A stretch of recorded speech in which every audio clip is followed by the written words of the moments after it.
for Wednesday, July 9th, 2025. This committee meeting is being convened in person and by electronic means as authorized under Part 14 of the Procedure Bylaw, City of Vancouver electronic meetings, and as such, committee members and the public may participate in person or by electronic means. Video of committee members speaking, presentations, and vote results will be projected on the live stream when available. In case of an emergency, or if we need to evacuate the building, I'd like to direct your attention to the exits. There are 2 exits beyond the glass doors and to the left. If the glass doors are obstructed, please direct your attention to the 4 exits in this chamber, and please use the stairs and not the elevator. If you require accessibility assistance, please remain at your location and wait for a security staff member to guide you to a safe location. I would also like to highlight that there is a defibrillator located at the end of the hallway outside of the council chamber. I want to acknowledge that we are on the unceded homelands of the Musqueam, Squamish, and Tsleil-Waututh people. We thank them for having cared for this land and look forward to working with them in partnership as we continue to build this great city together. I would also like to take a moment to recognize the immense contributions of the City of Vancouver's team members who work hard every day to make our city an incredible place to live, work, and play. Clerk, may we have the roll call, please? Mayor Sim and Councillor Kirby-Young. No. Councillor Kirby-Young does have leave of absence for civic business, 9:30 to 12 today, as well as 5 to 8. And Councillor Dominato, also a leave of absence for civic business, 3 p.m. onwards. And Councillor Bly. Councillor Fry. Not here. I don't see him online. Councillor Klassen. Councillor Montague. Councillor Meisner is in the chair, and also a leave of absence for civic business today, 1 to 4. Councillor Jo. Councillor Orr. Councillor Maloney. The meeting has quorum, Chair Meisner. Thanks so much. So plan for the day. Any comments on agenda items can be sent to council using the web form on the city's website, and the link to that form will be posted on X at Van City Clerk. I would like to note the City of Vancouver's longstanding commitment to equity, diversity, and inclusion, including the utmost respect for all genders. I remind the committee that when addressing speakers and the city's team members, we will avoid using gendered honorifics and will instead refer to the person by first and last name, role, or title. So today we have 1 presentation, 7 reports, and 6 council member motions. So the plan for today is to break at noon for lunch, return at 1 p.m. to continue to deal with the remainder of the agenda, and if needed, recess at 5 p.m. for dinner break and reconvene at 6 p.m. to complete the agenda. So the committee will now consider matters adopted on consent. We have reports 2, 4, 5, 7, and 8 on the consent agenda for the committee's consideration, and we'll hold reports 1 and 3 to hear from speakers.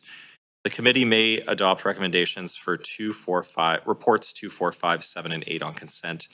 Does any member wish to hold any of the items for debate or questions to team members? And I see Councillor Maloney. Can I hold report number 5, please? Yes. 5. Okay, and Councillor Orr? Sorry, 2, and what are the other ones that are? Let me just go back here. The consent agenda had 2, 4, 5, 7, and 8. Okay, 2, 4, and 5, please. Okay, so Councillor Maloney held 5, and you want to hold 2 and 4 as well, right? Is that correct? Yeah.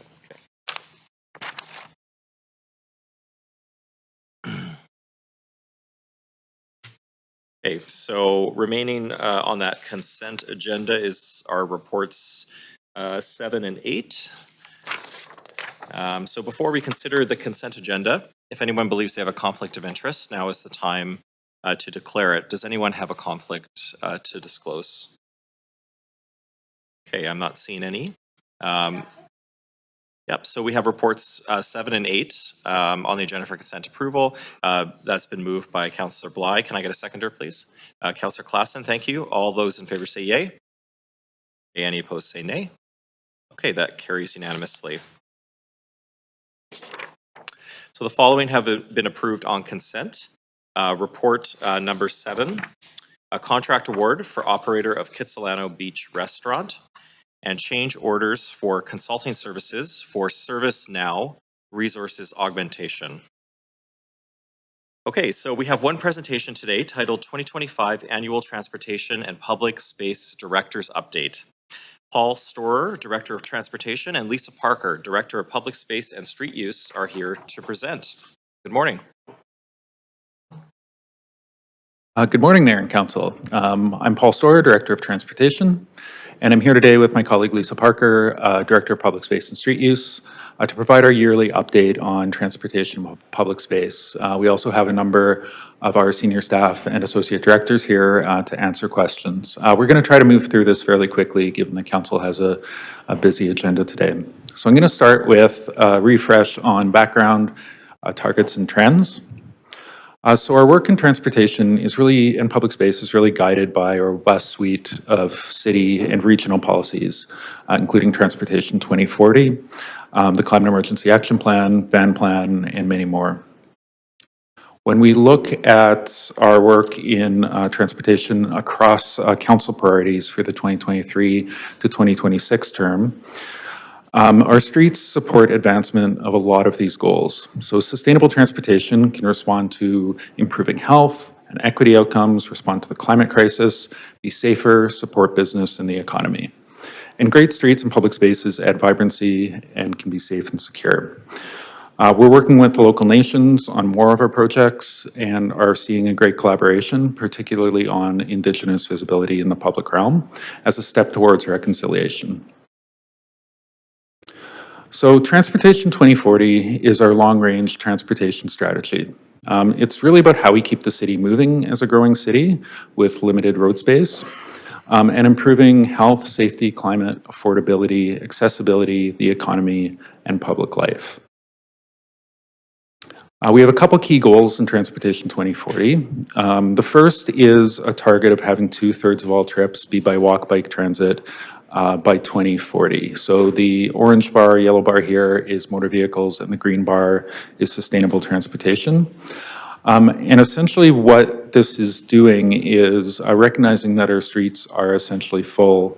It's recognizing that we need a series of actions to accommodate all new trips by walk, bike, and transit. And the plan is really about how we make that shift. The Climate Emergency Action Plan, this target was advanced to 2030, recognizing to meet our climate goals, we needed to do more in terms of both increasing use of sustainable transportation and deprioritizing motor vehicles. This is our snapshot of our yearly Vancouver transportation survey. We're seeing a bunch of things here. One of the big ones is that post-pandemic transportation volumes are kind of back to pre-pandemic levels. So we're seeing the same number of trips essentially as we were before the pandemic. So here, orange is motor vehicles again, blue is transit, dark green is walking, and light green is cycling. In terms of our mode share, we're back to about 2018 levels with 52% of trips being by sustainable mode. There's a reasonable amount of error in these surveys, so we don't look too closely at kind of the individual years, more we're looking at those long-term trends. Please, it's mommy's work, okay? You cannot touch it right now. Our second big goal is to eliminate fatalities and serious injuries on the transportation network. And really all of our work that we do supports safety. Vision Zero is a goal that's now been adopted by essentially all levels of government.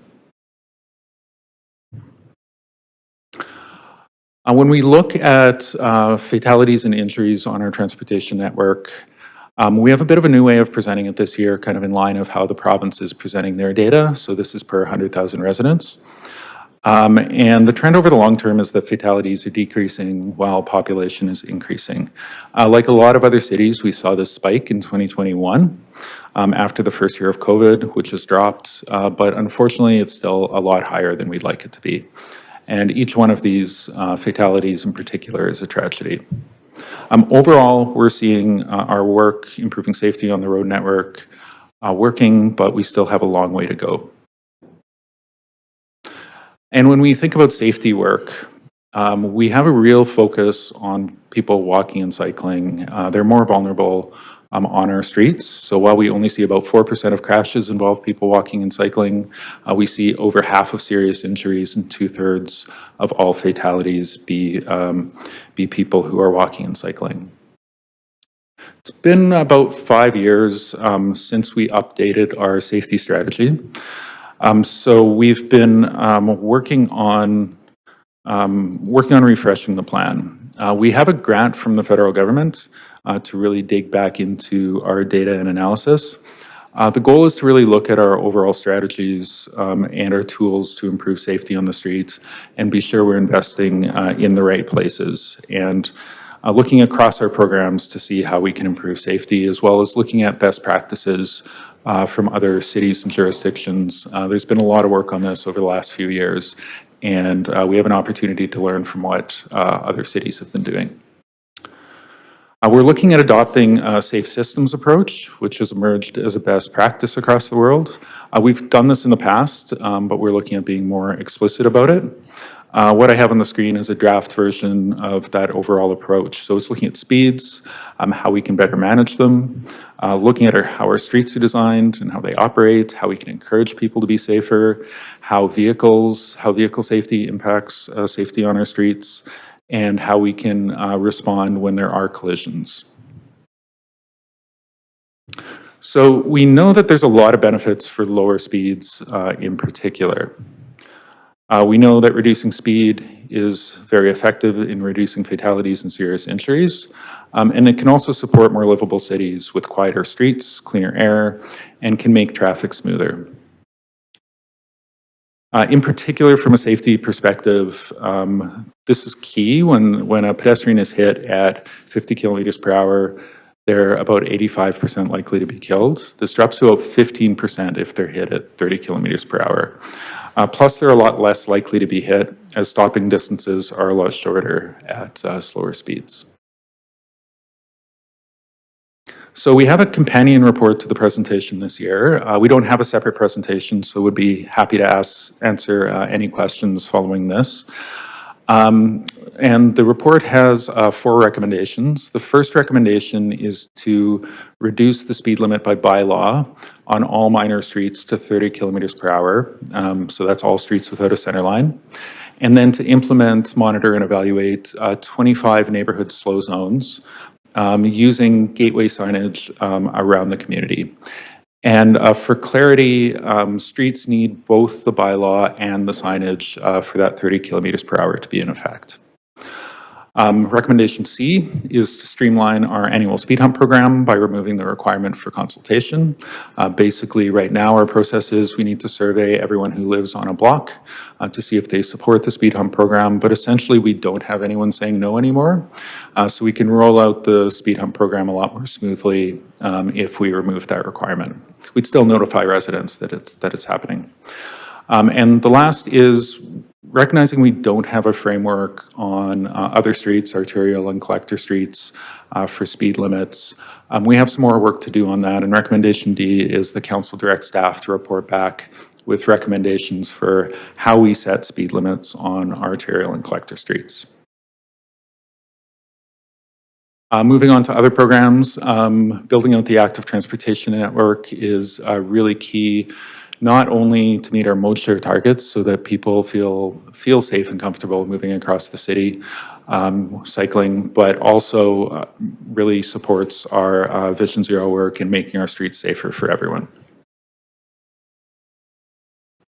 We do a lot of work with schools to really encourage kids to be able to walk and bike to school. The school active travel program has a lot of components to it. So there's several areas within this overall program. One is the school travel planning, where we do detailed work with schools on barriers to kids walking and cycling to school. But we have another number of other programs, including the quite popular School Streets program, where we work with school volunteers to close a block next to a school during drop-off and pickup times. And the goal here is to create a safe and welcoming place for kids to walk and bike to school. In 2023, we also piloted reducing speed limits on non-MRN arterial streets and collector streets next to schools. And overall, we saw positive results. We saw slight decreases in speeds going past the schools, but we heard a really, really positive reaction from school communities. So we've been rolling this out over the last couple of years. We expanded to another 13 schools in 2024, have 14 more schools planned for 2025, and another 10 in 2026. Our neighborhood traffic management program is a revamped program where we are looking at addressing primarily shortcutting, so vehicle volumes and speeds within neighborhoods. It focuses on working with communities to solve measured issues with speeds and volumes while balancing those trade-offs to access. The goal is to collect the data, come up with some ideas about how we might solve some of those problems, consult with communities, and try to get these rolled out fairly quickly. We're working on streamlining the process with a goal of getting to about 2 per year. The map here shows the areas that we're working in, so the green ones are either delivered or in the process of being delivered or in engagement, and the pink ones are upcoming projects based on our analysis of neighborhood need. And we have a number of other safety and accessibility related programs. Right now, we're in the process of working to ramp up our safety and signal programs as council directed additional funding to those through the midterm update. So we're starting to see that those ramping up, but we're continuing to deliver on a lot of key things like leading pedestrian intervals, accessibility upgrades, adding crossing time at crosswalks, and a number of other things, including our curb ramp program and being sure that our corners work really well for people with mobility issues and pushing strollers and things like that. I'm going to spend a moment focusing on transit because this is an area that we've really been ramping up over the last couple of years as well. So Vancouver's a leader in North America in terms of transit ridership. So despite being the 22nd most populous region, we have the 4th highest rail ridership and the 3rd highest bus ridership in North America. We've also seen better post-COVID recovery than pretty much anyone else in North America, and about half of all boardings are within Vancouver.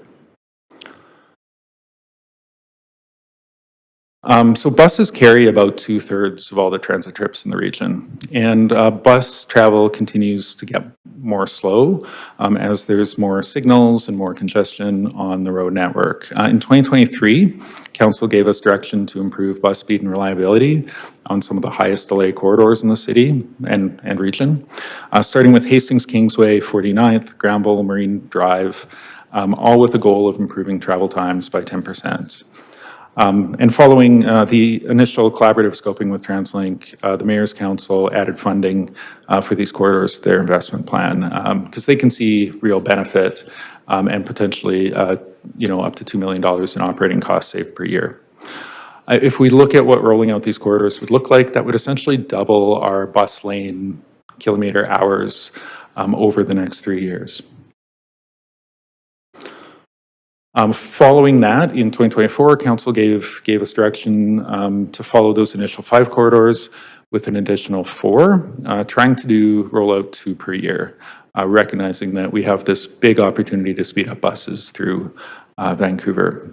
These additional corridors aren't funded, but staff would be working with TransLink as we assess these corridors to look at how we can fit them into their bus speed and reliability work. Our first corridor out the door is Granville Street. It's a really important transit corridor with some of the highest passenger delay in the region.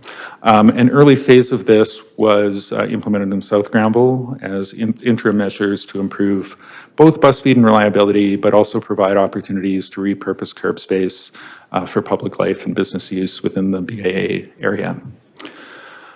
This winter, we plan to install bus bulbs at those key bus stops, which will really provide that transit priority, and widen sidewalks, improve transit operations, and allow things like seating and better patios on the street.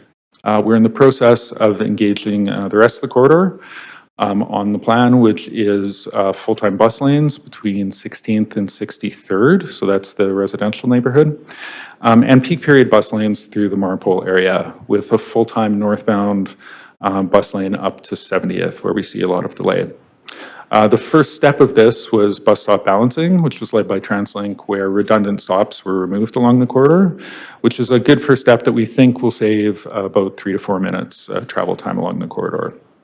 So we're in the process of wrapping up engagement with stakeholders, including businesses in Marpole. We expect, based on that feedback, to make some tweaks to the plan and really add some other measures to address what we're hearing out in community about being sure that that customers of the businesses along the corridor know where they can find parking on other streets. An exciting piece of work that's in the process of wrapping up and will be published in early 2026 is the Broward Peninsula Area Transport Plan. It's been a long time since we've looked at Vancouver and the long-term needs for transit. And this really looks at all regional transportation within Vancouver, but really with a focus on transit and how it's going to be improved over the coming decade or so. It addresses the need to integrate service with the Broadway subway opening in 2027 and identifies key routes to serve underserved areas, including South Vancouver, First Avenue, Stanley Park, and how to serve growth areas like Rupert Renfrew, Heatherlands, and Snock. Of course, the big lift in terms of transit is going to be the Broadway subway opening in 2027, which is really going to be a big game changer for how people are able to move around the region. And the ATP being published in early 2026 is really going to help support that integration. So we are working with the province and other partners as well to advance the extension of the Broadway subway out to UBC following this work. So I'm going to finish off with a few project highlights. And as we were going through this, we realized that we have so many to talk about. We've left quite a few off the list.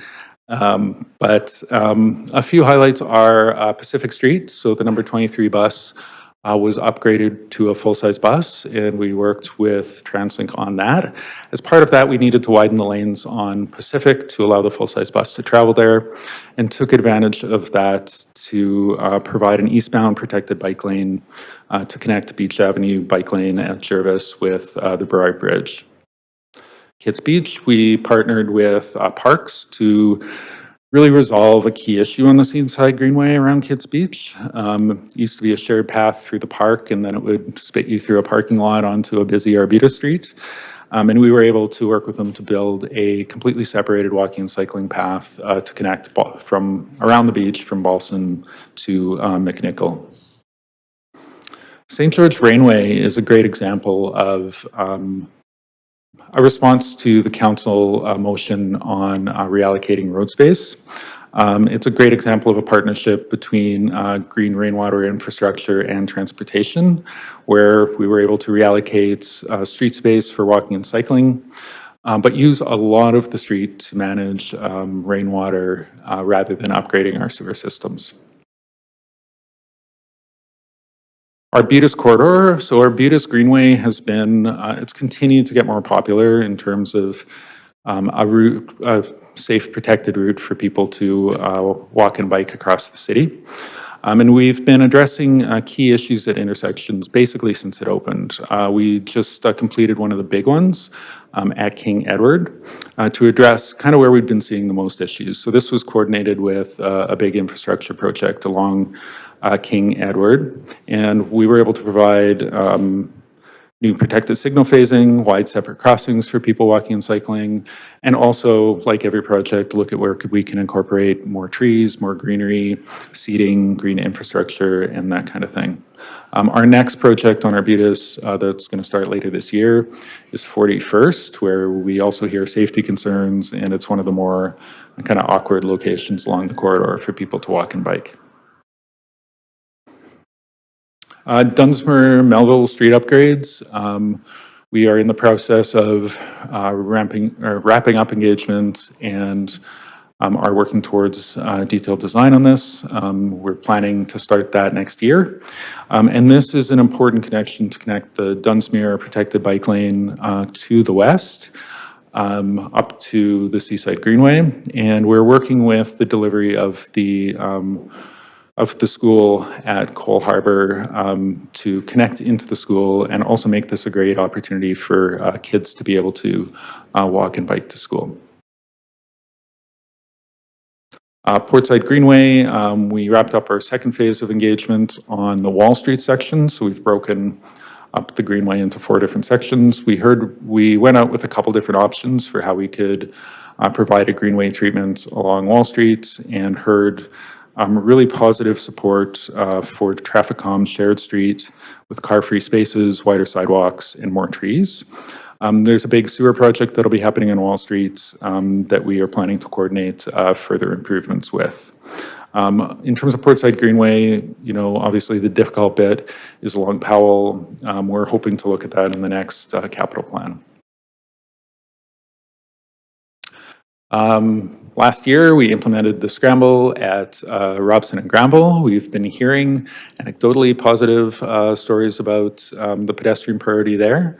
We're in the process of analyzing kind of the data, particularly in terms of bus delay, but overall it's looking quite positive, and once we get that data, we'll tweak as needed, but it seems to be quite successful, which is exciting.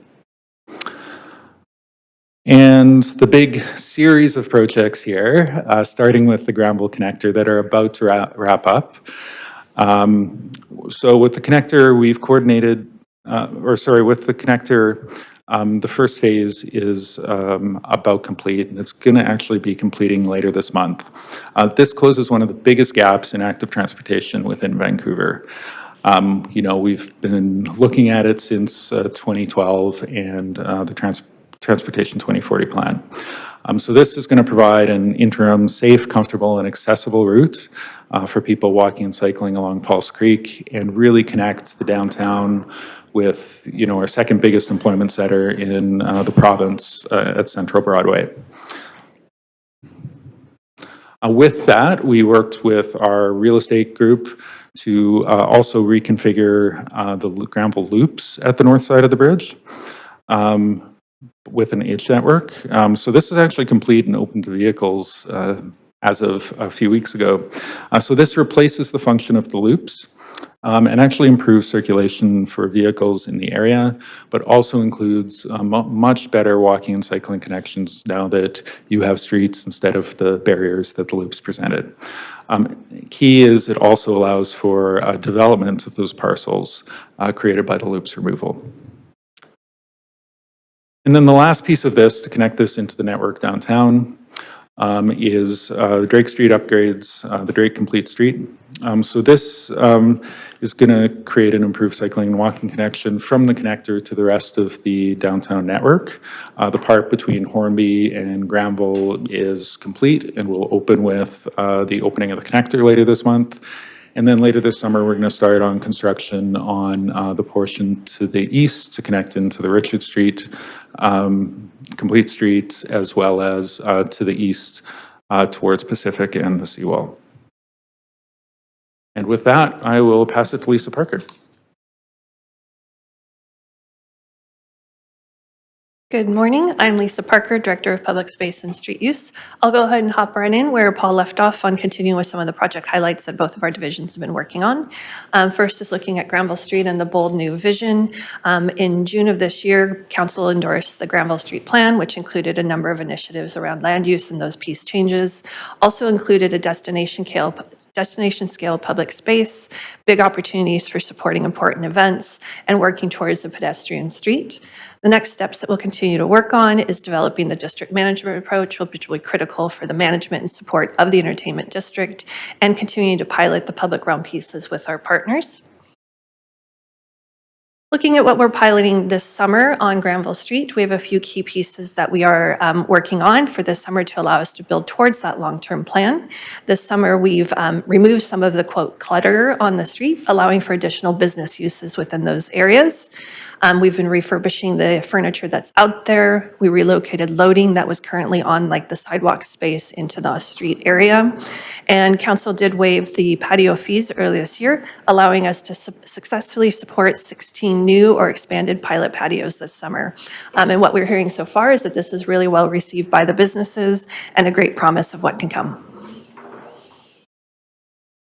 Another focus for us from a public space perspective is Gastown. We do have the ongoing work of the public space plan, and earlier this year, council directed some clarification and direction of what this summer's pilot could be. Within that, we have expanded the public realm, including public seating, sidewalk areas, as well as placemaking features at both gateways. We did do a Sunday set experience, which is a car-free Sunday that started on July 15th and will go to the end of the summer, and that's from 10 to 6 every Sunday. We're working in collaboration with the Gastown BIA for varying types of programming, just so that we can really understand how much effort in programming is needed for a successful Sunday. I would like to share that this past Sunday was the first kind of unprogrammed organic space, and it was really busy and really great to see so well used. And we've also continued to offer business tools to allow those businesses to spill out, including patios, which also had the waived fees, shared market stalls, and music at the patios. And we're seeing a strong uptake of those. Another key part of this summer's pilot was a two-way Cordova from Richards to Gore.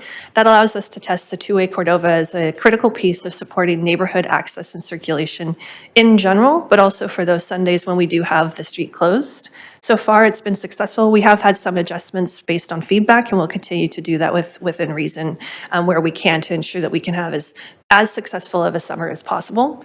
Between last year's pilot and this year's pilot, we're feeling really confident that we're having a lot of opportunities for learning that can be brought forward next summer for council's consideration as part of the long-term public space plan.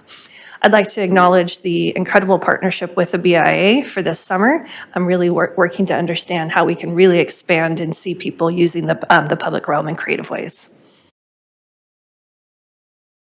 Another important project is Memorial Square in Chinatown. We've recently completed the third phase of engagement where we did share 3 conceptual design options. Heard a lot of productive feedback, really strong and important feedback that we can integrate into that. And we are working through the preferred design option this summer. We'll be sharing that back for this fall, allowing us to really confirm the construction schedule for that important project. We have a number of plazas that are in construction right now. Butte Robson is underway. That project also included sidewalk widening on Robson Street, which is open. And I know that we worked really closely with the Robson businesses in there to minimize the impact and appreciate their patience during that. We are looking to have the Butte Robson Plaza construction done in October of this year, so that'll be a great addition for our public space in the downtown. Hastings and Kamloops is underway with completion anticipated at the end of the year. And just a few weeks ago, we started at Cambion 18th, and we're seeing great progress on that and looking for a completion early in the new year.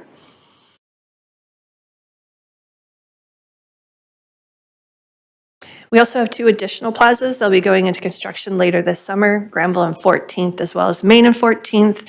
And we worked with the partners to confirm the construction schedules to be a little bit later so that they can program and enjoy the spaces this summer. And really want to say my thank you to the partners for all 5 plazas. Our plazas wouldn't be possible without their contribution from a stewardship and management perspective. Broadening the discussion on vibrant streets. During the pandemic, we initiated an idea of pilot projects or pilot plazas. And it was really a way of where communities could come forward with an ask for a certain public space. And then we would actually just kind of close down the road and let that be the engagement to see how well it was used, how the neighborhood responded to that. We've continued to use this approach. And with the 3 that we've put in for this summer, not for this summer, installed this summer, and they will stay long-term, we are now up to 28 plazas. And so earlier this year, we included the addition at Commercial and Kitchener, Main and 50th, Main and 3rd. We'll continue to do as we've done with other previous pilot plazas, which is to monitor them for the use, see what adjustments might be needed, and we can continue to involve in the investment and hopefully set them up for future improvements to become permanent plazas.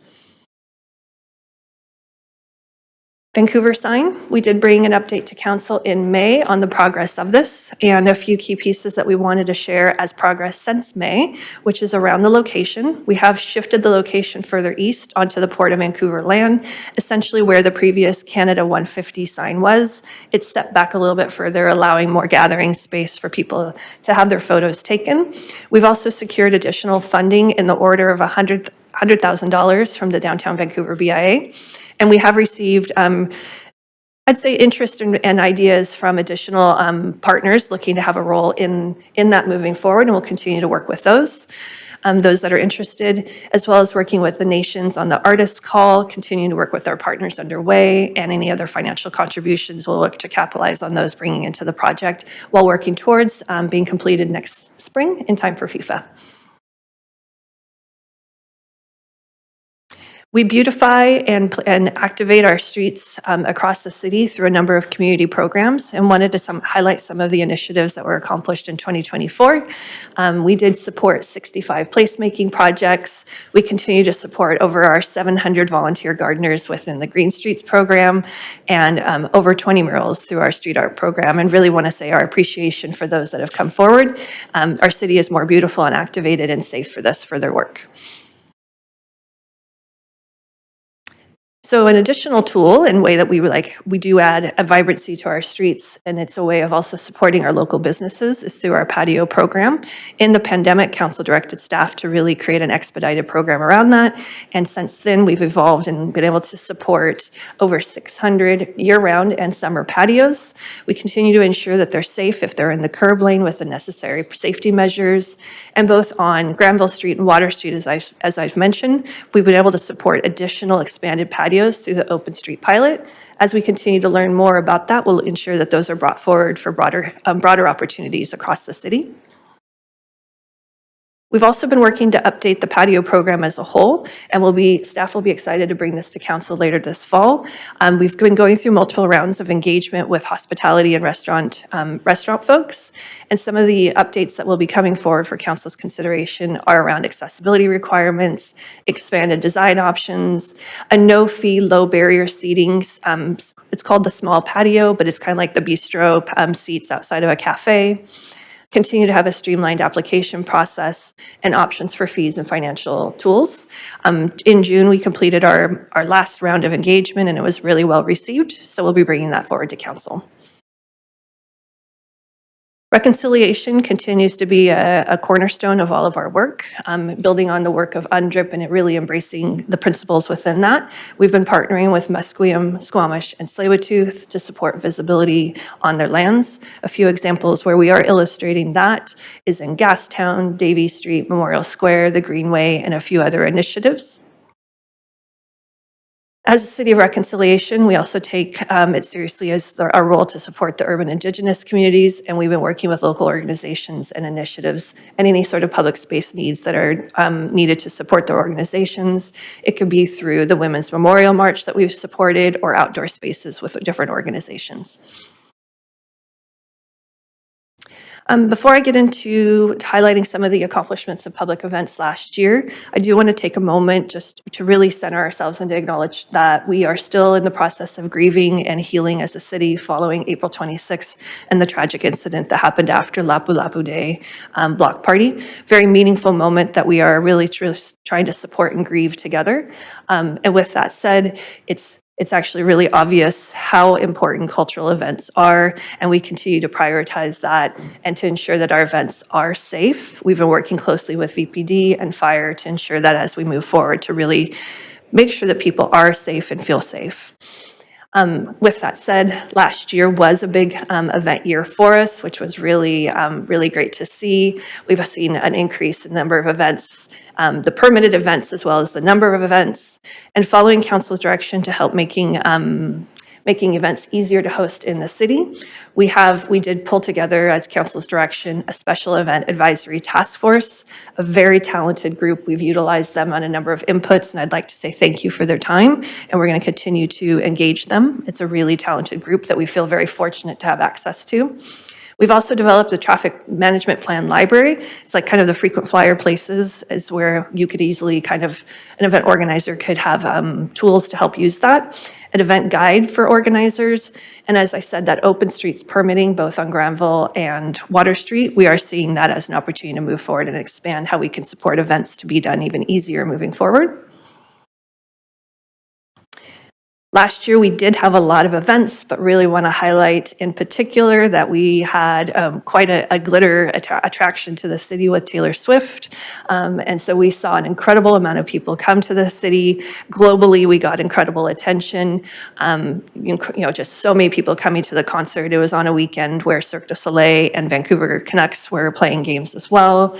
So there was just so many people downtown, saw a lot of hotels being booked out fully, and DVBI did post and share some information afterwards around the financial benefits to the city, which was really, really wonderful to see. And globally, we got a lot of attention through the media on that, which was wonderful. We're also really proud to see that we're able to support the local film industry really returning after a tough 2023. So we saw a big return in both the film days and the number of film locations within the city. They're important. Filming is important in British Columbia, and we're really proud for Vancouver to be such a dynamic place for them for crews to want to come and to film here. We did have some pretty big moments for Vancouver. Each production that comes to the city, we will give them a lot of attention and support, but wanted to highlight that we did see a number of commercials, series, and features come in. The Last of Us and Tron and a few other big ones. It's really remarkable as we get to see these global phenomenon movies, and we have a chance to watch those and just capture the moments where we get to see Vancouver in it.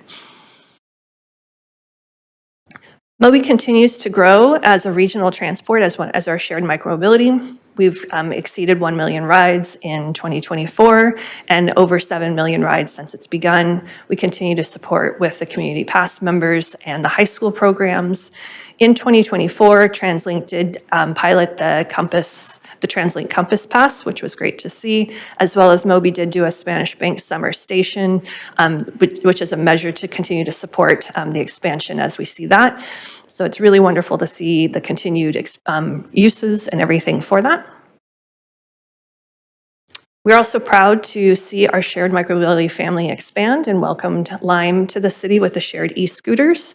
Last fall we began and they had their stations in the northeast area, and over the last number of months Lime has moved west downtown, and the downtown launch was June 11th of this year, and we now have 100 stations and over 500 devices. And Lime's going to be doing a survey this summer of their users, so that we can share out what's been successful and what are some lessons learned for the first year in Vancouver with Lime.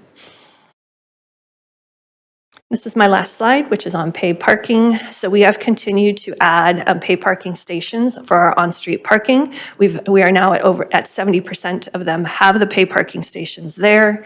As a part of that work, we are replacing the single post parking meters and have successfully repurposed 1,400 of the posts to be into bike racks. If there is parking meters being removed anywhere where we cannot repurpose that, we do install bike racks in there so we don't have a net loss of that infrastructure. Last year, we did expand paid parking into the Mount Pleasant industrial area, as well as Spanish Banks, and earlier this year to Kitts Point.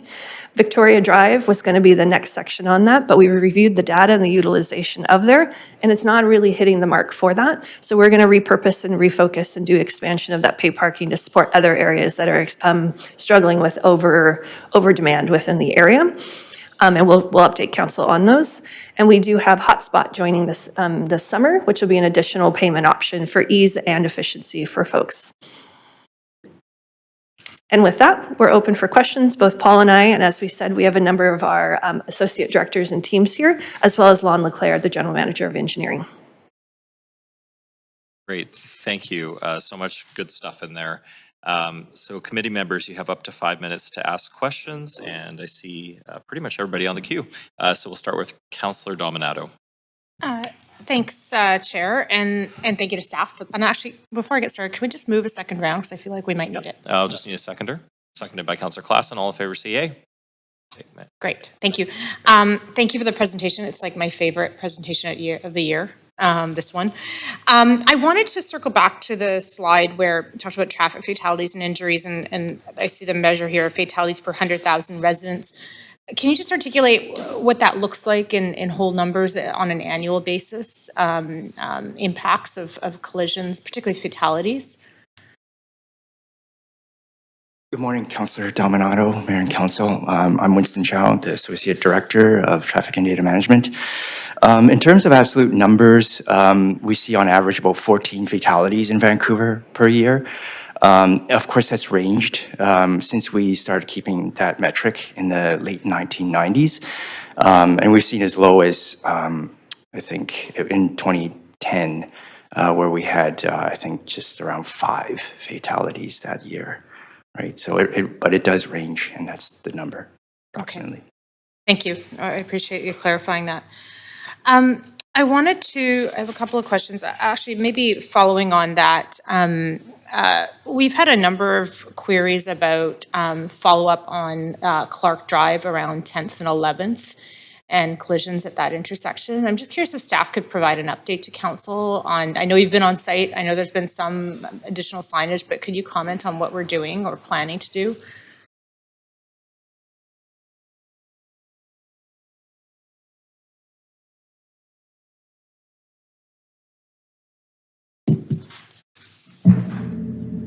Hi, thanks for the question. Liliana Quintero, Senior Transportation Engineer. Regarding Clark and 10th, at this point, we already collected the video footage on sunny days because we wanted to see as much cyclists and pedestrians as possible to get, a significant study. And we've given that to My Vision. They have processed it, and we will have now a consultant give us some recommendations. Staff last summer also went to Clark and 10th and made also some observations of different behaviors that are happening, like vehicles blocking the intersection, as well as occasionally seeing cyclists proceed when it's green for vehicles. When they see a gap, they issues that sometimes that could be misjudged. So that's where we are at that, but we'll probably in 2-3 weeks, we'll have the report from the consultant and have some recommendations. But yeah, and in November of last year, staff installed some signage upgrades. So we made larger the signs that said, do not block intersection. We also cleaned up the corner clearances, added some missing school signage. So that's where we're at. Thanks for the question. Thank you, that's helpful. So it sounds like we'll have that report in a couple of weeks, or the staff will, around the consultant's work in terms of further improvements in that area. That's what I'm hearing. I just want to make sure I'm clear on that. Yeah, we will have more information on that once the assessment is complete. As Liliana mentioned, at the intersection there, we recognize that, there are, those concerns and those collisions that are occurring. And we're looking at the intersection and the signal as a whole as well, because it's a pedestrian cyclist controlled intersection. And there's right now is a stop sign for the cyclists.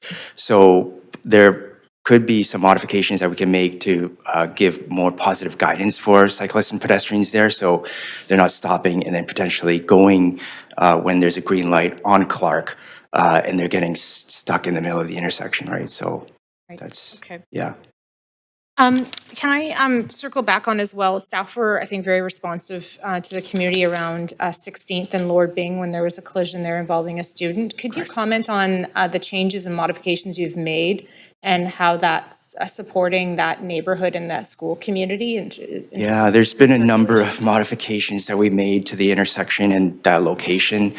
The barriers that were put in place, the closure of the median, the crosswalks that have been installed, and RFB that will be installed as well, right?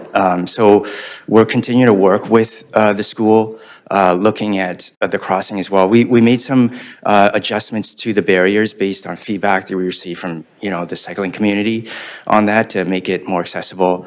And we're just monitoring those changes. Yeah, just in terms of driver behavior in that area as well, to see if there's any further changes we might need to make.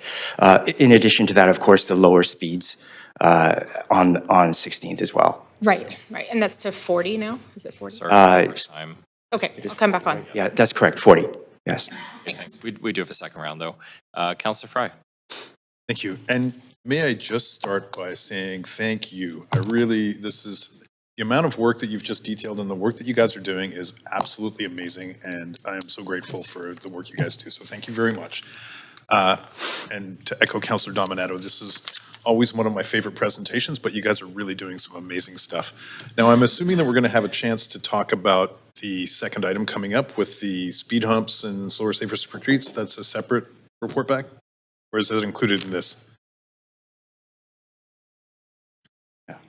Yeah, we don't have a separate presentation Okay, on Slow sure. Safer Streets, so you Great. can ask So- questions now or when the report comes. Okay, so just a real quick question about the speed bump program. Now, as I recall, speed bumps also had an option for resident pay to kind of ask for their own speed bump. How is that going to happen now if we're no longer asking residents to pay? So if residents want, and you're not recommending a speed bump necessarily, how does that work? Good morning. Thank you. Catherine Glovich, Associate Director of Community Transportation. And so we are given a budget every year for the speed hump program.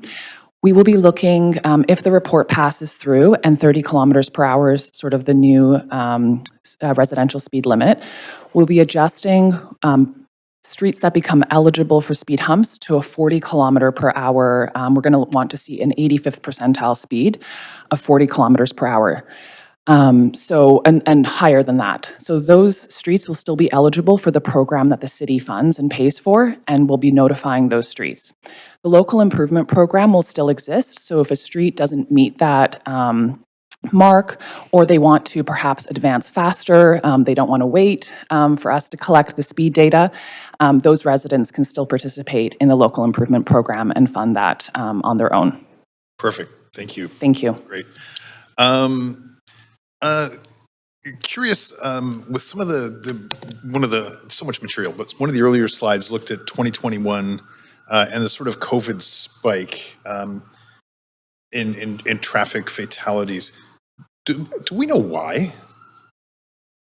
Is there any kind of, you mentioned it was sort of a global phenomenon. It's really hard to determine why exactly. We speculate that with the pandemic and the lockdown, obviously we had a reduction in fatalities in the year. And then, of course, as things opened up, people were driving again and going out. And I think that there's, with that, people just going out again after not, traveling as much, that, there's more, increased risk. And during that period of time, right? So it's hard to say though. Like these are just speculation in terms of why, right? Yeah. No, I mean that global collective angst, whatever happened after COVID. I think we all. There's a whole bunch of exactly. Yeah. Yesterday we touched on this conversation about railways and impacts on communities and I'm curious about air quality, diesel particulate matter, truck routes. One of my favorite small people lives on a truck route, and I do worry about diesel particulate matter and the impacts. And I know that I think the port has given up their rolling truck age program. And just how are we dealing with air quality considerations around diesel particulate matter in particular in our residential areas? Well, I would, in terms of what the city is doing, in terms of our fleet, or just generally? Generally, are we looking at that? Is that part of the work program? Is We've had, yeah, conversations with the port, and just in terms of the volumes and the recent concerns that, around access of trucks to the port, we're continuing to have those conversations with them to address some of the routing that's occurring, from Clark to, McGill. And, through their communications, they have indicated that they're trying to encourage, newer trucks, certain types of, upgrades to vehicles to address, some of the air quality concerns that I've raised. Are there opportunities for us as the city to advocate for electrification of freight trains and trucking within the city limits? We certainly do that as much as we can, of course, with like development that's adjacent to rail, concerns from residents. So in our conversations, we do have those conversations with them. And of course, in our conversations with TransLink and, in their role, in terms of goods movement. And He's going to call me on time, so I'll come back. Thank you. We've got a second round, so lots of questions on this great report. Councillor Klassen. Thanks very much, Chair, and I'll echo and acknowledge the jaw-dropping amount of work that's been put together by you and your team, so I want to thank you for that. It gives me a little lift after a 17-and-a-half-hour day yesterday. I'm going to start around traffic safety. First of all, the painted speed limit on the street surface that I've seen in a few areas is quite eye-catching. Do we have any plans to expand that? yes, so as we're installing the slower speed limits as part of the school zones, those pavement markings are going in conjunction with the signage that's in place. Yeah. Okay. Yeah, that will continue. In 2023, council supported a staff recommendation to implement 40 kilometers an hour on the Cornwall Avenue stretch, notwithstanding some discussion around making it 30. Do we have any specific feedback or data from the experience in that particular area? In general, I'll speak in general, and maybe Liliana might have some specific data on Cornwall. We are seeing initially when we make the changes on all of these locations, Paul talked about it, the 12, 14, and the 10 that we'll be doing next year. But the ones that we've installed, and we do see a dip in speeds as the signage, the pavement markings go in. After a period of time, we do see a sustained reduction, but it's quite small, right, in terms of a few kilometers per hour. That's in general. Cornwall would probably be similar. Can I ask a specific question, just sort of in the same vein? Yeah. Again, it's about getting the attention of motorists. I would sort of say that some of those flashing signs, which sometimes are put in temporarily, we used to have one here out on Canby, telling people to slow down. Why can't we implement more of those? I know some of them are put in by the VPD, but is there a way of maybe doing that, again, to sort of catch people's attention in some of these areas? It sounds like you're referring to the speed reader boards that are mounted to their electronic. Sure, or just the sign, like there was just a sign that said, your speed is, and then it would flash. Yeah, if you were right. So we have actually installed those in a number of locations across the city, and there are a few that are in operation. They have a cost of installation and maintenance ongoing. They don't, like we're finding that in terms of reliability, they do break down. The speeds that they're capturing become a problem after a while. They don't read correctly. But based on what we've seen in terms of their effectiveness, it's similar to the signs, the static signs and the pavement markings. After they've been in for a while, motorists just get used to it. Seeing them. Yeah, Okay, that's correct. good to know. I just in terms of on the education side of things. First of all, I have to say that I think that the expansion of the LPIs has been really doing great work. So I'm really glad about that. But every time I hear about pedestrian fatalities in the city, it's usually a news story about an elderly person, and it's always quite often during the inclement weather of the late fall. So November, when it's dark and the streets are slick and you can't see anything and your windshield wipers are flapping back and forth, that's where you're going to get those visibility problems. Can we really start stepping up our education programs in that time of the year versus when it's clearer and brighter? Yeah, that's a really good point and observation because we see that as well. You know, with the daylight savings that come in, and it gets darker earlier during when you know people are commuting home in the PM. That is where we see injuries, collisions occurring. Actually, in the past, we have partnered with ICBC. I should mention that we have our partners from ICBC here. They've been excellent in terms of working with us in terms of education and getting promotion of safety. And usually in the fall is the times when we've done that in the past. So Thanks. Just about 30 or 40 seconds left. Can you give me how much work we're doing with the VSB in the school district and with the police department in terms of addressing specifically the pedestrian safety issues? with VPD, we continue to meet with them. And as we receive, concerns from the public yourselves, mayor and council, and even through our own observations, we identify those and we The work school district? Are we meeting with the school district? them too as well. Yes. So it's a combination as we're working on the, school active travel program. Yeah. Perfect. That's my time. Thank you. Okay. Thank you. Councillor Joe. Yeah, thanks, Chair. Also want to echo the same appreciation, expressed by my colleagues already. So especially, appreciation on behalf of families with children. Thank you for that. My question is first about enforcement.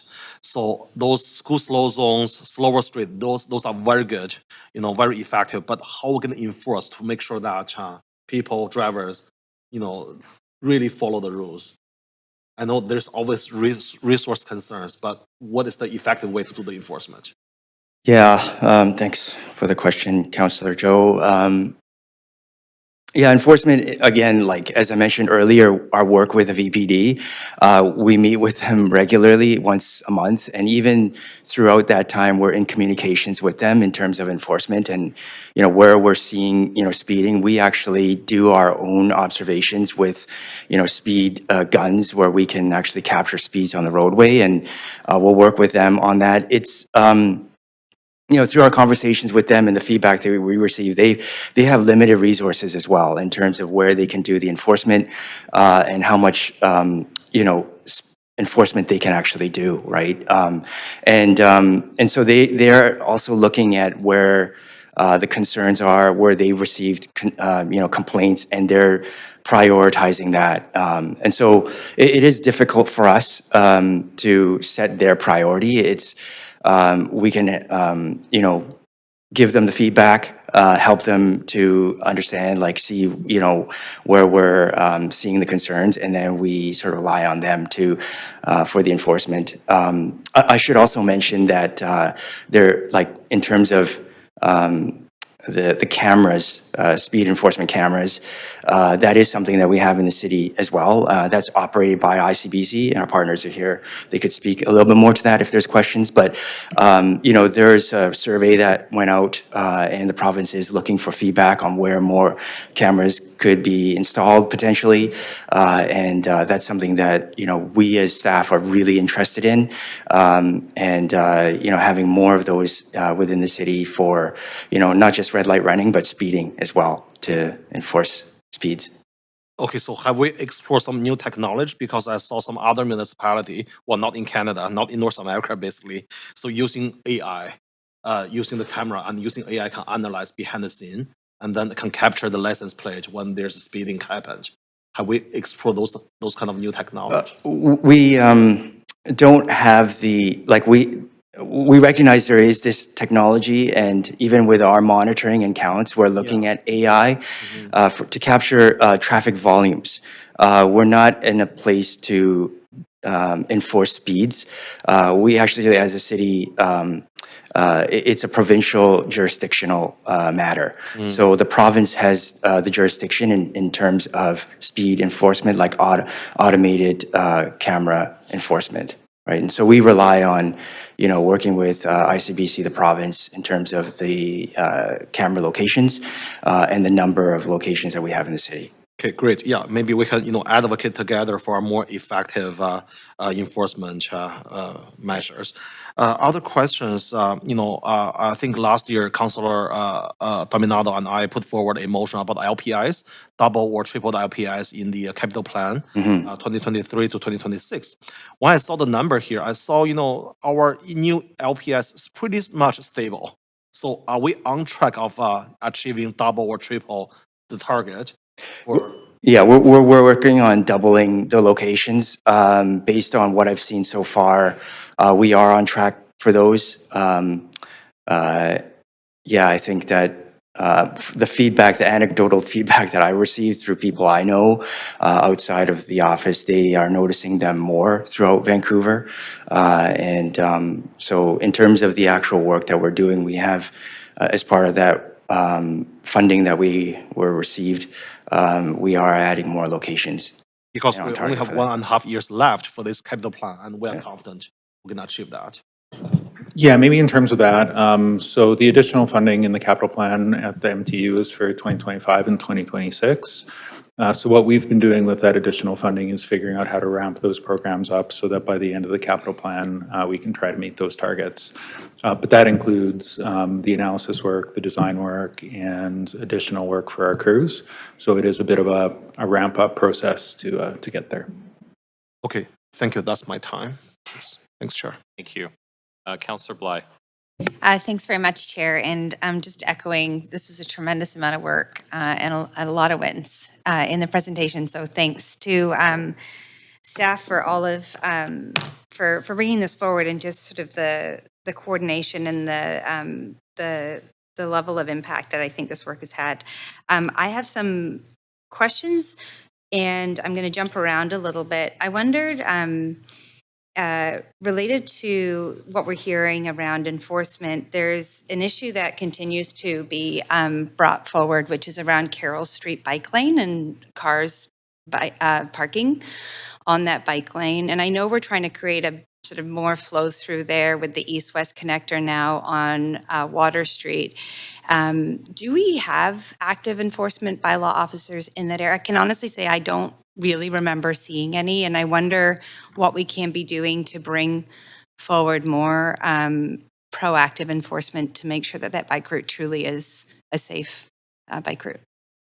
Yeah, absolutely. So parking enforcement, like other streets in the city, will enforce Carroll kind of on their regular routes. And when there's a complaint, I've kind of just recently heard some more concerns. I think what anecdotally we see a lot of is that the sidewalks are relatively narrow and the bike lane starts to become kind of part of that sidewalk space through some of the downtown east side. So there's kind of a combination of things going on out there, and particularly as we look at improving the connections to Carroll with the Portside Greenway and potentially a cycling facility on Water Street through Gastown. Kind of looking at what improvements we need to do there will be part of our work too. Yeah, because responding to complaints, of course, the vehicle's gone by the time we get there. So I think that is probably not, it's across from Sun Garden, more on the closer to Andy Livingston that I hear and actually see a lot of cars that pull over and then they're gone by the time anybody gets there. So it would be good to see more enforcement there just as an initial effort. I have to say that the King Edward upgrades are excellent. I hear so much great feedback from folks. And so really, and I see people even sitting. I thought, who's going to sit there? People actually go and they sit there and they read a book. It's shocking to me, but it's great on like nice summer evenings. So really, really great job. And I'm looking forward to seeing whatever it looks like at 41st and East Boulevard or West Boulevard, because I think it's much needed, as you've already pointed out. My question is around just south of King Ed. By about October, November, it's very dark through that area. And I'm curious, is there a plan to put some lighting in there, even just the low-level lighting so it doesn't affect the homes in that area? It's very, very, very dark in this one stretch. And I think it's because the power station is right there on the right, so there is no sort of lighting from buildings or anything. So just either want to flag it and also interested to hear if there's a plan. I'd say currently we don't have specific plans to upgrade lighting along the Arvidas Greenway. There were some sections that we did solar lighting kind of early, like around the curve. Yes. Early in the process. And we are upgrading all of our street lighting to LED lighting. So some of the upgrades along Arbutus will hopefully help light the Greenway as well. Okay. But we can take a look at that. Yeah, okay, great. I don't need an answer now, but I just wonder around, there's been requests around a parklet or something to both create space and commemorate the area where the tragic incident happened around Lapu Lapu. So I'm just actually asking for maybe a memo report back on what the plans are. There's an ask to create some space there that isn't parking vehicles again, so. I can share that even before April 26th, we were working with partners for a parklet there. We're holding off on that right now just so that we can really understand what the neighborhood needs as a part of the grieving and a long-term process. So we can, as we confirm steps on that, we can share a memo to council. Okay, I have two more quick questions, and they're related to funding. I didn't see anything in the presentation in terms of just overall investment. This is a lot of work. It's been recognized. It's very important for our city, but I have no line of sight really to how much have we invested in capital upgrades? Where is that money sourced from? DCCs? Is it property tax revenue? Is it capital investment from other sources? So again, happy to get that information after, but it is a real missing piece for me in this presentation is understanding what are we investing into this program. And then second to that is really around, you bring up the Taylor Swift concert, which I think is an excellent $150 million in revenue. How much did it cost the city versus what we brought in? And when we bring in economic development, who's receiving that tax revenue? I'm sorry, we're at time, but I'm going to go back on the list. I'd love an answer to that. Thanks. thank you. Okay, I had a few questions as well. Echoing my colleagues, thanks for all the work on all these different initiatives. I think, you know, it's incredible when you see them all in one presentation, all the things that we're doing to make our city more vibrant and exciting. All these things matter. So I just had a few questions. I'm wondering about the timing on the Davie Street sidewalk expansion and when construction might start.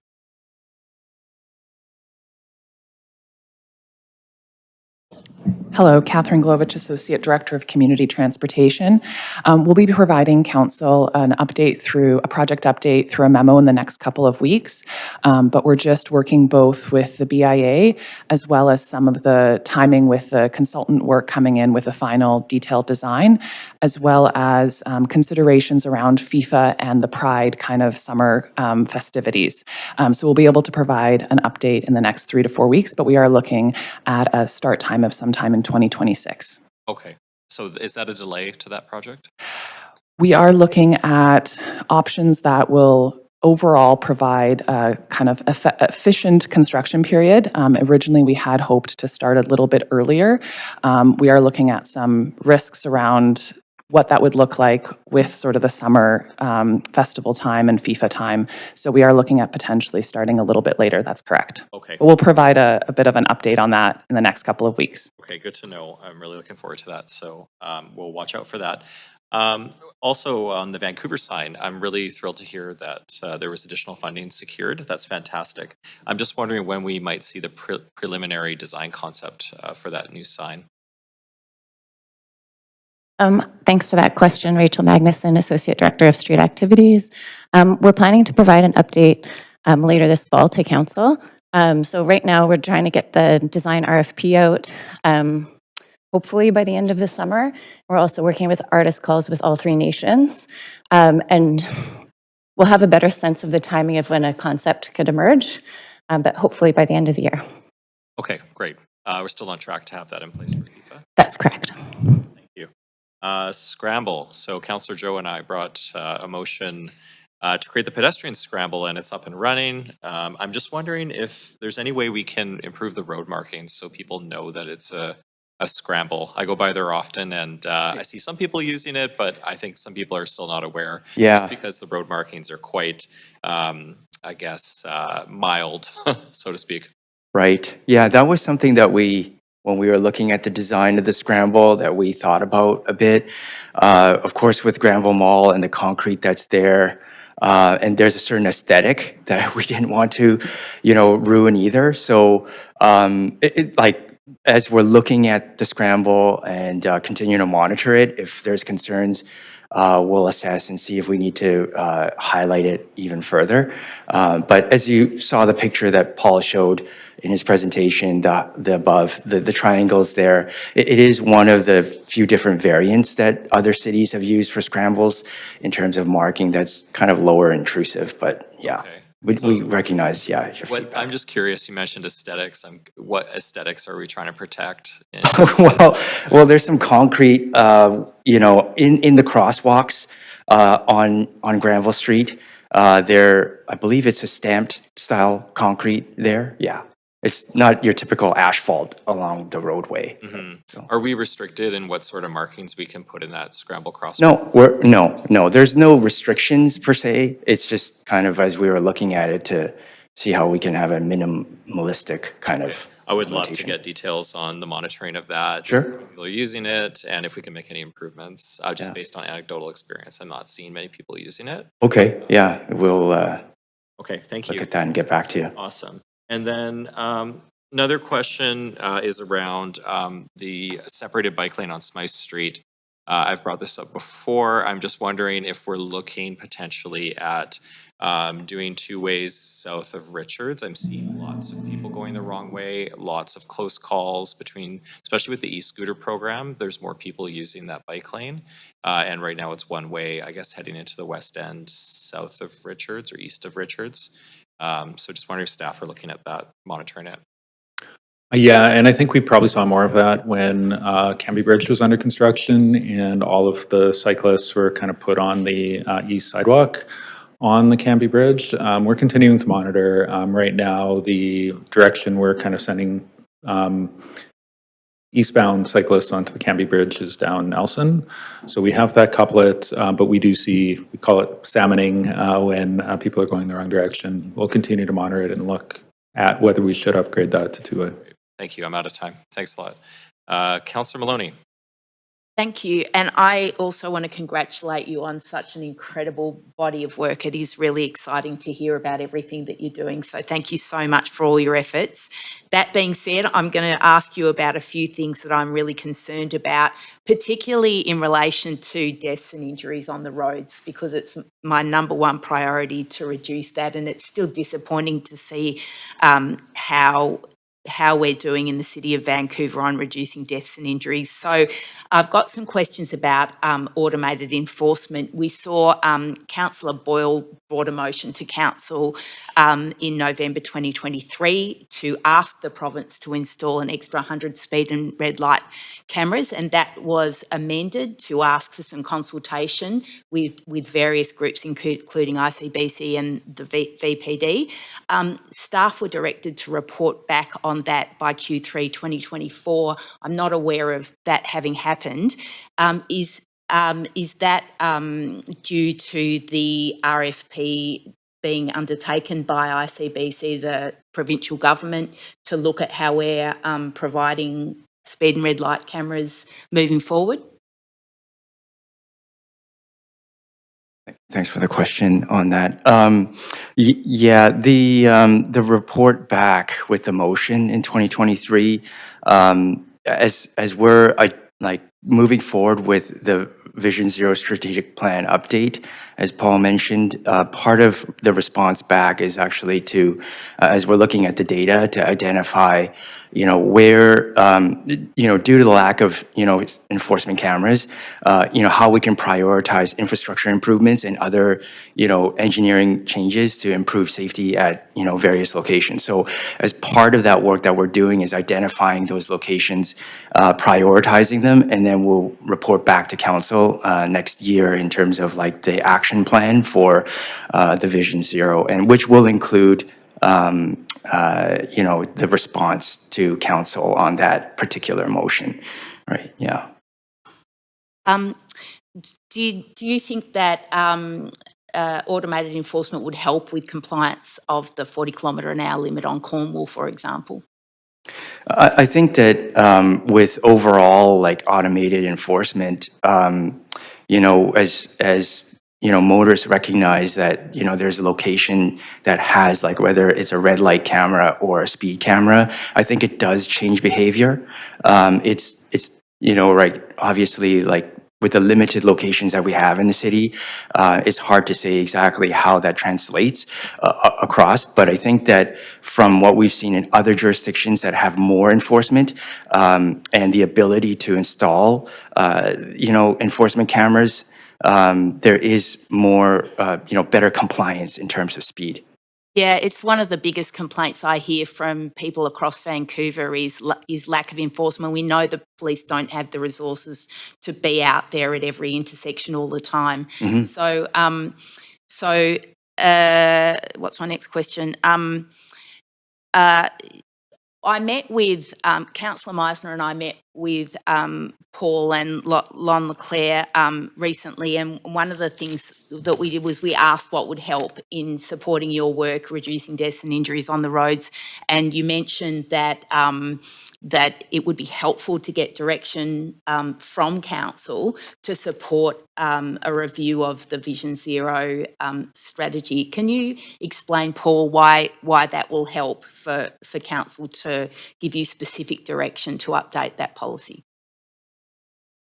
So we have direction coming out of Transportation 2040 and a number of motions the council has passed over the years around safety. It's always helpful to have explicit council direction on things if council wants us to approach things in a certain way. Do you find that you get a lot of pushback from various groups within the community sometimes when you do reallocate road space or install infrastructure that you need to deal with? It really depends on the project, but absolutely, if we are, say, taking road space away from motor vehicles and reallocating it to something else, there are always trade-offs, and we do tend to hear about that from some folk. So it's useful if we directly tell you that we've got your backs on taking the steps that work to reduce deaths and injuries. Yeah, so... We're in time. Oh, but yeah. there's second round. Thank you. Yeah. Thank you. Councillor Orr. Oh, yeah, really great presentation. I think my geography of transportation professor would be disappointed if I didn't ask anything. Shout out to Leanne Roderick. So Councillor Bly asked about Carroll Street, which I have also been hearing lots about. My question instead would be about bus priority measures, and again around enforcement and education and that kind of balance. And I like that you chose a picture of Main Street because that's where I see most of the violations of people driving in these dedicated bus lanes. What are some of the challenges there in terms of enforcement and education, and how do we stop people from driving in these bus lanes? Yeah, thank you. Hello, Mayor and Council. I'm Carol Kong, Assistant Branch Manager of Transportation Design. So yes, enforcement and compliance of bus lanes is something we hear quite a lot about. VPD and Metro Vancouver Transit Police does actively enforce those bus lanes and monitor for compliance. Of course, there are limited resources for them to do that on a daily basis. We are working with TransLink to look at opportunities for automated enforcement as well, and they are working with municipalities to see how they can look at technology on their buses to try and increase the amount of enforcement for bus lanes. Like bus-mounted cameras for That is one of the options they will be looking into. Oh, that's fascinating. Thanks. Yeah, that's all my questions. Thanks. Okay, thank you. Councillor Dominato. Thank you. I want to pick up a question, touches on one that Councillor Fry posed about trucking routes. And I know staff have received my emails about this, but I've been going back and forth with the port on a couple of different issues. But the one that was raised by residents is the Clark Drive entrance to the port and the decommissioning or closure of that in 2011. I gather from the port, they said it was problematic for a variety of reasons, including trucks being backed up. And I'm curious what kind of conversations we're having with the port about this, because what it's effectively doing is they built a new overpass on the port side and they're pushing effectively trucks onto residential arterials. And again, they gave me a litany of reasons as to why they can't change it. because it's complicated, it's not a great entrance, but we have an entrance there and it's not being actively used by our long-haul trucks. So I'm just curious, are we having a conversation with the port about this and reopening it? Yeah, absolutely. So we have a meeting set up with the port in the next couple weeks to really dig into this. We know there's been a lot of changes in terms of what's happening on the port lands, in terms of their transportation network. I think the concern that we heard originally from them was that there would be, because they have the additional security, that there would be significant queuing back onto city streets. But that's what we want to dig into more with them. But yeah, we're actively talking to them about that and meeting with them soon. I'm glad to hear that, because I think the other I will just share is that the truckers are also reflecting that they have no place to do their logs, that the port says they have place on site. The truckers say they don't. And there are many instances where they're parking and they're obstructing residential streets and intersections. And so there is a disconnect here, and the rendering plant is going to be partially moving off the port site, so there'll be more actual space. But I would appreciate a report back, because I think it makes absolutely no sense to me. And it doesn't make a lot of sense to residents as to why we wouldn't be having that access available and used.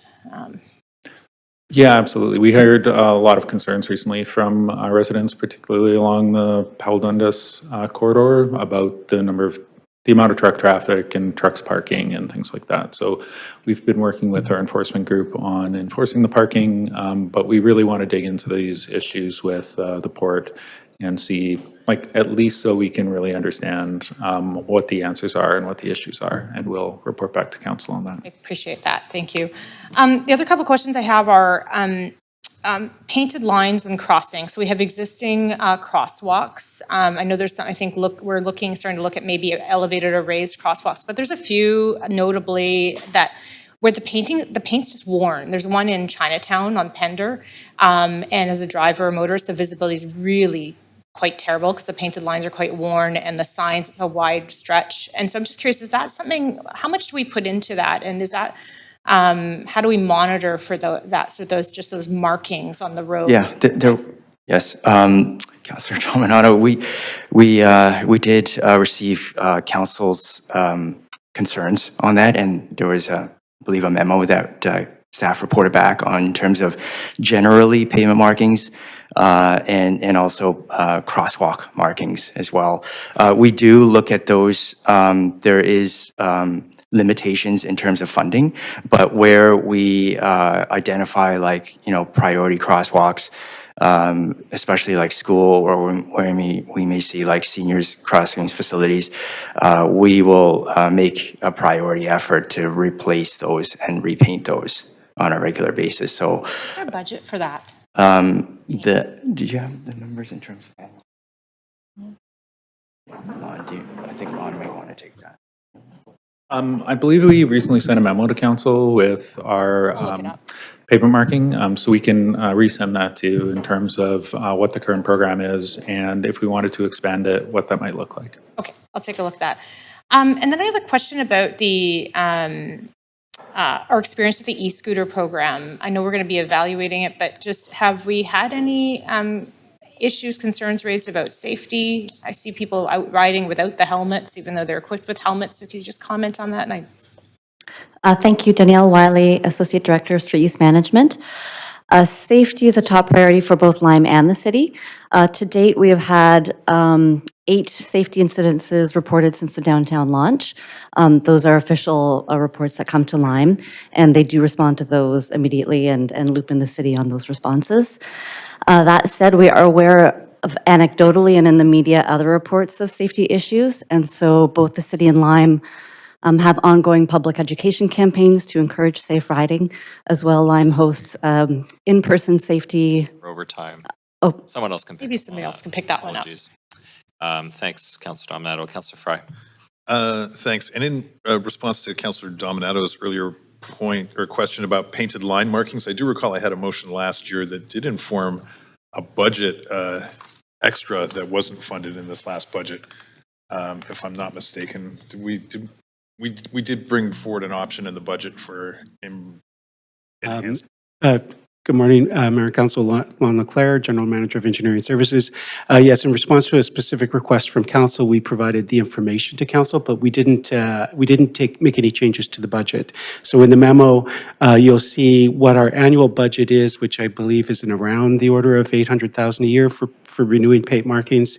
But we also shared what our normal spend is, because as Winston mentioned, we do tend to overspend because we do have to replace markings that are priority locations. So I think our spend is generally around 1.1 or 1.2 million a year.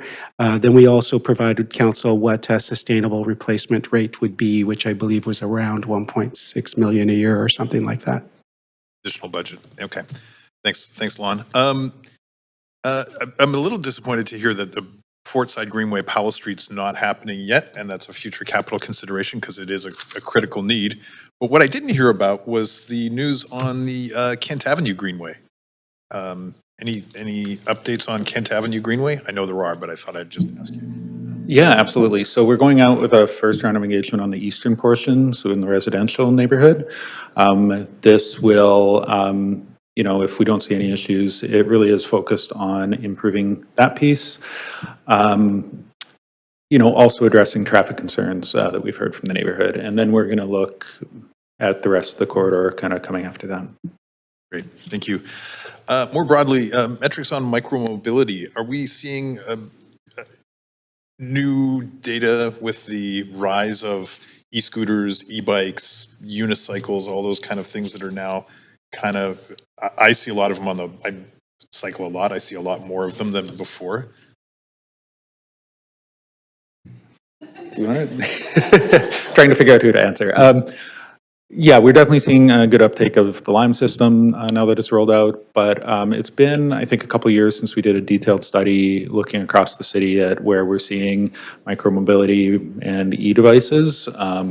Yeah, we are anecdotally seeing more of them, so we probably should look at collecting that data soon. So theoretically, if we were later today to pass some kind of refresh on a Vision Zero action strategy, we might be able to capture some of that new data. It would be part of a separate kind of count program that we'd, look at a bunch of locations across the city and see what we're counting. Okay, thank you. With my last little bit of time here, I just want to go back to some of the issues around, so I do have concerns still around active rail corridors within the city of Vancouver, what it means for human health. There's obviously, we have the Rupert Renfrew plan. I have ongoing issues along the Burrard Inlet line and what that looks like as far as, and I'll be sending you a note later about garbage and encampments along that line that nobody's taking accountability for. CN's passing the buck to Burlington Northern Santa Fe. Nobody seems to be addressing it.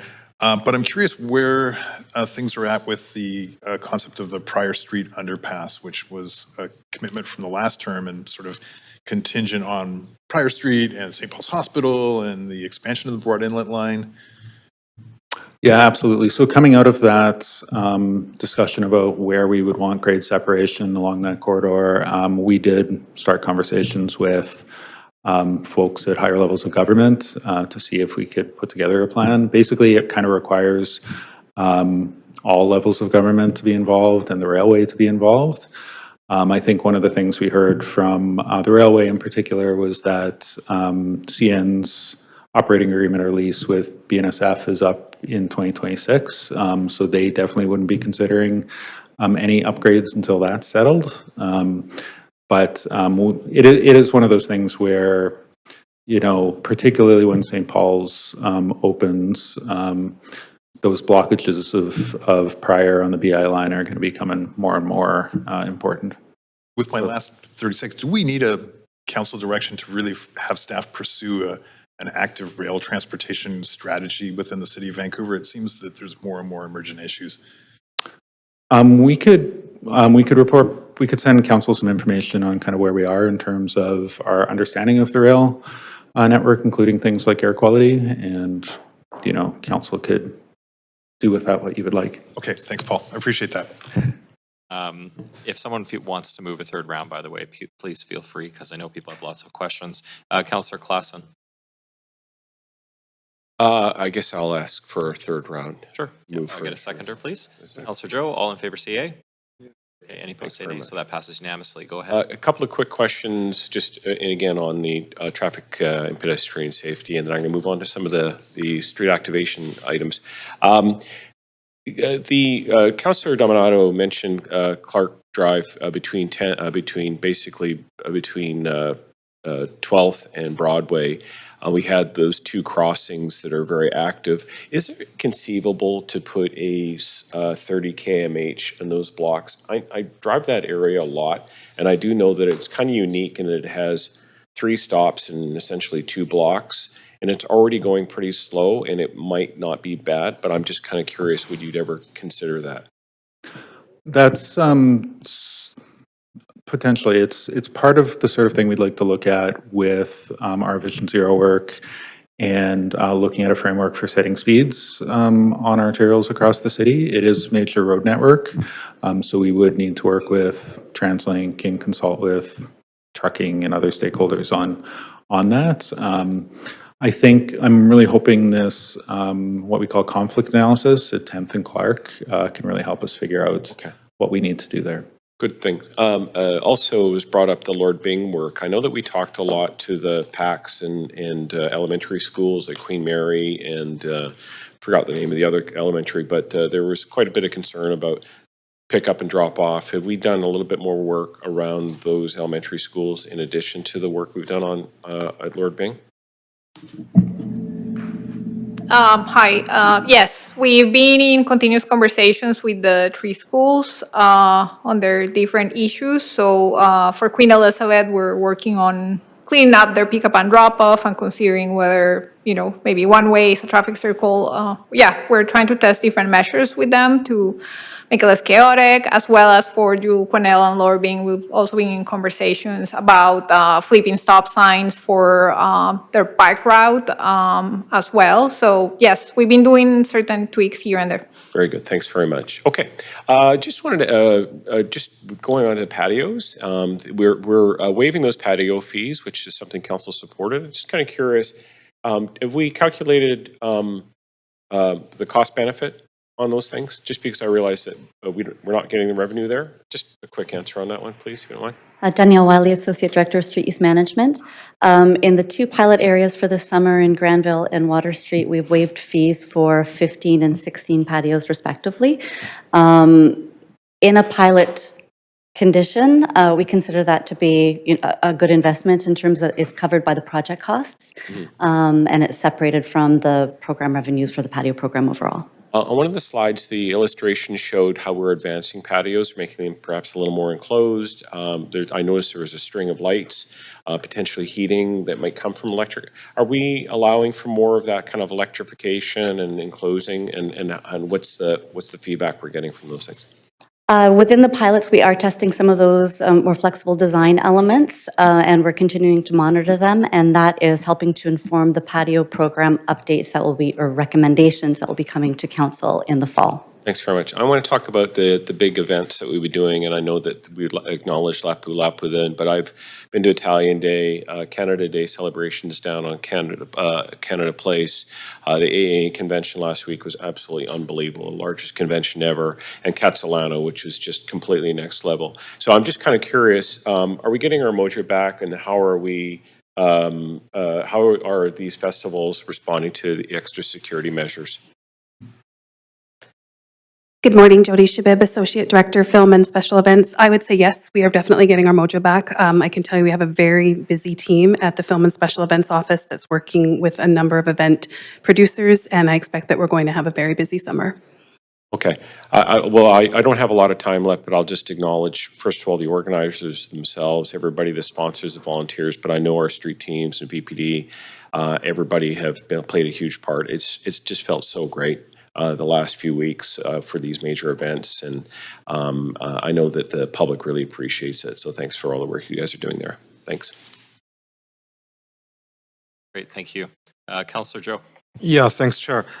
So I have some question regarding the school zones, school slow zones. So I'm looking at the map. I counted about 40 schools will be implemented this slow zones by the end of the year. So is there any plan to expand to all the schools across the city? That would be the intent, is to look at all of the locations, as Paul mentioned earlier, in terms of where we can install slow zones, like the MRN currently with how council has adopted the slow zone work is that on the MRN, we're not reducing the speeds. But as part of the Vision Zero strategic plan update, we will be looking more broadly in terms of where we install lower speed limits, including the MRN as well, where there's these schools, right? Okay, so do we have a timeline for all the schools implementation? Well, I mean, as part of this work, as we report back with the framework on the strategic plan, that will then inform like the funding timelines, locations, priorities, right? So that more information will come to council on that. Okay. Yeah. Do we have an estimate how much it costs to implement at one school? Roughly. Approximate cost? $10,000. Okay, that's really, really low cost for each school. Okay, thanks. That's the signs, pavement markings. You'll see the larger school zone sign, yeah. Okay, good. Other questions, I think you just mentioned that the incident happened after the Lime implementation in downtown. That really actually flagged my attention. So I remember at the event, I was informed that we only have 2 incidents happened before the implementation in downtown. But in a month or so, we have 8 incidents after the downtown event. 6 additional incidents for 8 total, but I should put that in the context that at the end of May, there were 67,000 rides, and now to the end of June, there are over 120,000 rides. That's almost a doubling of rides, and so the rate of incidents is actually still very low compared to the ridership. Okay, thank you. That's really helpful.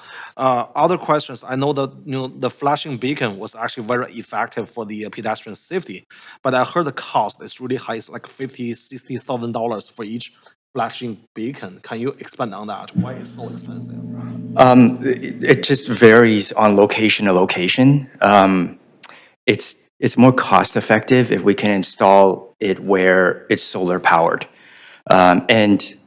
Based on where we've done our studies, identified priority locations, we've addressed a lot of those locations where solar power can be used. What restricts us from being able to use solar power at more locations is the location, whether it's covered by trees, buildings, those kinds of stuff, and that blocks the sunlight, right? So when we have to actually install power, that's where the costs come in terms of increased that magnitude that you're referring to, the 50 to 60K. Yeah.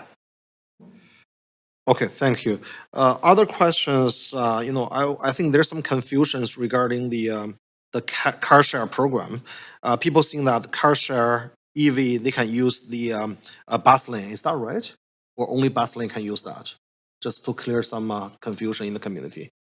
Yeah, so the bus lane is only for buses and for taxis. Taxis are allowed in the bus lanes. Taxi is okay, but not car share like Uber or something. Not Uber or Lyft or ride-hailing companies. Okay, but can EV and Uber use the HOV lane? On the highway? No, on the city streets. We don't really have HOV lanes, okay. but yeah, really it's probably about the bus lanes, and that's it's just taxis and buses. Okay, thank you. Just to clarify that. And also moving to the public space, there's some sidewalk repairs in the city. That's great. But I heard, like for instance, in downtown East Side, near Chinatown, there are a lot of seniors living there, and the sidewalk repair was not as quick as other areas in the city. What is our plan to improve that? So within the sidewalk repair program, I can bring that specific question back to our team, and we can share back a report on that one. Okay, that'd be great. Thank you. My last question is about pay parkings. I heard there's so many apps for pay parkings, which is really confusing to the user sometimes. Is there a plan to consolidate those apps? Sorry, do you mean the Cameron Perkin, Senior Parking Engineer. Do you mean the expansions? the car pay parking apps. Oh, the pay parking apps. Yeah. Sorry, we're at time, but there's a third round. Okay, yeah, thanks. Thank you. I've got to be the bad guy here, sorry. Counselor Bly. Thanks very much. I have a few more questions, but also happy to hear any sort of high-level comment on the Taylor Swift question. Is there? Hi again, Jody Shabib, Associate Director, Film and Special Events. So anytime there's an event or a concert at BC Place or Rogers Arena, we have an arena plan that the organizers are required to pay for. And so the cost associated with parking restrictions and policing around the stadium itself would be passed on to event organizers. Taylor Swift was such a phenomenon that we did have additional safety measures in place in areas outside of that zone because we had unofficial gatherings of fans. And I can report back with those figures. I don't have them off Yeah, that right would now. be great. Yep. Yeah, great. Thank you. A question around the e-scooter, the Lime e-scooter program. I have been sent a number of photos of e-scooters sort of parked in the middle of a lane or on the side of a sidewalk and have seen it myself. I thought they needed to be docked. They do need to be docked. Lime is currently working on upgrading its locking mechanism device in that this is their first station-based system. And so in their early locking device, they're having some issues with some of the devices not locking properly. So they are upgrading that and they're rolling out those upgrades I mean, that fall. I'm just seeing them dropped off, like quite literally on Denman and Davy, right in the alley. It was literally sitting in the middle as somebody's turning in, and they just took a picture and yeah. For devices that are improperly happens there? left, Yeah. the rider would continue to be paying for that per the minute that has not been properly docked at a system.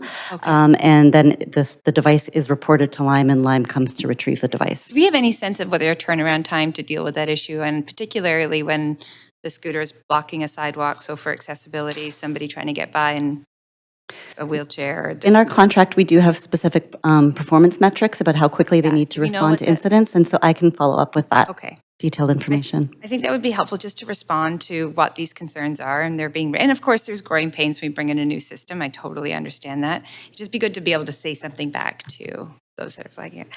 A question around the 10th and Vine bike route. So great new improvements, I would say, around the from Arbutus to Vine. And then it just kind of ends at the four-way stop. And that road in particular is lethal. And I've heard from cyclists that they're just curious, what's the plan with that road? Because it almost looks like it's waiting for a sewer upgrade or something, that there's no maintenance on the road in terms of potholes and real significant what do you call it, Paul? Like just like when it's just, there's a lot of divots and cracks in the road that are quite lethal for cyclists. And it's a bike route.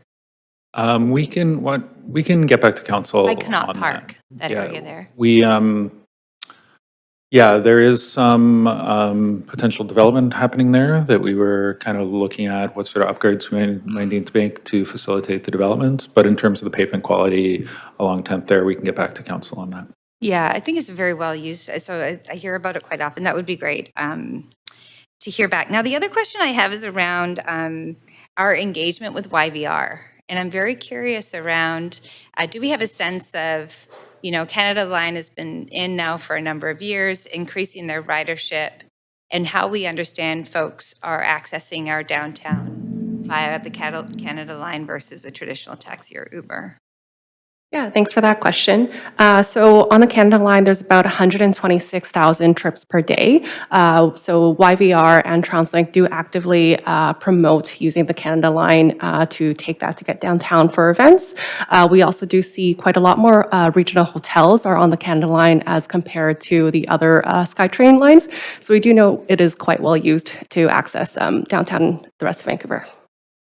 Okay, maybe I could just get a further update because I obviously travel a lot right now. I'm in that airport a lot. I can honestly say I don't see any signage that says, hey, just so you know, our local subways or our Canada Line is incredibly accessible. It's fast. It's cheaper. You should think about like some sort of campaign to get people on it because I really don't think it's all that busy compared to other traditional vehicle access to the airport. But again, So in particular, signage within YVR is something that we can talk to the airport about, particularly in the context of the World Cup. coming next year. We've been talking to IVR about them facilitating that. It would be, we'll continue to talk with them about encouraging the use of Canada Lime. Okay, that's great. Thank you. That's my time. Thank you.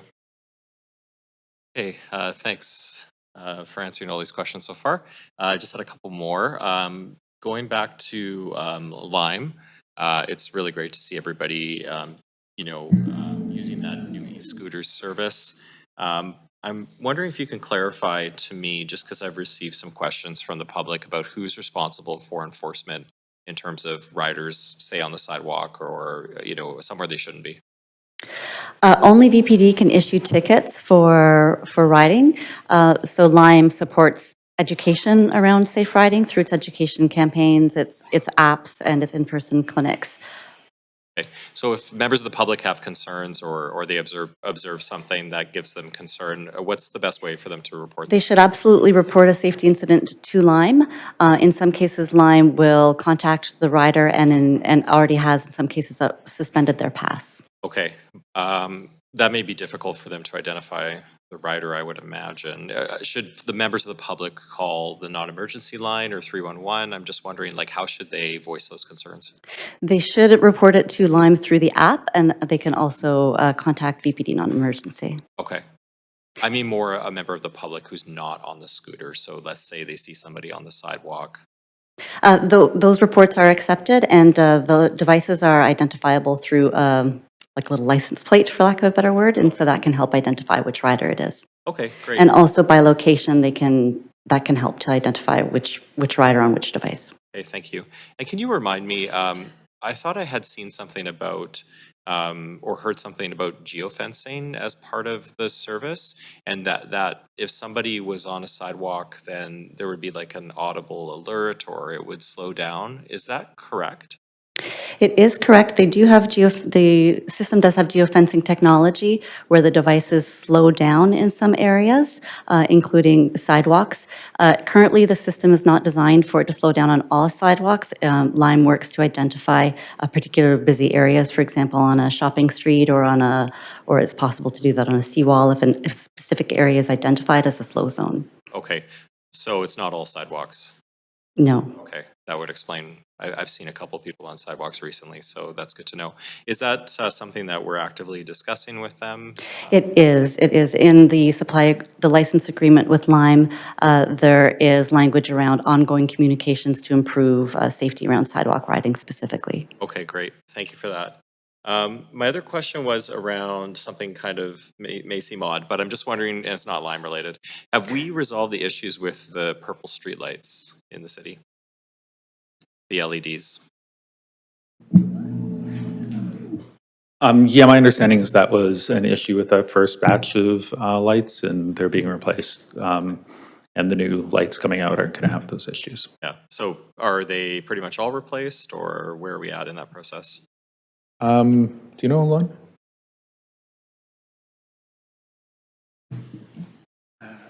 Sorry, yeah, they're actually going back to them at the end because they're still dealing with all the priority installations across the city, which is switching to LED, and that defect in those devices often don't materialize right away. So they actually become more and more purple with time. Okay. And so it's better for us to kind of come back to those locations later and then identify all the defective ones. Okay, thank you for that update. And then my last question was around Sanok and just seeing the progress there. Is there, I seem to recall seeing some sort of bus stop or something that's going to be incorporated into the Broad Street Bridge. I'm just wondering where that's at and when we might expect to see something. Yeah, absolutely. So that's triggered so they call it the transit hub. The transit hub is in the services agreement is triggered in phase 2. Phase 1 is nearing completion. They're looking for occupancy at the end of the year. In time for that, they'll have the bike connections to the Broad Bridge and the walking connections, and we'll have completed a lot of our road improvements to service it. They will have also constructed the southbound bus stop, but it won't be activated yet. The only reason it's constructing it is because because it would be difficult to construct it later. So then, as part of phase 2, they construct the northbound one. Once that's built, they'll open the stop in both directions. Okay, that's a really great update. Thanks for that. Okay, that's it for me. Councillor Maloney. I just want to head back to automated enforcement again. So we need to ask the province for speed and red light cameras. We won't get more unless we ask for them.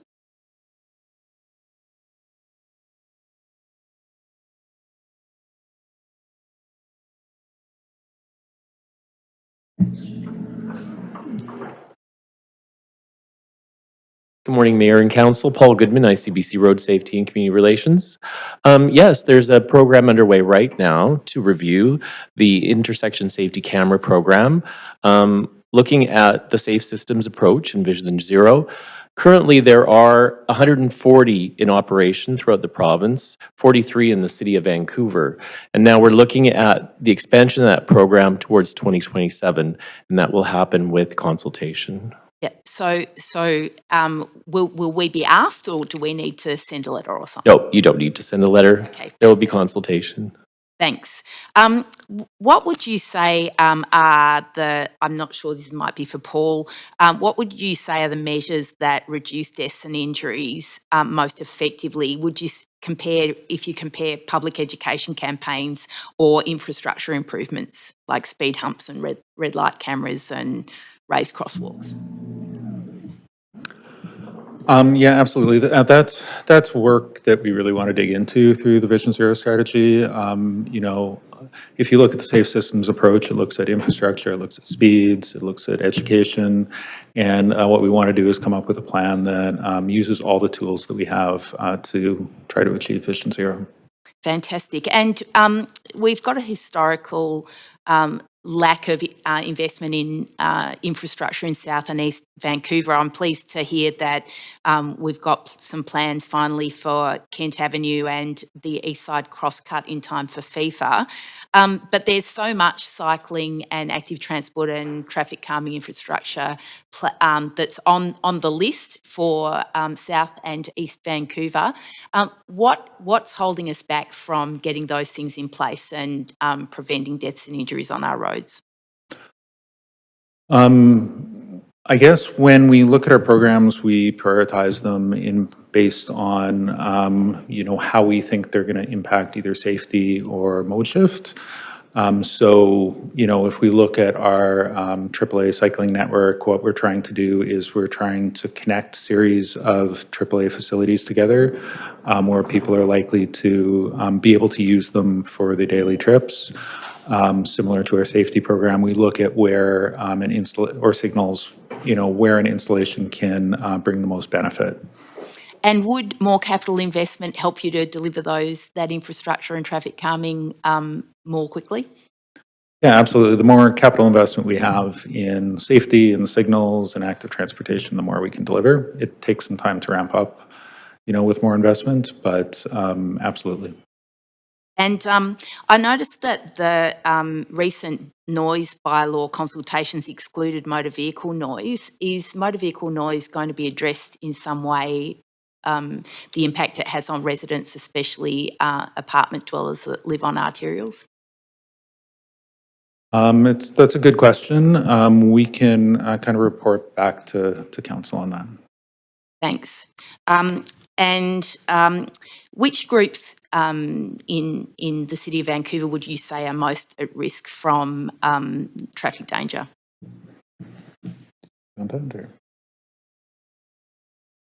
Yeah, Councillor. Based on the data that we've seen, we're seeing, of course, elderly and students, children, definitely are most at risk when it comes to you know, fatalities and serious injuries. You know, in terms of the elderly, you know, falls, collisions, they're more susceptible to injury, serious injury and fatality. Thanks. And just about Lord Byng Secondary, where there was that terrible incident in January 2024, I know that there's a flashing pedestrian beacon planned. When's that likely to be installed? Q4 of 2020. You might want to just speak into the microphone. It's the fourth quarter of the year, like later this year. Yeah. And what's the delay caused by there? There's, through the program itself, as we identify the locations, we go through and do the design and implementation. As I mentioned earlier, there's a number of factors that we go through, like looking at the power supply for it. Sorry, we're at time. Apologies. Just encourage everybody to keep an eye on the lights on the podium. Councillor Dominato. Thanks. Did you just want to finish that couple of sentences on that question? Sure. Yeah, so there's the process of implementation, the design, and then procurement of equipment, and then implementation. And then, of course, if it requires power, we work with hydro as well, which there is a process that we're in the queue as well in terms of working with them to get power to do their infrastructure work, to turn on the lights, like literally. Yeah, so. That's a really good flag, because I know that's come up a number of times, and I know you're trying to work with BC Hydro and have that accelerated. I have a couple of more questions.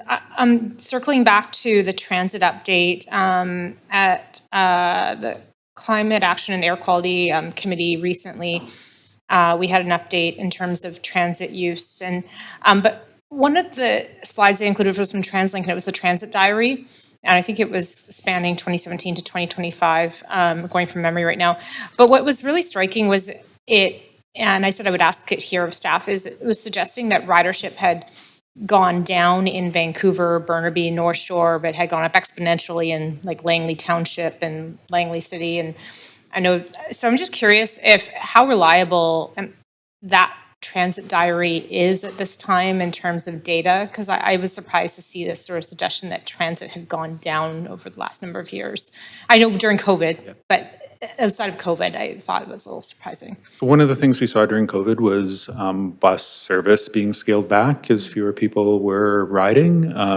We actually saw a reduction in the amount of service within Vancouver, I think it was over the last couple of years. So because of that, we see more pass-ups and fewer, like we did see a bit of a drop in bus ridership, even though we saw an increase in the rail ridership. So with the new investment plan, that includes an additional 4 or 5% of increased bus service within Vancouver. And in our experience, that service will get kind of eaten up pretty quickly in terms of the demand for buses. But I think the slight drop in ridership was really about not having enough bus service to meet the demand. Right, so people not getting on the bus, not being able to actually access, like, so full buses like on Broadway or the R5 and others were. Yeah. Okay. And then I wanted to ask how, with the implementation of the bike path and through Gastown, how that's working. And I'm just curious because I've heard cyclists really seem to welcome it, but there seems to be, I've heard some confusion around the bi-directional aspect or how it's actually working and conflict between drivers and cyclists. And so if you just speak to maybe how that's working. Yeah, absolutely. So it's very early days on the pilot. With the pilot, we're testing car-free Sundays and then how we can improve public space and movement through Water Street the rest of the week. You know, part of the goal of Two-Way Cordova was to bring some of the traffic off of Water Street onto Cordova, as well as the ban of the right turn. The bike lane itself is a counterflow painted bike lane. Because we had enough space to do that. We don't have space to protect it because it needs to be wide enough for emergency vehicles and things like that. So it's not an ideal cycling facility. I think what we've seen so far is mostly issues where we have bad parking behavior in particular, and drivers on Water Street are having to go around, you know, someone waiting for a parking spot or someone parked badly and are using the bike lane. We're looking at are there tweaks we can make to it as the summer goes on. Ultimately, we're not In our observation so far, we're not seeing it as a major safety issue because the sight lines between people cycling and drivers are quite good, and it appears the drivers know they're going somewhere where they're not supposed to be. But it's something that we're definitely keeping an eye on as the summer goes on, and that's going to inform kind of what we look at as we develop the public space plan towards what the long-term design of Water Street might look like. Thank you. That's all. Thanks. Thanks, Councillor Dominato. Councillor Fry. Man, Paul, you're just up, down, up, down.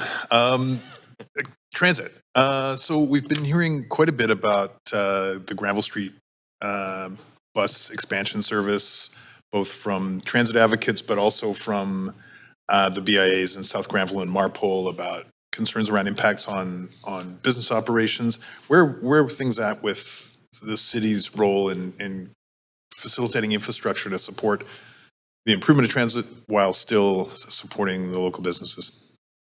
Yeah, absolutely. So we're kind of in the process of wrapping up engagement on that. We're planning to go back and have a conversation with the Marpole BIA fairly soon about kind of where we are and see how we can incorporate some of their feedback. So, we expect to be reporting back to council, I'd say, in the next month. Yeah, next month on where we're landing on that. Okay, great. I appreciate that.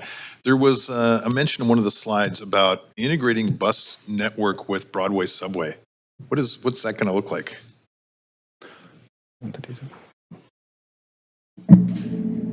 Yeah, thank you for the question. As part of TransLink's area transportation plan process, they've looked at rerouting some of the routes to better incorporate with the Broadway subway. So one of the changes that was temporary during the construction was the changing Route 17 to go off of Broadway, or some of the other routes like 16 to be off of Broadway. So part of TransLink's consultation has been to look at whether or not some of those routing changes would stay permanently, and also how to connect to some of the new stations, like at Granville as well, to improve service integration with the subway. So do we anticipate like shorter routes connecting to stations, and like what's the physical integration look like? Yeah, so some other routes would get terminated. For example, the 99 would go from Arbutus Station to UBC rather than running along all of Broadway. But we could maybe report back on what some of the all the routing changes that are proposed, and they are still going through consultation through TransLink's process. Okay, I think it's a fascinating piece of the puzzle, and obviously we're still waiting for that completion. So I'm curious to hear how it's going to go. Related, more on like last mile micromobility, like the Moby, for instance, conversations around how do we integrate Moby and now Lime with stations along the future Broadway line, but also on the Canada line, so that we're making better use of that last mile. As a very active Moby user myself, I find it super great to like facilitate through taking the train and then taking a Moby to the next phase. Yeah, our data shows that connectivity to transit hubs and to transit systems is a really important part of making shared micromobility successful.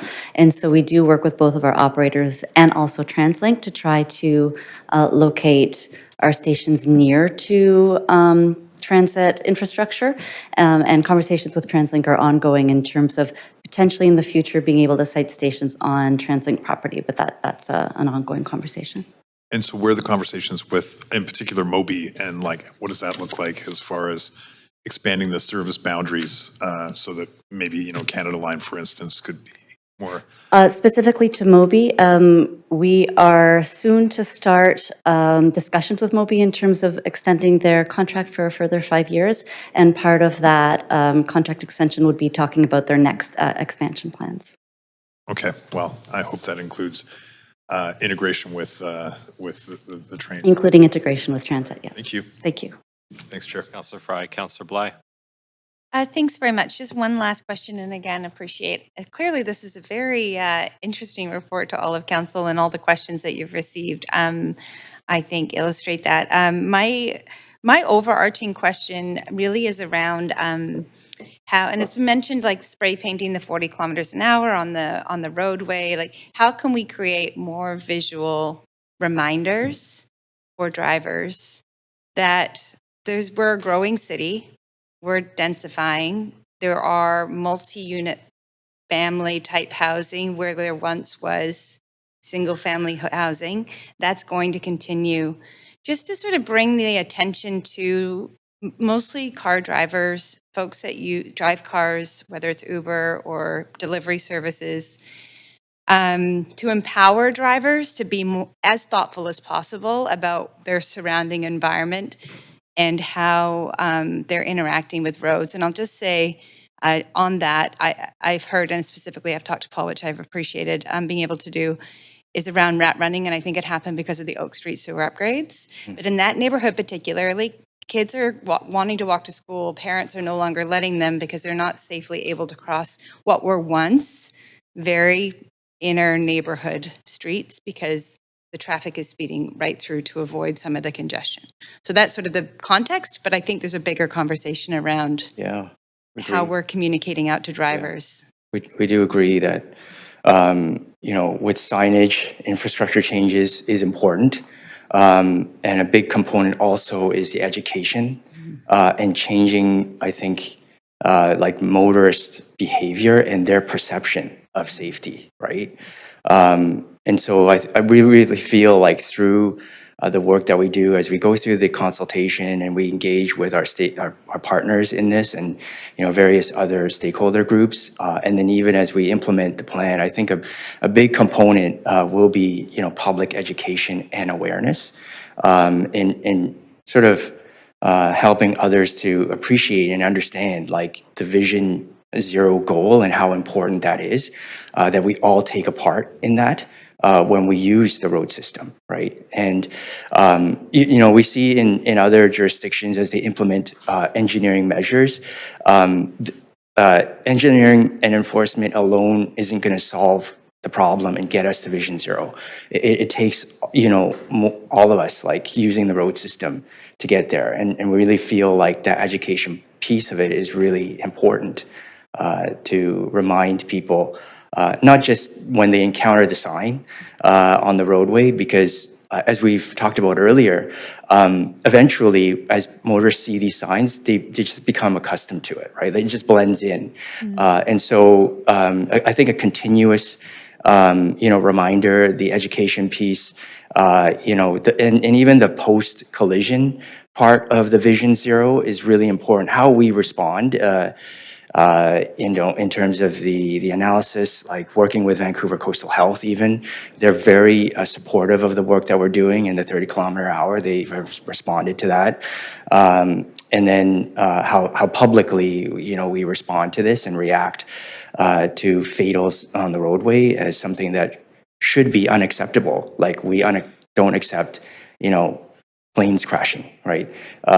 So I think there's just a mindset that needs to change, right? Yeah, no, I appreciate that answer. It's not an easy fix. And there's not a real simple solution to this. So no, I appreciate just folks from ICBC being here too, hearing this discussion. And, we deal with a lot of topics in these chambers that it sort of go beyond what is the traditional role of a municipal government. And yet this is exactly what we are to be doing and planning for and engaging on.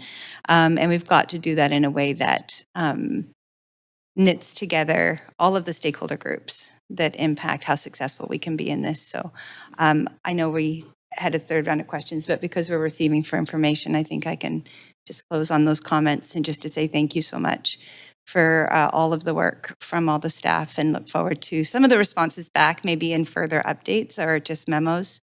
But it's a tremendous amount of work and effort, and I think thoughtfulness, and just a huge kudos to the team on the success of the Gastown pilot and the evolution of that, and look forward to how that continues to bring a great, vibrant public space for our city for next year.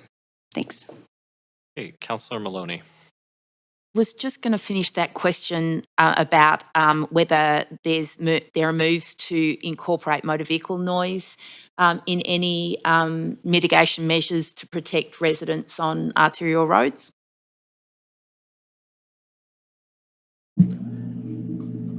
So we don't currently have a lot of work on noise, but that's definitely something we can look at. All right. And what about work on delivery zones, particularly on cycling routes? I know we have problems with double parking, especially when there are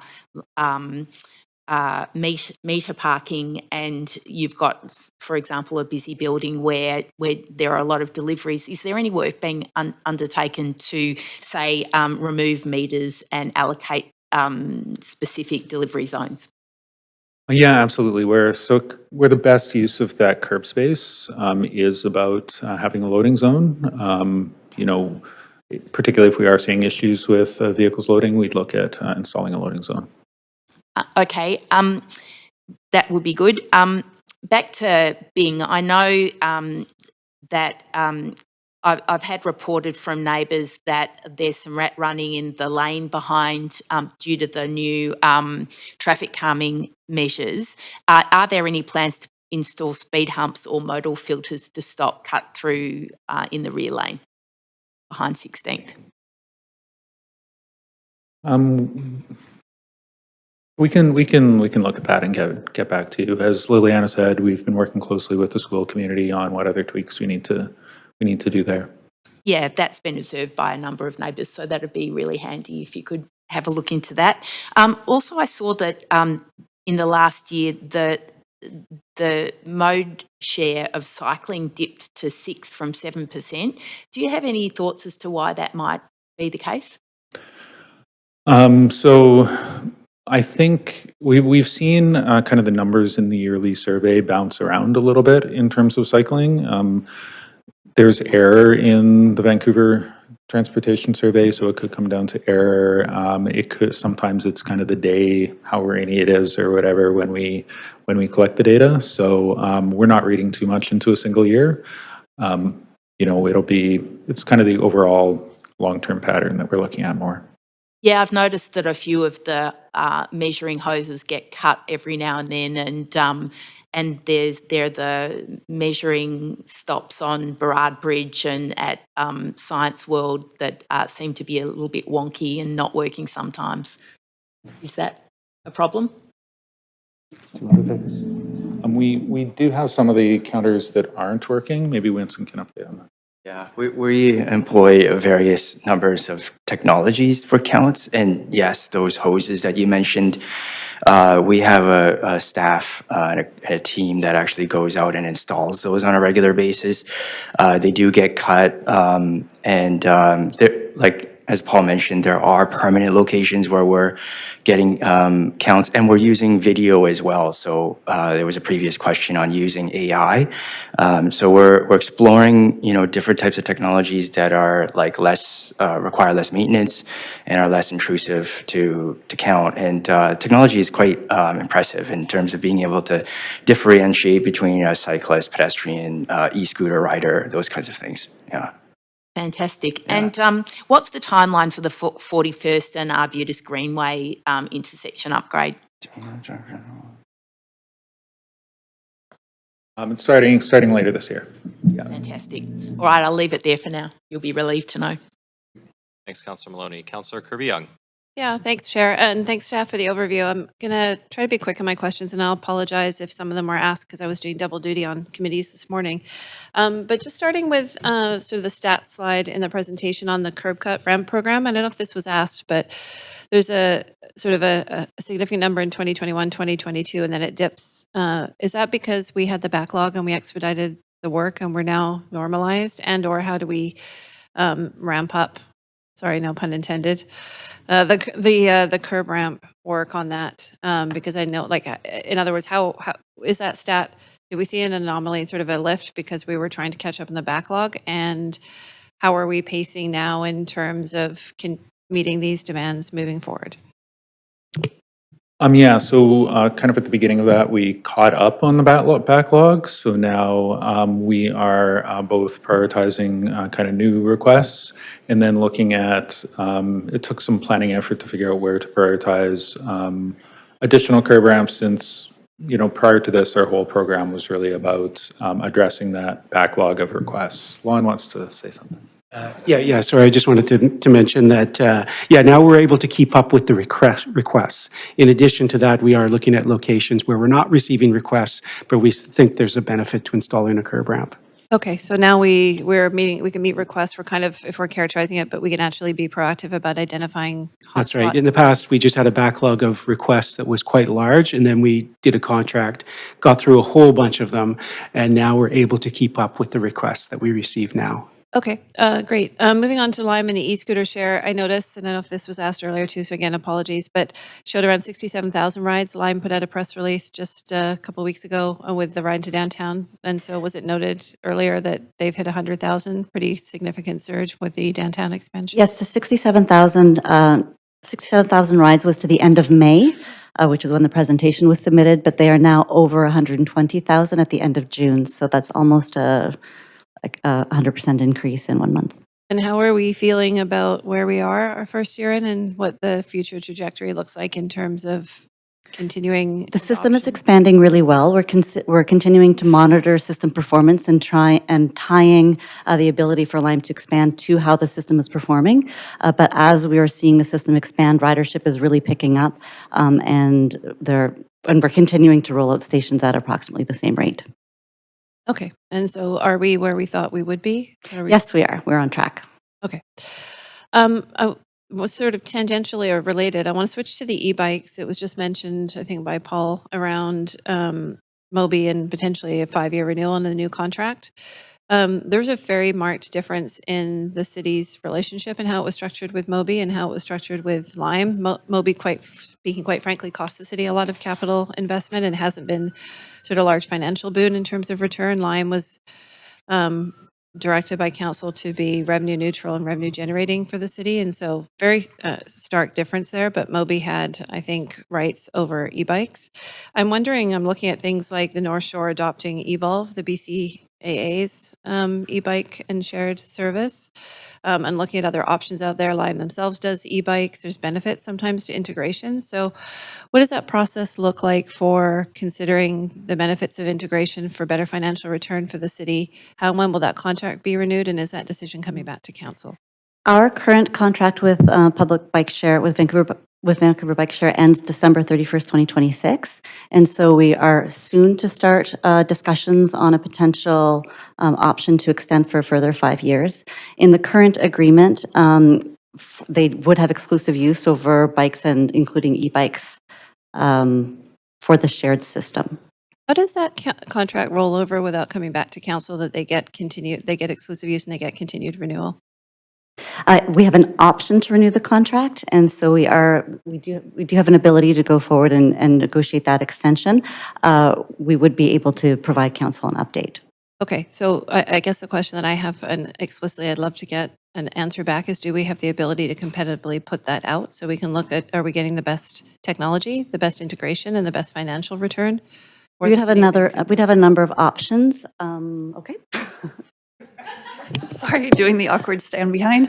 I think I'm understanding the questions that you're asking there. And so what we could do is look at the process as a whole of within the contract, and then we could share an update to council and then seek direction if if additional pieces would be needed as far as future expansion of contract pieces. But right now, as Danielle was saying, we do have the ability in the current contract to do an extension. And so we could offer an update on what that includes for council's consideration, and then we can go from there if there's direction to do something further. Do we have the ability to do a competitive RFP? We can report back to you on what's included within that contract right now. I'd like to make sure that we have a real detailed understanding of what's within that contract, and we can share that to council. Thank you. And then on the bus priority measures, and a couple of my colleagues touched on this, I'm looking to sort of better understand how we're going to report out what success looks like, and not just in terms of bus, and I'm very familiar because I've made that motion in terms of expediting on the corridors, but not just the time savings, or for example, the $2 million that was predicated to TransLink save so they can put into other service. But in terms of business impact and providing a fulsome picture, what is that reporting back going to look like? Because it's challenging going into neighborhoods. I think Councillor Fry mentioned some of the dialogue in Marpole. There's South Granville, Kingsway is coming next. So what does that look like in terms of us being able to better understand the impacts, including on local business? Great, thank you for the question. And absolutely, the trade-offs for parking and on kind of business access is something that is going to be really critical for this work moving forward, and something we're definitely hearing in MARPOL. We are working with the Business and Economy Office at really how we look at the businesses and how we look at those trade-offs. So we can get back, when we report back to council, we'll be reporting back on what we heard from the businesses and from that office. Okay, I guess I'm looking, it'd be interesting to understand if we're going to have a consistent set of metrics and sort of evaluation as to how and what those reports look like, because this is not an isolated from one neighborhood. This is something we're looking to do successively on key corridors in the city. Yeah, absolutely. And our work is trying to find that balance where we can provide good access to the businesses, the access that they need, while meeting council's target for speeding up buses. But yeah, we haven't reported back yet on a corridor. So as we start to move towards that, yeah, we can connect in with council on what that looks like. Okay, thank you. Okay, thank you, Councillor Kirby-Young. Councillor Montague. Yeah, thanks, Chair. Sorry, I just wanted to clarify something. I don't know if I just caught a piece of it, but Paul, did you mention something about installation of speed humps on 16th Avenue? No. Okay. I didn't. Okay, so I did mishear that. I think the question was about the lane behind the school, behind Bing. Thank you. I thought I heard something about speed humps on 16th Avenue, so I just wanted to clarify that. Thank you. Okay, thanks, Councillor Montague. Councillor Maloney. Yes, sorry. Just a quick question for ICBC. I understand that the review of automated enforcement isn't going to include cell phone use, even though there is established technology available to reduce distracted driving with cell phone use. I'm not involved in the review of the automated technology, so I can take back your questions and find out more about that. Yeah, I know there's been a lot of success with that in other places. Thank you very Okay. much. So specifically, could you say the question again? It's about. So there is camera technology available to monitor people using mobile phones or cell okay, phones yeah. while they're driving, So which is a big source of danger to other road users. So increasing it from going through the red light, also speeding to distracted driving. Okay, thank you. Thanks very much. Okay, That's it. Thank you very much. Okay, that's it for questions. No decision is required on this item as that presentation was for information only. Thanks very much for that. That was very comprehensive, and I appreciate all your answers to our many, many questions. So that completes presentation one. I'm going to suggest we break for lunch now and return at 1 o'clock to deal with report number 1. Thank you.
Welcome to Tele.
Yep.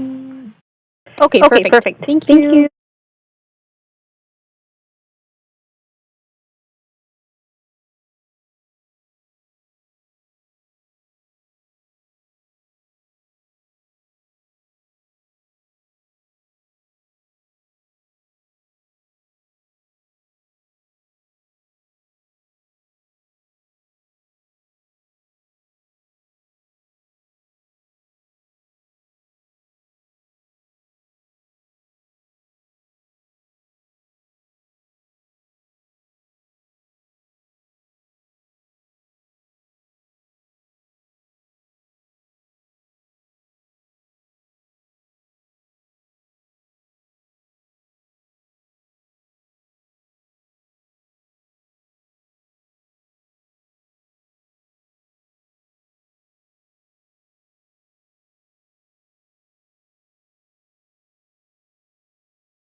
Okay, Council, welcome back. We're going to resume the Standing Committee of Council on Policy and Strategic Priorities.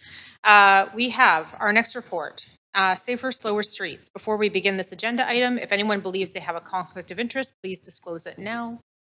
Hearing none. This item does not have a presentation, so committee members, you do have the report in your package. You have up to 5 minutes to ask questions at this time. When the report is moved with recommendations, you can do debate. But we do have speakers, I think, to this item as well. So starting with questions, up to 5 minutes. Don't jump all at once.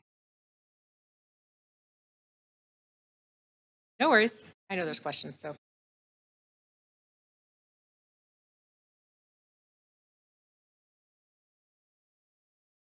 Councillor Orr, you have the floor. Thank you so much. I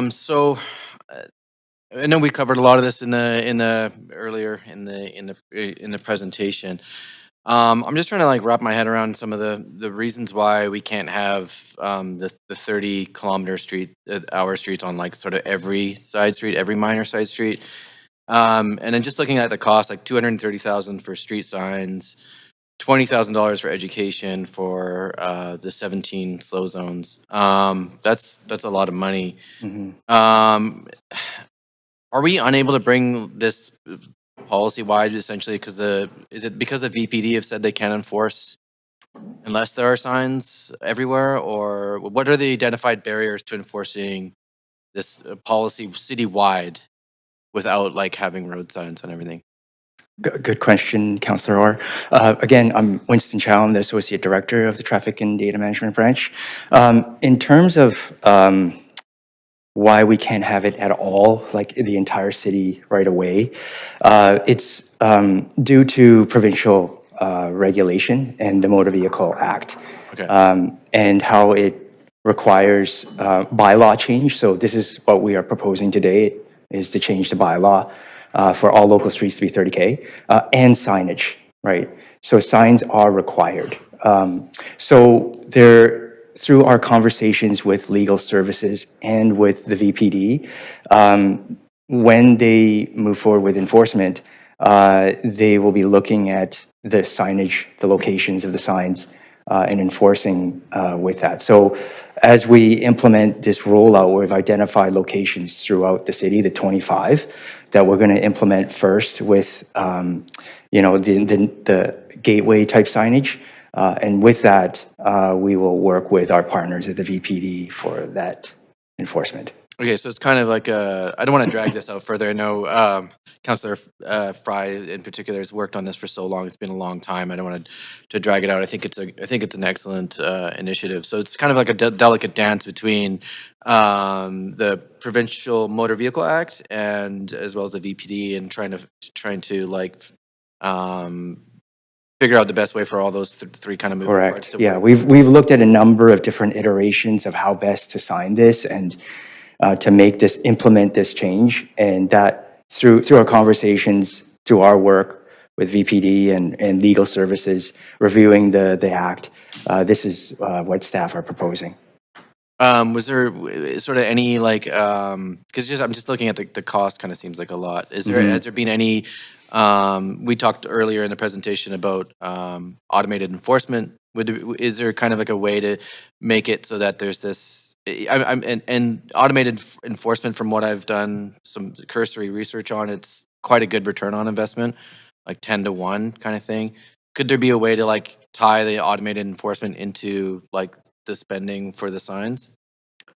Our desire and what we would like to see is, where there is enforcement, where there is police traffic enforcement, that those revenue fines would go towards road safety improvements.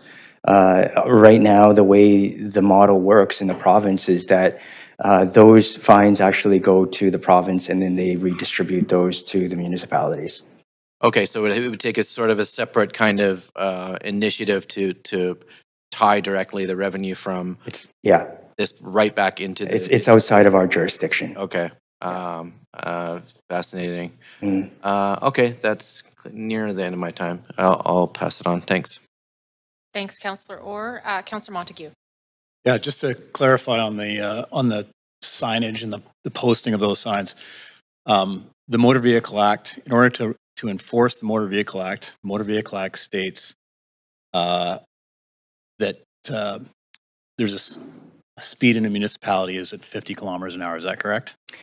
That's the Motor Vehicle Act states that unless otherwise posted, Right.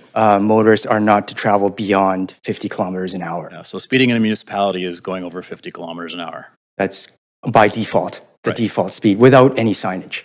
That is So- the default speed across the province. If we were to give someone, say, a speeding ticket on the Stanley Park Causeway, which is 60 kilometers an hour, we can't write it against speed in a municipality. We have to write speed against municipal sign because it's a sign that's been erected by the municipality because of bylaw changes. Is that correct? The VPD would enforce that. Right. Yeah.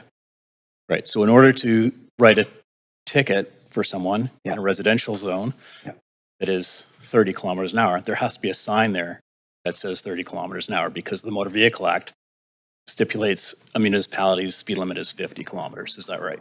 That's our understanding of it. Thank you. Yes. Thanks, Councillor Montague. Councillor Kirby-Young. Yeah, thanks very much. I have a couple of questions. 'Cause I was looking at Appendix B, and there's some really good stats from some other jurisdictions, such as London, et cetera. Crashes reduced by 42%.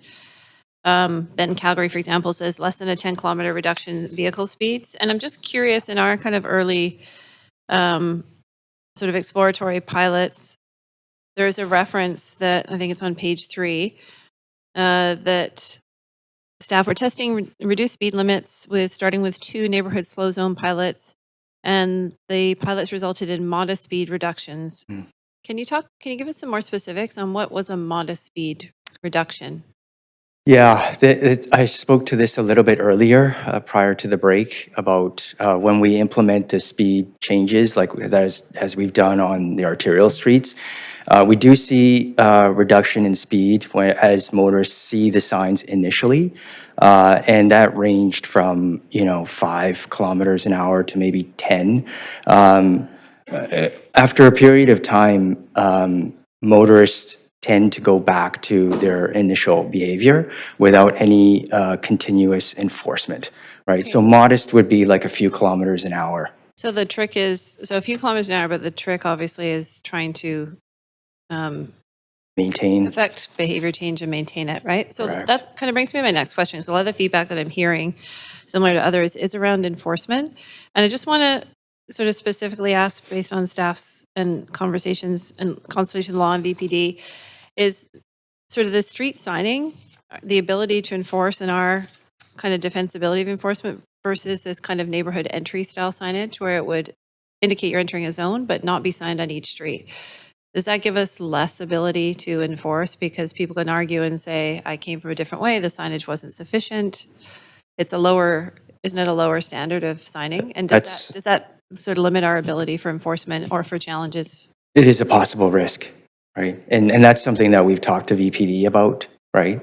As we were putting this proposal together, looking at the cost versus the benefit, even with the 25 locations or neighborhoods that we're going to implement, it's $250,000.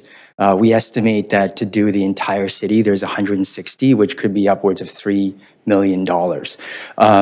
So we're just looking at, what the cost benefit is. In most of these locations, the initial 25 rollout that we're going to do over the next 3 years, we're already seeing lower speeds. As I mentioned earlier, we capture our own speeds. We have radar equipment to measure that, and we're seeing most of the times people aren't driving 50 kilometer hour on these local streets anyways. We've heard from, residents, communities that they want lower speeds on their local streets. And so that this bylaw change and the signage would support that. So what is, I guess the question is, we don't really have another option because the likelihood of the province making that blanket change, I'm hearing, is quite low because they're considering rural areas, not just large urban ones like Vancouver, where people are traveling large distance between homes, and then they're not willing to go there in terms of doing a 30 in northern BC or in the interior and doing a 30 kilometer on every street. But that would avoid us, if we want to do a full rollout, and avoid the $14 million, that's really the most cost-effective way to go, right? It's, But we're not likely to get any provincial change, are we? from what we have seen so far, we haven't seen. I see Paul any popping up. Support, yeah. Can I ask for a second round, Chair, so I can get this answer? Thanks. Yep. Can I get a seconder? Councillor Montague? All in favor? Can I get a show of hands? Yep. Go ahead, Paul. Great, thanks. When we reached out to the province, when we've reached out to them asking for the ability to pass a blanket speed limit, they've basically said you already have the ability through the Motor Vehicle Act and gateway signage. So it's a bit of, there's some kind of different interpretations of the Motor Vehicle Act and what you need to kind of enforce that in a zone. So that, So we are kind of a little bit stuck with this right now. so they're basically, you have the tools. So if, I guess my last point is, if we go into this, we kind of have to have eyes wide open that it's still going to be the emphasis on trying to sustain positive behavior change through a lot of education, because our enforcement ability is, and our implementation ability over time is going to be limited. Well, I know that our plan is to move towards 30 kilometers per hour on local streets in the city, assuming this is passed. Then we can use the speed hump program and assess streets at 30 kilometers per hour instead of 50 kilometers per hour, and use other kind of self-reinforcing tools to be able to reinforce those speeds. With the accompanying infrastructure Yeah. investment. Okay, thank you. Thank you. Councillor Maloney. With regard to this, the speed hump program, so you're anticipating that a lot more streets, should we pass this, a lot more streets will qualify for speed humps. So the streamlining of the your ability to implement is to deal with the workload. What would you say to residents who are concerned about less consultation? Good afternoon, Catherine Glovich, Associate Director for Community Transportation. Over the last 5 years, when we've gone out to community survey for the residents of that block, we actually, all of the speed hump sort of applications have passed. So we're anticipating that there likely will be some support for that moving forward. And but residents will still be Notified. That's correct. We'll still be notifying that an application was put forward by someone within the block, that we assessed that through data collection, and that we're moving towards an implementation of 2 to 4 speed humps on that block, depending on the length of that block and what the team decides is needed. Thanks very much. Thanks, Councillor Maloney. Councillor Montague. Go ahead. Thanks, Chair. I just want to, so first of all, I want to preface this question with the fact that I think it's crazy that the speed limit on a residential side street is the same as Granville Street or Oak Street. I think most people agree that 50 kilometers down a side street is stupid. But I'm also pragmatic and realistic. So one of the things we're talking about is not just speed limits here, but where the conversation has gone into things like speed humps. So I want to chat a little bit about speed humps and ask you a question. My experience is that drivers do one of two things to avoid the effects of speed humps. Diligent drivers, good drivers, regular people slow down. It prevents them from being bounced around in their car. The idiots on the road, and there are lots of them, speed up, because driving fast over speed humps also eliminates the effects of them. So what sort of analysis has the city done on speed humps with regards to how they affect driver behavior in the city? So we can provide more kind of info on the speed humps. What we saw with kind of the things you see in parking lots in particular, so the speed bumps, like the double one or just the one that's the very simple bump. Very short bump. The very short bump.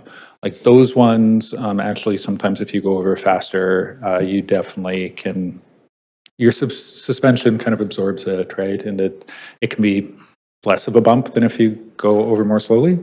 The speed humps are designed with a sinusoidal curve. So the intent, our best understanding of that is that it generally requires slowing down to avoid the vehicle being thrown up. But we can provide more data to council on that. It'd be great to do some sort of look into that. I don't think I'm giving anybody ideas here. I hope not. But I can. I've done a lot of vehicle collision reconstruction. During that time, I've had situations where I've done various speeds over speed humps, and even the double humps. If you go 100K over them, you don't feel them.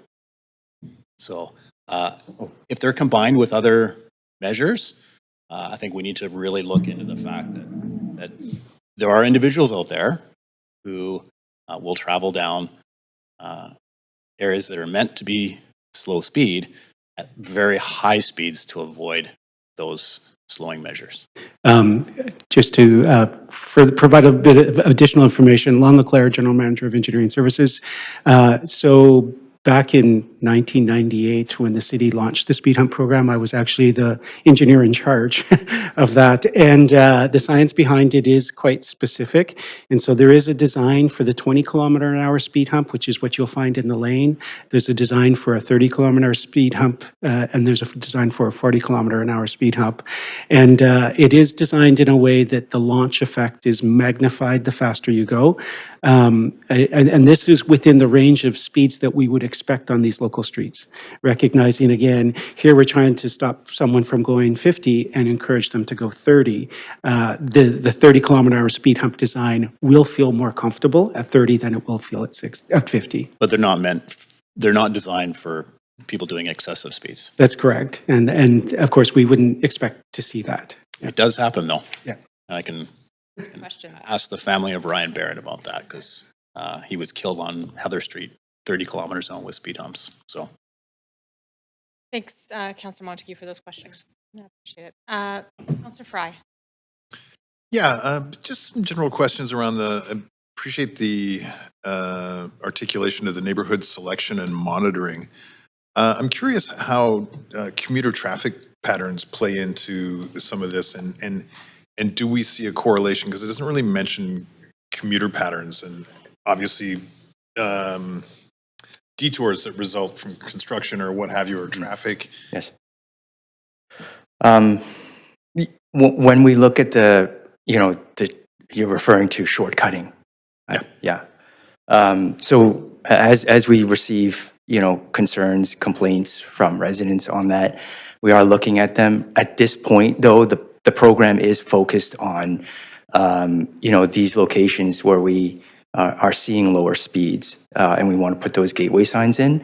There is a, broader program to look at the shortcutting concerns across the city and work with the communities to address the concerns with that. And so there are a number of locations, the communities that we've identified. There's 7 or 8. As part of that, we'll be looking at additional measures, including like diversionary type traffic calming measures potentially to address some of these things. And beyond that too. And Paul, I think you want to add to that? Yeah. Yeah, thank you. And I forgot to reintroduce myself later. Paul Storer, Director of Paul Storer, Director of Transportation. So our neighborhood traffic management program, it really looks at those issues like speed and shortcutting within communities, and we try to prioritize the communities that have the biggest issues, and we'd be rolling out the 30-kilometer-per-hour zone in those communities that we're doing that neighborhood traffic management work. How does these selection, how do they influence like mapping programs, like the Uber driver who gets a route determined for them, or anybody who's using an app to figure out what the fastest way to get to point A to point B?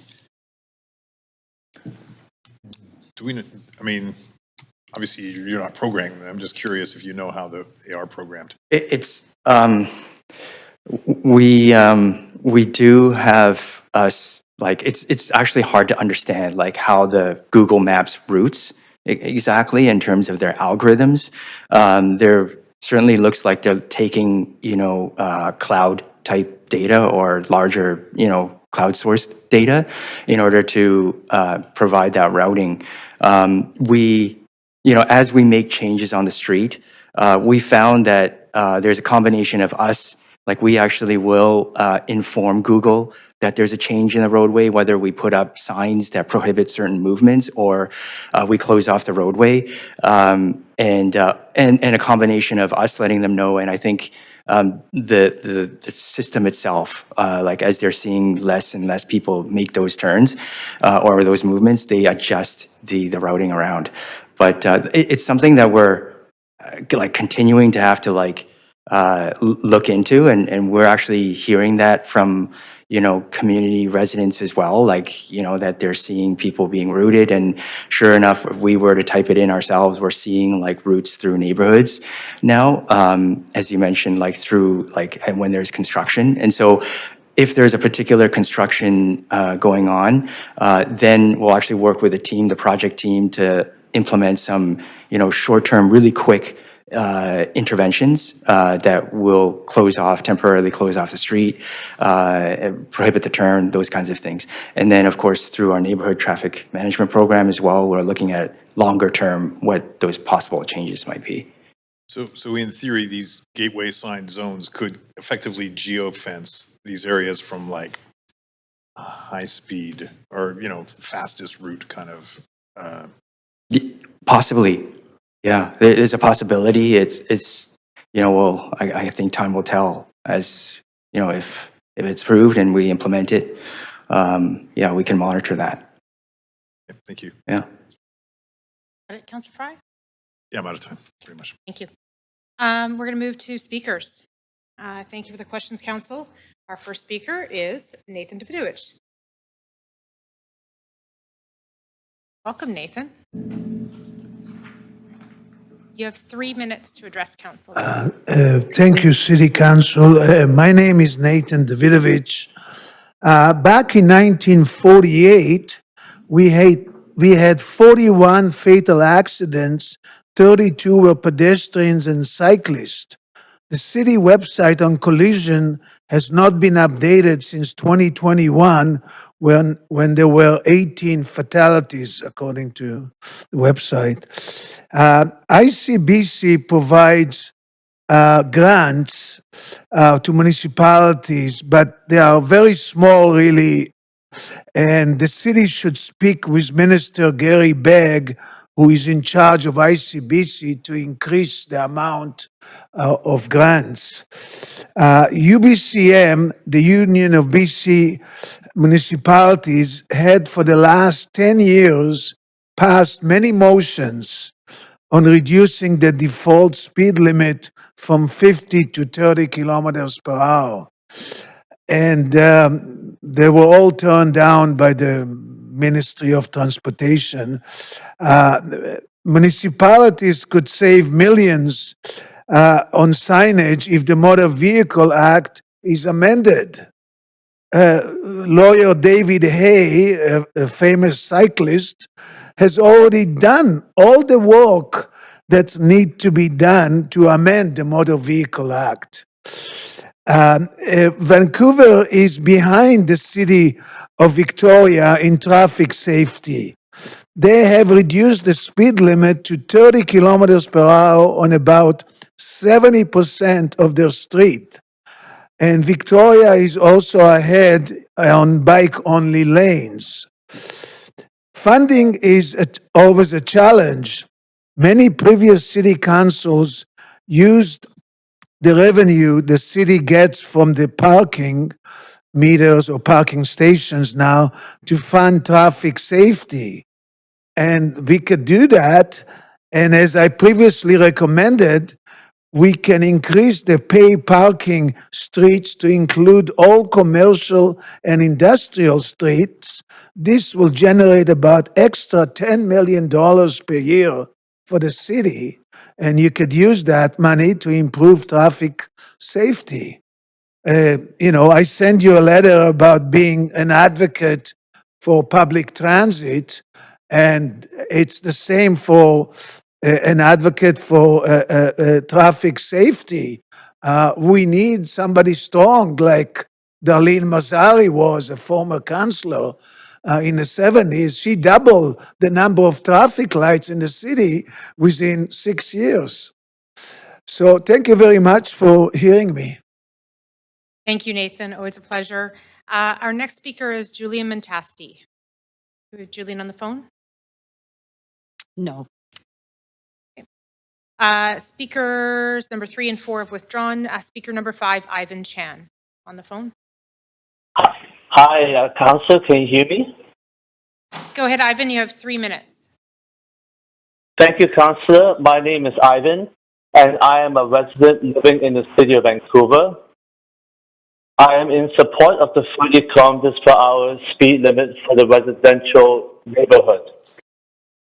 As a cyclist, I sometimes ride my bike around the city as an alternative to driving my car. I get good exercise while cycling, and I didn't need to find parking. In order to attract more cyclists to ride, there has to be a safe environment to do so. Speed limit reduction is one way to provide a safe environment because car speeding is dangerous and uncomfortable for cyclists and pedestrians.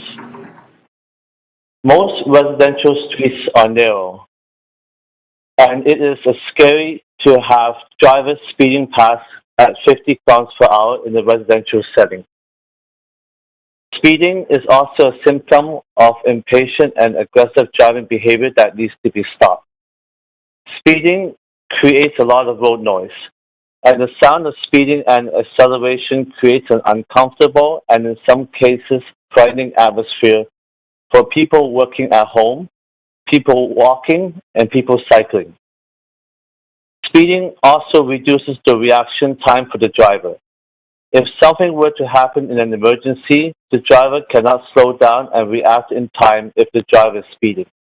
The 30 km per hour speed limit will also be more effective when used in conjunction with automated speed cameras and traffic calming devices such as narrowers, roundabouts, and speed humps. My other suggestion to the city regarding Vision Zero policy is to have protected left turn signals at all major intersections next to the SkyTrain stations because of increased pedestrian activity and many people waiting at the bus stop. This will prevent tragic accidents caused by left turning mistakes. Thank you for allowing me to speak to you today. Thanks very much for calling in today. Thank you. Thank you. Speaker number 6, Gabriel Eschner. Is she on the phone? No. No. Speaker number 7, Kevin Wong.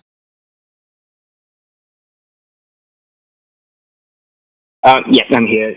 Good afternoon, Mayor and Council. I'm Kevin, and I live in the Renfrew-Collingwood neighborhood in East Vancouver, and I'm calling in today to support the recommendations from this report. I think the annual transportation presentation and the report already included statistics about how reducing driving speed lowers the chances of injuries and fatalities in crashes that involve pedestrians and cyclists. In case anyone wants to look at these statistics from a different perspective, the chances of someone passing away when being hit by a car going at 50 kilometers per hour is about the same as the chances that it rains in Vancouver in December, which is very often. Meanwhile, the chances of someone passing away when being hit by a car going at 30 kilometers per hour is about the chance that it rains here in August. The difference is huge. On top of that, studies after study have shown that even though reducing speed limit alone is not enough to ensure compliance, it does make a dent in slowing drivers down. A formal reduction in speed limit will also help identify where additional enforcement and street redesigns are necessary.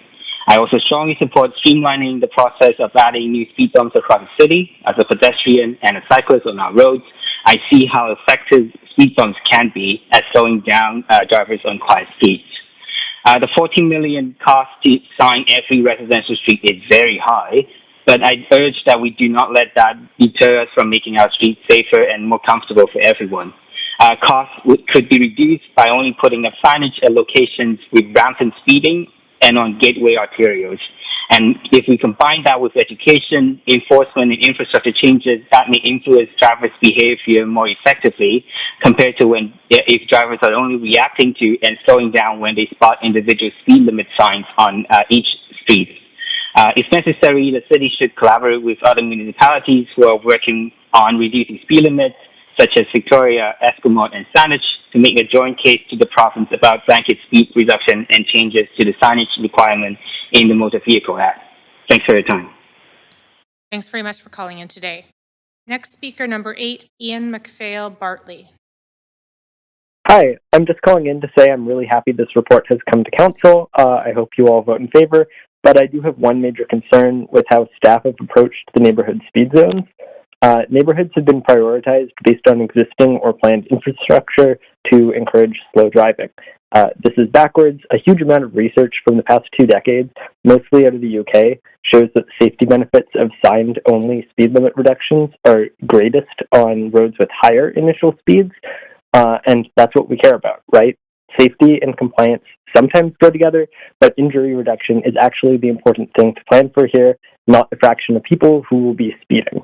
A reduction in average speed of 5 kilometers per hour actually has a massive public health benefits. It's a big deal.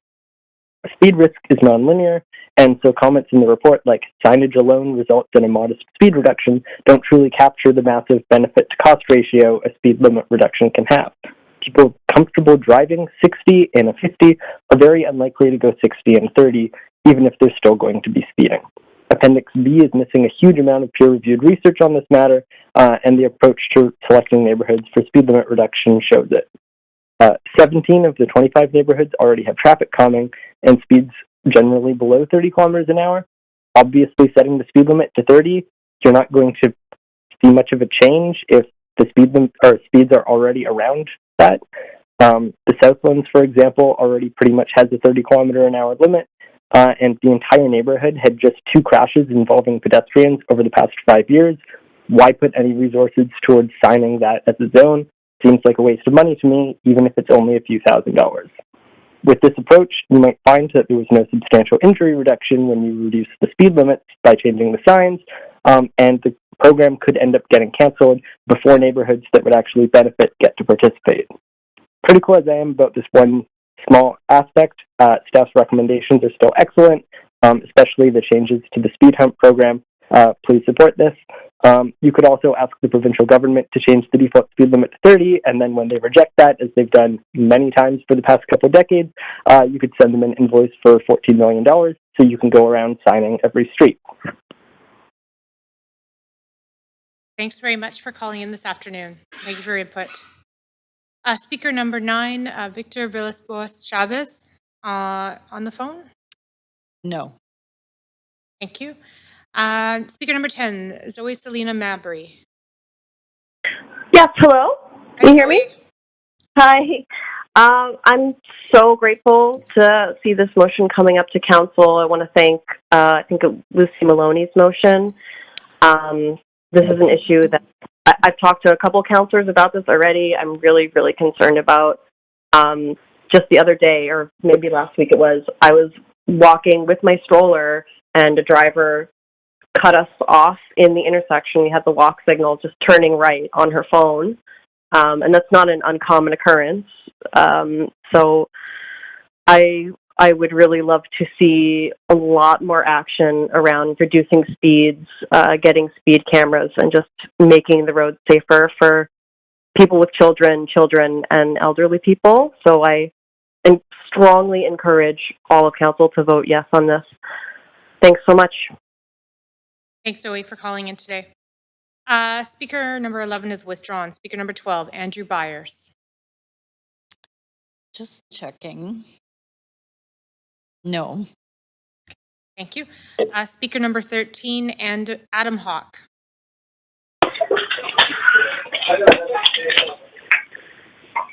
Adam, are you on the line? Hello? Hi, Adam. You have 3 minutes to address council.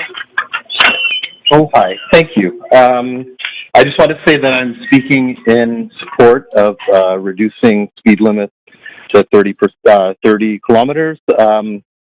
So I live in Vancouver, and in 2024, 5 cyclists were killed in collisions with vehicles. I actually have a petition on change.org/bike safety with currently over about 3,300 signatures, requesting that the city improve safety on the local bikeways by installing modal filters. I think modal filters are the most cost-effective way of calming traffic, and I think while signage is great, it's easy to ignore a sign on the road. So I think it's great that we reduce speed limits down to 30 everywhere. But again, we do need infrastructure that actually forces vehicles to slow down, as opposed to enforcement that is sporadic or paint on the road. So again, I just want to say that I am in favor of this, and thank you very much for your time. Thanks, Adam. Thanks for calling in. Speaker number 14, Jade Buchanan. No. Thank you. Speaker number 15, Randy, in person. We have Randy here. No. Speaker number 16, Dr. Brandon Yao. We have Dr. Brandon Yao here. Oh, I see someone waving in the hall.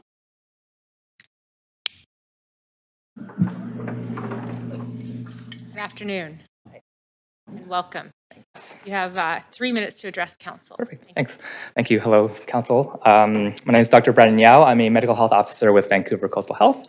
I'm happy to speak here in favor or in support of the staff report and the recommendations contained within it.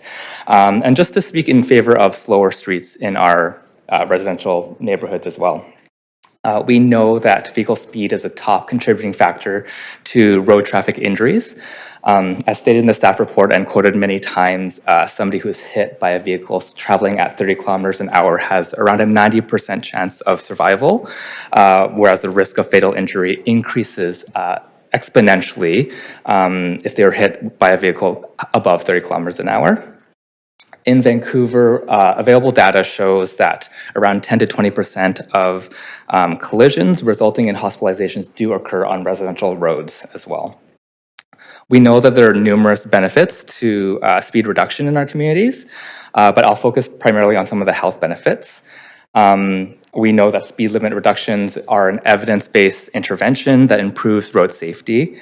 For example, a study in Toronto about their local speed limit reduction from 40 to 30 kilometers per hour showed around a 67% decrease in serious pedestrian injuries and deaths as a result of that intervention.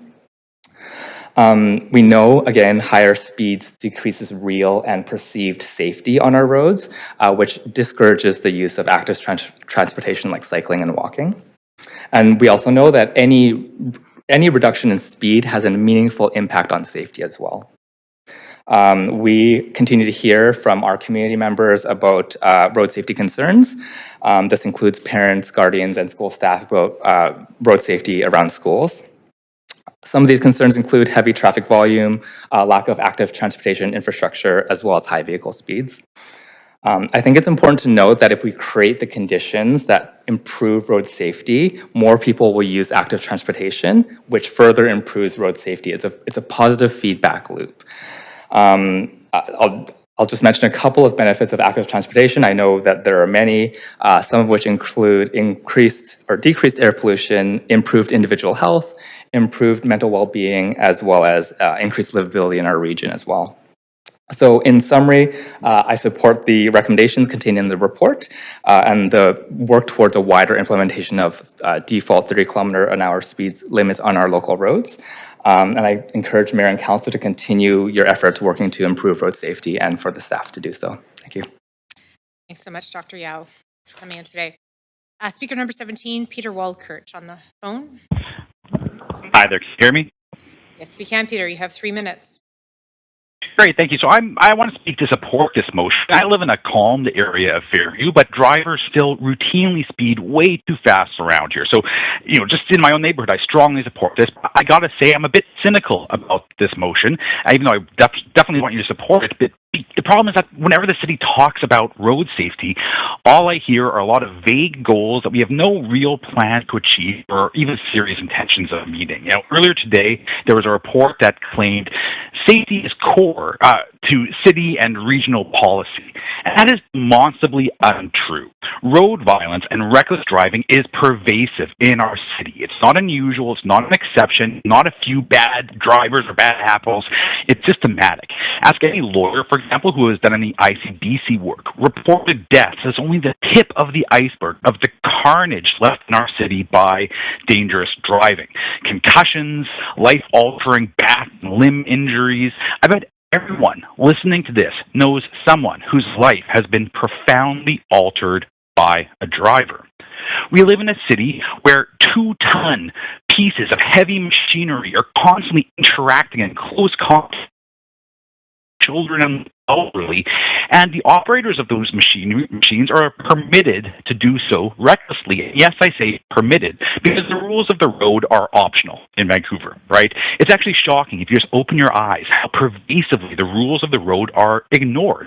The speed limit is kind of a joke in the city because literally no one obeys it. It's good to lower them. We need to lower them, but without enforcement and road changes, drivers won't care because they don't really care now. If you go the speed limit in most of the city, you get honked at and bullied on the road.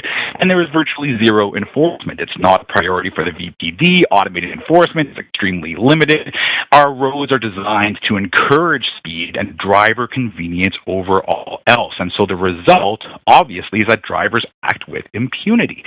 And that's why I say road violence is permitted in our city, because when something is tolerated for long enough, it becomes permitted. And that's where we are as a city. So, no, safety is clearly not core to city policy. Driver convenience obviously outweighs human life in our planning.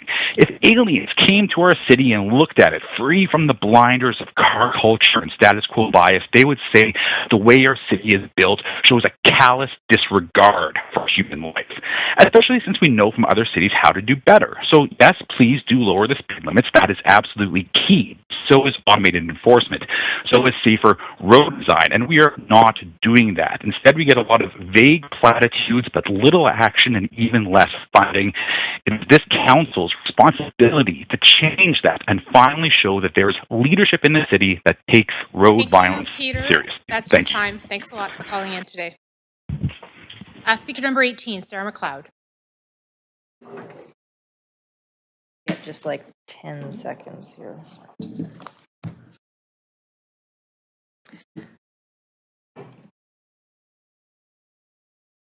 Thanks, Council. Yeah, I obviously, well, not maybe it's not obvious, so I should just say I support changing speed limits from 50 to 30. I'll just speak about my own experience. For 7 years, I lived 10 seconds away from Parkside in Toronto. It's right next, it is now known as one of like the best, what do you guys call them?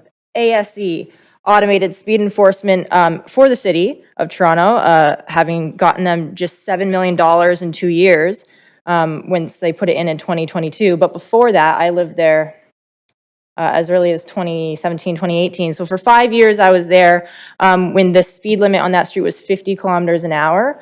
I personally saw about half dozen crashes right in front of the park, right in front of Howard Gate. I was the first person on site for 2 of them, calling emergency services. A couple of people died just at the time I was there. There had been people who had died there years before I moved there. And then in 2022, they decided to make that 50-kilometer street a 40-kilometer street, and it put an automated speed enforcement camera there immediately. And yeah, I can't tell you the difference that the enforcement made in terms of changing that street completely. I mean, people still drive quickly there, but people were driving 70 kilometers an hour in the 50-kilometer zone. And what that camera did when they put it in, like the first week it was there, I got really frustrated and a little peeved, to be honest, because in the first week it was there, they didn't do a communications or tell people. And I got 3 tickets in the first week because I went 53 kilometers because I thought it was the 50-kilometer zone, but they had reduced it to 40 and put the camera. So there was definitely some people saying, pushing back, you know, $300 for me at that time was a lot. And now the prices are even higher. So I think there needs to be enforcement, there needs to be these cameras, or the behaviors don't change, but I think there could also be like great communication, because actually in Vaughan, which is north of Toronto, more recently, they put in another camera in a 30-kilometer zone, and they got so many complaints that the council there ended up like getting rid of it for the time being because of just all the complaints they were getting. I'm sure a lot of people have complained about the Parkside one, and it's been vandalized a bunch too. So those are all expenses to consider, I understand, when putting them in. But if there's like a good communication about it, I guess, or like they were even talking about like, oh, maybe if people get 2 tickets in a week, we should, regulate it that way. Because I didn't know I was going over the speed limit until weeks later when I got the tickets in the mail. So, but I've never driven over or never drove over the speed limit again after that there. So the enforcement does work in changing behavior, but to keep the enforcement something that the public's cool with, there could be like a couple of communication things done better, I guess. Thanks. Thanks, Sarah. We'll now go to speaker number 19, Sean Nardi, on the phone. Good afternoon. You can hear me okay? Yes, please go ahead. Excellent. Good afternoon, Council. My name is Sean Nardi, and I support the Safe, Slower Streets initiative because I live on an unsafe street. I live at the south end of the Granville Street Bridge. For 18 years, I traverse the bridge at least twice a day by bus, and for the past seven years, several times a week by bus. I can see the south end of the bridge from my home. For this reason, I involved myself heavily in every step of the Granville Connector project. I was excited about the prospect of a safer way to walk and bike across the bridge, but was concerned about the execution and the impacts on my neighborhood. During the project, I provided the benefit of my first-hand neighborhood and bridge experience to several Connector project staff.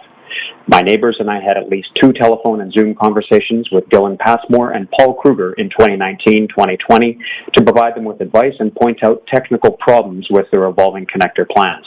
I also shared these technical problems with the Mayor and Council in September 2020. One of the big red flags that I raised was the fact that the closure of the southwest cloverleaf, which is the exit for 6th Avenue eastbound traffic, would redirect an additional 2,000 vehicles a day through the neighborhood I live in, which is the section of 6th Avenue between Granville and Hemlock. Shortcutting through residential neighborhoods is already a serious problem in Fairview and other neighborhoods, and since the closure of the southwest cloverleaf, flow-through traffic has skyrocketed on our small residential street. Traffic, which previously consisted of mostly local traffic, now includes dozens of heavy commercial vehicles heading eastbound from the bridge and dangerous eastbound traffic that enters our neighborhood at high speed because the traffic lights at 6th and Granville are not vehicle actuated. Moreover, cross-intersection traffic is not even permitted at 6th and Granville. It is a traffic violation, but due to the lack of traffic enforcement, our residential road is now used as a high-speed east-west connection. Over the 23 years that I have lived in the neighborhood, there have been dozens of accidents at 6th and Granville. I hear at least one near accident every day at either 6th and Granville or the crosswalk located mid-block. Screeching brakes, panicked honking, shouting pedestrians, and angry cyclists. The Connector project has taken the dangerous 6th and Granville intersection and made it even worse. During my calls with Dylan and Paul, I suggested installing a right-in, right-out on the east side of 6th and Granville to prevent these problems and to protect our residential neighborhood from the excessive traffic and speed increase that the Connector project would create. They told me, and I quote, "Yeah, we could do that." To date, this traffic calming technique has not been implemented. I'm calling today to request that Council add a right-in, right-out to the east side of 6th and Granville as a part of the Safe, Slower Streets initiative in order to provide the traffic calming and safety that the city promised our neighborhood back in 2019-2020. Thank you very much for your time. Okay, thank you. We'll now go to speaker 20, Andrew Leung. Hello, Mayor and Councilors. Good afternoon. My name is Andrew, and this is my first time speaking to Council.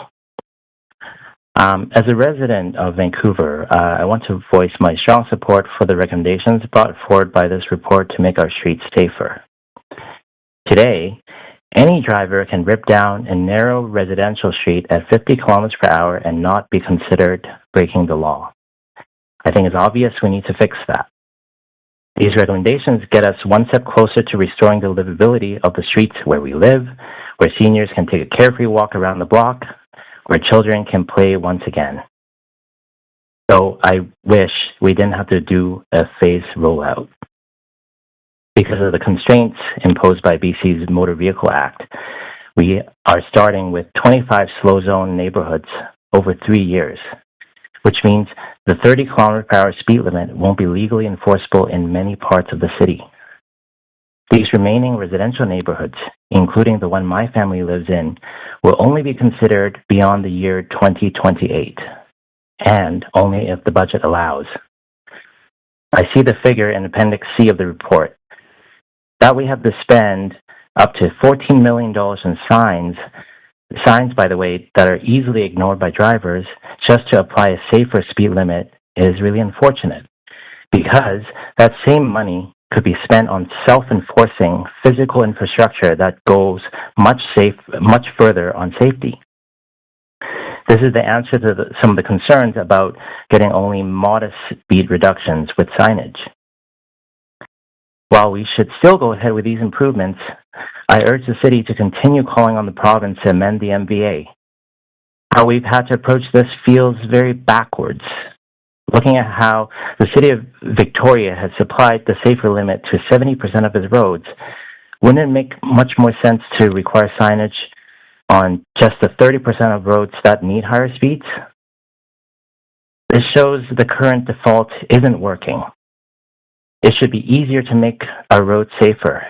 So we shouldn't have to pick and choose which neighborhood in Vancouver gets to be legally safer this year or next year or after 2028, maybe? It's about time we get that safer default speed limit that's befitting of a livable city. Safety should be the default, not an afterthought. I thank you for your time and for making our city safer. Great, thanks, Andrew.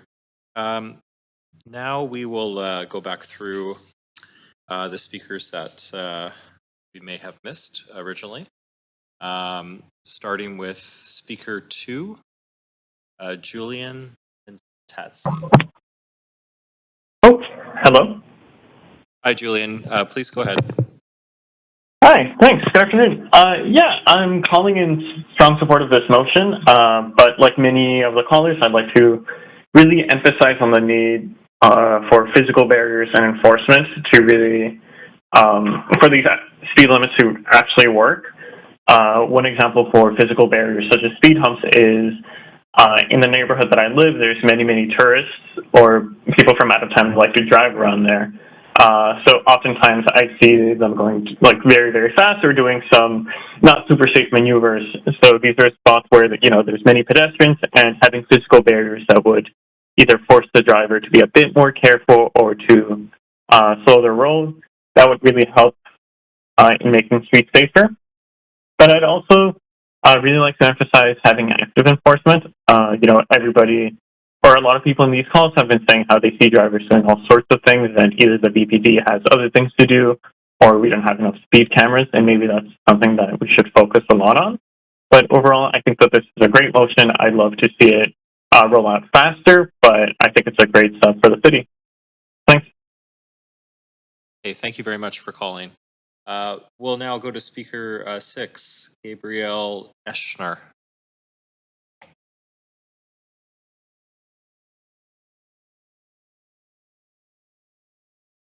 Not on the line. Okay, thank you.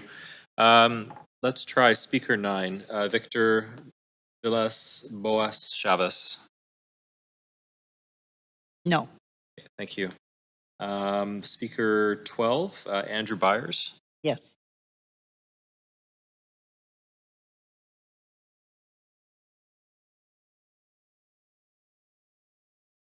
Sorry, speaker 12 was on the line, but I'm hearing the speaker disconnected. Okay, maybe if they come back on the line, we can try them again. Okay. But in the meantime, let's go to speaker 14, Jade Buchanan. No. Okay. And how about speaker 15, Randy? No. Thank you. And do we have speaker 12 again, Andrew Byers?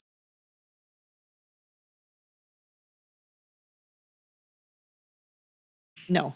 Okay, thanks so much.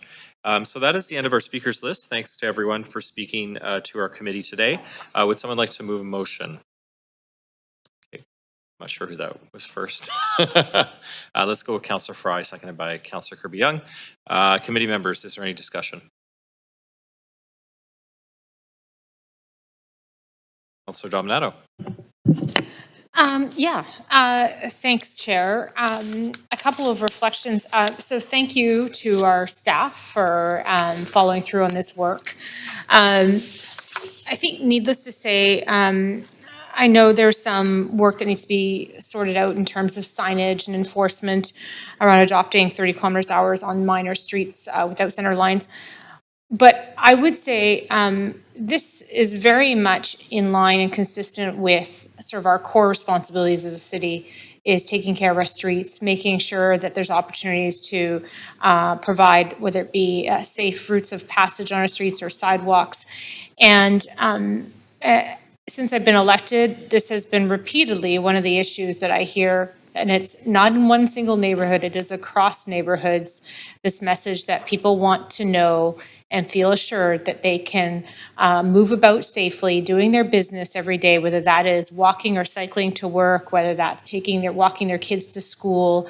I'm at a stage where my kids are old enough now, they walk on their own, they take their bikes, and I think we've historically seen that people do travel fast on some of our, both our arterials, but also some of our smaller routes. And so I think this adoption of 30 kilometers an hour is a move in the right direction. I appreciate that we may not see people completely go down to 30 kilometers an hour, but I think it's about awareness, behavior change, and recognizing that we do have people, other active users on our streets, not just cars, even though cars have really dominated in North America, is that we have people who are pedestrians, who are using scooters, who are using bikes, and also recognizing the category. I've talked about families and children, but we have a lot of elderly residents, and we actually have an aging population. And I've heard on a number of occasions elderly persons talking about the ability to speak the time to cross the street. So again, all that to say is I think this is a really important piece of work. It's really about life and limb, like for people. It is, and so I can't say enough about how supportive I am of these efforts, and recognizing there's other things that can be put in place in terms of other physical changes in our streets and incentives. But overall, really pleased with the report and the move forward on this work. Thank you. Thank you. Councillor Maloney.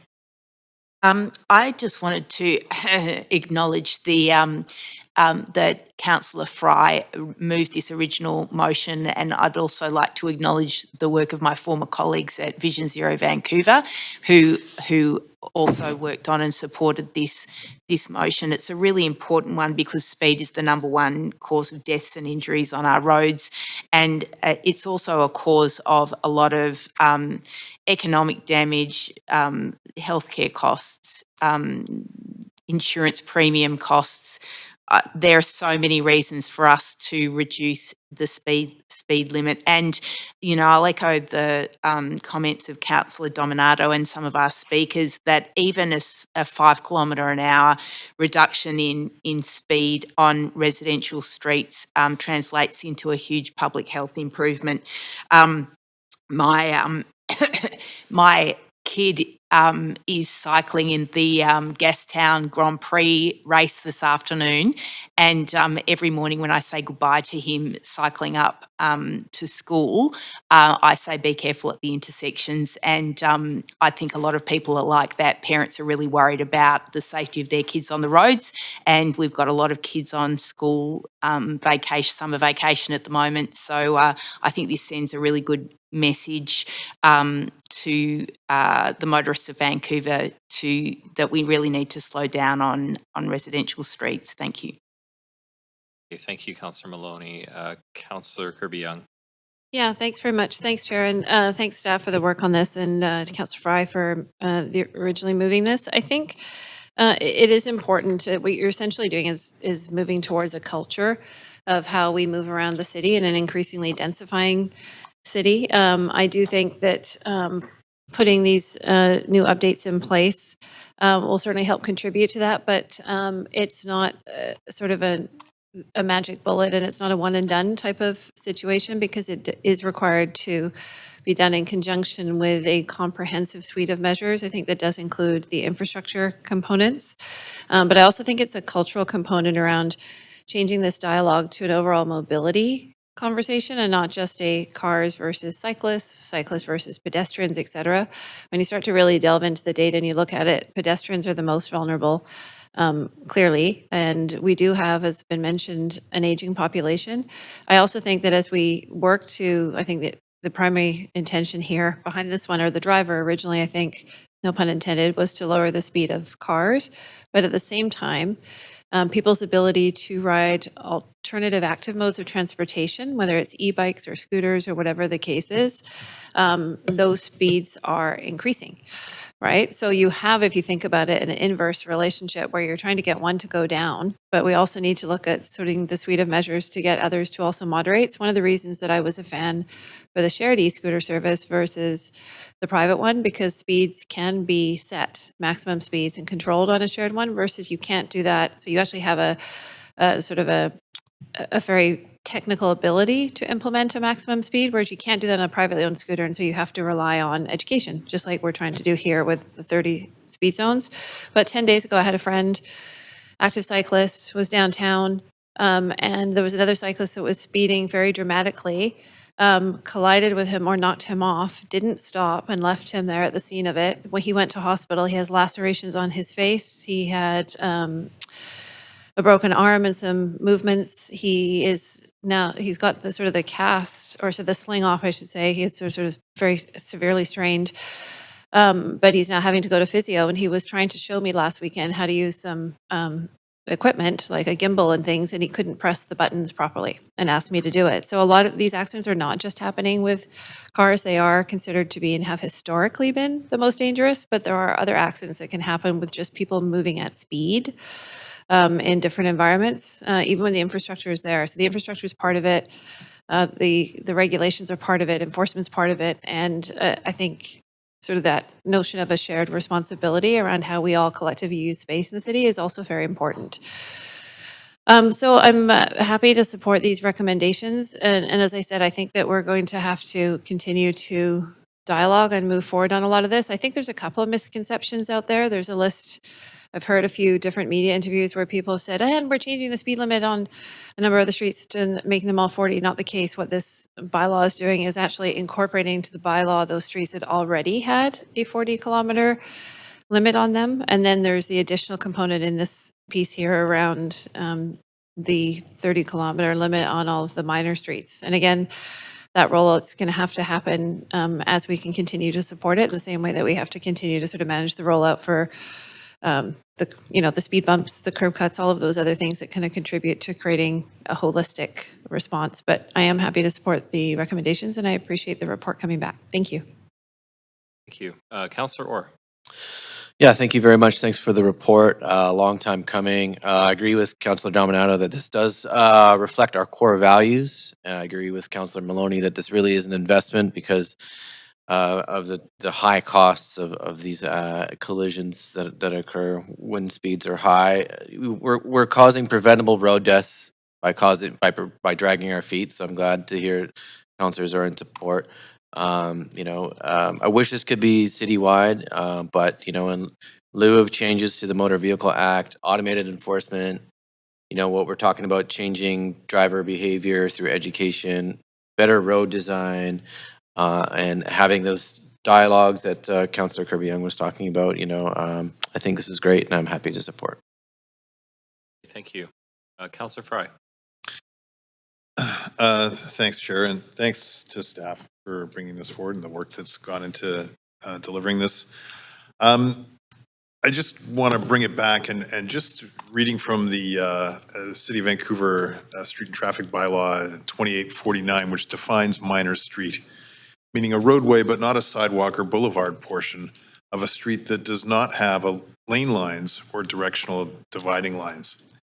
And then coming back to the motion that we're passing today, the bylaw enactment, the new addition to the Street and Traffic Bylaw 2849, item number 47, no person shall operate a vehicle on a minor street at a speed greater than 30 kilometers an hour. And that is the distinction here, and that is the big deal that has me so excited. And I appreciate the various acknowledgements for my role, minor as it was in this, but this has been a collective effort. It was Councillor Dominato that co-submitted this motion with me in 2024 that was passed unanimously by this council. And, you know, previously, the previous council supported this. And we were building on work from Councillor Andrea Reimer in the previous council to that. And all the Vision Zero advocates that have been calling for this and seeing the work around the world to achieve slower, safer speeds on streets, recognizing the fundamental principles of Vision Zero. And you know, as a city, we now unfortunately have joined the ranks of many other cities where we bear this collective trauma of understanding the impacts of vehicular violence on human beings. And that's a role that we have and a responsibility we have as counselors, of course, and our engineering staff, because we are responsible for you know, this kind of infrastructure in our city. And I'm kind of inspired and heartened by the notion that we essentially all come together on this, regardless of our political stripes. We all recognize that this is a real fundamental when it comes to livability, safety, and what makes our city a city for everyone. So really appreciative of this, and I understand that people are somewhat wanting to see more movement on the enforcement side and the rollout of how signage would look, but this is a fantastic step in that direction, and I'm really grateful for the work put into this. Thank you. Thank you. Councillor Klassen. Yeah, thanks very much, Chair. Just a few quick points, and echoing some of the sentiment I'm hearing from the remarks so far, and acknowledging the leadership of both people in the chamber, on previous councils, and within the community. I believe this report makes a really important step in terms of improving public safety across our city, and lowering speed limits and expanding slow zones. Will actually proactively reduce the risk of serious injuries and fatalities on our roads, which is something we obviously all are really seeking.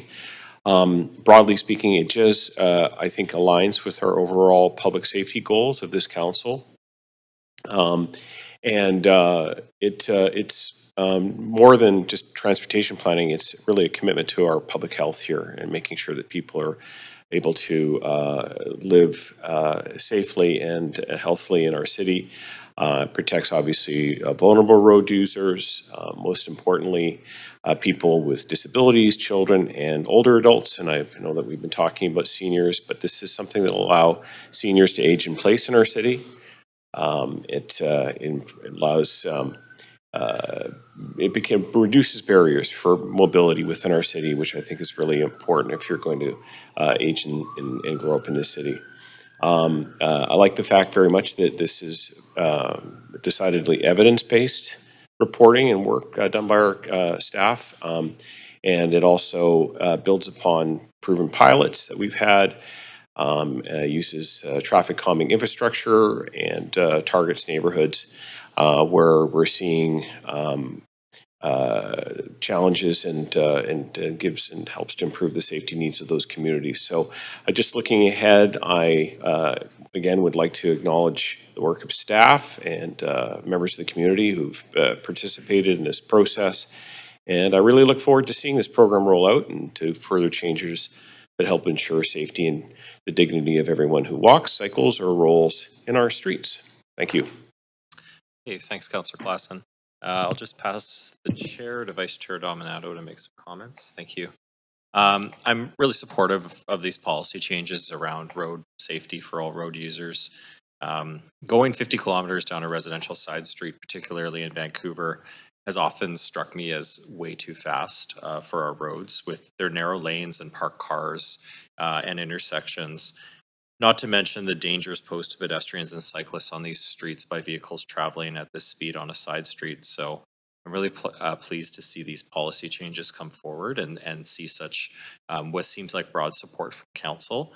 I don't think I'm alone in saying that I've had many close calls with vehicles, especially as a pedestrian or cyclist downtown. And it's very scary, and there's a lot of interventions that we as here at City Hall can continue to take in terms of road design and pedestrian safety and cycling safety, but also education and enforcement for drivers who are, some of whom who are acting recklessly and putting people's lives at risk.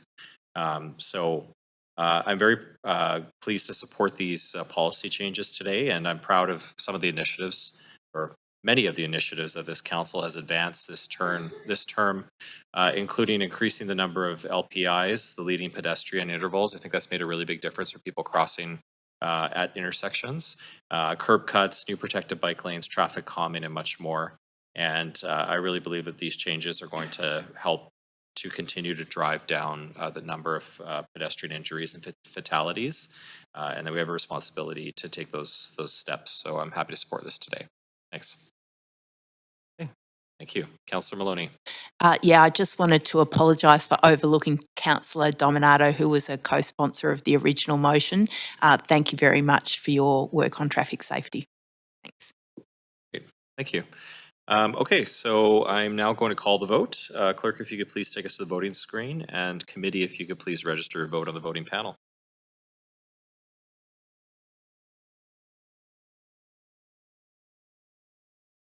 Okay, that passes unanimously, and that completes report 1. Thank you. So we will now move on to report 2, which was held. New edition of the fire bylaw, 2025 fire bylaw. Before we begin this agenda item, if anyone believes they have a conflict of interest, now is the time to declare it. Does anyone have a conflict to disclose? Okay, so this item doesn't have a team member presentation. I believe this was held by Councillor Maloney. Councillor Maloney,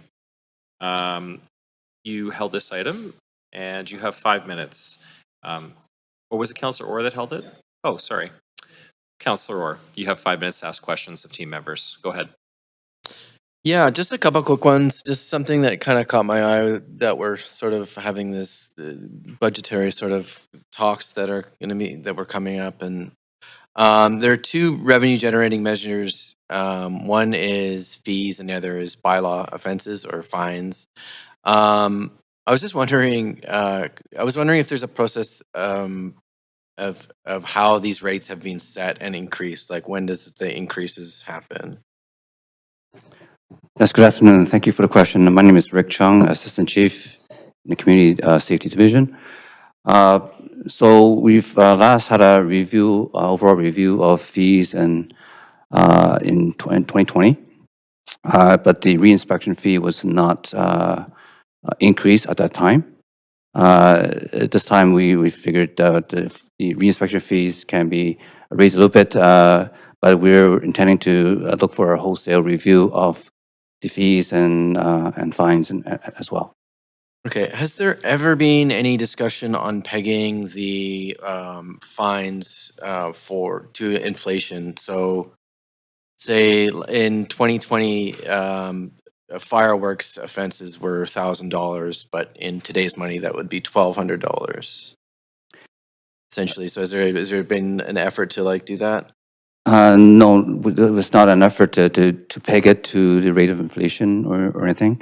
It was we've committed to a regular review of fees and fines.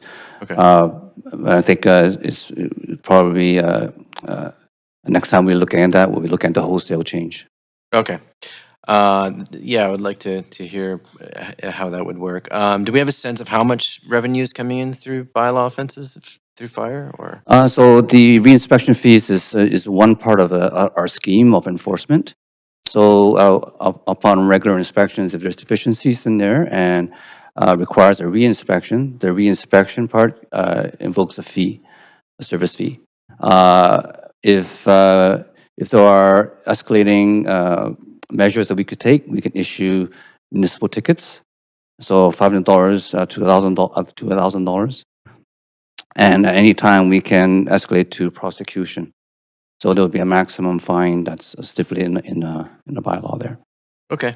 That's all for me. Thank you for coming in. Thank you. Thank you both. Okay, so there's no registered speakers for this item. Would someone like to move a motion? Councillor Joe, seconded by Councillor Klassen. Committee members, is there any discussion? Councillor, are you on there for discussion? Yeah? No, okay.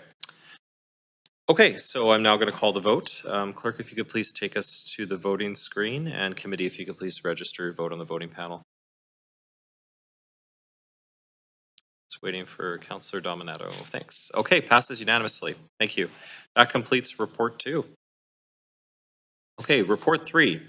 2025 Community Services, Childcare, and Other Grants. Before we begin this agenda item, if anyone believes they have a conflict of interest, now is the time to declare it.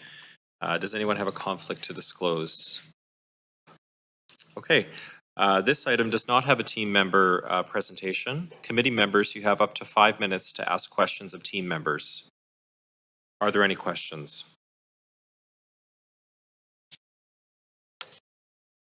Councillor Orr. Sorry, I can't remember who held this. It was me as well? Okay. Yeah. Oh, it was held for speakers, I see. Yes. Yeah. How do these grants compare to the total amount given last year? Is it around the same or is it less?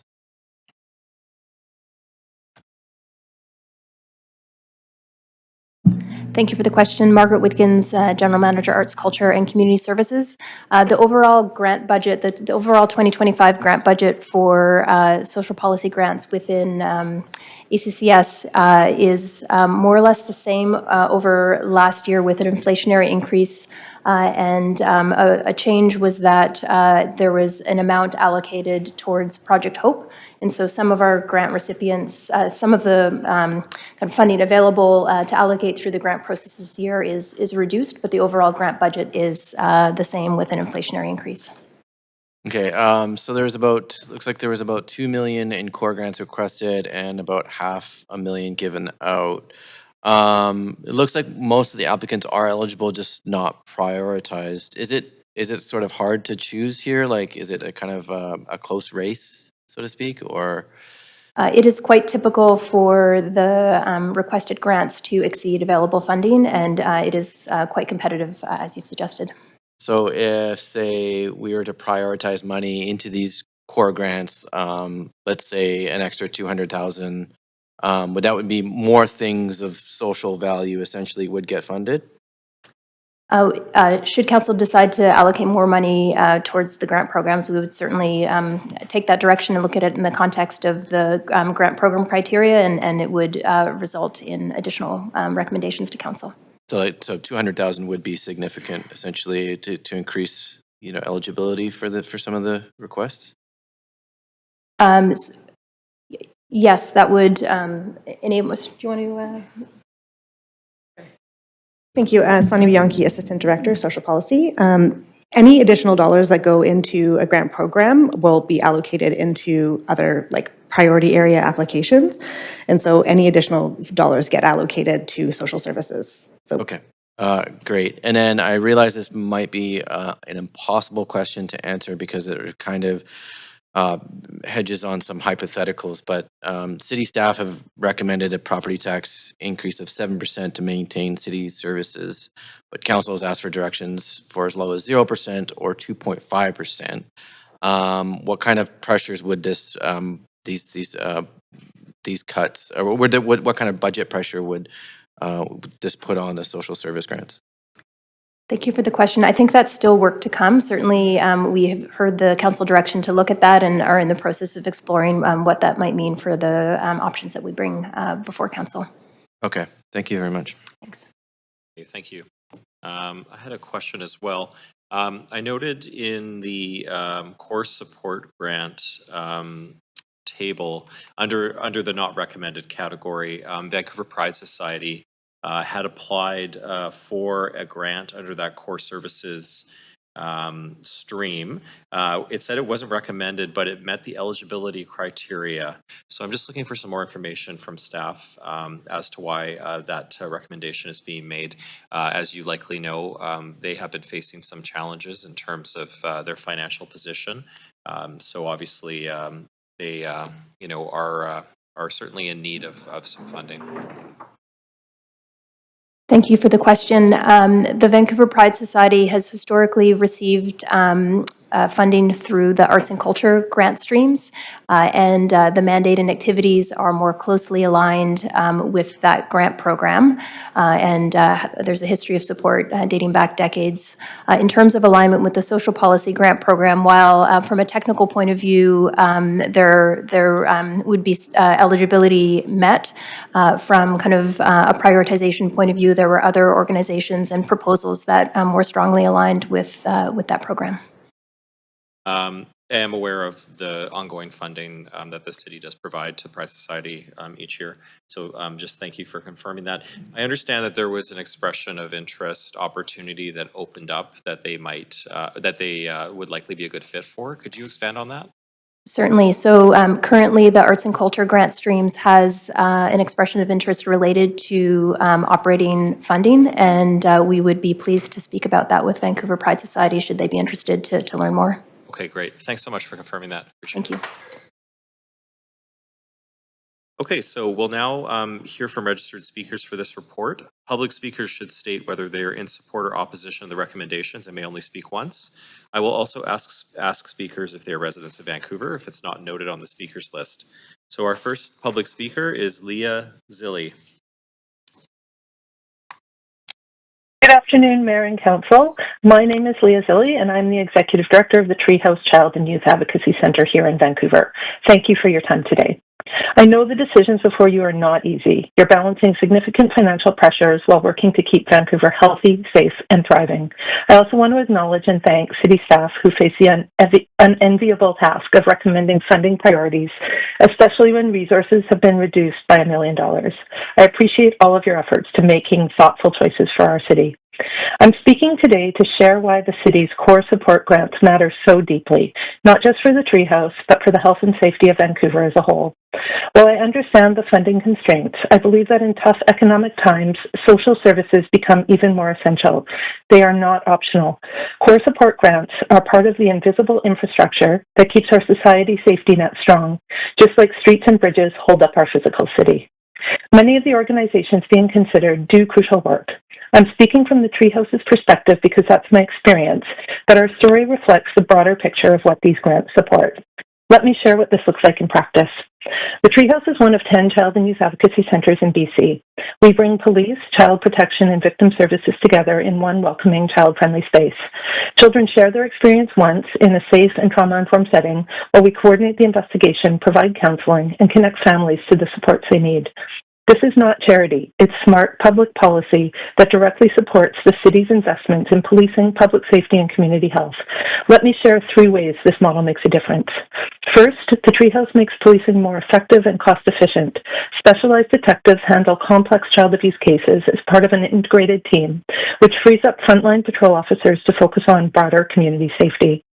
Second, early intervention reduces future strain on mental health, justice, and social services.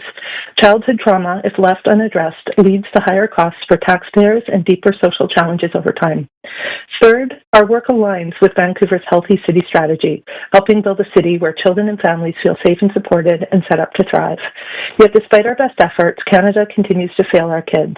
UNICEF ranks Canada 19th out of 39 wealthy nations for overall child well-being and 23rd for mental health.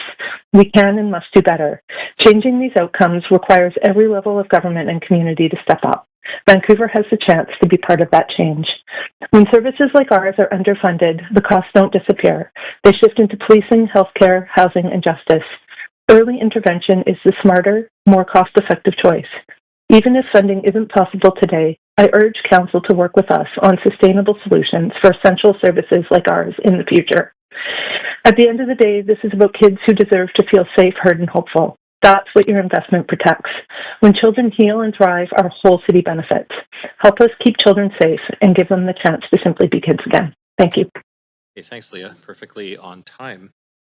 Speaker 2 did withdraw. Speaker 3 is Rick Hurlbut. Hi, Rick Hurlbut. I live in Vancouver. I am pleased to see that the Dignity Senior Society will be receiving a grant. As a gay man of a certain vintage, I've enjoyed their programming. However, I'm much dismayed that the Vancouver Pride Society has been passed over. The reason given, meets eligibility criteria, but funding not recommended as grants budget is limited and other applicants related higher in addressing city priorities, is, let's admit, bureaucratic ease and opaque. Funding for pride organizations across Canada and into the USA have been severely affected as corporate sponsorships have dwindled in the face of the Trump administration's war on diversity, equity, and inclusion. If ever there was a time to come to the aid of the 2S LGBTQ plus community, this is it. It is well documented that pride events are a proven source of tourism revenue. Investing in the Pride Parade and Pride Festival generate significant returns in hotel room nights, dining out, entertainment, and retail sales. Denying funding to the Vancouver Pride Society is short-sighted and contrary to your own administration's stated objective of finding alternative city revenues rather than increasing the property tax base. It is equally in opposition to the city's stated objective to support marginalized communities. Please reconsider this unfortunate oversight and approve the grant application of the Vancouver Pride Society. Thank you. Okay, thanks, Rick. So that is the end of our speakers list. Thanks to everyone for speaking to the Standing Committee on Policy and Strategic Priorities. Would someone like to move a motion? Councillor Joe, seconded by Councillor Klassen. Committee members, is there any discussion? Councillor Maloney. In relation to what the last speaker just raised, could you explain why the Pride Festival funding isn't included, please? Councillor Maloney, is that a question through the chair to staff? Oh, I'm sorry. Okay. Point of information through the chair. Sure. Yeah, I'll allow it. I don't know if staff needed that repeated or you're good. I'll try to address it. Thank you. The core support program is primarily focused on ongoing operating support. The request that we received from the Vancouver Pride Society is more seasonal based, focused on a particular event based festival. And so, in terms of alignment, it was not as strong a match for this grant program as other applicants. As noted, there is opportunity through our arts and culture grant funding that they have previously been receiving, as well as potential for that core support that they may be better eligible for through the arts and culture granting. Thank you. Thank you, Councillor Maloney. Councillor Kirby. Yeah, thanks. Appreciating the work. It's always challenging to adjudicate grants, and I appreciate all the work that's done on them. I also appreciate the questions around pride, and I think that a lot of the times that's part of our job, is to sort of clarify and help organizations navigate through the appropriate pathways for them. I do think it's important to kind of note for the record that Pride is an official civic function. It's really important to the City of Vancouver, and Vancouver Pride Society does receive significant financial support from the city under the city's special event framework. That provides partial offsets to the city's public safety costs and the costs associated with hosting events. So, for example, I think it's something like $75,000 annually to offset the cost of city services. The city also covers 100% of the cost of additional public safety measures that are required to address risks as assessed by VPD. And additionally, if there are any particular concerns from a community, which we see in terms of events in general, but particularly in terms of groups that are specifically targeted in our society and community, which is always very disheartening to see when we see that that recurring cycle happen again, that there's no question that I think that support will be there regardless and with no questions asked. So if there's other opportunities to support the organization through some of the other or emerging grant streams, I think that that's a good thing. But I do think it's important to recognize that Pride is very important to the City of Vancouver, and then the City of Vancouver is going to continue to be there for Pride. Thank you. Thank you. If I could pass the chair to Vice Chair Dominato. Yeah, I really appreciated everyone in the community who did raise these concerns with me. I did spend some time over the past few days and the weekend looking into this. And to Councillor Kirby-Young's comments, excuse me, we do provide ongoing support for Pride Society and the Pride Parade and Festival.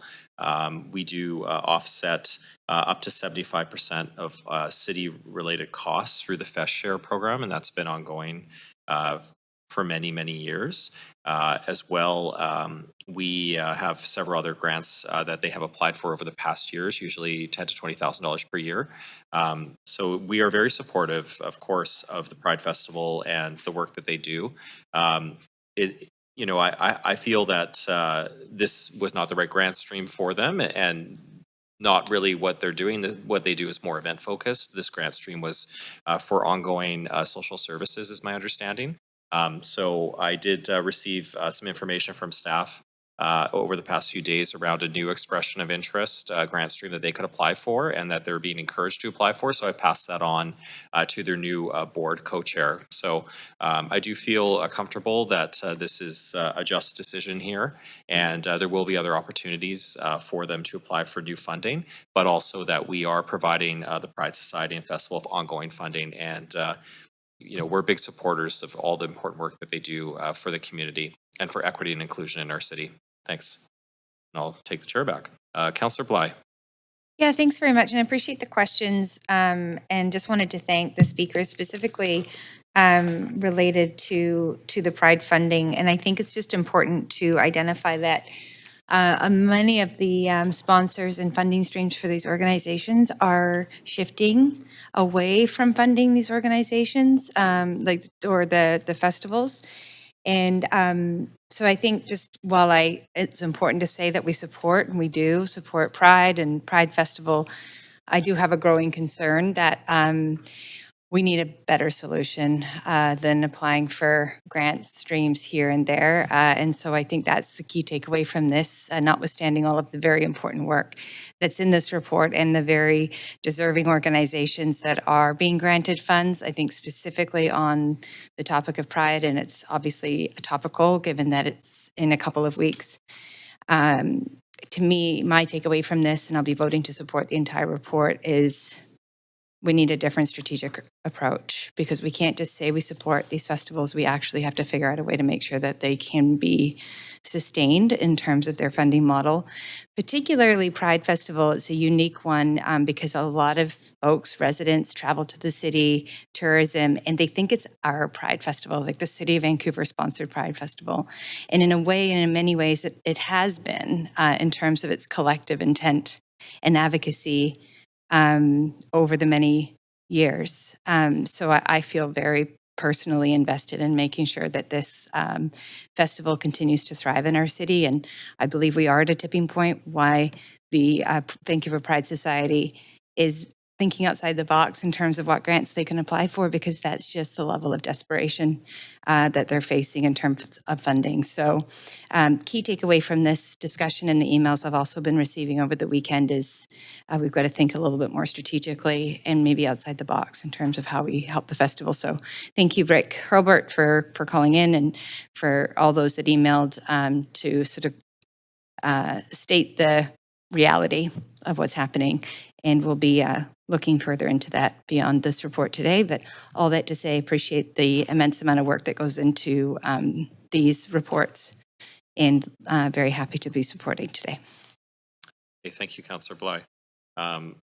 So just note that recommendations A to M for report 3 require 8 affirmative votes.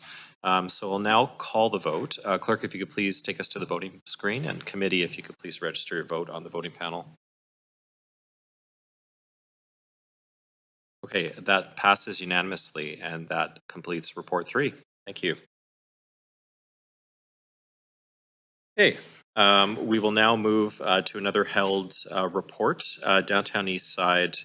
That's report 4, Downtown East Side Plan Implementation Grant Program Allocation 2025. Before we begin this agenda item, if anyone believes they have a conflict of interest, now is the time to declare it. Does anyone have a conflict to disclose? Okay, not seeing any. So this item does not have a team member presentation. And Councillor Orr, you held this item. You have 5 minutes to ask questions to staff members. Please go ahead. Sorry for bringing everyone down. Is it possible to withdraw holding this report? I'm not sure how that works. Yeah, You just have to. You don't have any questions? No. I just in the interest of sort of speeding things up, they're very similar to some of the questions I asked in the last. You can always email them to staff too. Okay. Like, Yeah, I did actually. Yeah. Okay. So that's thank you. part of what. So that's it for questions. Someone would like to move a motion? Okay, Councillor Kirby-Young, seconded by Councillor Dominato. Committee members, any discussion? Not seeing any. So now I'll call the vote. Clerk, if you could please take us to the voting screen, and committee, if you could please register your vote on the voting panel. Okay, that passes unanimously, and that completes report 4. Thank you. We'll now go to, thank you staff for coming. We'll now go to report 5, 2025 graffiti abatement grants for business improvement areas. Before we begin this agenda item, if anyone believes they have a conflict of interest, now is the time to declare it. Does anyone have a conflict to disclose? Not seeing any. This item doesn't have a team member presentation. Councillor Orr, you held this item, so you have 5 minutes. Yeah. Okay. So try and speed up here. So according to this report, in 2024, we gave $500,000 to BIAs, and they cleaned up 19,000 pieces of graffiti. So that's 500,000 divided by 19,000. That's $26 per piece of graffiti. Are these pieces of graffiti of significant size, or are we including things like tags and Unless stickers? more participants join, this conference will end.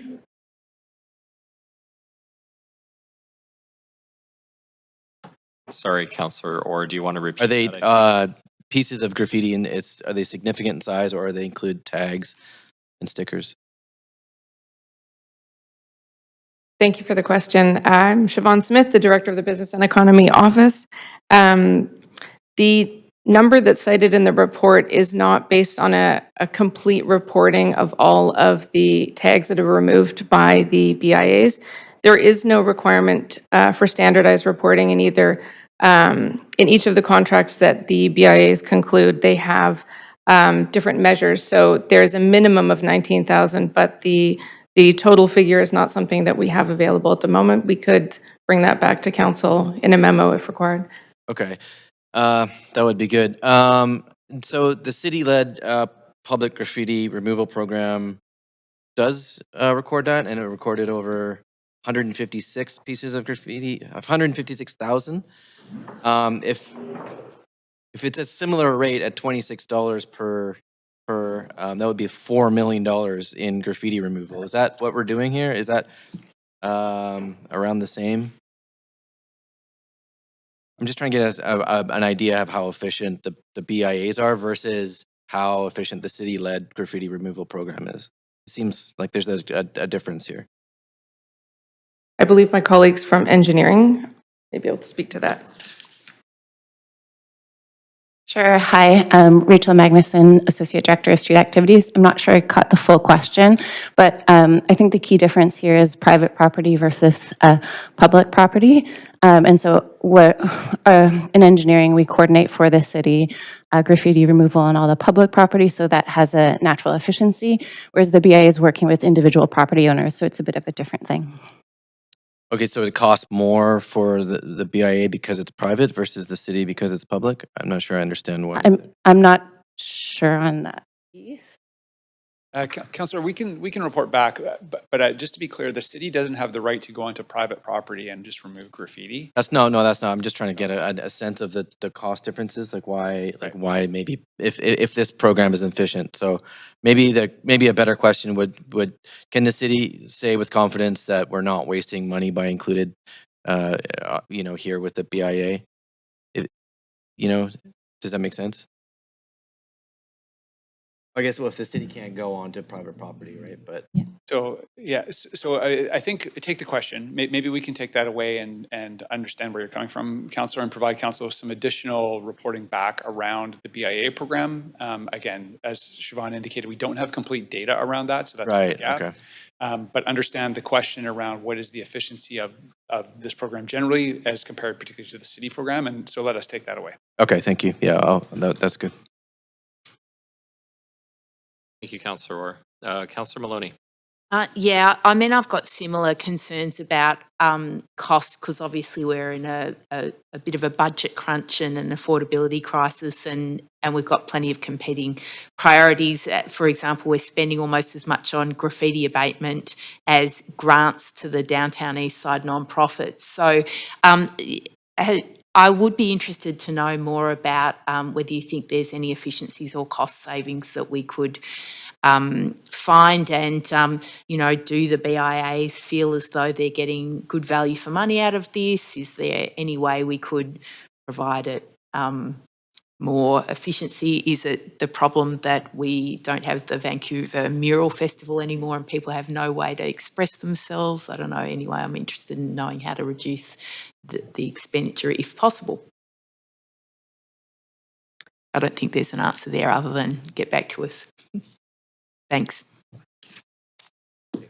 Thank you. Councillor Klassen. Through you, Chair, I just wanted to share with my colleagues that on July 14th, we're having one of our regular roundtables with the BIA partnership, and these kinds of questions can be asked of all of the BIA leaders that will be in attendance there. Thank you. Thank you for that reminder. I look forward to that roundtable. So there's no registered speakers for this item. Would someone like to move a motion?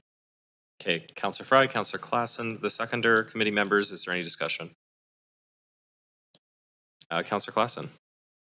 Only that to say is that I find that this has actually been a really good investment for us. We've now been using this grant for the last few years.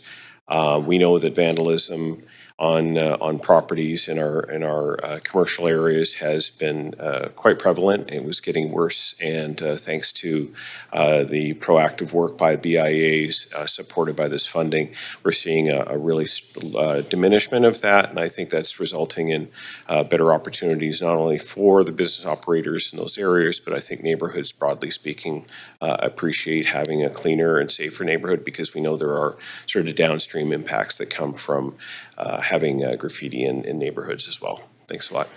Thanks, Councillor Klassen. Councillor Kirby-Young.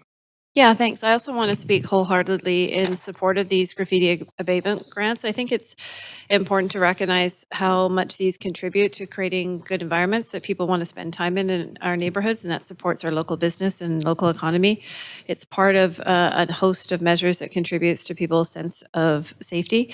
This grant in no way reflects the total amount of spending by the BIAs. I think that you'll find that they were starting to spend such a large disproportionate amount of their budgets on both things like security measures, graffiti abatement, things like general cleanliness in the BIA neighborhoods, that they were starting to be left with very little funding towards doing proactive things like hosting events and building business and creating, supporting things like we rely on them to be stewards of our plazas in the different neighborhoods, and which the city doesn't have the staffing or budget bandwidth to support. And so this is, I think, needs to be recognized that it's really part of an ecosystem of relying on strong partners that are neighborhood champions. And this certainly does not reflect the entire spending on the graffiti grants. In fact, there's a lot of additional spending that happens from the BIAs. So I will sort of speak firstly in support of this. It's been a very positive program. And if anything, they can deliver the service more cost efficiently and more quickly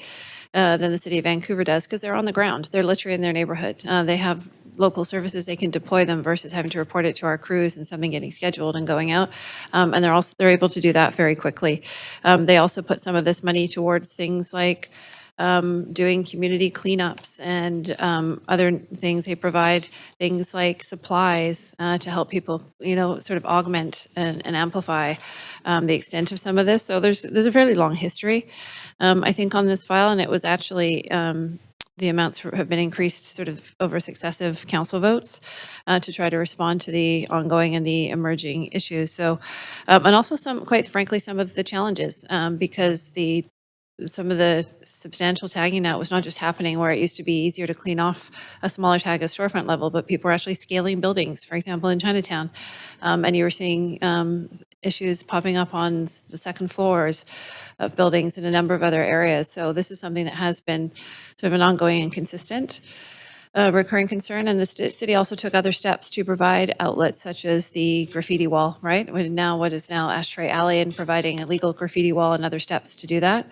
And that's very distinct, I think, than things like the former Mural Fest that really would work with specific local artists and commissioning sort of larger scale pieces of art. So I think we do have to differentiate in terms of when we're talking about these different components. But I think this is a really critical ongoing program, and I'm happy to see it continue. Thank you.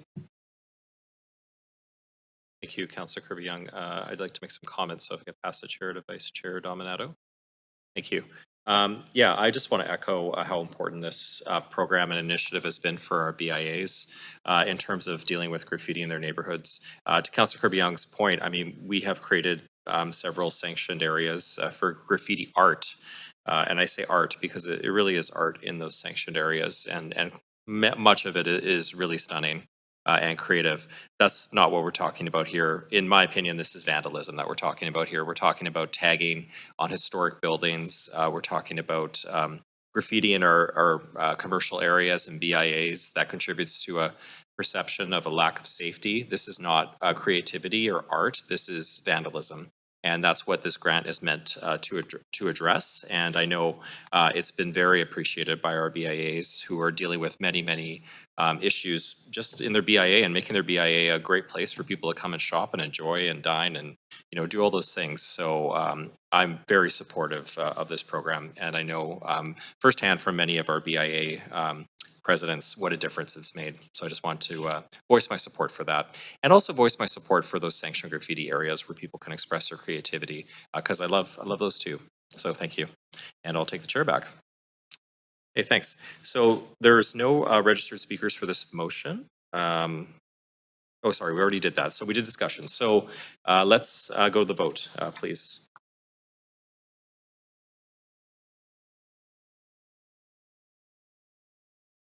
Okay, that passes unanimously. Thank you.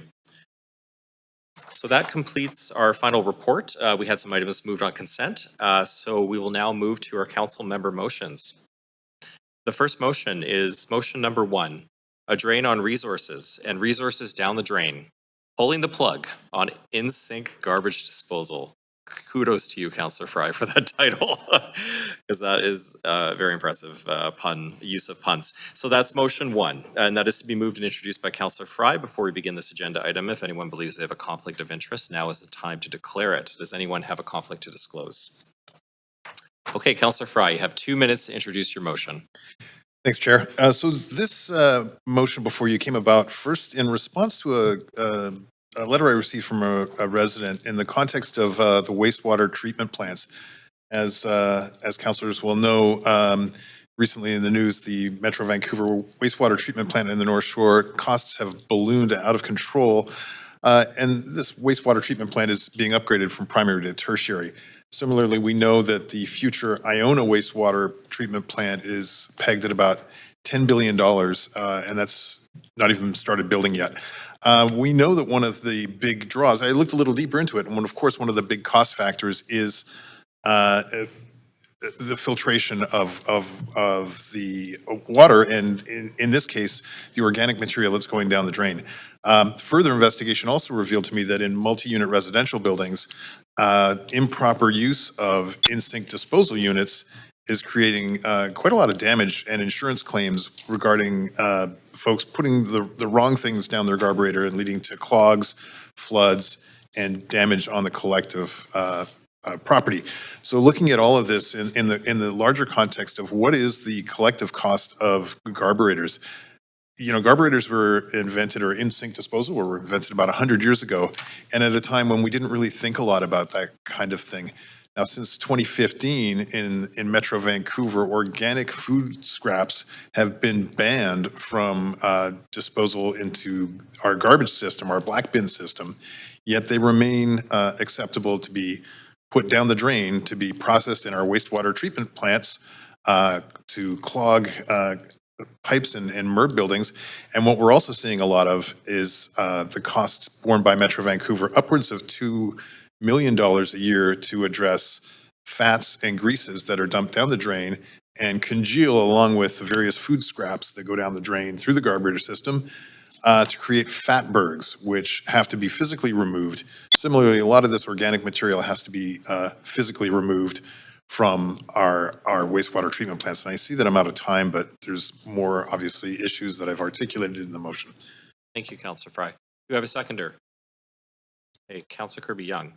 We'll now hear from registered speakers for this motion. Public speakers should state whether they are in support or opposition of the recommendations and may only speak once. I will also ask speakers if they're residents of Vancouver, if it's not noted on the speakers list. And our first public speaker is a familiar face, Adrian Carr. We have Adrian on the line. I am on the line. Good afternoon. Yes, you hear me now?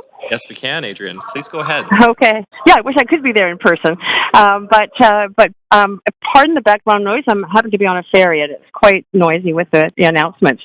But I really want to thank you for the opportunity to speak, and Pete for Councillor Fry for this motion. And he stated quite clearly sort of why do this. And one of the points he made right off the bat was often wrong things go in the carburetors. Indeed, that was what motivated me to call in, notwithstanding the fact that our daughter-in-law is a marine biologist and has been dealing with toxins in the marine waters around the Greater Vancouver area. And toxins do get in through the sewage system, through the carburetors, which end up often receiving stuff that they should not, that is simply not organic, but gets in. I could tell you about my husband putting a spoon through the carburetor, which wrecked it and got us to remove it. But definitely the toxins are a big problem. And I know all of you are concerned about the rising costs, as Councillor Fry mentioned, around the wastewater treatment plants North Shore and Iona Island, which carburetors and the use of those carburetors do increase the cost of in terms of processing our sewage and having to treat it in many ways. Indeed, in terms of also the increased water use, and with climate change, as you know, is a passion of mine, that they are contributing to increased use of water, and we need to be conserving water, not increasing use of it. I wanted to talk also about the movement forward on this. The fastest thing you can do, as I think you all know, is stopping the installation of new carburetors. So the easiest thing is to move forward on a change to the Vancouver building bylaw, and I hope that you can do that very, very rapidly. Phasing out is going to be harder, and I'm going to suggest there could be sticks and carrots in that. I would ask you to consider setting a deadline or having staff or directing staff to set deadlines to comply with fines and penalties for people who do not comply. Carrots are a little harder, but I do know from being in a contact with the Strata Council that if building owners and Strata unit owners are given some encouragement, in terms of the potential subsidies even that could be offered, or direction to where they could receive subsidies.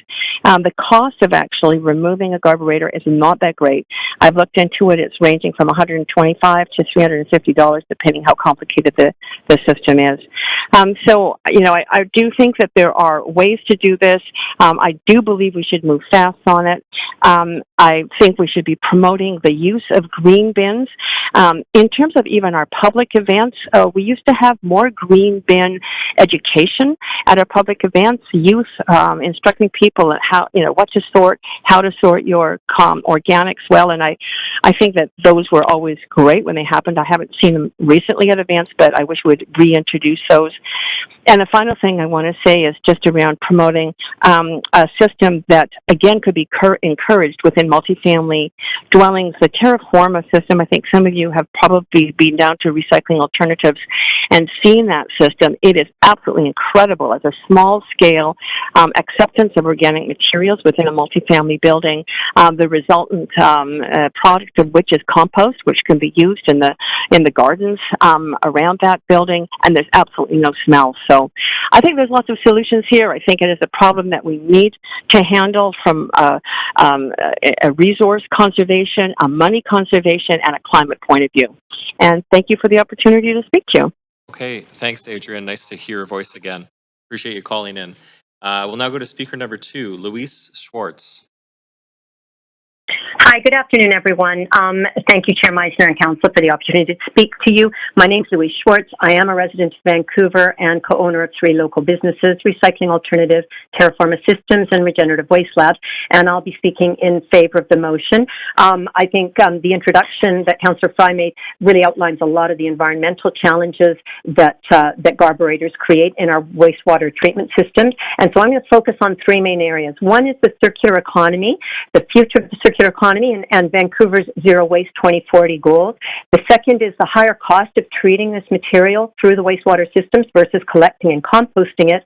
And finally, just a reminder that we are all moving towards clean tech solutions and innovations that can effectively manage this material in circular models. So first of all, in terms of food waste, it isn't something to be getting rid of or send down the drain. It really is a resource to be cycled back into the system. And, food scraps recovery is one of those waste streams that is the most broadly understood probably by the public and one of the most overt and tangible examples to the public of zero waste and the circular economy. And so we want to keep strengthening those types of models rather than moving away from them towards a linear model, which is basically what carburetors do. Keeping in mind also that there's been significant investment from Vancouver in resources and public education about the importance of our food waste cycles. The second around cost, and this has come up a bit in former comments this afternoon, is that managing the food waste through the wastewater treatments is very costly versus at the curbside. And numbers that I had back from 2015 when these organics programs were being introduced indicated that it was something like $1,800 per ton versus $70 if you compost it. To treat it with the wastewater systems, almost $1,800 versus $70 with composting. And so I would encourage Council and all of us to look at that and understand what these costs are. And then finally, there are clean tech innovation solutions already available to us. And many of you, as Adrian Carr commented, have come down to Recycling Alternative to see these on-site composting technology machines that we are manufacturing here in Vancouver. And I think with the increased density we are looking at as a city around the Broadway plan, the Jericho lands, Senac down in Kitsilano, South Marpole with the Marine Gate developments, and particularly Marine Gate 2, we really need to start thinking of clean technology innovation as embedded in the infrastructure, particularly of the multifamilies, to manage this material on site and recover it in cycles that can be used for local growing and supporting Vancouver's Zero Waste 2040. So it's fully in support of this, that we move towards circular and valuable recovery of food waste versus sending it down the drain, and starting with looking at new developments. So thank you very much. I'll leave it at that. Thank you, Louise. Thanks. Okay, that is the end of our speakers list. Thank you for speaking to the Standing Committee on Policy and Strategic Priorities. Committee members, is there any discussion? And I see a few people on the queue. Councillor Kirby-Young. Yeah, thanks. I'm sort of just going to approach these comments wearing a couple of different hats. One, obviously, as a Vancouver councillor, but I also have the pleasure of chairing Metro Vancouver's Zero Waste Committee. And a key point of the work that we are doing this term is actually updating the solid waste management plan, which is a regulatory requirement to do so every 10 years.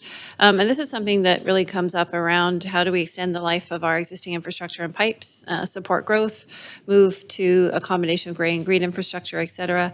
You see things like large fatbergs that are pulled out of the pipes, and these can often block infrastructure, and it's just not good practice to utilize it. It was interesting because when in different conversations, I think we had somebody from the carburetor sort of a commercial sector that came and spoke to Metro Van Zero Waste Committee, and that wasn't particularly well received by the committee members. But also, I think we're actually kind of there for the most part in moving in this direction, because in consulting with a few local developers that are doing work in Vancouver, they said, we don't put them in. We can't really find an electrician today that will do it. Just scanning through some of the comments that I got. But it was really very much based on, another one said, we don't use them in any of our strata or rental units. It's better to compost organics. And that was just 3 or 4 sort of large scale developers that I reached out to. So I do think that this is essentially where the industry is going. The educational component is an important one. There's been many conversations at Metro Vancouver around the table around what Metro's role is here, and they're very, very clear. It's why they lead the education campaigns that are actually quite successful in driving awareness and behavior change, but it is not their job to regulate locally. And it is their job, however, to provide a lot of the information and sort of create that perspective. So I think you're starting to see this happen regardless. It makes sense in terms of new construction, but I also think too that, even from the perspective of kitchen design, people, they don't want to have smelly organics inside. They don't want them they clog the pipes. It's not good for the environment, and so on and so forth. So I'm happy to support the motion. I don't necessarily think that the Clause C is particularly necessary, because this is very much on Metro's mind already, although it's relatively innocuous. But I think the answer back is that they're working as hard as they can and sort of providing the information and encouraging the different municipalities. And I think we're seeing that some of them, are North Van and others, have already picked up kind of this pathway and are already going in this direction. But I think it's good to have sort of a clear standard, but I think I only had a reply from one developer I reached out to that said they had put them in not too long ago, and actually on the North Shore in a development, and everybody else that I reached out to in Vancouver said we're not doing it anymore. So there's a bit of perspective. Thanks. Okay, thanks, Councillor. Councillor Bly. Yeah, thanks very much. Just to lend my voice in support, this is actually something that I've heard about, and so I appreciate Councillor Fry bringing it forward as something that we can now put some thought to in staff time to report back on potential changes, or actually it looks like it is, to report back on proposed amendments. I'm hearing as well from builders that not only are they not being asked to put them in, they're recommending, if they are asked to put them in, they're recommending not to, because the amount of times they get called back in, especially small scale contractors, the amount of times they get called back in because they break, they're clogged, and other reasons. So just from a utility perspective, I think they've had their day as sort of like an advanced technology, I don't know, 30, 40 years ago, 50 years ago. How many? Yeah, but I think they really took hold like in the 70s and 80s in new development, and now 100-year-old carburetor, that I would like to see. So all that to say, we have a better system here. Great to hear Adrian and Louise both lending their support. There's a very interesting video, if your stomach can handle it, on YouTube about studies that were done in London related to what you're talking about, Councillor Fry. This fat blob that was found in their sewer systems, and it is enough to turn your stomach, but it's enough to say we shouldn't, and also extend to all the other things that go down drains and flushable items. It's all included in this. So it's a very important piece. I think the fact that we have our own building bylaw, building code allows us to really bring in these fundamental changes, but I do hope that we see Metro leaning in and the province leaning into this as well as something we should be doing more globally. So happy to support. Thank you, Councillor Bly. Councillor Fry. Yeah, just in closing then, and thank you, Councillors Bly and Kirby-Young for the words of support there, and of course to Louise and Adrian for calling in. Councillor Bly just touched on the salient point is that we do have our own building bylaw, and so this is where we, as the City of Vancouver, can lean in where other municipalities can't necessarily incorporate this as readily. And, when I discussed this, we had a presentation from Peter Novertel, the Metro Vancouver wastewater guy. He came here to talk about wastewater and kind of ran this by him. And he was pretty enthusiastic about us showing the leadership on this and kind of stepping out in front because I think there is a lot of interest from other municipalities here in Metro. We're all really concerned about the cost of wastewater treatment in the Metro region. It is out of control, expensive, and we have these new regulatory requirements from the federal government around tertiary water treatment, and we can't keep dumping organics into our immediate shoreline system because we know it has negative impacts on aquatic life. But from a purely practical and functional sense, and as we add development, and I've heard a remarkable amount of people getting back to me about the impacts of poor in-sink disposal management within their buildings, and those costs that are borne by the entire building in the strata or the renters or what have you, because somebody dumped a bunch of bacon grease and potato peels down the carburetor, and it clogged the pipes, led to floods for other units, and led to expensive remediation, and I would assume higher insurance premiums. So from a adding development and new density perspective, I think this is an appropriate way to go, and it will really serve us well in the long run. So, Thank you, Councillor Fry. Okay, I'm not seeing anyone else on the queue. I'm now going to call the vote. Clerk, if you could please take us to the voting screen, and committee, if you could please register your vote on the voting panel.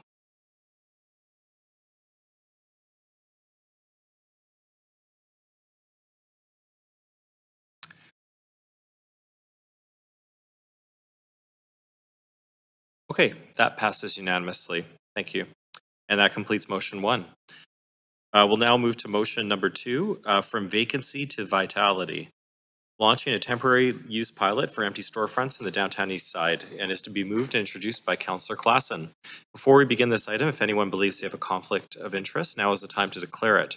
Does anyone have a conflict to disclose? Okay, not seeing anyone. So Councillor Klassen, you have 2 minutes to introduce your motion. Thanks very much. Thank you, Council. So I'm pleased to bring forward this motion titled From Vacancy to Vitality, which proposes creating a temporary occupancy pilot program in the downtown east side and surrounding neighborhoods. This is a quick start, common sense initiative aimed at addressing a very visible problem, which is persistently vacant storefronts. Some areas reporting commercial vacancy rates as high as 32%. We know that empty spaces just don't reflect economic stagnation. They also send a message of decline and disorder, especially in neighborhoods already facing complex social and public health challenges. At the same time, there are many individuals, such as artists, entrepreneurs, cultural producers, and nonprofits who are eager to bring life to these spaces but are held back by regulatory complexity and a lack of short-term options. What this pilot proposes is simple. Let's open the door to safe temporary activation of ground-level commercial units for up to 12 months without the need to permanently change use or zoning.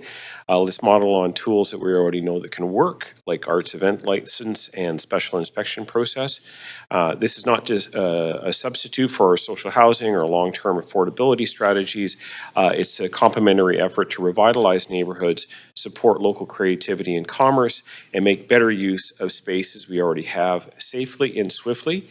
And the aim here is to have staff come back by early in Q4, which I guess would be October sometime, with a TOP, a temporary occupancy permit, that would allow entrepreneurs and artists and others who would be able to take some of these spaces, provided life safety measures are met.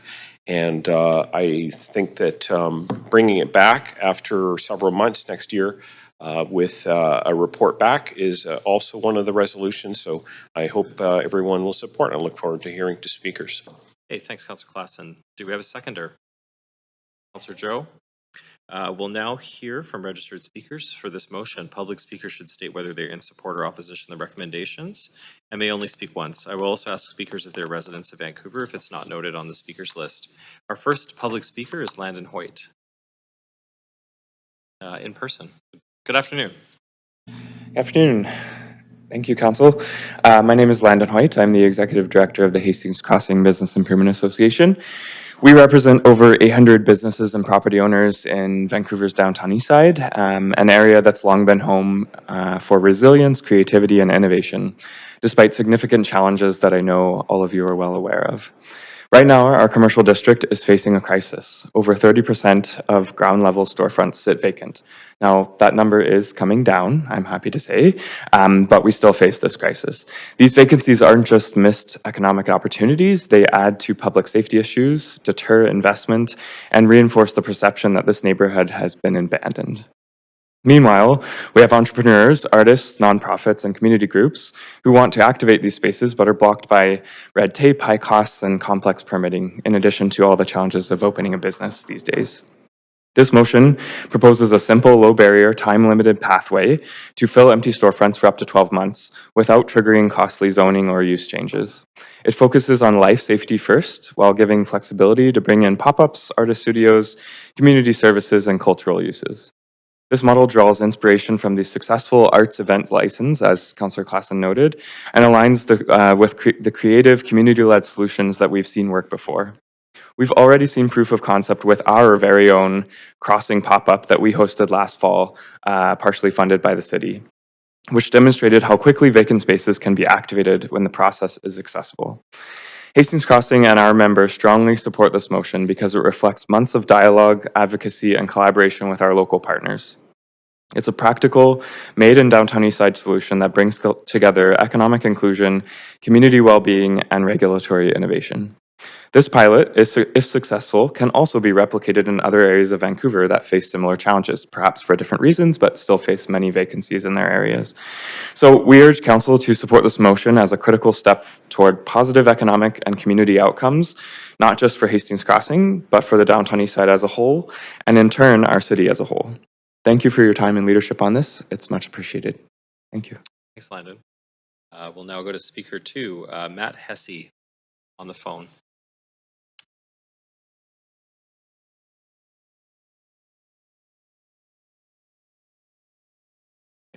We'll come back to them.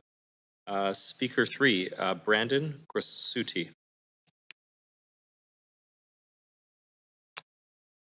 Leave in person if Brandon's around. Seen them.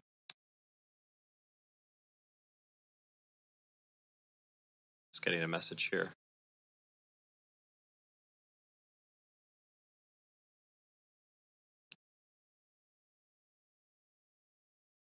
Nope. Okay, we can come back to them.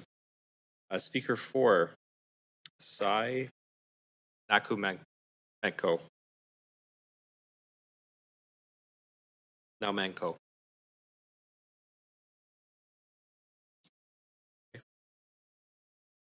And speaker 5, Edward Von Dane.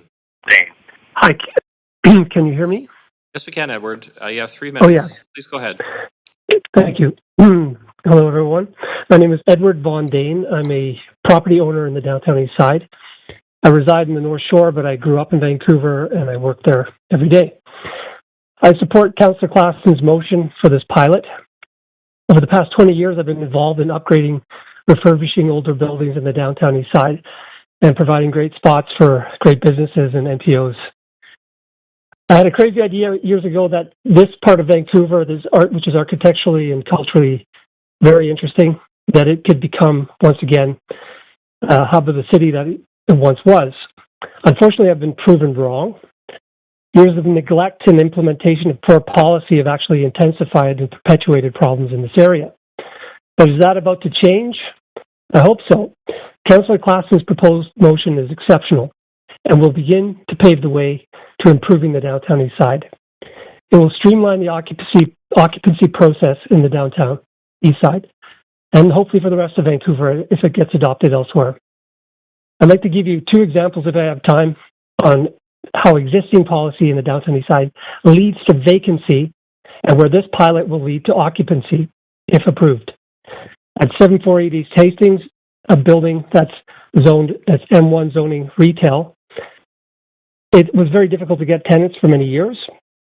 In 2019, a wonderful woman approached me and wanted to use that building as a hair salon. So it would change it from a 3.2R to a 3.2F conditional use in the M1 zone. I said, okay, you have 4 months time to figure this out where you don't have to pay rent. It was just mind-numbingly difficult for her to get a DP, a BP, change of use, and a business license in that time. She then gave up on the process. Now, this is just one example of hundreds of examples that go through, on a monthly basis in the downtown east side where owners cannot find tenants for their buildings because tenants don't have the time and the know-how to find the permit. Yet, should landlords pay the vacant the space, or should tenants pay rent on space that they can't utilize? Another example is at 2250 East Hastings, the now defunct Dayton building, which got burnt down last month due to arson. We had the head lease. We were trying to find other tenants in there. It took us 6 months only to get a business license, no BP or DP, just a business license. It took 6 months for the city to finally approve a cafe into the retail space. Who pays for this downtime? This motion will eliminate the bulk of the issues related to high vacancy. Many building owners are elderly and cannot easily navigate the current occupancy regulations. As vacancy rates rise, so does disorder in the downtown east side. Please support this motion. Thank you. Okay, thanks, Edward. We'll now go back to some of the speakers that we missed that weren't available. Speaker 2, Matt Hesse on the phone.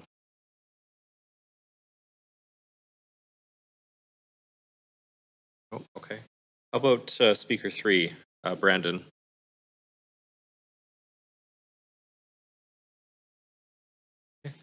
And speaker 4, Sai. Now Manco. No. Okay. Thank you. So that is the end of our speakers list. Thanks everyone for speaking to our committee. Committee members, is there any discussion? And Councillor Klassen. Yeah, thanks very much. And I know that when we have long mornings like we've had with, it's hard for some of these speakers to know when to come on. I want to just first of all thank Edward. I hadn't heard his experience before, but I know that there are others just like it that have put a lot of investment in there, and they're just desperate to try and see people to come out and form, take occupancy in these businesses. And one of the things that, one of the reasons I brought this forward is because it is that time gap between the time somebody will assign a lease with a property owner like Mr. Von Den and the time the actual business gets started. Is all that money is flowing out and with no money coming in terms of revenue. And as a result, it can be quite crippling, and it really could prevent people from taking this. So having this TOP, and this is my new anagram for it, is a shorter version, but the occupancy permit that would allow people to go in more immediately, I think would be potentially very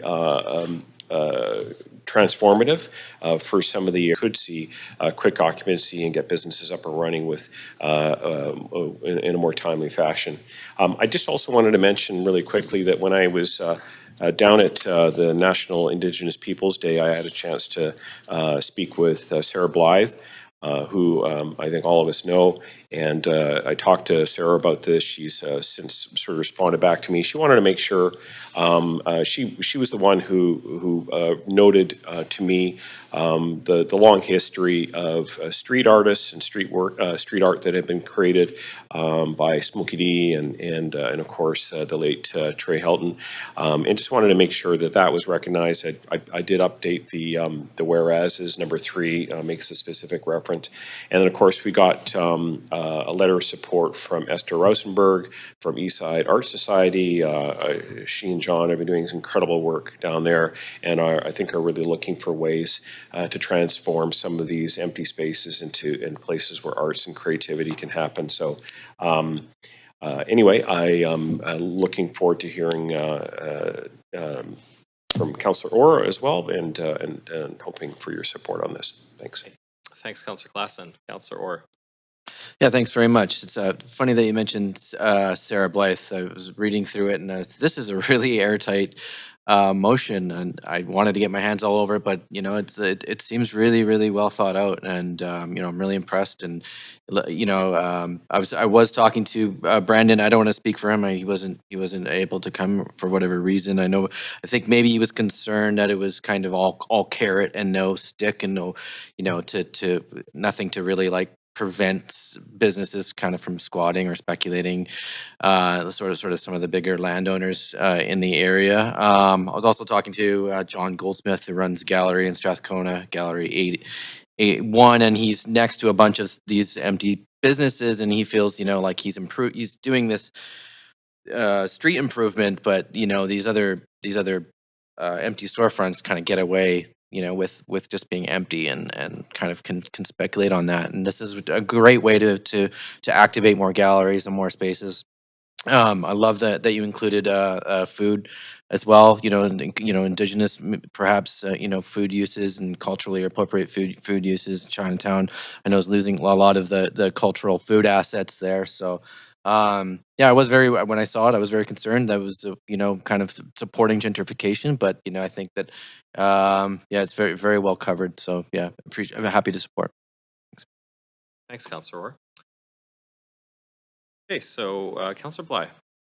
Yeah, thanks very much. Just lending my voice in support of this motion. It's, I think it's a really important piece, and kudos to Councillor Klassen for bringing forward. I have also heard about it in comparison to other jurisdictions that have temporary use permits over the years. And, I think sometimes we have to recognize that more target-specific direction is actually very helpful as well, especially in a community that may feel at times overwhelmed with many co-occurring challenges. So again, really happy to support. And I think the broader work that we're focusing on that has been direction of this council is that the city actively engage with community organizations and local businesses to ensure that the initiatives align with community needs. And that was in the Uplift Downtown Eastside motion, and that's certainly being fulfilled, I would say, with this direction here. And also that there's a strong emphasis on collaboration with different stakeholder groups. So just appreciating the leadership of Landon at the Hastings Crossing BIA and others in the community.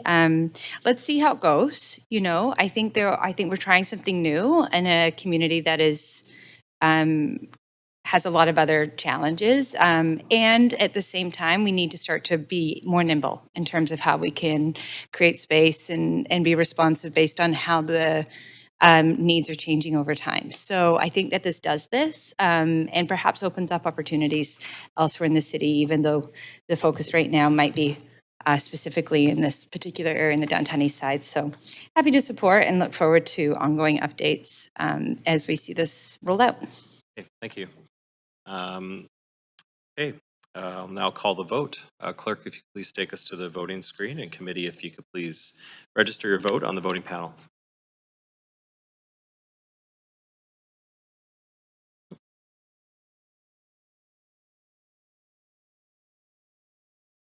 Okay, that passes unanimously.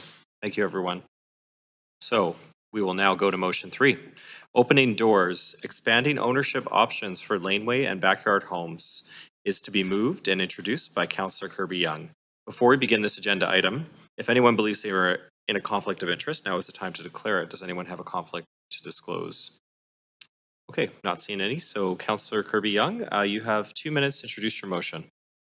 Yeah, thanks very much, Chair. I'm very happy to co-introduce this motion alongside Councillor Klassen today. We called it Opening Doors specifically because that's what it's designed to do, which is to provide more options for homeownership, for housing options in general along the continuum, intergenerational living, and to allow things like our seniors to age in place. We have serious housing affordability challenges, and we know that particularly it's most acute for first-time buyers, young families, and seniors. Although the City of Vancouver has changed the zoning to residential inclusive, we still have a large number of family homes, shy of about 300,000 in the City of Vancouver. Many of them are mortgage-free and are owned by older residents, and some of them may want to stay in their home. With the multiplex zoning, certainly that provides options for people, but that often requires demolition, which contributes to some construction demolition waste, but also disruption for folks that may want to stay in their home. It's a financially daunting challenge to take on building a laneway home, and right now there is no ability to stratify or subdivide it as we have enabled with the multiplex. So Councillor Klassen and I felt that there was an unlevel playing field there, and it made sense to look at providing providing a similar option for laneway homes. I think we have about 6,000 of those approximately today in the city of Vancouver, building about 300 to 400 per year.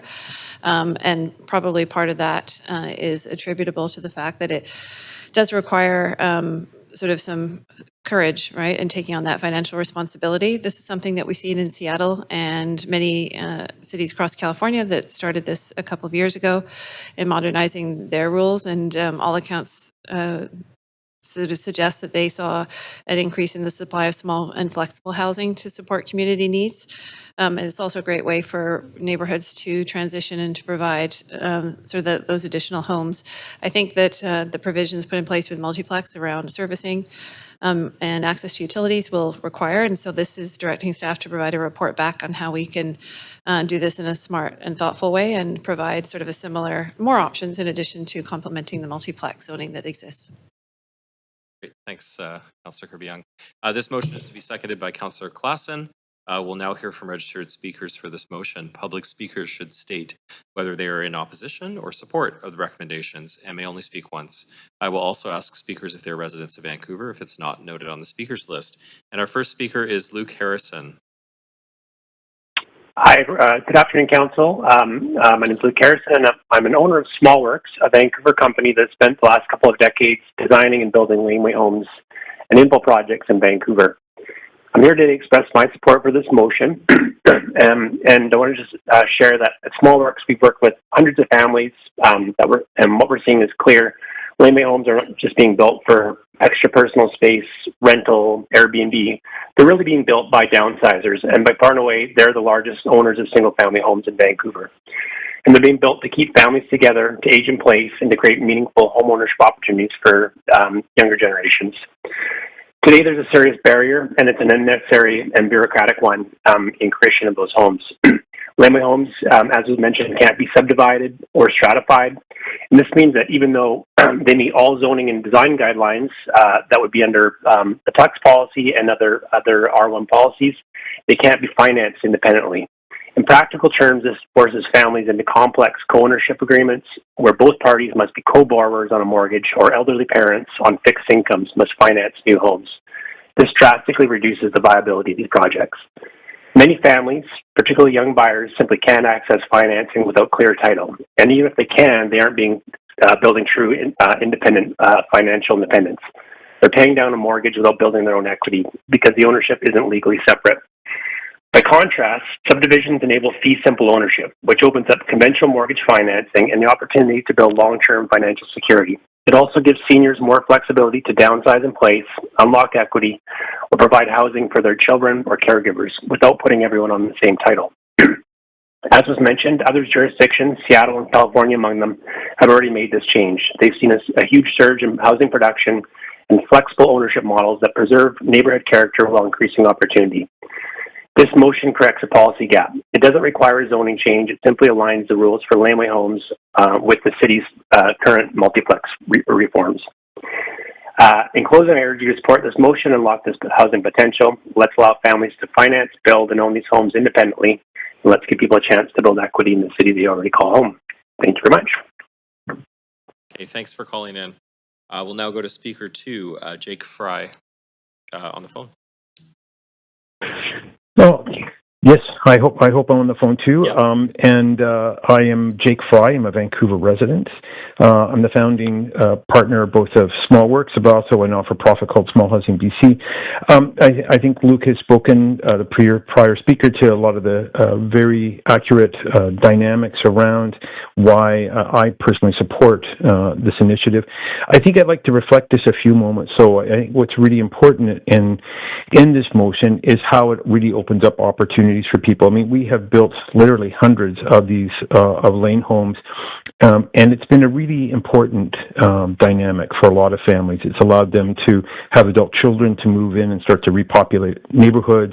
It's given this really important housing typology in the Vancouver space, which otherwise really would have a lot of residents not being able to both be members of our communities and we really limit the type of people who can join in the communities and strengthen this. This has been a great a great initiative brought in by the council that I think is really perhaps one of the most impactful homing topologies or home spectrum topologies, and really was the start of really being able to focus on the missing middle.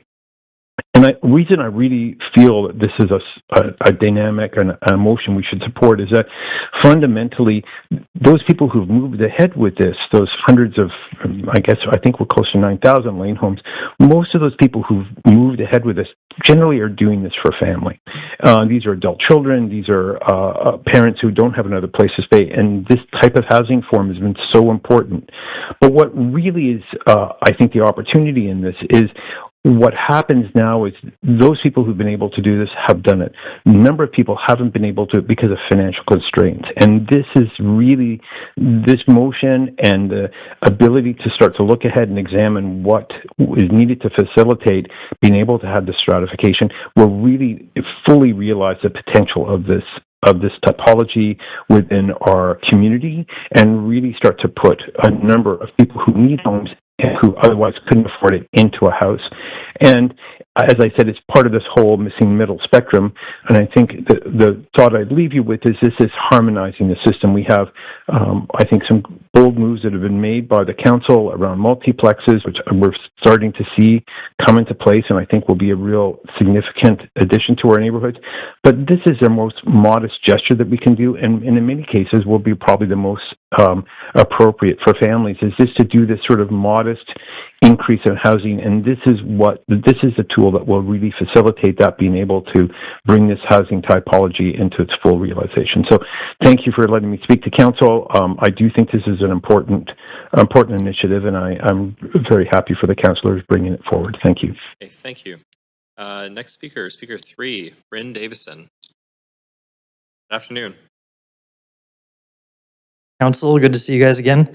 I'm Bryn Davidson, co-owner at LaneFab. We've been building laneway houses for 15 years. And in that 15 years, we've always wanted to be able to stratify them. This has been on my policy list for a long, long time. So I'm very glad to see this motion finally coming forward.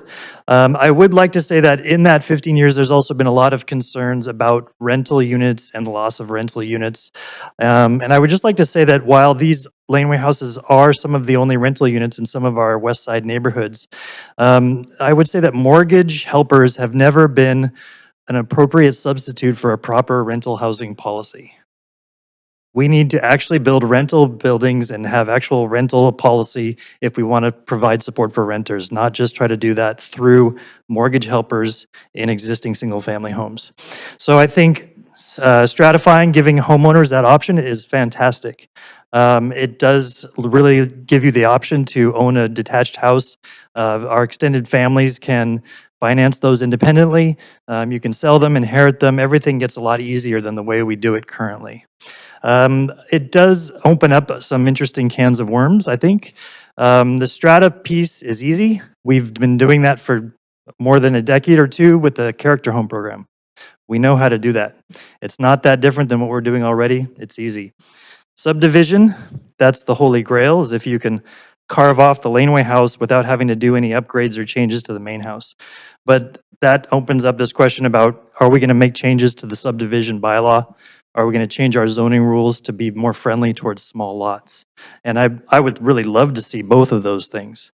But those are things that become more complicated when we start dealing with subdivision. I also hope that we can see all the different scenarios of stratification that are possible. One is stratifying the laneway house separate from the house. Another is building a new multiplex in front of an existing laneway house. That's something that I've gotten lots of requests from our previous clients about. They built a laneway house 10 years ago. They want to be able to put a duplex in front and make it a triplex. And I think that would be a great option that could come out of this work. The other piece is whether you could take an existing house and slice it up into 3 strata units. We call that a multiple conversion dwelling. And that's what we've done again with character homes for decades. It's just a matter of taking these options and making them viable to everybody and every type of house. So I think there are a lot of really interesting scenarios. This is the final piece to get us past this era of single-family exclusion, where we tried to keep the package of the house and the property all in the kind of look and feel of a single-family house. And this is really the step that is going to take us that next way. So thanks you. I support this very much. Thank you, Brent. Next speaker, speaker 4. Who, Shots, thank you. Good afternoon. Hi, everyone. Good morning. Good afternoon, Council. I'm Akua, and I'm speaking to you on behalf of Small Housing BC. We're a nonprofit organization that advances gentle density housing and works to support its uptake in British Columbia as well as across Canada. And I'm chair of the board. But I also have a personal story, a lived experience. I've been living with my in-laws for 18 years. So we built one of the first Laneway homes back in 2009 that allowed us to live side by side with my in-laws. And this was a deliberate choice for us as we were starting to grow. My husband and I are a young family, and they were starting to age and have challenges themselves. It also allowed us to reduce our overall housing costs and keep ourselves in the neighborhood that we loved. But Laneway homes, we shouldn't, especially in the context of this motion, shouldn't just limit it to multi-generational options. This, with stratification, could actually open it up to friends going in together, unrelated households joining forces. The reality is that we took a leap of faith and continue to do so amidst a lot of legal and financial challenges that are pretty complicated to navigate. So not only are we now both on a mortgage, even though my in-laws paid for their portion outright, that creates challenges for them when they want to access any money for themselves. So they wanted to, for instance, finance a trailer to be able to kind of go on camping trips. When they approached to try and look into that, because they legally are on title with this additional mortgage, they were no longer eligible. So these are some of the real implications. It also means they can't it makes it much more complex for them around estate planning, and it makes it, we're all tethered together in our financial decisions. So for Small Housing BC, really enabling strata titling is a no-brainer.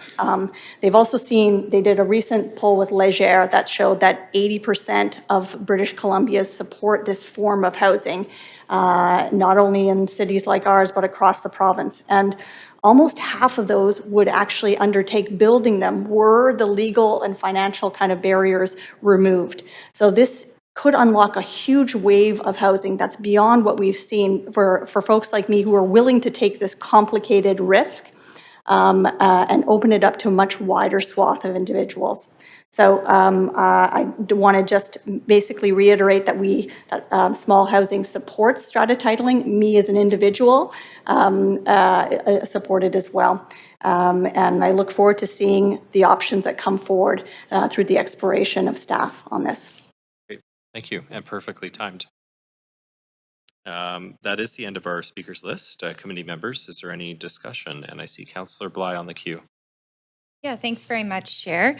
And just want to thank the speakers who came to speak to this motion. And I actually think I've had the pleasure of sitting down with all except the last, so maybe in some point in the future. Related to many of the different policies that we can be bringing forward as a council that support essentially where we're going. And I just want to acknowledge the fact that staff have done a tremendous amount of work on this file and continue to move forward with it, and know that their reevaluation of the R1 zoning is inclusive of what's in this motion. So I think we were likely to get a report back in the fall on that, but bringing it forward now just crystallizes the importance of us doing that. So I'll be happy to support it. It's work that's already ongoing, and I know sometimes that in itself is a bit of a debate in this council. So I think it's fair to say we might as well put it down as something that we want to see come forward sooner than later. I had the pleasure of meeting Luke from Small Works on a site in East Vancouver, and it just really clearly showed the opportunity we have around the subdivision. because on this particular site, there was a prefabricated modular ADU going in. I think they were standing it up within about 3 to 4 weeks as opposed to 6 to 9 months. So the opportunity is quite incredible, especially with the federal government that is absolutely committed to building 500,000 homes each year for the next 4 years and really wanting to leverage this type of construction. So big picture now into sort of the finer details. The idea that that ADU would be this, and I think it is worth noting, we've got neighborhoods that are full of stratification of what were once very old single-family homes that now have 5, 6 strata units within them. So this is just the next sort of evolution and iteration, I think, of the work that we've all been so focused on doing. And just to, again, say to Luke and Jake and Brent, to Bryn and Akua, just for your championing of small home or small scale development across our city and really being leaders and helping show the evidence and show the modeling and the designs from single stairways that we know we talked about just a few weeks ago, single egress to this. All of these policies knitted together could really transform what we call the future of homes in our city and who they're built for, whether it's seniors aging in place, all the renters, new homeowners, young couples ready to start a life in Vancouver and want to be able to purchase their own home on half of their parents' lot. Like, this is where the future is going. And so I'm very happy to support and look forward to the work back. Thank you, Councillor Bly.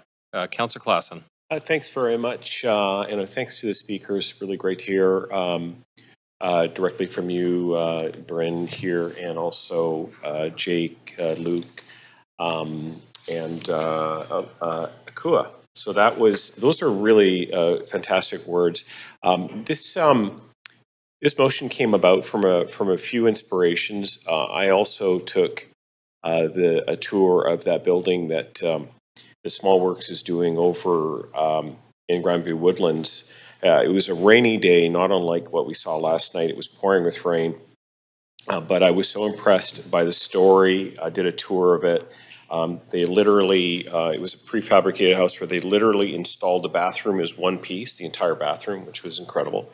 But the story of that household was the fact that in the main home, the people who were going to occupy the Laneway home were the adult children of that family who owned the property, and they were living downtown and had just had a child and were looking to find a place where they could actually raise a family, and so they were set about building this beautiful home, and that's one of the things that I think we've seen with this industry here now that it's about 15, 16 years old. In fact, I remember the Laneway housing policy coming in the sort of the very end of Sam Sullivan's term and eventually codified by the New Vision Council in 2009. And I actually was helping to support communicating the idea of Laneway homes, and I was struck by how incredibly popular they were right away. And now with hundreds of them built, perhaps thousands of them built around the city, where it is a building typology that I think we've just really grown to accept. And so this is sort of the natural evolution of that policy. But the story I had is my wife and I were going for a walk in my neighborhood and saw a home that we had walked by hundreds of times, either dog walking or just getting to know the neighborhood. And it had the big, what I call the ghastly orange fencing around their bushes and trees. And I said they had literally just renovated this home 2 years previously. And as luck would have it, I met the property over standing outside, began a conversation, and it was a couple that were retired, wanting to stay in their neighborhood, and they were building an ADU for themselves. They said about 1,600 square foot. It was going to have a parking spot, and they were planning to sell the main house so they could actually just retire in the neighborhood. And I thought, what a great idea. But the reason they were able to do that is because there was character retention, as Bryn mentioned. So why not widen that out? And so when I approached our director of planning, he did say that there was work that was, now that we had the R11 policy that this council brought in 2023, there was an opportunity to bring this about as part of the overall review of that policy, and so I was pleased to see that I wasn't going to be getting any kind of big headwinds from staff on this one, and but I think what this does is, again, it sort of responds to the laneway typology that we've become accustomed to, what I would describe as some of the insanely creative work that's happening from companies like Brins and Smallworks. But I also hear Bryn's point about really seeking what he described as the holy grail, the subdivision. It's not going to be easy work, but I think it's work that is going to be definitely worth chasing down. And if it means that we get a very quick change to allow for strata and then the work continues to figure out the subdivision, I'm fine with that, but at least we'd be advancing that. And one of the big reasons that was underneath all this is the fact that money is really tight right now, and getting financing for any housing development of any kind is extraordinarily difficult. So when you have established equity, as many home property owners around the city do, there's a way for us, and I would say the city, to use some of that equity to benefit at creating more housing opportunities for intergenerational purposes, but also for family members, but also for others who would like to get into the housing market in different ways. I'm very enthusiastic about this motion that Councillor Kirby and I have put forward, and I'm very pleased that I've heard some very positive response to it as well. So with that, I'll leave it to the next person. Thank you.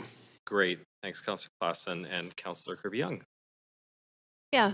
Thanks, Chair. And thanks again. It was great to hear from all the speakers in terms of people that are actually talking to people that are trying to do this every day and actually delivering on it. I did really appreciate hearing sort of the lived experience of Akua from small housing, or sort of the nonprofit, with respects to her scenario, but that's not going to work for anybody. And it was also interesting to hear from one of our speakers that talked about sometimes they're just being built for extra space, right? Because people want to have a little studio space or an office or for Airbnb. And I think what we're really trying to do is actually open up housing opportunities that will allow people to stay in the city. And I think particularly about young families, I hear a lot from people that folks are leaving the city because they can't find the space or can't afford to be here, or if they have young families who want to have access to some green space. And so I do think this is about choice. I realize that there's some complexities, but I'd like to see what staff come back in terms of opening those up. It is a bit daunting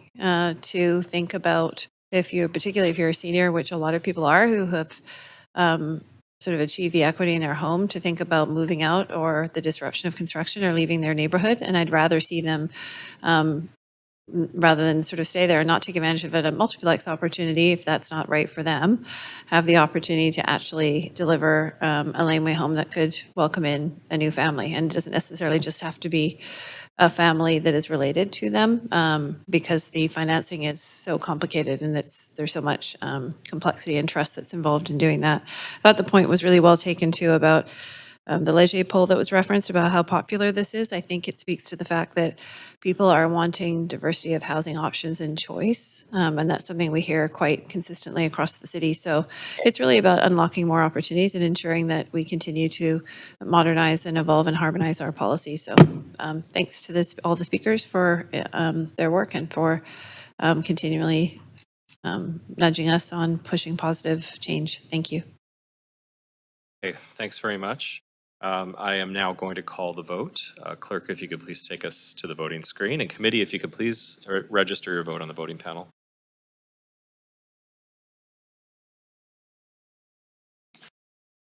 And that passes unanimously. Thank you, everyone. That completes motion 3. I'm going to suggest we take a 5-minute break, bio break, and then come back at 3:52 p.m. Thanks.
Okay, everybody, welcome back. We are now going to move on to motion 4, developing a Vision Zero road safety policy and action plan.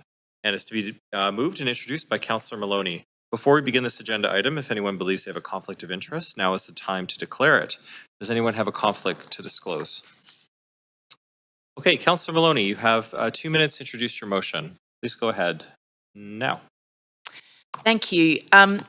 I have put forward this motion because staff needs to know that we have their back in doing this often controversial but hugely important public safety work. We have to show strong leadership.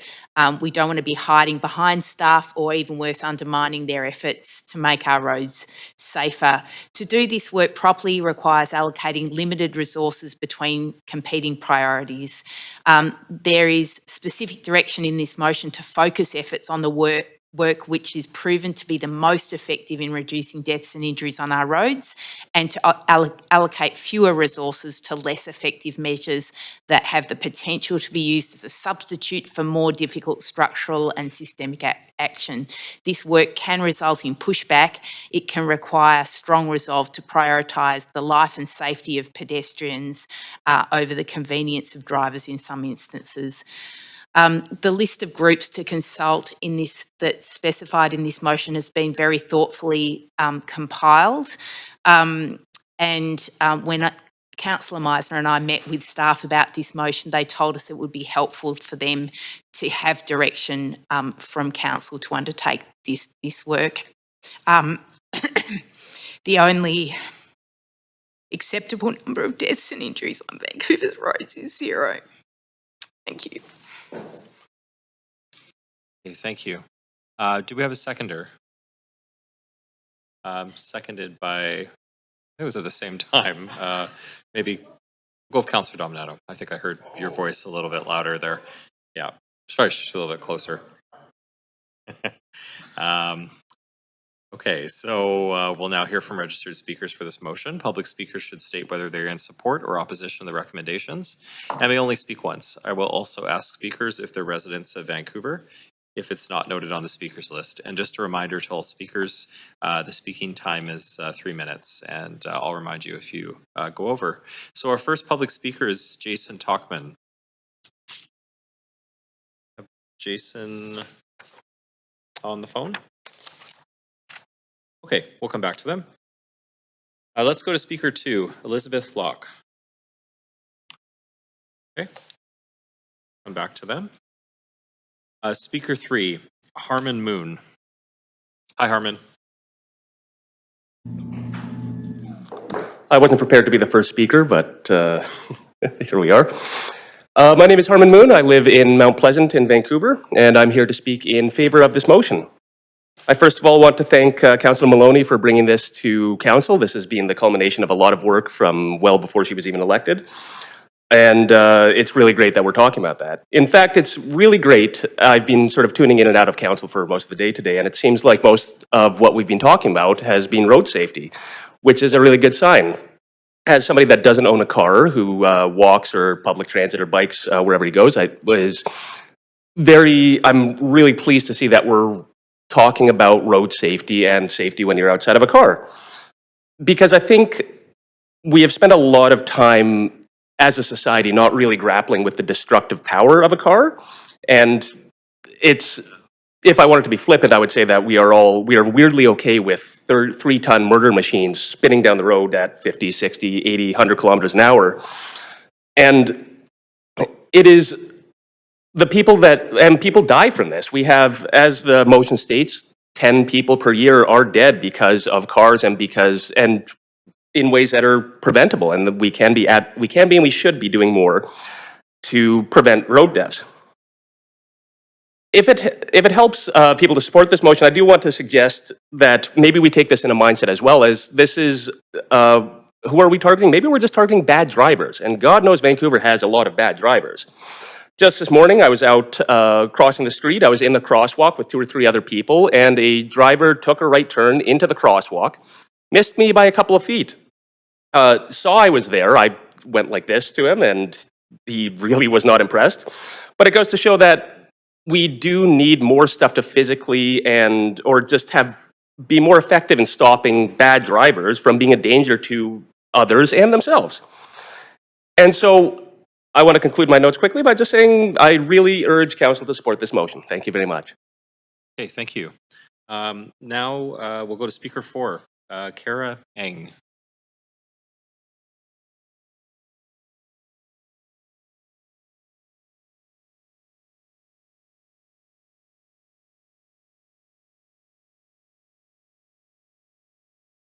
No.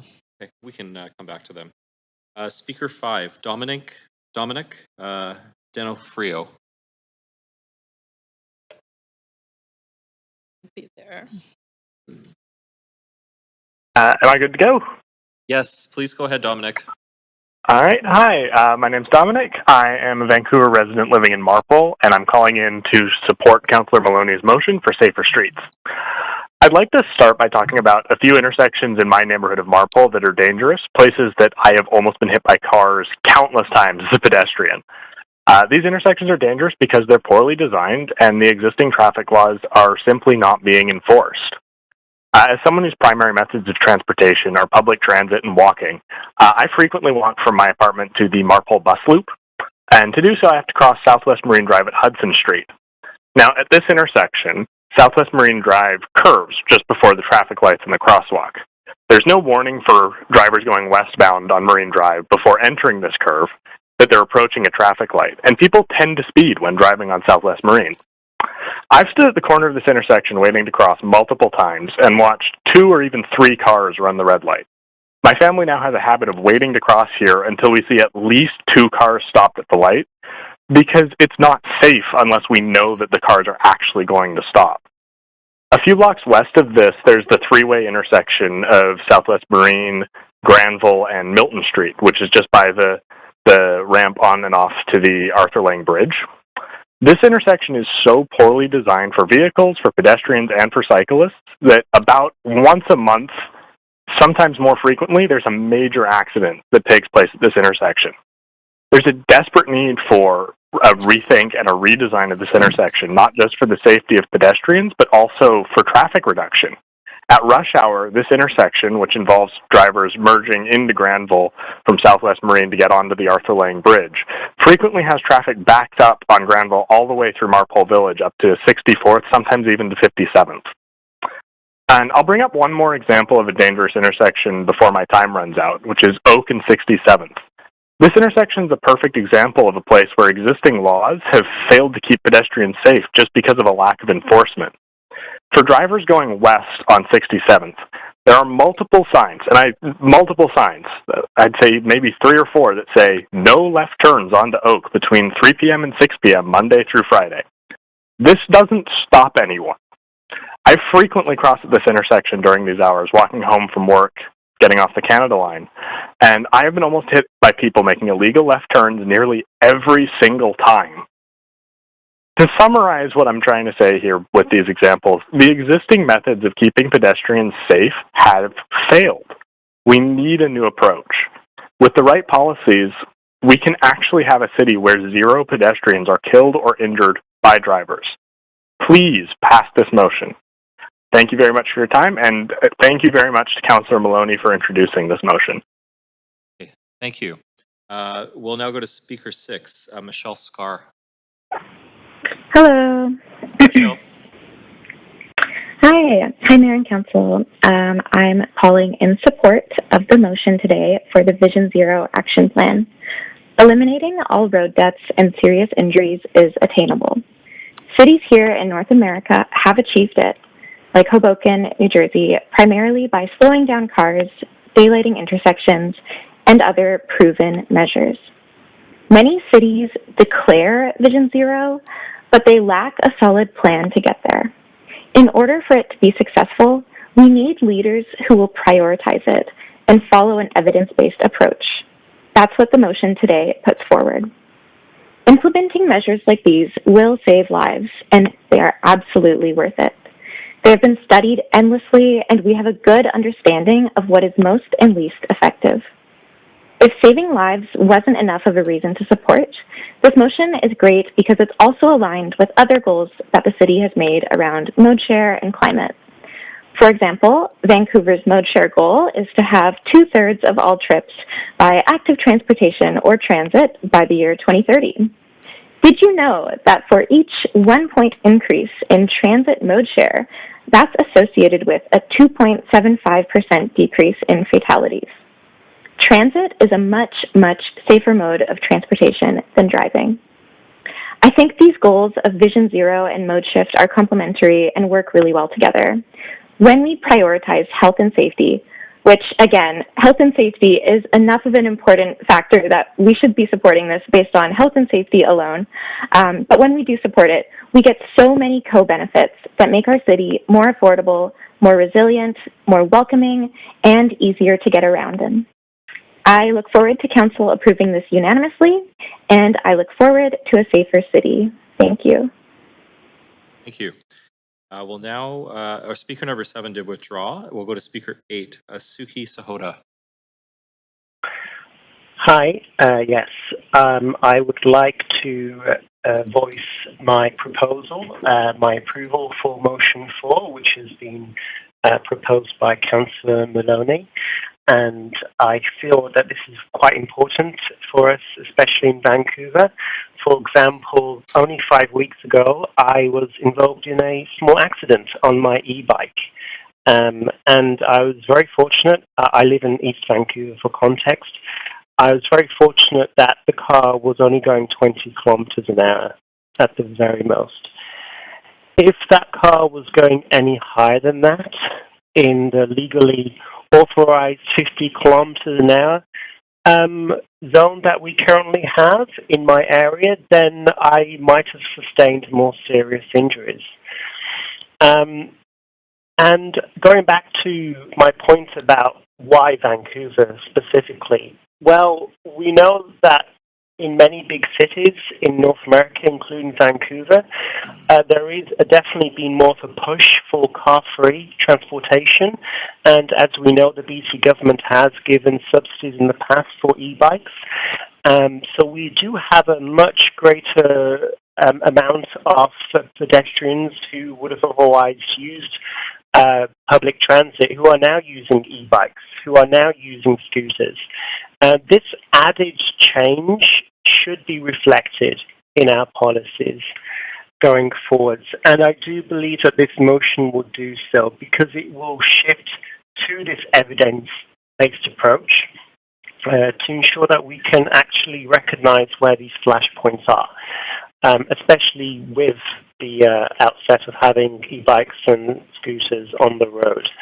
So I really encourage every one of you councillors to please endorse Councillor Maloney's proposal because at the end of the day, having evidence-based approaches is the best way to mitigate certain aspects of general fatalities and injuries that people sustain while using our roads. Thank you so much. Okay, thank you. We'll now go to speaker 9, Kevin Wong. Hi there. Good afternoon, Mayor and Council. I'm Kevin, and I live in Radford Collingwood in East Vancouver. I want to thank Councillor Maloney for bringing this motion to Council, which I wholeheartedly endorse. To an economist, a life is worth about $10 million. To the people whose loved ones are killed or critically injured in a traffic collision, their pain, their suffering, and loss of life are immeasurable. Whichever way you look at it, the dollar signs or the human impact, we should be doing everything we can to eliminate road injuries and deaths. Vision Zero is achievable and practical. Fellow Canadian cities like Toronto and Montreal have both developed comprehensive Vision Zero action plans, implemented a variety of changes over time, and regularly monitored their progress and outcomes. It is time that Vancouver also gets our own comprehensive traffic safety plan with regular reporting. The time to act is now. On one hand, cars are getting heavier and quieter, and vehicle acceleration is getting smoother. On the same time, urban growth and the boom of e-mobility will enable more people to walk, bike, and row. Vancouver residents are being charted onto a literal collision course on our roads as we speak. We need a proactive and adaptive Vision Zero plan that not only addresses the traffic hazards of today, but also accounts for the future growth potential of walking and cycling across the city, and the needs of neighborhoods that have been historically underinvested in when it comes to road safety measures, such as the southeast parts of the city where I live. I've been walking and cycling in East Vancouver for about 12 years now, even though my nearest greenway on Slocan Street is secretly a feeder road for Kingsway and traffic routinely zoos by cyclists at 40 to 50 plus kilometers per hour on parts of it. Quite a few busy walk-by intersections in my neighborhood still do not have traffic signals or flashing beacons. Just a few days ago, a car crashed and rolled onto its side at a very busy intersection on this greenway, marking the 5th accident I've witnessed at this location in less than 2 years. I remember the time when my mom got a bike herself and tried to ride to a local market, only to give up after a few attempts because of just how scary the roads are. I hope that a comprehensive Vision Zero plan will eventually help make everyone who lives in, works in, and visits every part of the city feel safe and comfortable on our public streets and public spaces without fear of traffic violence, because that is a prerequisite to building a vibrant and livable city. With so much growth incoming proposed in the Broadway and Rupert Renfrew area plans and so on, it is no longer enough to tackle traffic safety on a piecemeal basis.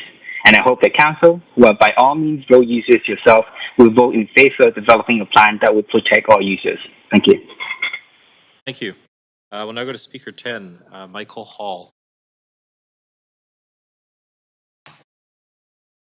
Okay, we'll come back to them. Speaker 11, Callista Ryan. Good afternoon.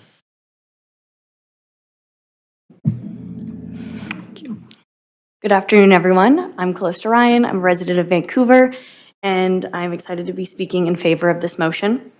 I live in Dunbar, which consists mainly of residential streets with lots of schools, parks, and community centers.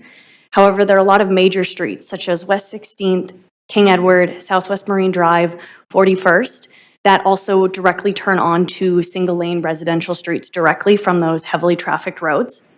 And as a young person who is car-free, living in a very car-reliant neighborhood, I would like the city to develop and implement a Vision Zero road action plan based on proven methods to make it safer to walk, bike, and access transit networks. Living in Dunbar, I do believe it could be a great neighborhood to walk and bike, minus the hills involved, but many neighborhoods, including Dunbar itself, comprise of single-lane roads where cars are parked on both sides, and when they're driving, they need to alternate between each other to go through. That makes it really difficult when turning left and right and can affect pedestrians, especially when there are so many schools in the area. Dunbar is also home to many seniors who are disproportionately affected by vehicle incidents, and beyond preventing fatalities and injuries, Vision Zero will create an opportunity to have safer roads for everyone, whether they're a pedestrian or a driver. I live within walking distance of several schools, and we're seeing year over year a decline in young children, teenagers, and parents walking and biking their kids to school. So making roads safer will also help our environment by reducing congestion and traffic in those areas. One thing I want to draw attention to is Vancouver has a lot of visitors who EVO, rent cars, and locals themselves drive to new neighborhoods every day to visit friends and family who may not know the hazards and blind spots in the communities that they're visiting. So I believe when we develop an action plan that focuses on the neighborhoods and how we can improve their safety, that will support both visitors and locals. I also want to call attention to the fact that we're all pedestrians. Whether we drive or walk, we all enter the streets to run errands and visit shop and stores and go to events. And so even if we drive, we are still pedestrians in the community, and we all benefit from road safety. Thank you for listening. Thank you. Next speaker is Speaker 12, Jarrett Haglund. Good afternoon. Good afternoon, Council. My name is Jarrett Haglund, and I am a resident, member, and president of Emigi Housing Cooperative located at 7th and Fraser in Mount Pleasant. I'm speaking in support of this motion and in support of safer streets for Vancouver. My main form of transportation is my own 2 feet, so I'm all too aware of the close calls with vehicles that many pedestrians and cyclists face on an almost daily basis when they get around Vancouver. And not all of these incidents are caused just by careless drivers. A lot of them are a result of intersections with poor sight lines or insufficient safety infrastructure. Since Vancouver implemented the Vision Zero policy in 2016, we've made progress, and I think that's really fantastic. but cyclists and pedestrians continue to be severely injured and in the worst cases killed by vehicles while going about their daily life. I want to applaud the recommendations made by city staff in the Safer City Streets report that was put forward this morning. And I also want to thank the city for the work done on the St. George Railway project. Not only is it an important rainwater and sustainable transportation infrastructure in our community, it's really made our neighborhood even more beautiful to walk around in. So thank you for the work on that. I believe the city needs to do more to follow through on their Vision Zero commitment. I believe this motion will escalate that work in a very meaningful way. The members of my co-op range in age from someone in their 80s to kids 10 and under, and almost all of us use the Mount Pleasant Community Center services. I'm sure council members are aware of the intersection at Main, Kingsway, and 7th. In my experience, it's one of the most dangerous and confusing intersections in our neighborhood. And I believe that our community deserves to be safe when accessing our community center. I strongly believe it is time for a deeper review of the Vision Zero action plan, and I fully support this motion, specifically its evidence-based approach to focus resources on what works and to move away from things that have proven to be ineffective. One death or serious injury is one too many. I think we can all agree. And while the current data sometimes looks like the numbers are low, we need to remember that when an incident happens, it doesn't just affect that individual, but it ripples out to affect their family, their friends, and the communities that they are part of.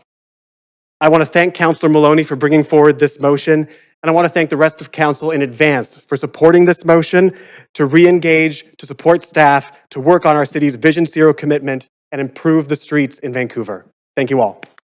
Thank you. Next speaker, Speaker 13, Jeff Lister.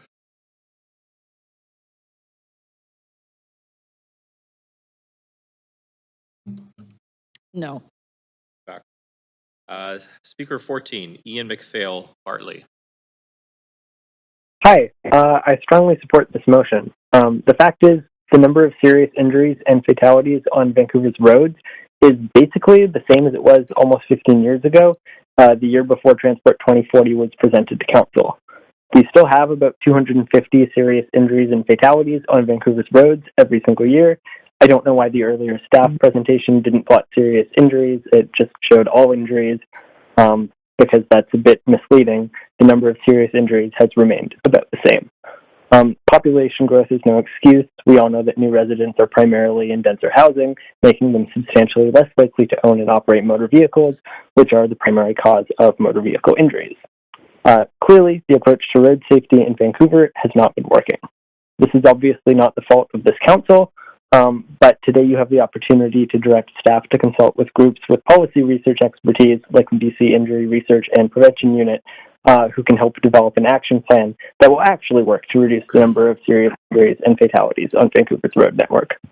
Road safety is a shared responsibility, but ultimately the city is responsible for the outcomes on its roads and is required to take necessary further steps to counteract people being killed or seriously injured. That was true when the original Vision Zero policy framework was developed in Sweden in the 1990s, and it's true now. Thank you for listening, and I hope this motion is unanimously supported. Okay, thank you. Next speaker is Speaker 15, Michelle Spencer.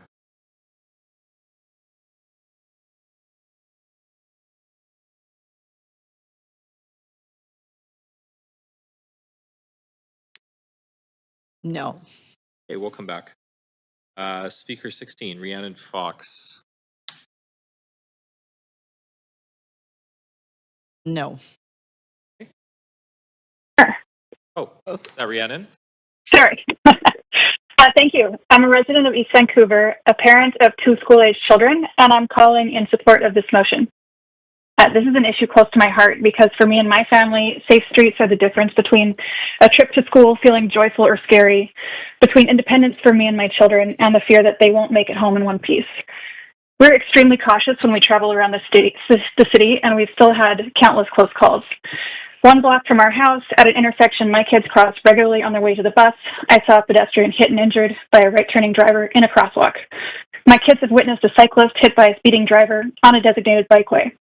They watched a friend's dog killed by a speeding driver right in front of our home, and they've seen multiple car-on-car crashes. The lesson I've had to drill into their heads is always assume that drivers will do the wrong thing, because that's the only way I can feel somewhat confident that my kids will get home safe. We can't rely on perfect human behavior in a system built for speed. What we can do is design streets that forgive mistakes so that they don't have to be fatal. That's why I'm speaking in strong support of this motion, which is about creating a path to implementation. Right now, Vancouver has no evidence-based strategy to reduce traffic deaths and injuries, and this motion would change that. It calls for an action plan grounded in international best practices, which means data-driven approaches to reducing harm, prioritizing vulnerable road users, and addressing the root causes of crashes. Let's also not forget the climate connection.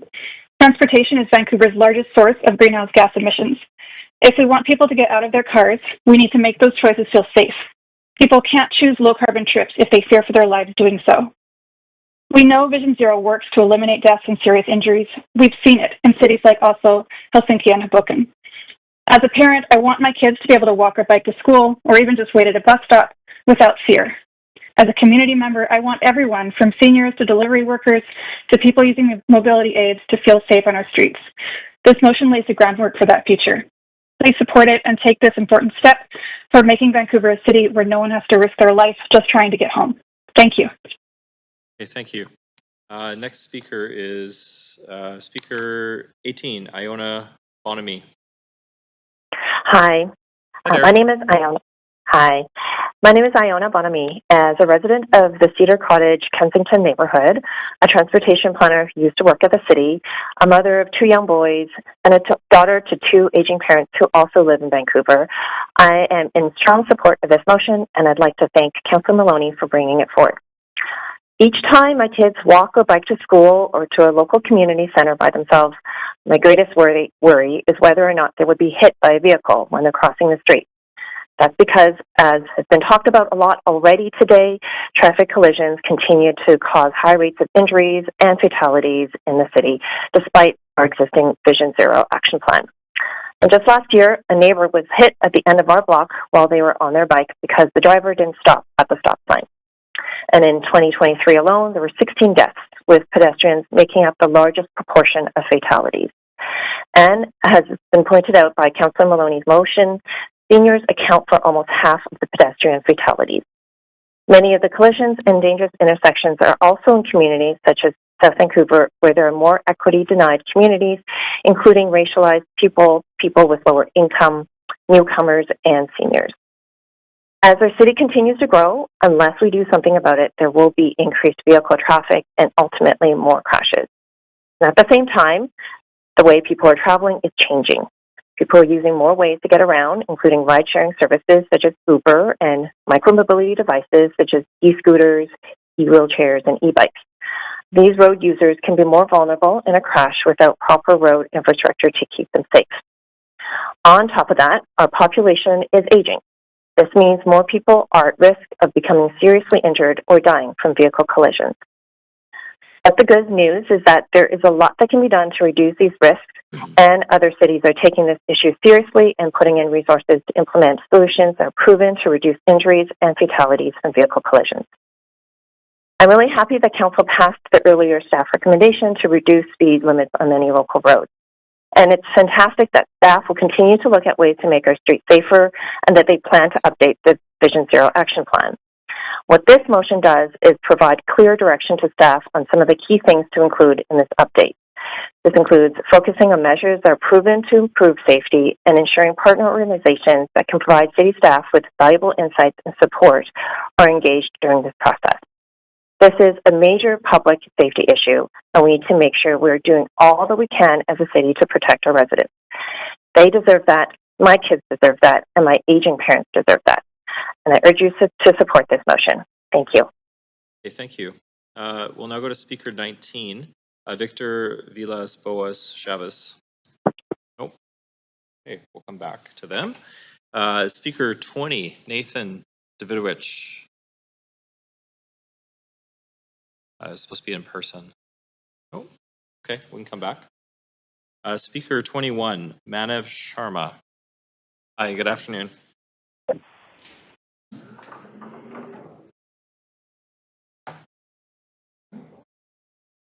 Good afternoon, Mayor and Council. It's a privilege to be here. It does take a certain kind of privilege to be able to show up on a weekday. But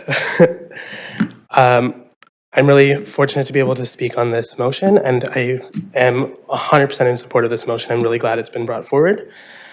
I'd like to talk about, I didn't say my name. I'm Nav Sharma. I'm involved with a couple of groups like Strong Towns Vancouver, Vision Zero Vancouver. I wanted to talk about a friend who, two friends who were walking down a sidewalk together.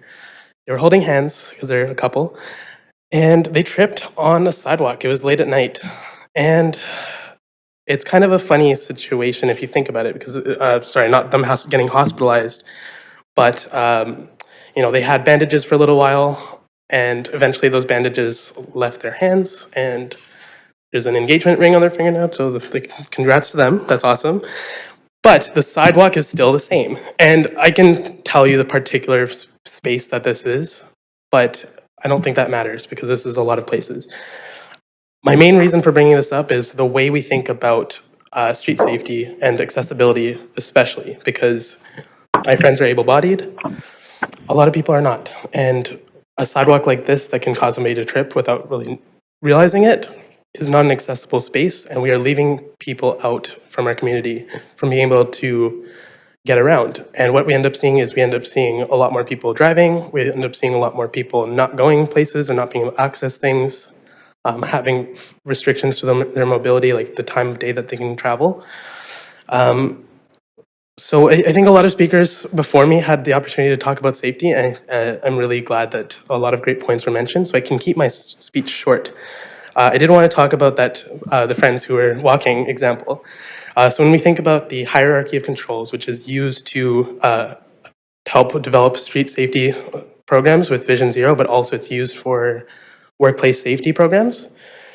There's some types of methods that are more effective, and those are usually eliminating the hazard, substituting the hazard, and engineering controls. The less effective options, but still important, are administrative controls like educating people and having rules, and personal protective equipment if all the other options don't work. With this example, you can tell somebody, hey, stop walking at night so you can see the sidewalk and see the cracks in the sidewalk. You can tell somebody that they have to crawl instead of walking on their 2 feet because they need to be able to not fall over if they encounter a crack in the sidewalk. And you can also educate that rule. So I do have a satirical proposal. Sorry, Madam, you're actually at time. I'm out of time? Okay. Yeah. I'll just show that. Crawl your commute. Thank you. Anyways, support this motion. Thank you for your time. Thanks for speaking today. We'll now go to speaker 22, Michael O'Shaughnessy. Good afternoon. Are you able to hear me? Yes, please go ahead. Excellent. Thanks. I'm Michael O'Shaughnessy. I'm a resident of Vancouver, and I support this motion. I'm a new dad, and so I'm often carting a kid around in a stroller when I go about my business. And I know a lot of you in the chamber are parents, and so I'm sure you appreciate the heightened sense of risk that you feel when your child is with you. It's made me appreciate just how many close calls happen on our roads, whether it's cars that blow through a narrow intersection that really ought to have a crosswalk, like at 8th and Ash, or cars that begin to turn way too early when you're crossing a very wide street, like a 16th and Elk. Now, I'm being super specific here, because while every level of government has some interest in keeping me safe, what's needed here, with these specific instances, is for the government charged with handling hyperlocal issues, which is you, to take a look at what's happening in specific places in our city, like those 2 intersections and many others, and make them safer with methods that are proven to work. And that last piece is what I like most about the motion you're considering. Most cities have some sort of road safety program in place, and maybe put some quotation marks around that phrase in your minds. But they spend their resources on things that do absolutely nothing, like stickers or billboards that tell drivers to be careful, or ads that might tell me to make myself more visible, as if I should be wearing a high-vis vest at all times. What this motion proposes to do is to go beyond easily ignored stickers and signs and implement safety measures that are actually proven to work, like bump outs and bollards, like better lighting, and like intersection safety cameras. Measures that make sure a mistake stays a mistake and doesn't turn into a tragedy. Those aren't the only measures that work, of course. Our brilliant traffic engineers at the City of Vancouver will have many more tools in their toolbox. But what a unanimous vote in favor of this motion will tell those engineers is that if they have to make a hard decision, if they have to choose safety over speed, they can make that decision, and you will have their backs. Mayor and Council, what I most want to tell you today is that if you choose to have your staff's back, you'll be choosing to have my son's back too. He'll be walking soon, any day now, and I want him to learn how to walk in a city that is built for his and all of our safety, and not for speed. Thank you very much. Okay, thank you. We'll now go to speaker 23, Kip Santos. Hello, everyone. Yes, my name is Kip Santos, and I'm a resident of Kitsilano in Vancouver, and I'm speaking on behalf of Strong Towns Vancouver in support of this motion. We have a close partnership with Vision Zero Vancouver and the entire Vision Zero movement. So I'm supporting this motion by Councillor Maloney because slow traffic and lower speed limits and redesigning streets for people walking and people biking is the way to decrease fatalities and casualties and to avoid further victim blaming of pedestrians and cyclists being killed and injured. So in addition to what everyone has already said before, not only should the City of Vancouver develop a data-driven Vision Zero policy and action plan, but the City of Vancouver should fund these street redesigns to allow for safer streets. And one thing I'd like to highlight is the BC Active Transportation Design Guide, which is the textbook that Dr. Alex Bagazi teaches in his pedestrian and cycling design course at UBC. So the City of Vancouver already has an excellent guidebook to follow when implementing these changes to our street designs. And I think that's all I have. Thank you very much for your time. Okay, thank you. Next speaker, speaker 24, Russell Wong. Hello, my name is Russell Wong. I live in Vancouver. I'm calling today in support of this motion. Transportation and housing are closely related. People want to live where they have easy access to lots of jobs. The fact that it's relatively easy to get around Vancouver without having to own a car helps to improve affordability as well as livability. It also helps to reduce vehicle congestion for people who do have to drive. There's a number of factors which affect walkability and bikeability. Of course, road safety is a particularly critical one. It's been nearly 10 years since the current road safety plan was first presented. I think it's a good idea to review and update the plan, to consider changes such as the housing that we've added and the adoption of electric bikes and scooters, and to look at best practices when it comes to safety from other jurisdictions. There's trade-offs between safety and cost, but I think we're a long way from running out of opportunities to improve safety at a reasonable cost. Thank you. Okay, thanks, Russell. Speaker 25, Adam Hawk. Hi, I spoke this morning as well. Good afternoon. So my name is Adam Hawk. I live in False Creek. I'm a bike safety advocate here in the city of Vancouver. I'd like to thank Lucy Maloney for bringing forward this motion. I think this is really great to have evidence-based approach to pedestrian safety. I live, as I said, I live in False Creek with my wife and my son. You know, I really want him to start being more independent and riding his bike throughout the city on his own. But I'm also scared to death because of all the road violence that I witness around me. I would like to see two things from a cycling perspective. I would really like to see an east-west active transport corridor from UBC to Boundary for all ages and abilities, and another one going from the Lionsgate Bridge down to the North Arm Bridge in Richmond to allow people to cross our city safely without having to interact with cars. The other thing that I think would be great from perspective of safety is right on red. I would like to see right on red be relegated to the dustbin of history. I think this is no driver always makes a stop at a red light before turning right. Everybody at some point just makes that right turn, and I drive, so I also know that if the cars behind me honk when they want me to turn on a red light, which by law, I don't have to. I can wait at that red light. The other main problem I see in the City of Vancouver from a safety perspective is the blinking green pedestrian-controlled intersection. It's great for a pedestrian when they're crossing the artery, but when they're crossing the side street, cars want to blast through. They believe that as soon as that artery has a red light, that stop sign for them disappears and they could just drive. If you don't believe me, the next time you're in a car, make sure you come to a full stop at that stop sign and see how many cars honk at you. So, I really think those are a couple of things that could be really improved in the city, and I think that will probably come forth once this review comes through, if this Vision Zero plan is adopted. So thank you in advance, Council. I would really like to see you all support this. Okay, thank you. Next speaker is Speaker 26, Cyrus Larson. Hi there, can you hear me? Yes, we can. Please go ahead. Hi, I'm calling in to voice support of this motion. My name is Cyrus Larson. This is my first time calling into City Council, so thanks for listening. Thanks for keeping this open dialogue. As you've heard, everyone here has a story. I myself have a few. Just last month, a friend of mine was struck by a car while riding his bicycle.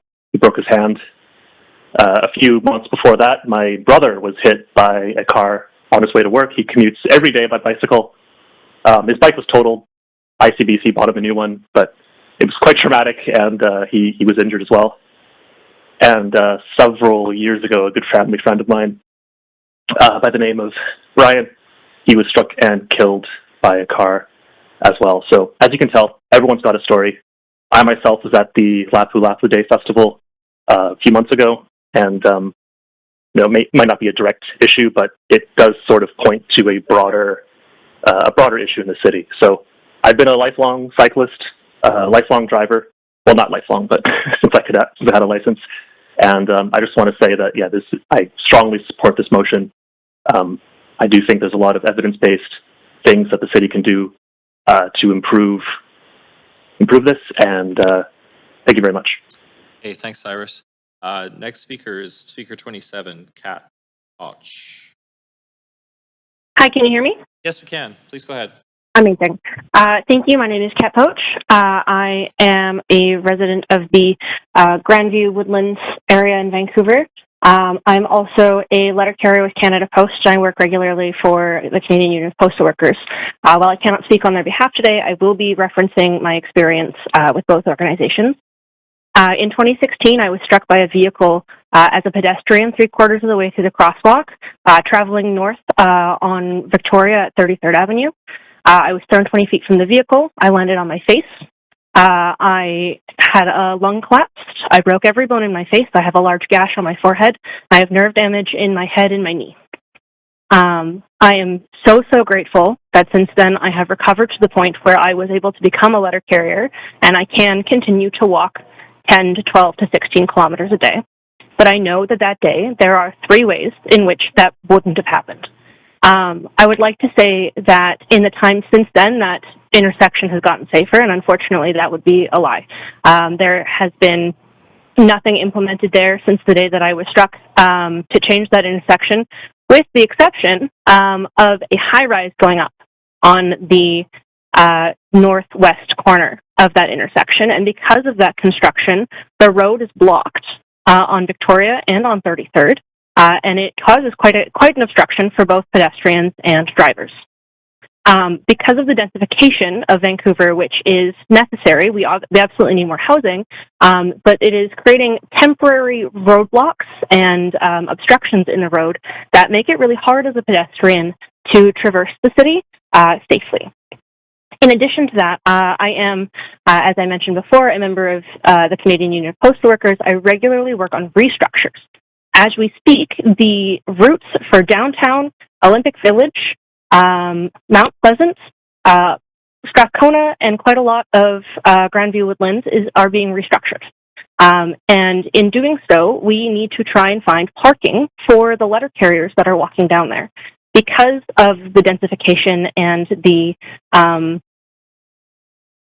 I can't remember the word, but it is no longer friendly for vehicles downtown, which is understandable, but there are still some vehicles that need to drive downtown. They're finding places for my carriers to park, and they have to then walk with their arms full of mail and parcels, which obstructs their vision, obstructs their reflective vests, and makes them vulnerable to being struck by vehicles.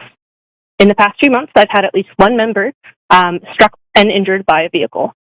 I believe that it is absolutely necessary for Vancouver to review the Vision Zero program and see what isn't working for the safety of myself and the nearly 1,000 other letter carriers that deliver in Vancouver alone.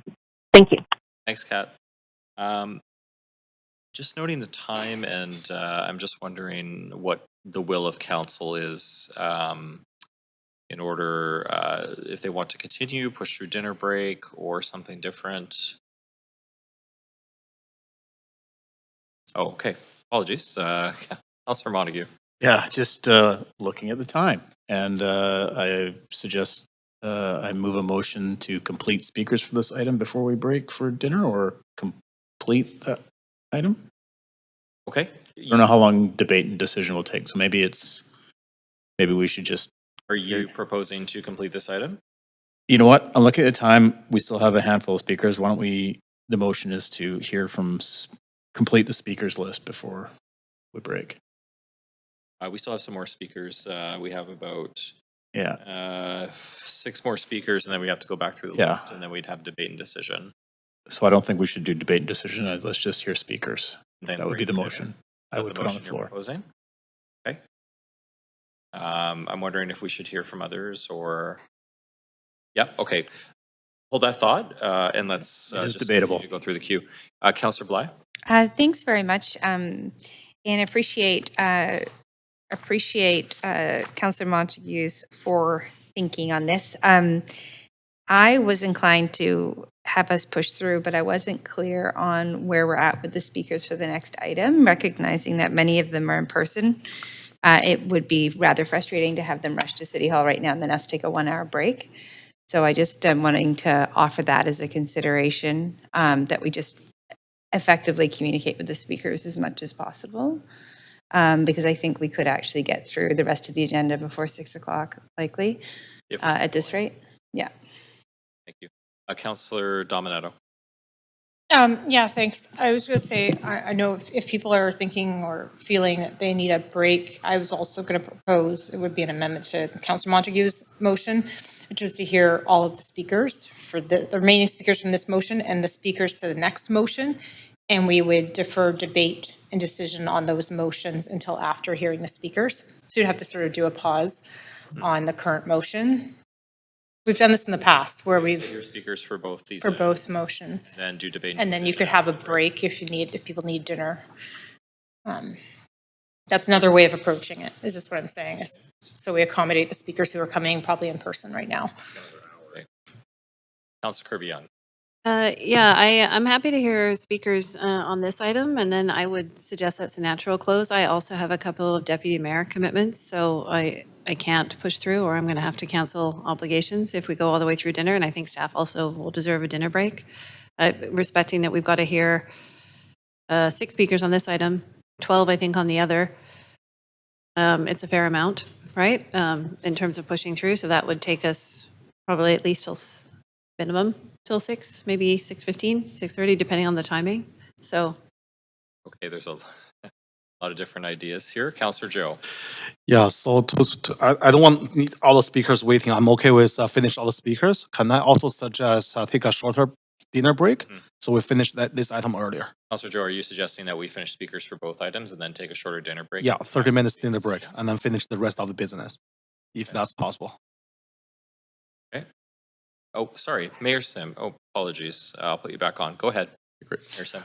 Yeah, I'm in a similar situation as Councillor Kirby-Young, and so I would, agree with her. Look, I would support what she just said. Okay. Which was to hear the speakers for this item and then take a break? Yeah. Okay. That was the motion, I believe, right, Councillor Montague? So perhaps, Councillor Bly, I'll just let you make a comment if you'd like, or we'll just vote on Councillor Montague's motion, I think. Yeah. Okay, so Councillor Montague put that motion on the floor first. I just wanted to get a variety of perspectives. That would need a seconder.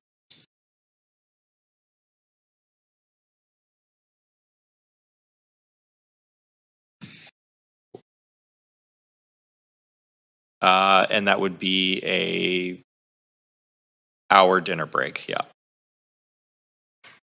Okay, so that's the motion on the floor to hear speakers, complete hearing speakers for this item, break for dinner, come back. Needs a seconder. Okay, seconded by Councillor Bly. All in favor say yay. Okay, any opposed? Okay, so one in opposed, so that I don't believe needs to be unanimous. So that passes. 2/3. Okay, so that's what we're going to do. So thanks for your patience, everybody, and we'll continue with the speakers list. Speaker 28 is Mike Barrett Soren. Or Soran. Yes, hello. Hi, Mike. Thanks for your patience. Please go ahead. Yeah, thanks. Appreciate you making the time for speakers today. So thank you, Mayor and Council. I'm Mike Barrett Soran. I live in the West End, and I strongly support Councillor Maloney's motion and urge you to pass this unanimously. Listening to you discuss how and when to take a break actually reminded me of the comments I prepared for today. For decades, we've been told that government can't actually solve problems, can only cut back, optimize, become efficient, and create the conditions for the market or individuals to protect themselves. I don't believe this, and I know you don't either. Otherwise, you wouldn't have made personal and professional sacrifices to run for council. But every broken promise from government reinforces that lie. Vision Zero has become Exhibit A for those who don't think governments can actually solve problems. 8 years ago, you promised 0 traffic deaths. Since then, over 100 killed, thousands injured. Each death teaches citizens the same lesson. Democracy doesn't work, and it won't protect you. Government won't act to protect us or our family. We're on our own. And so the result? My West End neighborhood is full of handmade signs pleading for drivers to please slow down, watch for children, consider seniors.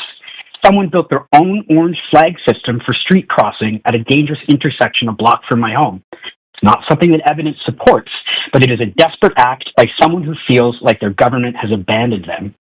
Parents form walking buses because we don't have protected school streets. Communities install do-it-yourself traffic calming signs because government won't. They're doing your job because they've been abandoned. And worse, fear drives dangerous choices. People buy the biggest SUV that they can afford. They speed alongside others to keep up with speeding drivers. They create the very dangers that they're trying to escape. But homemade signs can't lower speed limits. Parent volunteers can't redesign intersections. No SUV is big enough to protect you from systemic failure and broken promises. Only government can mandate 30-kilometer zones. Only you can redistribute street space from cars to people. Only you can deploy automated camera enforcement or app-based systems that let residents report dangerous drivers. When you abandon this power, you abandon us to die. There's nothing efficient about dead neighbors. No savings when a parent or a child never comes home. You found $250 million for FIFA because you believed it would benefit Vancouver. Vision Zero infrastructure and plans will cost a fraction of that and save lives and money with reduced healthcare costs, save productivity, and families who keep their breadwinners and their loved ones. If you can fund international soccer, you can fund safe streets. Other cities prove it works. Oslo had 1 traffic death last year, Helsinki 0. Councillor Maloney's motion is your chance to prove that democracy actually delivers, to show that government exists to protect life, not just to throw parties. So follow through, pass this motion. Thank you. Thank you. Next speaker, speaker 29, Heiken Coyote.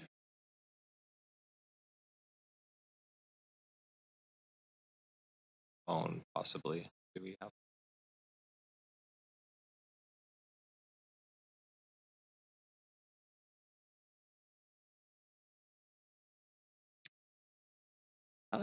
The speaker was on the line. I'm just checking.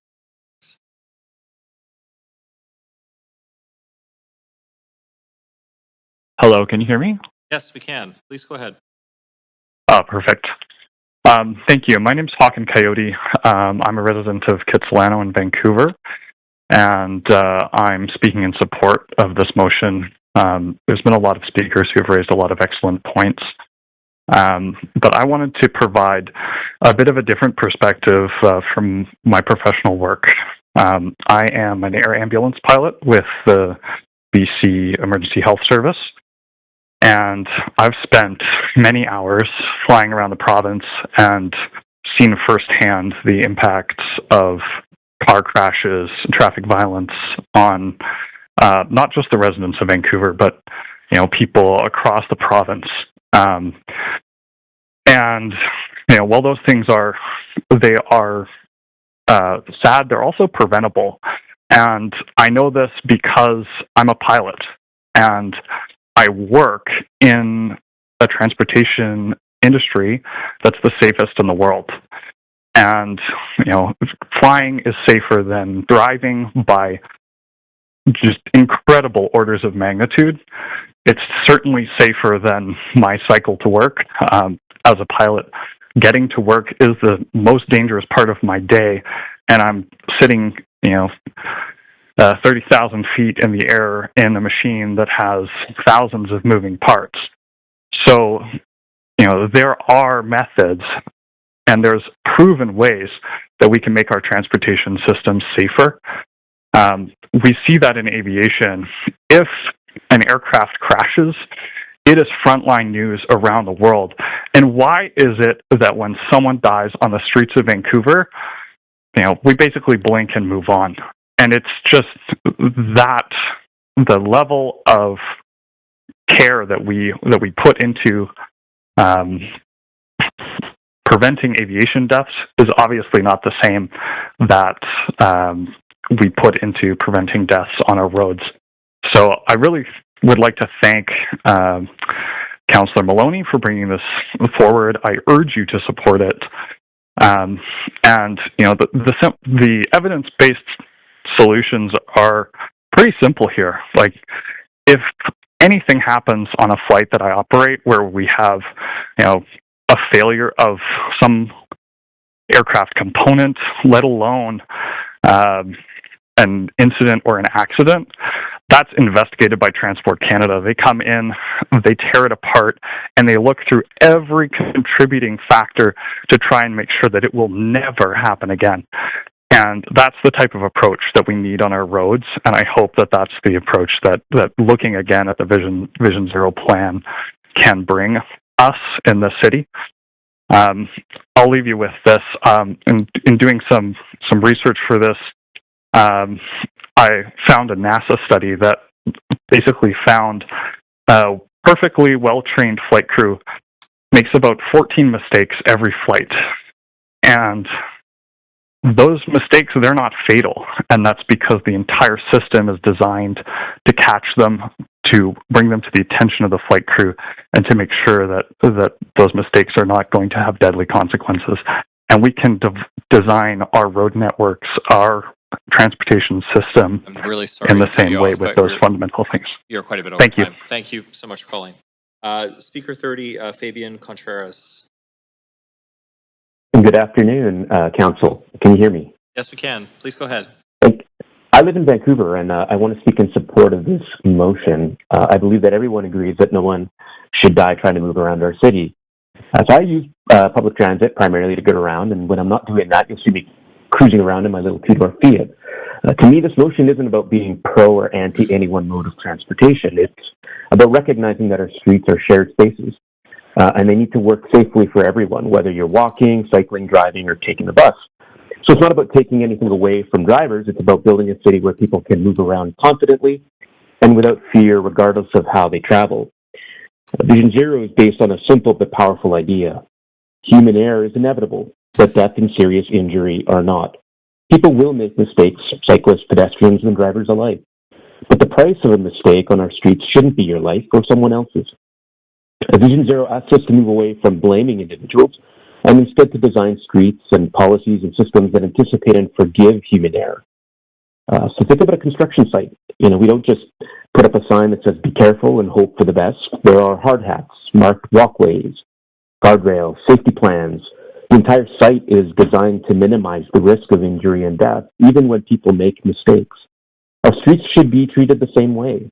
So they're one of the most dangerous public environments people use on a daily basis, and yet we often rely on individual behavior alone to prevent tragedy. Vision Zero changes that. It says, let's design our streets like we design any other high-risk space with safety built in from the ground up. And the previous caller referencing how NASA kind of functions is a testament to that.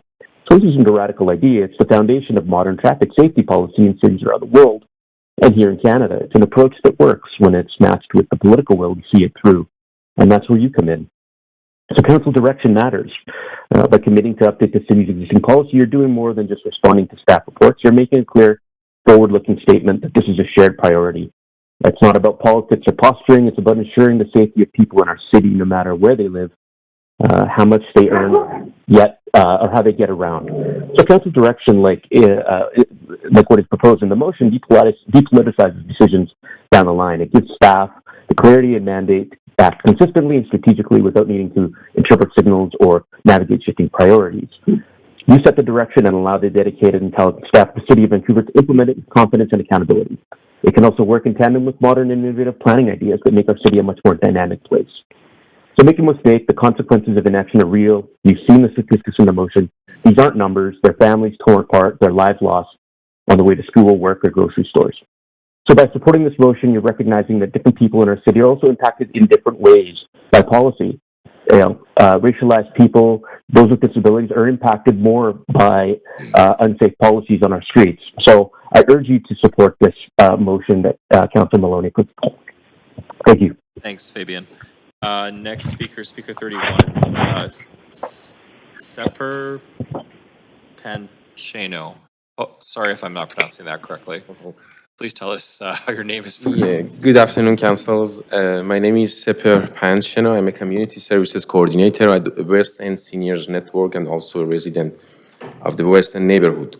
Over the past year, we have led a community-based project called Safe Step for Seniors, which focused on assessing and improving crosswalks and pedestrian safety and functionality for older adults in Vancouver's West End.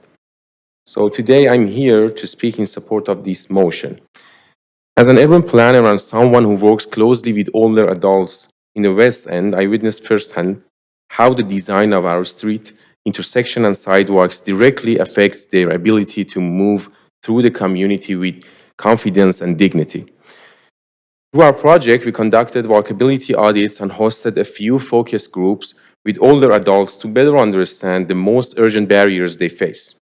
As noted in the motion, although fewer than 20% of Vancouver's residents are seniors, they account for nearly half of all pedestrians' fatalities in traffic collisions. At the same time, Vancouver's seniors population is growing rapidly. This demographic shift underscores the urgent need for safer, more accessible street designed with older adults and people with mobility challenges in mind.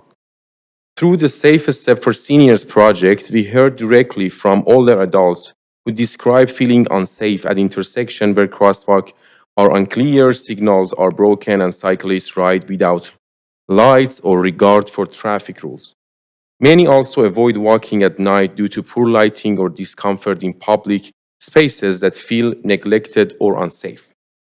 While many participants reported feeling personally safe in familiar areas, their stories revealed a pressing need for structural improvement. We strongly support revisiting the city's Vision Zero policy to ensure that it prioritizes real, measurable safety, especially for vulnerable road users such as pedestrians, mobility aid users, and older adults. Passing this motion would demonstrate the city's commitment to evaluating what is and is not working within the current policy and would provide a stronger voice to seniors and others with accessibility needs in shaping safer streets. Conversely, failing to pass this motion risks continuing with a policy that has not yet delivered the necessary outcomes, particularly for those most at risk. I respectfully urge Council to support this motion, not only to prevent further loss of life, but to help build a city where residents of all ages and abilities can move safely, confidently, and with dignity. Thank you for the opportunity to speak today. Thank you. We'll now go to speaker 32, Margie Sanderson. Hello, Council. Can you hear me? Yes, we can. Please go ahead. Thank you. My name is Margie. I'm a Vancouver resident, and I'm calling in to speak in support of this motion today. So I'm here to ask you to take action to improve road safety in our city.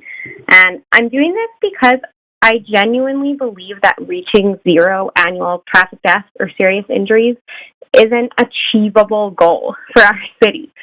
We've seen other cities do this. We know how to do this. I'm a young adult in a time of pretty complex political and climate despair where it can feel like, there's so many problems out there that we don't know how to get to the bottom of, that are really complicated. And this is one where the answers are out there. So if you, councillors, choose to act and pass this motion, we can get to 0 and we can get there pretty fast. My son is 2 now, and I genuinely hope and fight for a future where he can come of age in a safer transportation system, where he doesn't lose his peers in adolescence to traffic violence like I experienced. And that's my vision for the future. And how do we get there? We've got a ton of evidence on our side shows that what we need to spend our money on is infrastructural changes that build safety into the design of our city. And Councillor Maloney's motion would build a playbook for us, prioritizing proven interventions, pragmatic use of the city's funds, discontinuing campaigns that have proven ineffective. It would do so in consultation with community groups and stakeholders who have a lot of lived expertise and experiences to share with the city. And I think that it would really be a win for road users everywhere, which is really all of us in the city. I sincerely hope that we can count on all of you to vote yes. Thank you. Okay, thank you. Speaker 33 did withdraw. Speaker 34, Min Jun Kim. Good afternoon.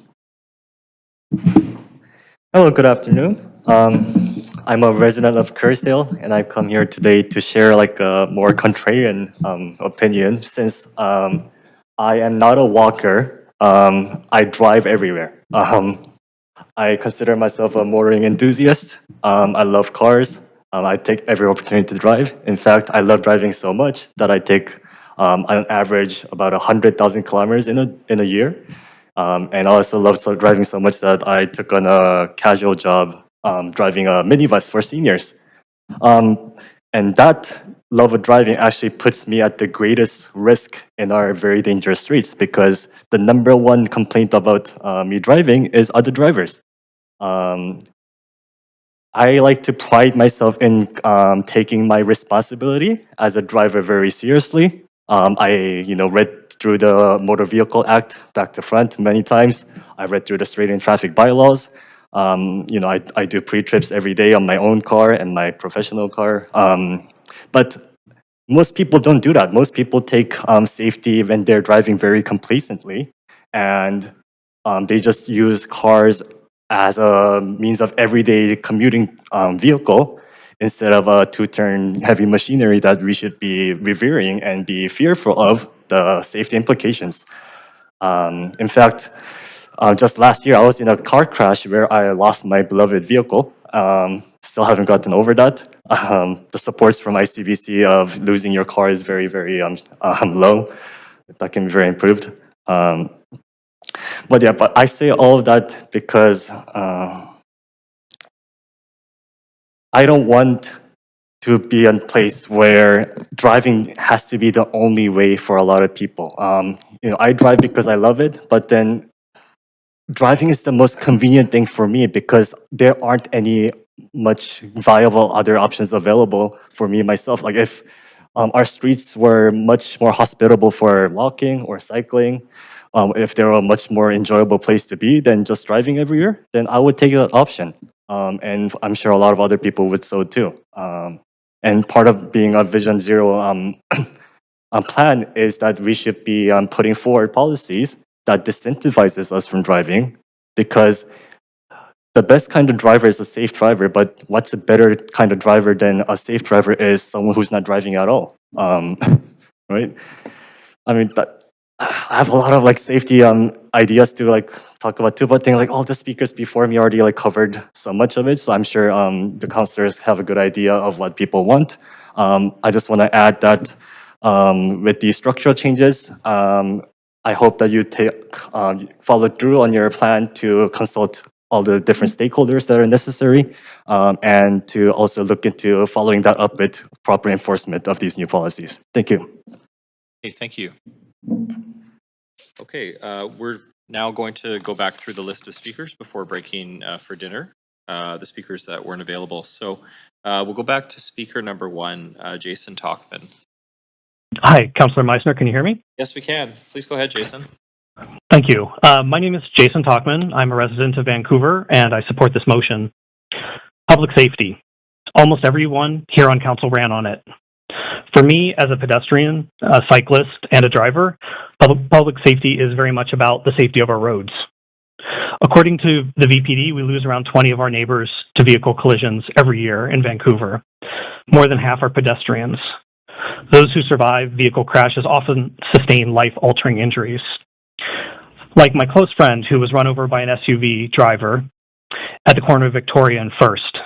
She was dragged for a block before the driver realized something was wrong. She has recovered physically, but still carries scars and trauma. But I came here today to tell you about someone else, Peg. Peg is a 76-year-old woman, measures 4 foot 11 inches, although she'll tell you that she's 5 foot tall. She's kind, quirky, and at times irreverent. Peg says hello to strangers, leans down to pet every dog that she comes across, and marvels at the container ships anchored in Vancouver's harbor. Peg is my mom. She has had more surgeries than we can count, and consequently she walks very slowly, advancing forward with her trusty red and black walker that she calls her giddy up. Mom is rarely able to make it across the intersection before the warning numbers make their descent to 1, which means many streets are not safe for her. Recently, Mom wanted to go and buy some new furniture, so we went shopping on South Granville Street. Crossing 12th Avenue at Granville was a harrowing experience. As my mom cast her gaze forward, focused on reaching the curb cut and paying attention to each step she took, I kept watch to the right to see what was coming from perpendicular lanes, readying myself for quick action if things suddenly went sideways.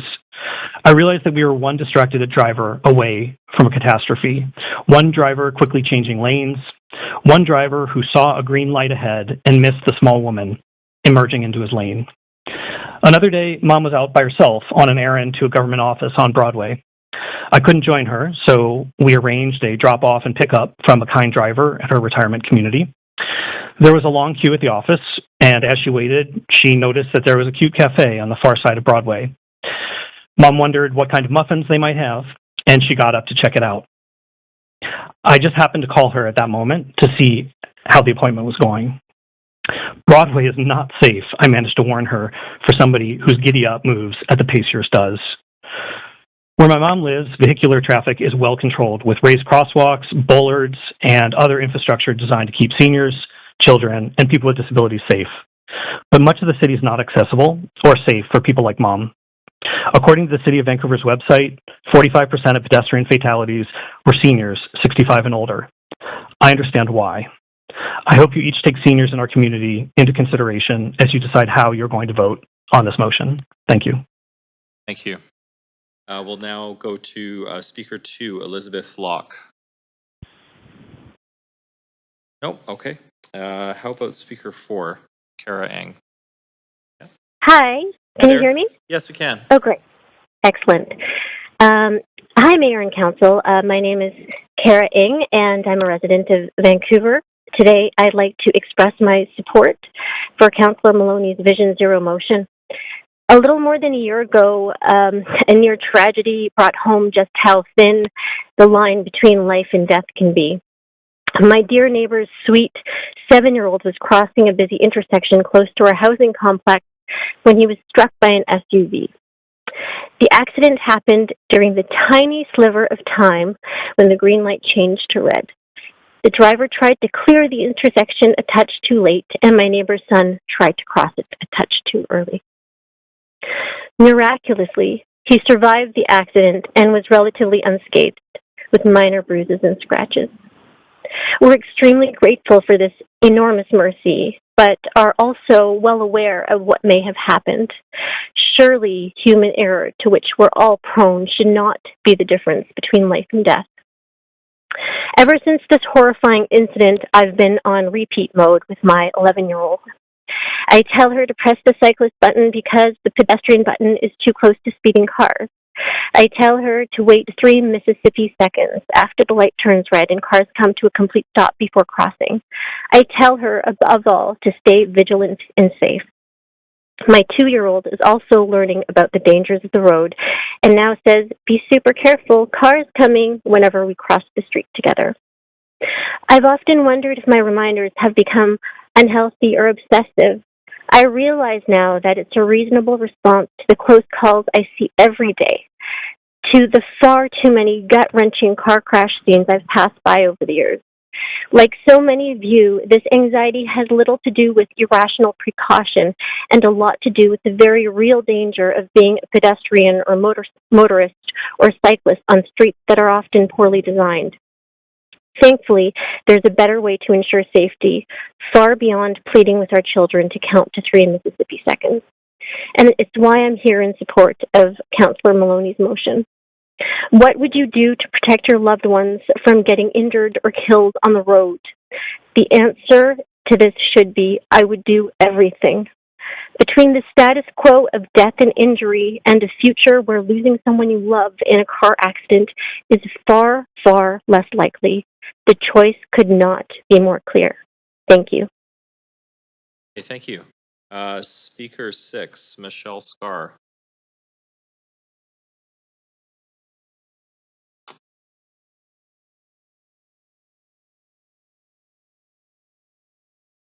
Okay, thank you.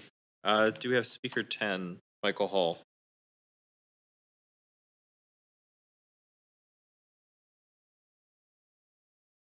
Okay, thank you. Speaker 13, Jeff Lister.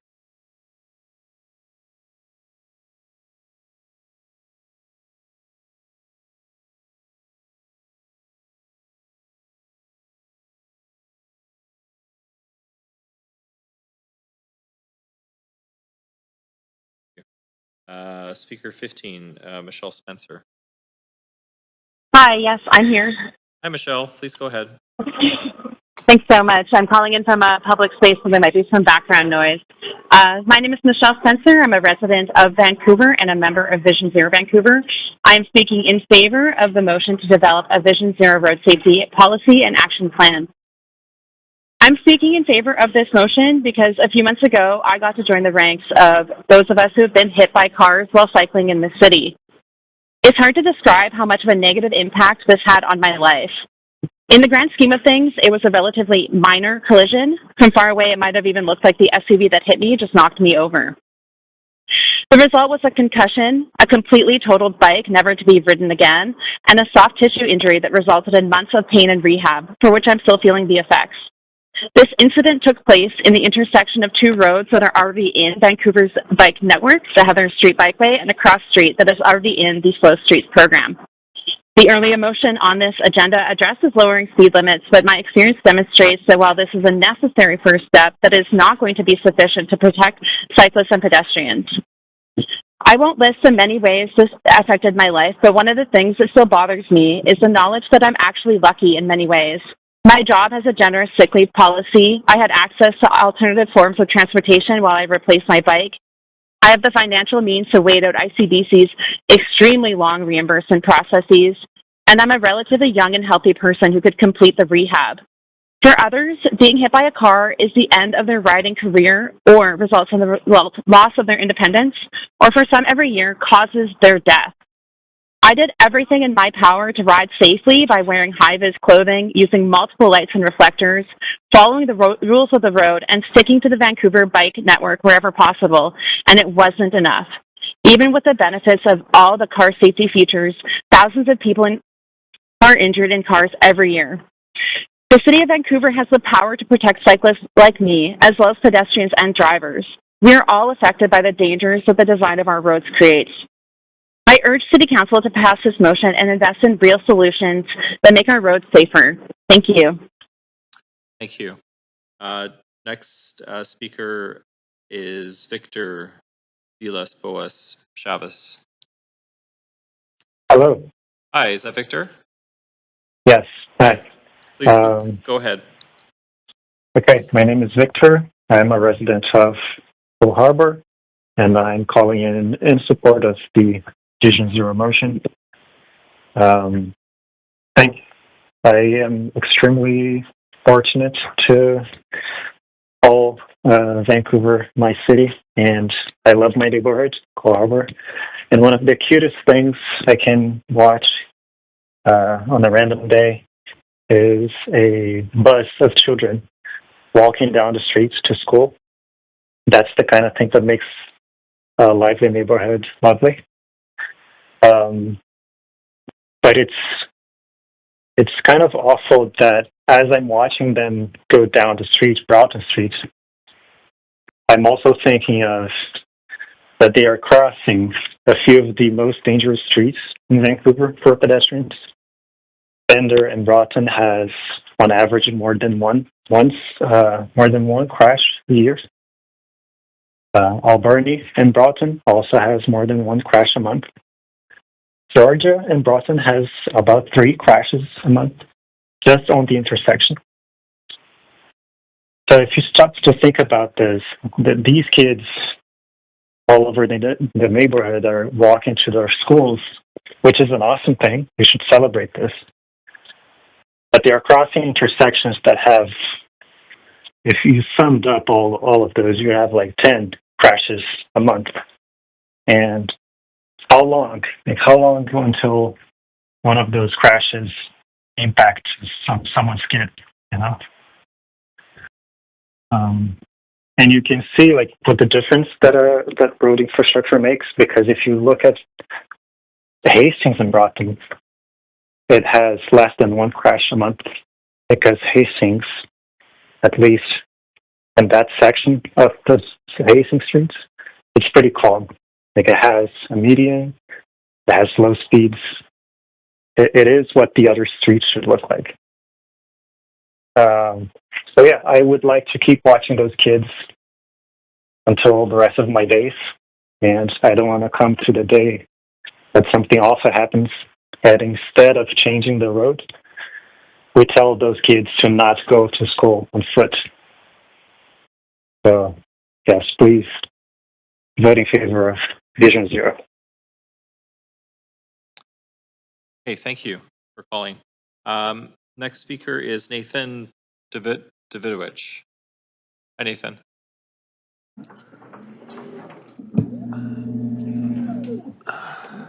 Just a reminder, Nathan, you have 3 minutes. Hello. Thank you, City Council. My name is Nathan Davidovich. I support the motion of Councillor Maloney.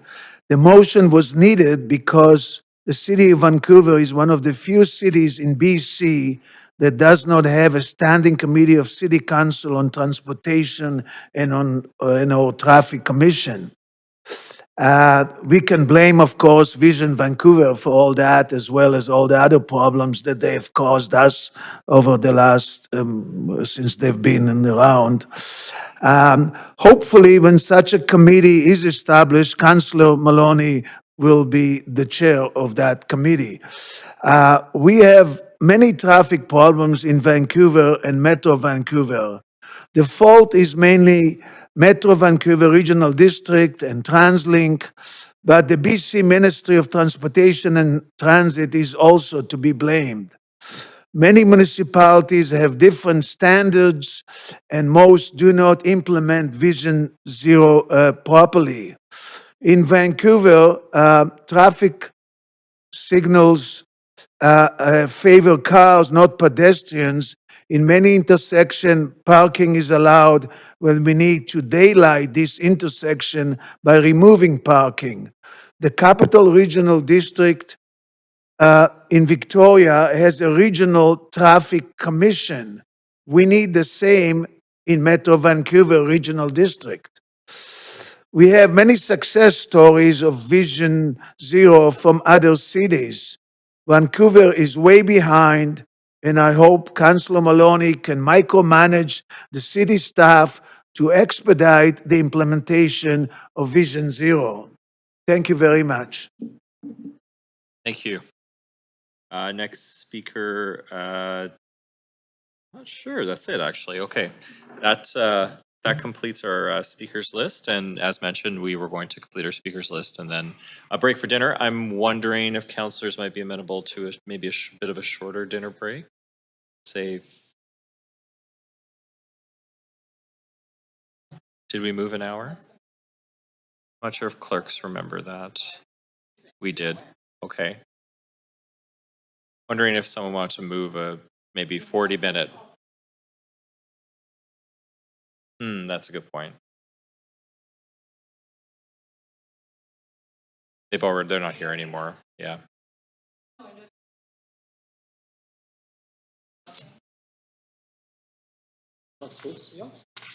Councillor Bly, I'll just turn your mic on.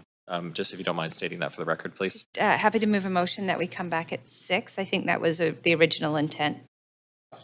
Needs to be a reconsideration according to the clerks. Oh, because it's a decision on a motion we've already made. Yeah. Yeah. Okay. Okay. Let's just stick with the original plan. I'm happy to entertain it. I think let's just go through the steps of do the reconsideration. Yeah. Okay. Yeah, I'm fine. I just wanted to clarify that I think that what we said was an hour, but happy to revisit that. I just think we should do it now. So someone needs to move that. I'll move it. Okay. So reconsideration of the previous motion around dinner break, moved by Councillor Dominato. Any seconder, please? Councillor Joe seconded. Okay. All in favor say yay. Any opposed say nay. Okay, no one opposed. Okay. So we're moving. Councillor Bly's on the queue. So yeah. So Councillor Bly, did you want to move that motion again? Okay. So move that we will recess for dinner and return at 6 p.m. Okay. And I'll second that. And all in favor say yay. Okay, any opposed say nay. Okay, that passes unanimously. We'll see you at 6 o'clock. Thank you, everybody. Thanks for your patience while we figure out our dinner plan.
Hi, Sonia. Can you hear us?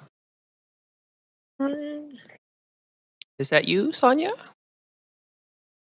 Yes, it is me. Great, thanks. Okay. It's definitely you.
Okay, thanks everybody. Welcome back.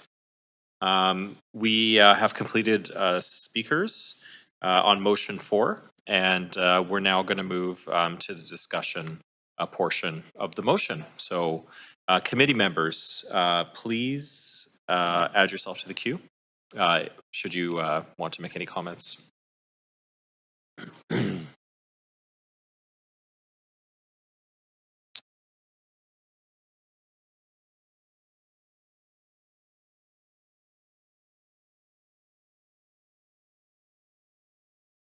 Yeah. We're in discussion, yeah. Yeah, we've completed the speakers, and now I'll go Councillor Orr first. Please go ahead, Councillor Orr. Yeah, thanks. Thanks for all the speakers. Just it seemed like we heard story after story after story about so many personal incidents around road safety, and it's not always easy to share, and it's not easy to hear either. And just underscores the importance of this motion. I've personally been involved in about 5 different incidences. First when I was 9 and my mother was taking me to piano lessons and I got run over, and the trauma lasts for a long time. It doesn't go away, and you have this constant kind of distrust, and this you just walking around differently, and it really messes with your head. And the last one was I got run over while cycling by an SUV, and it was a hit and run. And I actually haven't been on my bike since. It's been 3 or 4 years, and I used to love cycling. And it really just, it just underscores the importance of this. And I think this is a great motion. It just signals to staff that we support their ongoing work with this. We saw today, like their report that they had was just fantastic, and I just think it's good that it says what we have their back, and it signals, to everyone that we're taking this seriously, and that we can get down to zero, vision zero for sure. And yeah, thanks to Lucy Maloney for bringing it forward as well. And I'll support this. Thanks, Councillor Orr. Councillor Fry. Yeah, also happy to support this, and want to acknowledge that long before Councillor Maloney brought this motion forward as a councillor, Lucy Maloney was advocating for a lot of this stuff as just a regular Vancouverite, harassing us all in various capacities about road safety, and really appreciate the personal commitment to this. Like Councillor Orr, I've also been touched by road violence in my personal life, so it means a lot to me as well. And I think it's important to reflect on the excellent work that's happened in the past in the city of Vancouver, moving towards Vision Zero, but also recognizing that lots of stuff have changed. And we had a fantastic day with a lot of new work that our engineering and transportation folks are doing. Obviously, the slower, safer streets and the 30-kilometer-an-hour on minor streets is a big, significant move for the city of Vancouver. But there's all this new emerging stuff. I think I touched on it in some earlier conversations around micromobility, e-bikes, e-scooters, unicycles, all these new kind of variations that see more and more vulnerable users sharing the roads. And so there's this imperative for us to be up to date with all these changing parameters in our road usage, in the vulnerability of our road users, and really making a safer city for everyone. So happy to support this, and thanks to Councillor Maloney for the ongoing advocacy. Councillor Dominato.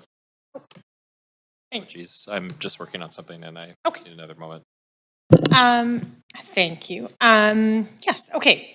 I'd like to thank Councillor Maloney for the motion. I think it's, where is I going to start with this? Well, people have heard me talk about this subject quite a bit in the past, over the last term and this term. This is an area of passion for me in terms of road safety, pedestrian safety, cyclist safety, and I'm really proud of some of the work that we implemented last term and also this term. Councillor Joe and I brought a motion around adding more LPIs in the city.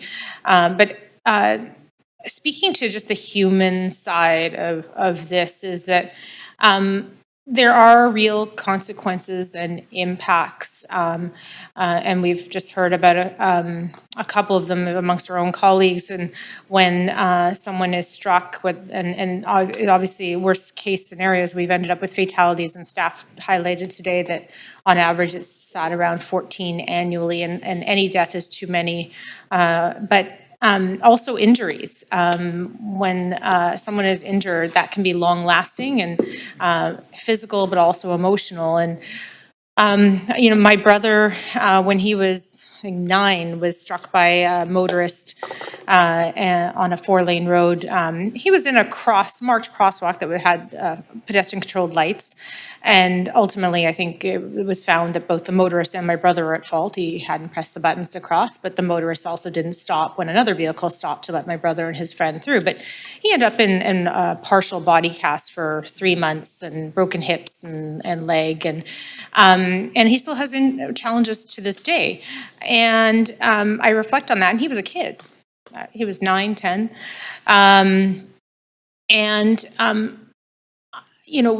We've talked about the role of motorists and education and awareness. We talked about the role of pedestrians as well. And what we're talking about, in terms of our strategies and action plans is what are some measures that we can implement at the city level to prevent or mitigate collisions and fatalities and injuries. And I think it makes sense to take a look and review our existing strategy and to renew our strategy. That seems to be the intent of the motion. And I think at the same time, it's also worth in all of this. I want to also thank all the speakers, because a number of speakers shared their own personal experiences and near misses. And we had a resident write us yesterday evening, I think it was, about a collision that happened at Hastings and Nanaimo. I don't know if there's any fatalities or injuries out of that, but again, this is prevalent. And as I said earlier, people want to just know that they can walk around safely to work, to take their kids to school, and we're densifying our cities. We're asking people to get out of their cars and to move around, but we still have to coexist. But I think also worth noting, in speaking to the motion, that there has been some really great work accomplished. The capital plan that we have in place today allocates almost $500 million to street infrastructure, and that is everything from curb ramps to crosswalks to sidewalks. And by the end of 2025, we'll have 356 curb ramps completed. By the end of 2026, we'll have 8.5 kilometers of new sidewalk in place. By the end of 2026, we'll have 5.5 kilometers of new protected bike lanes. LPIs, by the end of 2025, we'll have 59 new LPIs in the city. And I believe by the end of 2025, we'll have 37 new marked crosswalks, and that includes 4 locations with rapid flashing beacons. And so I think this is a testament to the existing work that's already underway, and that that the previous council, this council, and our staff have been driving, is for positive changes, being responsive to occurrences and events that happen in our city. And so I'm really proud of that work, and I think it's important to continue that work. And so in that regard, I'll support the motion, and I appreciate having the opportunity to speak to it. Thank you. Thank you, Councillor Dominato. And if I may give you the chair, so I could make some comments and move an amendment. Thanks to Councillor Maloney for elevating this, serious issue that we're all working hard to address and drive change on in the city of Vancouver to reduce traffic injuries and fatalities on our roads. I absolutely agree with you that any injury or death is unacceptable, and we need to do everything we can to help drive those numbers down. And I also appreciate your advocacy and you bringing me into the process when you were working on this. And I'm very supportive of it. I did have a friendly amendment just to massage the language a little bit, reflecting that we do have this moving towards zero safety action plan. So it's just to direct that we're going to refresh and renew that plan, and also acknowledge the work that we heard about this morning from our staff around the Slower Streets Initiative, and the goal, and really reinforce the goal of continuous improvement. in all the work that we're doing to reduce motor vehicle deaths and serious injuries in the city of Vancouver. So I did send that into the clerks, and it's up on the screen, and would appreciate support. Okay, seconded. Oh, sorry, I'm not chairing anymore. You go ahead.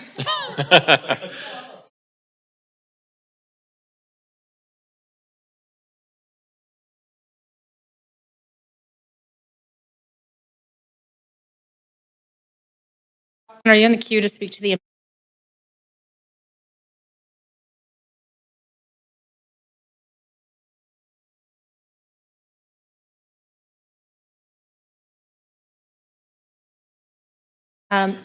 Councillor Claassen, are you on the queue to speak to the amendment to the motion?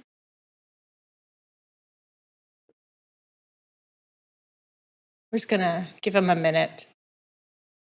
Okay. Hi, sorry about that.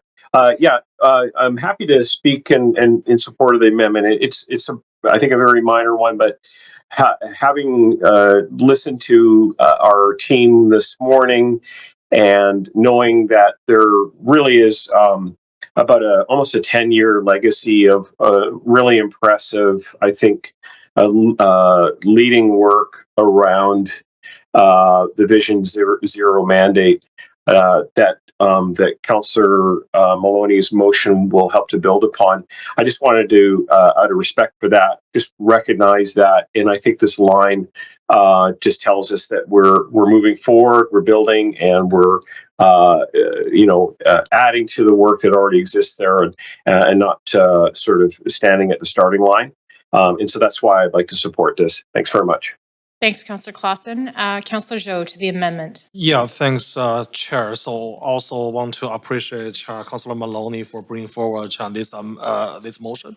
I think pedestrian safety is always dear to my heart as well. Thinking about my kid, when my wife take my kid, working in my neighborhood, I'm always concerned about their safety. So really appreciate that. That would make our street safer and make our city safer. And also, really appreciate Councillor Meisner for this amendment. I think it will make this motion stronger because, as we heard in the update this morning and also the yearly update, there's already amazing work has been done by our city staff, by our engineering staff. So we should acknowledge that. So this language is saying that towards refreshing and renewing the policy. I think that's a good start, and also that's it's a good acknowledge to build on the work to date with the goal of continuous improvement. So that would also acknowledge all the amazing stuff has been done in the past. But with this motion and this amendment, I'm pretty sure that we're going to do even better work and do more for our pedestrian. So with that, I think this is very good vision with a very good direction to support all the pedestrian safety. I'm going to support this amendment. Thanks. Thank you, Councillor Zhou. Councillor Kirby-Yung to the amendment. Yeah, thanks, Chair. I appreciate the amendment. I will support it. I do want to recognize, as was mentioned, all the good work of staff. Very fulsome presentation this morning, and clearly we're making strides in terms of a lot of investment and additional, whether it's the launch of new active transportation like e-scooters or leading pedestrian intervals or a number of the other work. But as has been said, one fatality is too many. But I am heartened by the fact that this is about continuous improvement, and we are not starting from ground zero, but we are aiming for vision zero. And so I will support the amendment. Thank you. Thank you, Councillor Kirby-Yung. And I have, and staff, you can probably just at clerk's advance Councillor Maloney to speak to the amendment. Oh, sorry, I thought because you moved it, you were going to, or did you want to speak to it now? I was just going to add it. Go ahead, Councillor Meisner, my apologies. That's okay. Thanks so much. Yeah, I just want to add that this policy was first implemented in 2016. So certainly it's time for a refresh. We're coming up on 10 years to look at what's worked well, what hasn't, and adjust our priorities accordingly. Yeah, looking forward to seeing this work move forward. Thank you. Great, thank you. And now it's your turn, Councillor Maloney, my apologies.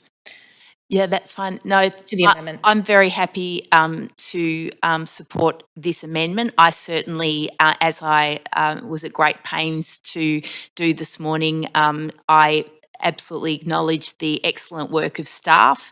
I think that it's very clear that although we have set ambitious goals, we are not close enough to reaching them.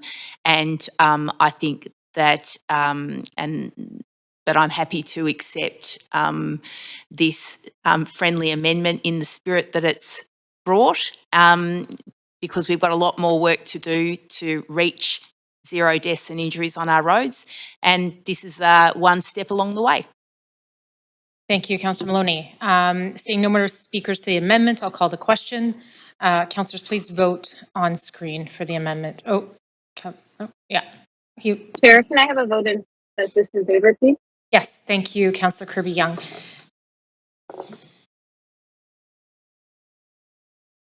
Clerks, you'll have to let me know the results.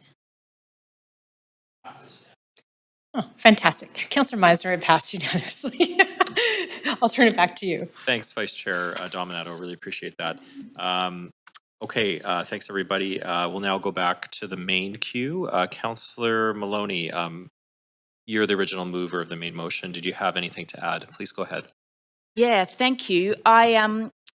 As I said in my opening, to do this work properly, to achieve Vision Zero, we need to allocate our resources between competing priorities, and we need to stand strong and do what's right and do what works, even though there might be pushback, there might be, we might need to help educate people as to why we want to do something, and we need to have staff's backs. Since this motion was published on the City of Vancouver website, our inboxes have been inundated with emails from Vancouver residents who are unhappy about how constrained they are by traffic danger in our city and supporting this motion. And one of the main reasons I feel so strongly about traffic safety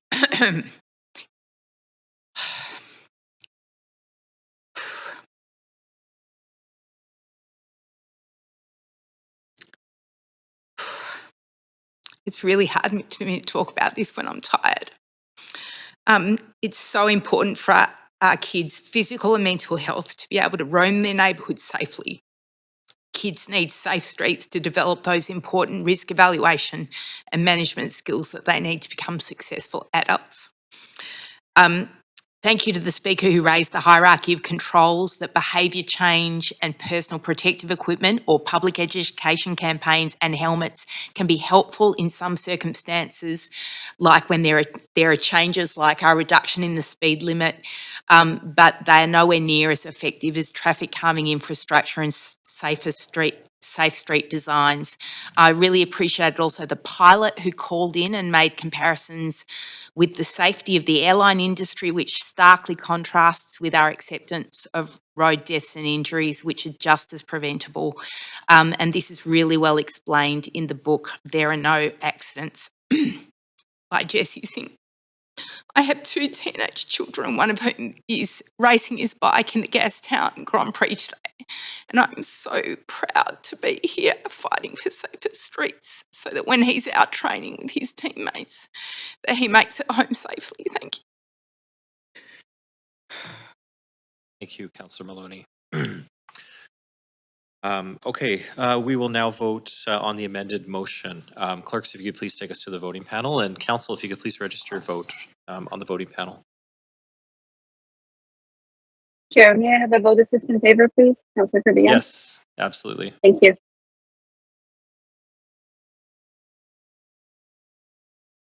Okay, that passes unanimously. Thanks, everybody. Okay, that completes motion 4. And we will now move to, apologies here, my script is a little bit mixed up. Motion 5. Sorry, one moment here.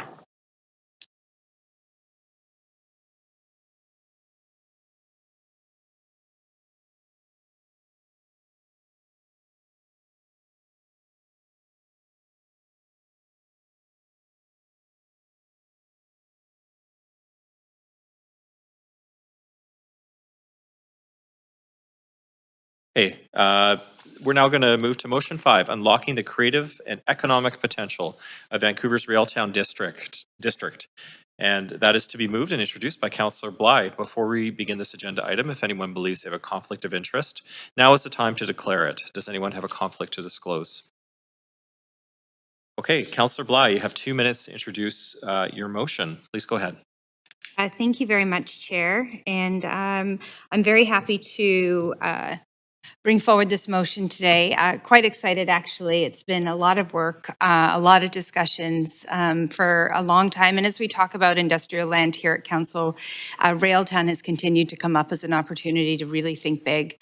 So today I'm bringing forward a motion to unlock the creative and economic potential of Vancouver's Railtown district, a unique and historic neighborhood that's long been home to a mix of makers, designers, small-scale manufacturers, and innovators who are helping to shape the future of our city's economy.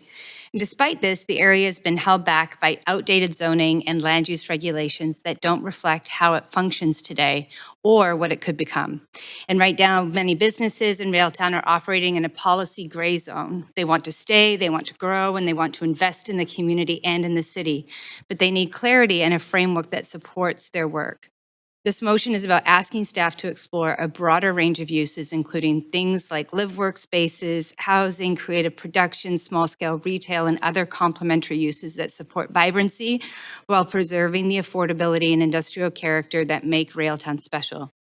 And the purpose of bringing this direction forward now is to ensure that the planned staff work that delivers, that will be delivering back a direction in early 2026, brings the full breadth of what Council ought to consider in upcoming policy discussions about the future of Railtown. We want to make sure the questions we ask today allow for the right answers tomorrow, and ones that support inclusive economic development and creative placemaking, not narrow or outdated assumptions about land use. So this is an opportunity to align policy with reality and to build a planning approach that lets Railtown thrive. And with that, I thank you in advance for your consideration of this motion. Okay, thank you, Councillor Bly. Seconded by Councillor Joe. Great. So we'll now hear from registered speakers for this motion. Public speakers should state whether they are in support or opposition of the recommendations and may only speak once. I will also ask speakers if they are residents of Vancouver, if it's not on the speakers list. And our first public speaker is Vincent Kwan. Good afternoon.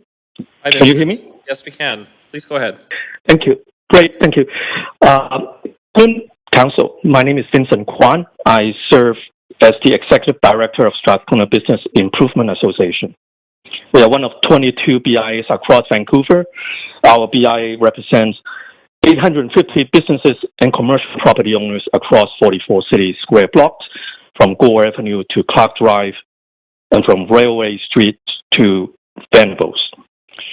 Our members contribute through a commercial tax levy, which we reinvest into safety, placemaking, street cleaning, advocacy, and a wide range of community programming to support a thriving local economy. We are here today to voice our strong support for this motion, the economic potential of Railtown. Railtown is an area with a proven track record of fostering some of Vancouver's most successful homegrown businesses.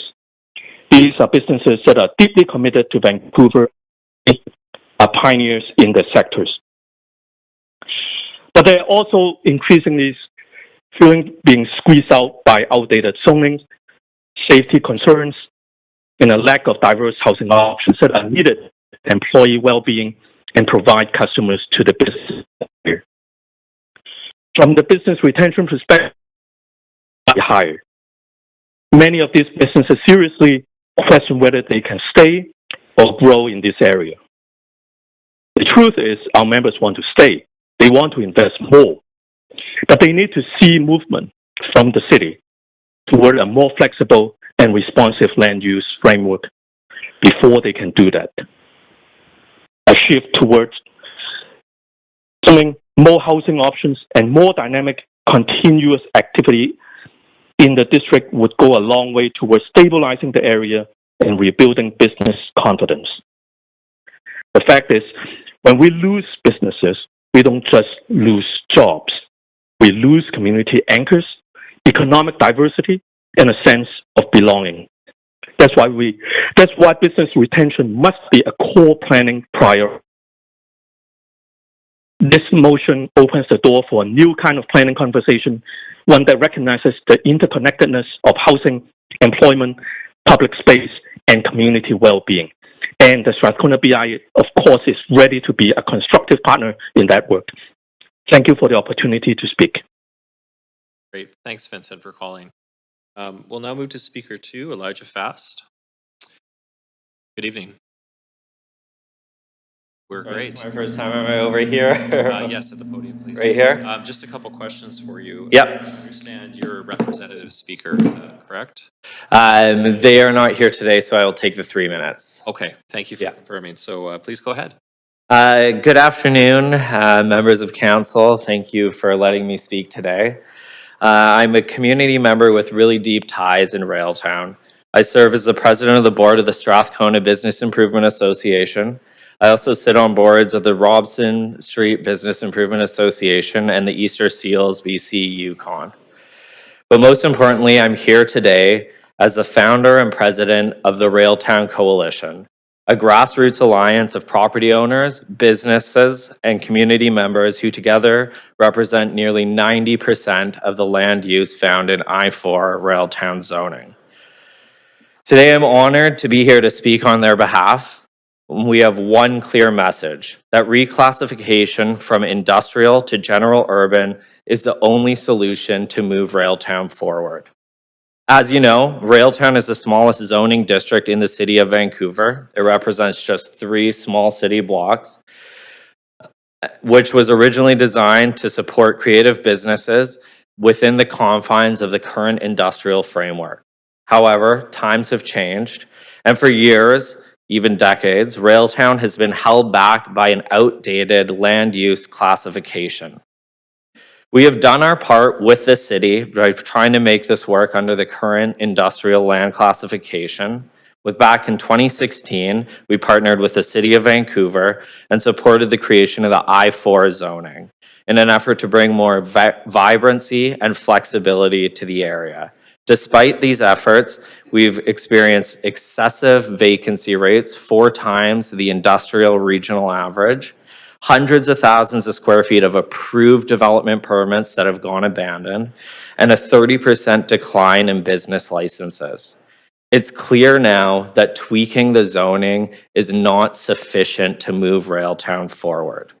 Only a full reclassification at Metro Vancouver from industrial to general urban will give us a chance to grow, evolve, and succeed. Railtown doesn't have what industrial users need. There's no capacity for large-scale zoning, for large-scale loading. There's limited access along the narrow streets and no direct access to major roads. There's no space suitable for large-scale manufacturing. There's no room for storage, let alone outdoor yard storage. Ultimately, there is no infrastructure to support the industrial operations.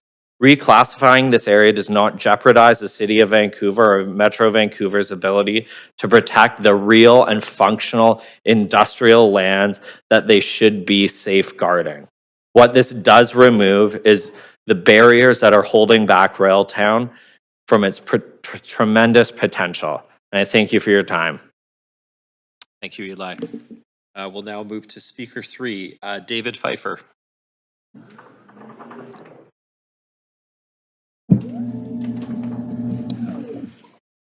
David. Hello. Hello, thank you. Good evening, members of council. Thank you for the opportunity to speak this evening in strong support of unlocking the creative and economic potential of Vancouver's Railtown District. My name is David Pfeiffer, and I'm the president of Aeron Industries. We own a meaningful number of properties in Railtown, having first invested in the area in 2009 when we purchased a 50% interest in 611 Alexander Street, which is the home office of Aritzia, Herschel Supply, Dialogue Architecture, and a number of other locally grown businesses.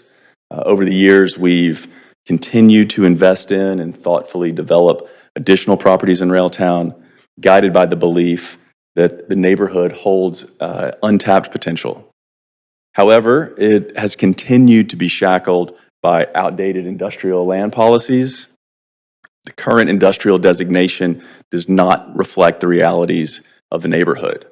Neither is the industrial neither is the industrial designation suitable to the kinds of businesses that want to locate in Railtown, nor do the buildings and infrastructure that exist in Railtown today serve the intended industrial users permitted under the industrial designations. Some of the buildings in Railtown are historical, but they were not built for modern day industry. They lack freight access, loading bays, adequate ceiling heights and flexibility, all with very poor access and egress, disconnected from major transportation nodes. As a result, industrial tenants are not coming, and we've seen growing vacancy and shrinking investment. Even the port has turned its back on Railtown and has distanced itself from the industrial nature of the area by removing the Healy overpass that once connected our neighborhood to the port. As a result of the industrial designation and I-4 zoning, Railtown has 4 times the vacancy rate. As Eli mentioned, it has seen rents cut in half over the years to try to lease that space. And we've seen more than 250,000 square feet of approved development projects abandon the neighborhood. If not for the large international and world-class companies who built their businesses in Railtown, namely Herschel, Dialogue, Niels Benson, and Aritzia, the neighborhood would be a ghost town at night, and it currently is dark in the evenings after work hours and on the weekends. And yet, we at Aeron and our stakeholders see the potential. Railtown remains centrally located on the waterfront, connected with some of the most attractive areas in the city for innovators, designers, creative manufacturers, and social entrepreneurs, the kinds of employers who are building the future of Vancouver's economy. But they need land policy that can provide modern workspace and amenities and a surrounding neighborhood with food and beverage and residential and supporting retail that supports their vision, not a deteriorating neighborhood to overcome. We want to unlock that potential and help build a neighborhood that contributes to the city and the employers there today. Sorry, David. You're quite a bit over time. I apologize. On behalf of our organization, I encourage you to support the motion to reclassify Railtown from industrial to general urban. We are ready to partner with the city. We want to work with council and staff once we get the reclassification from industrial into general urban and work with you to build the neighborhood of Railtown together. Thank you very much. Thank you. Speaker 4 is withdrawn. Speaker 5 is Venna Ursa Brown. Good evening.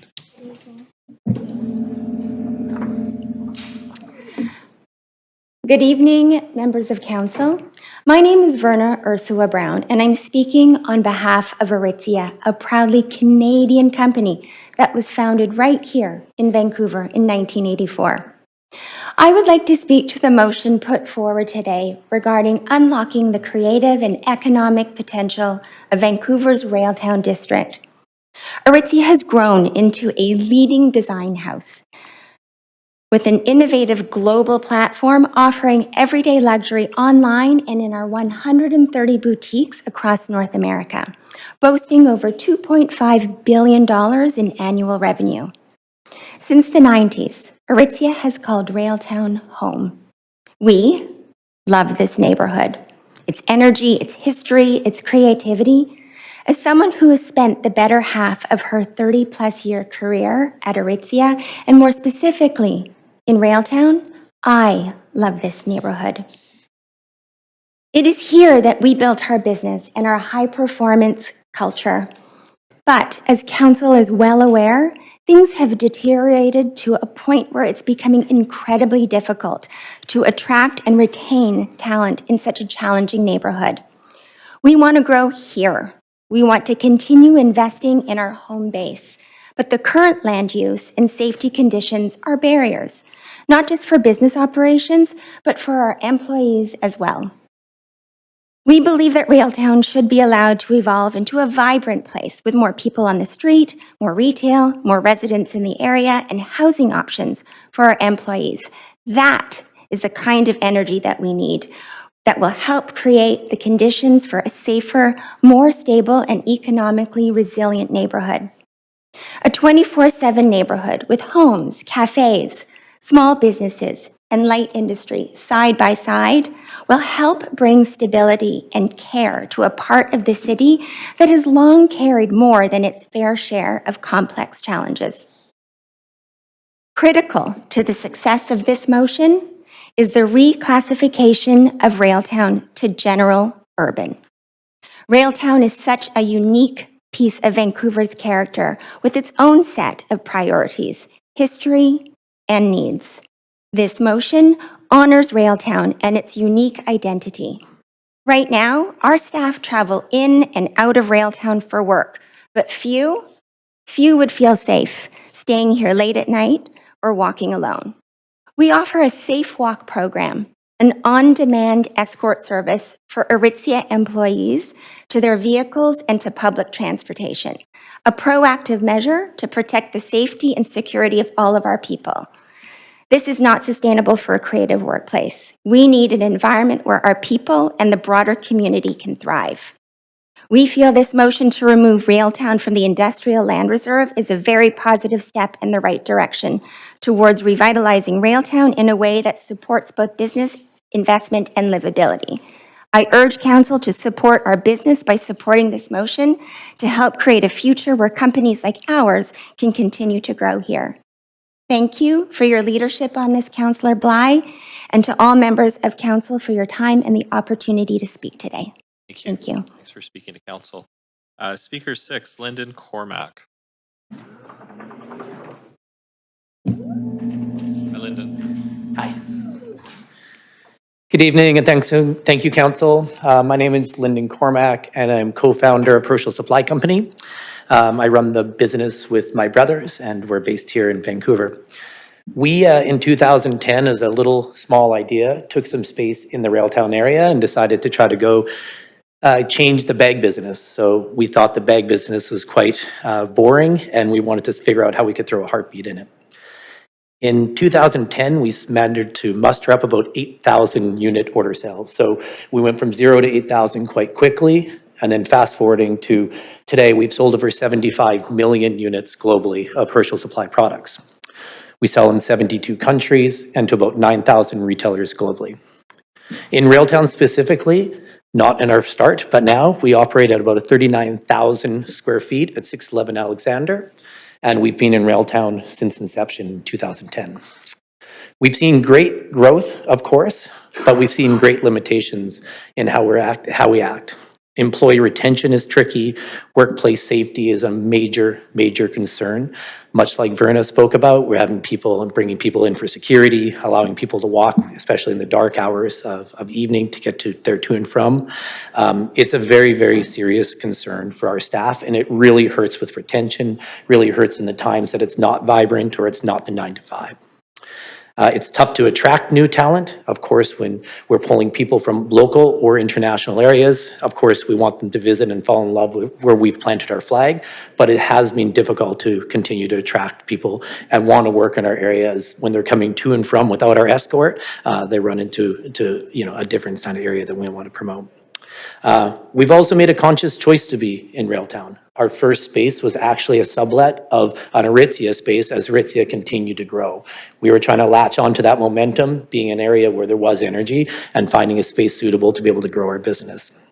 It's a creative area, yes, and we love that about it, but we need to have it evolve to reach its full potential. We wanted to have that creativity, that vibrance, and we want it, again, to be a place that we celebrate as a place where we've decided to plant our flag for this global brand. Everyday activity is really important, not just the 9 to 5. The 9 to 5's there, and when people are there and they see what's happening at lunch hour and walking around, they see it. But the moment the 5 o'clock hour comes, or the moment you come there on a weekend, it is truly a ghost town. And that's something that we really want to fix. If staff have to work late, or if they have to come in on the weekends, it's truly for us trying to pull strings for people to come in, especially in the later hours. We want people to live close. We want people to build a community. And ultimately, if they have a community, they're going to protect it and cherish it. Building long-term in Vancouver is what we want, and we want people in this neighborhood, we want people around, and we want people to feel the special nature of this. I urge from Herschel Supply to support our business, but also support this motion to create a future where companies like ours and new companies who try to plant their flags in this want to come and call Railtown home. Thank you. Okay, thanks very much. Speaker number 7 is Lana Dooling. Not sure if they're present. Oh, Lana, are you on the phone? I'm on the phone. Hi, please go ahead. So you have up to 3 minutes. Okay. Good evening, Mayor and Council. My name is Lana Dooling, and I'm here on behalf of Bocce, a design research studio and factory that has proudly operated out of Railtown for the past 7 years. Bocce was founded in 2005 by Omer Arbel and Randy Bishop with a vision to create an environment where creativity, craft, and experimentation could thrive. We started small out of a barn in Surrey with one signature product. Since then, our Vancouver-based team has grown into a global design studio with a portfolio of sculptural lighting installation in homes, galleries, and public spaces around the world. We design, engineer, and fabricate everything in-house right here in Vancouver and Railtown to be specific. That level of integration from sketch to product is rare. It requires space, stability, and a thoughtful zoning policy. After many years contributing to Railtown's creative industrial fabric, we've had to make the difficult decision to leave. We're moving further east due to Railtown's logistical limitations. We see this motion as an opportunity to ensure that the next generation of creative manufacturers and makers don't face the same pressures we have. Vancouver needs to modernize its approach to industrial and mixed-use zoning if it wants to retain talent, innovation, and economic diversity. Creating housing opportunities close to employment is also a driving factor for employee retention, and we believe more flexible zoning could be part of the solution to the challenges facing Railtown today.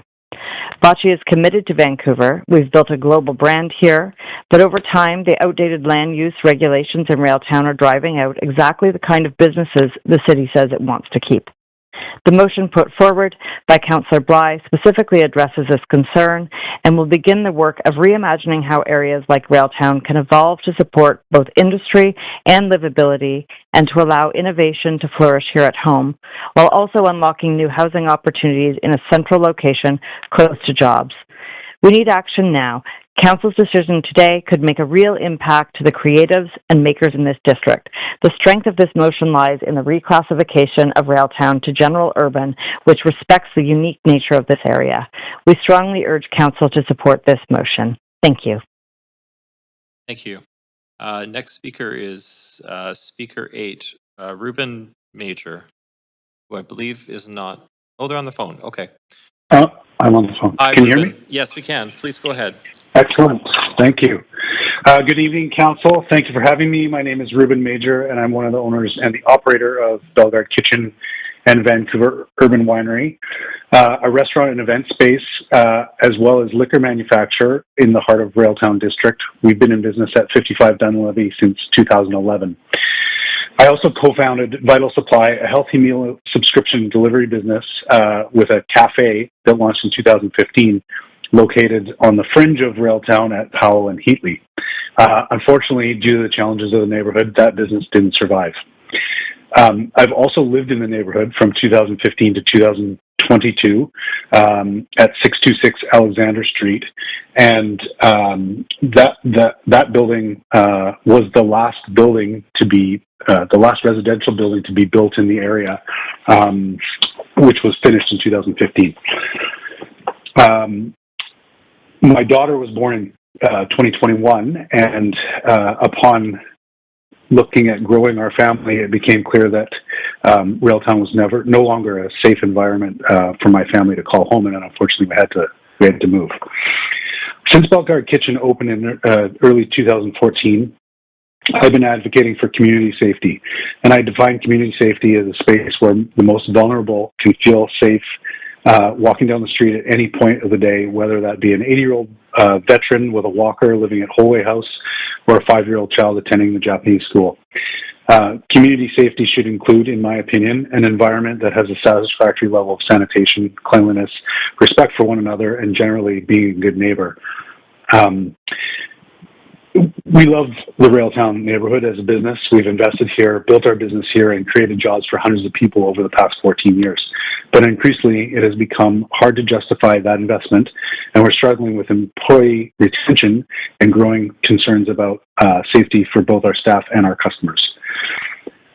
When employees don't feel safe commuting to and from work, especially during the early mornings or late evenings, which we've heard mentioned that it's a bustling area from 9 to 5 day to day, but it's not necessarily prior to 9 a.m. and after 5 p.m., which is when typically the majority of our business would happen. When guests feel uncomfortable coming in the area, it directly impacts our ability to stay open, let alone grow, and which is evident from our online guest comments, which are riddled with negative comments about the zone that we do business in. This, however, is about more than just safety. It's about revitalizing a neighborhood that has incredible potential and needs meaningful change to get there. Conversations about this zone have been ongoing since my partners and I set up shop here in 2011. Unfortunately, the area has not necessarily progressed, and I believe that it is hamstrung by the lack of update in this zoning. We believe this motion is an important first step. Mixed-use zoning and more flexible land use will help bring the kind of around-the-clock activity, housing, and investment that builds a safer, more welcoming, and more vibrant community. People need to be able to live near where they work, and businesses like ours need a viable community that supports retention, stability, and connection. Railtown has so much to offer. Sorry, Ruben. It's a creative hub. I'm going to have to cut you off. I apologize. I let you go over 30 Okay. seconds. I'll just say thank you for your leadership and recognition on this, and let's reclassify to general public. Thank you, Ruben. Thanks for calling in.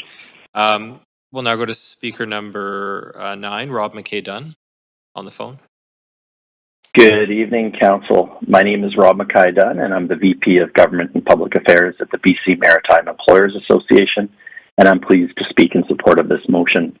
For background, the BCMEA is the shared service provider to 48 of BC's leading marine terminal operators, marine carriers, and ship agents. Our members safely and efficiently handle Canada's trade: grain, potash, forest products, critical minerals, energies, cars, cruise passengers, and containers with most of the household goods, electronics, and food that we all rely upon. The BCMEA is responsible for managing the training, upskilling, dispatch, payroll, and labor relations for BC's shared waterfront workforce of about 7,500 workers.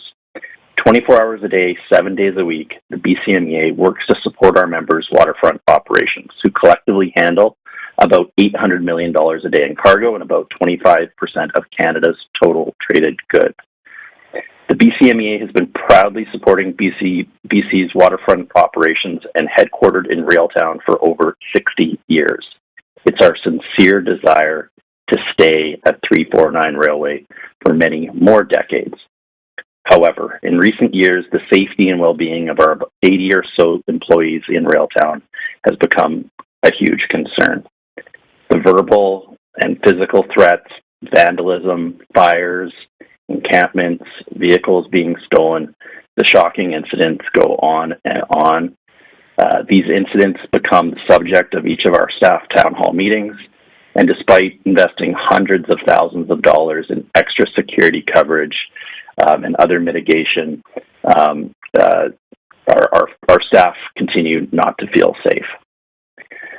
Regrettably, these incidents have naturally led to our staff pushing management to consider future relocation, and is often raised during exit interviews when staff leave us. From our perspective, the status quo is not an option. I understand there has been past attempts to tweak policy to enable revitalization. Sadly, that's clearly not been successful. We believe that bold action must be taken, including a change in land use to attract more people, more eyes, more vibrancy, and amenities to this suffering neighborhood.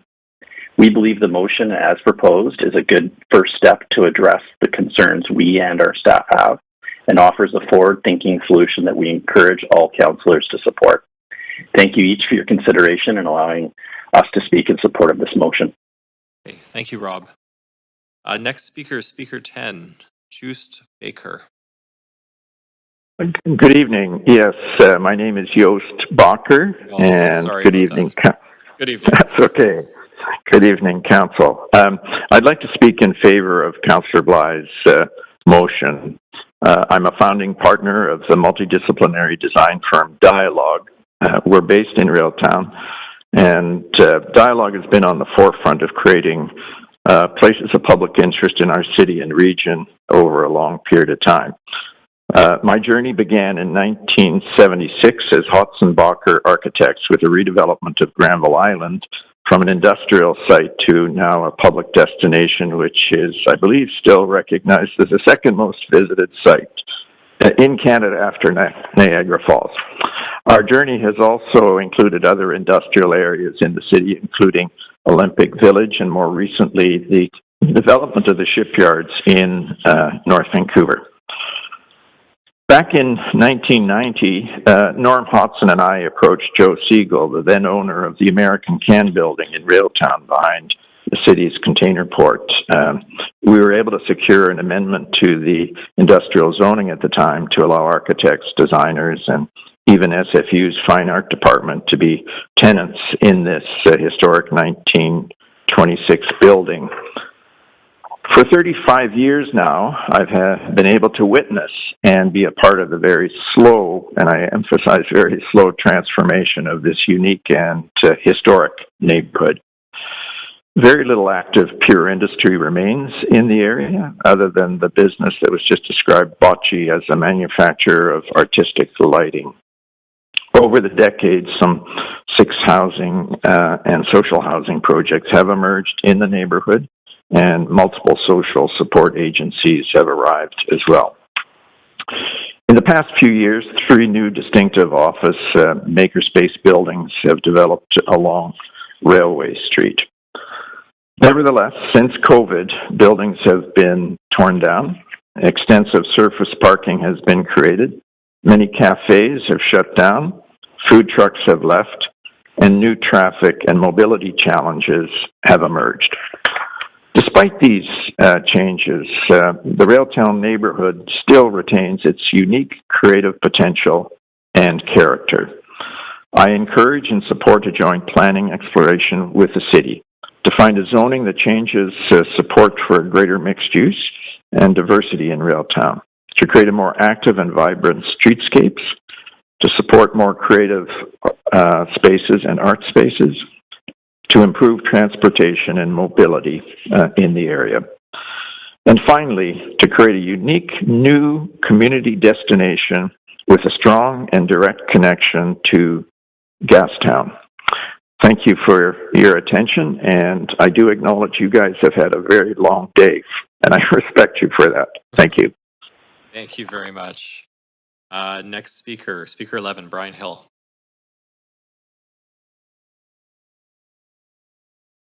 Good evening. Thank you for having me tonight. Appreciate I'd be at the Gastown Grand Prix myself if I wasn't here. Not cycling though. My name is Brian Hill and I'm the executive chair of Aritzia. As Verna mentioned, we were founded in 1984. Slight correction, we're doing $3 billion in revenues and we have upward of 10,000 employees. Of those, 1,500 of those work in Railtown at both 611 Alexander and 411 Railway. We've been part of the community down there for 30 years. I've been driving down there 5 days a week and I've seen the change over the years. Canada has a lot of world-class companies. These companies are a big part of our country and they set our identity. Important for them, they employ a lot of people and they create a nice standard of living for many of them. Railtown is a 3-block area around 11 acres. We actually have 2 warehouses that are larger than that space there. However, in this small area, there's some extremely important companies. We've heard from Herschel and Bocce, Inform and Aritzia. McKinley Group's a world-class architecture group and Dialogue, as well as the team here. And then also we have a world-class art gallery down there in Monty Clark, all in that 3-block area. However, in order for Railtown to continue to grow for these businesses and careers for these employees. The workplace has changed, and we need spaces in modern buildings with nice neighborhoods that are centrally located, dedicated desks, parking, bike lockers, modern lighting, HVAC. We also need a community that's got restaurants, entertainment, fitness facilities, and housing. But we cannot create the aforementioned with this industrial zoning right now. In order to evolve and innovate, we need zoning that reflects the needs of our businesses there. To create a vibrant community, not only for Railtown, but for the surrounding areas, we need to have the ability to work directly with the City of Vancouver, Mayor Sim, and Council to put together a great community plan that captures Railtown and sets us up for the future. In order to do that, we need to reclassify Railtown from industrial lands to general urban. I know the mayor is very passionate and working hard on city initiatives to reclassify Railtown and other industrial lands, and for that we appreciate it. We look forward to that we are growing and expect to double in the next 3 to 4 years, and we're hoping that we can stay in Railtown, continue to grow, and we think we'll have 3,000 employees there within about the next 3 or 4 years down there. I encourage the city to work the best they can with Metro Vancouver to make these changes to ensure Railtown continues to be a home for these world-class companies and their employees that are at the heart of these organizations. Thank you. Thank you. Next speaker is Speaker 12, Edward Von Nen. Hello. Hi, Edward. Hi. Yeah, so I spoke to motion number 2 today, and this was also pertinent to myself because, so my name is Edward Von Dane. I am not a resident of Vancouver, but I work and have property in Vancouver and also in Railtown. Not as large properties as many of the speakers before me, but still a nice little spot. And we're proud landlords of a building that's tenanted by a woman-owned and woman-run clothing company, Park and Fifth. And they moved in during the just after COVID. The difficulty in getting that tenant in there to run partial retail and also manufacturing of their clothing was phenomenal. The change from M2 zoning to I4 zoning a number of years ago, it sounded like a good idea, but it ended up not being effective at all. And the statistics that have shown there's been now less business licenses produced since the I4 zoning has come in. What this motion, which I wholly support, should look at, as someone mentioned before, a bold move forward in making this town, Railtown, the amazing spot that it truly is. It's a unique street in Vancouver, and it's a gem that I think the city of Vancouver should put on a pedestal as the most exciting little spot in Vancouver. So this transition from I had a creative manufacturing tenant to bring this clothing company in, I had to spend $40,000 and take a huge risk that the city of Vancouver would not allow this tenant to move in. They signed a lease with me, but I took all the risk and said if it does not work, then I would be penalized if it did not work. It ended up working through the great efforts of my architect, but just to have that difficulty for tenants to come in who and have a successful operation with zoning that is so stringent, it was very difficult because many of the people at City Hall, they weren't familiar with the I4 zoning, so they kept denying business licenses. It took me multiple months and multiple efforts to get the I4 zone business license. They kept saying, no, this does not. They kept referring to the terms in the M2 zoning. So I will be brief here. I just want to support this motion like everybody else before me on this, the talkers before me, and just hope that there is a very good review on making real change and not the change that they did last time from M2 to I4, which was not significant enough. Thank you very much. Thank you, Edward. I'm just looking at our speakers list here. I don't believe we missed anybody, so that is the end of our speakers list. Thanks to everyone for speaking to the Standing Committee on Policy and Strategic Priorities this evening. Committee members, is there any discussion? Yes, Councillor Kirby-Young. Yeah, actually, I'm going to let Councillor Fry go first. I'm just trying to email in an amendment. Thanks. Councillor Fry.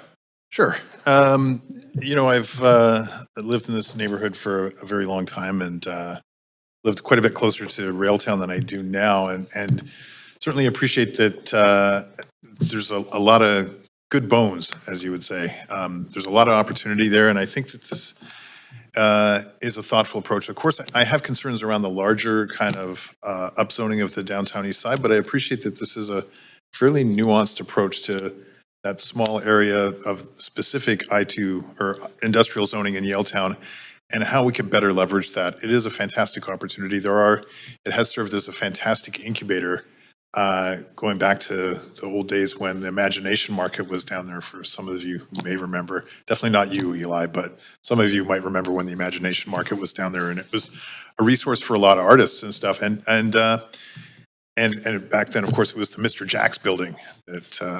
But there's a lot of opportunity there, and I do appreciate that this is ensuring that we don't forget about this part of town, because it is. I think a vital gem that could really be polished up a little bit and create not just jobs, but also sort of a thoughtful, nuanced piece that isn't part of a larger move to completely eliminate a lot of the folks who also coexist in that neighborhood just adjacent. So I appreciate that this is a nuanced motion, and I think this is a great opportunity for staff to work on a comprehensive kind of piece. So. Thanks, Councillor Bly, for the work going into this, and thank you to the speakers who came and joined us today and shared their passion for Railtown. Thank you, Councillor Fry. Councillor Kirby-Young. Yeah, thanks, Chair. In the spirit of polishing, as Councillor Fry said, I do want to propose an amendment, and I don't know if you want to move us to amendment queue, Chair? Yes, will do. Please go ahead. Wonderful, thank you. I think that we've heard a lot about sort of the grit and the genesis of Railtown, and we heard from a lot of the speakers that exemplified that same grit in terms of building their businesses and coming into an area that has such a sort of an industrial and longstanding history in the city of Vancouver, and it is clear that Railtown needs help and needs support. In the spirit of also when the motion was introduced, there was a commentary that we need to consider a breadth of options. And what struck me in looking at the motion is that it precluded a couple of, I think, key considerations. One, with respect to housing, it specifically only specified market rental housing, did not make any reference to potentially affordability or below market rental, nor did it potentially enable or contemplate any strata, which is an interesting option if we're looking at the ability to fund and deliver community amenities and or some of the desired outcomes that are proposed, such as expanding and augmenting on artist production spaces and other components. And so I think if we look at what we're seeing in terms of the trend in the market of how difficult it is to just deliver market rental, and it doesn't really provide any other yield typically to have any of those amenities or the affordability or enable strata or affordable home ownership. We just had a conversation today about stratification and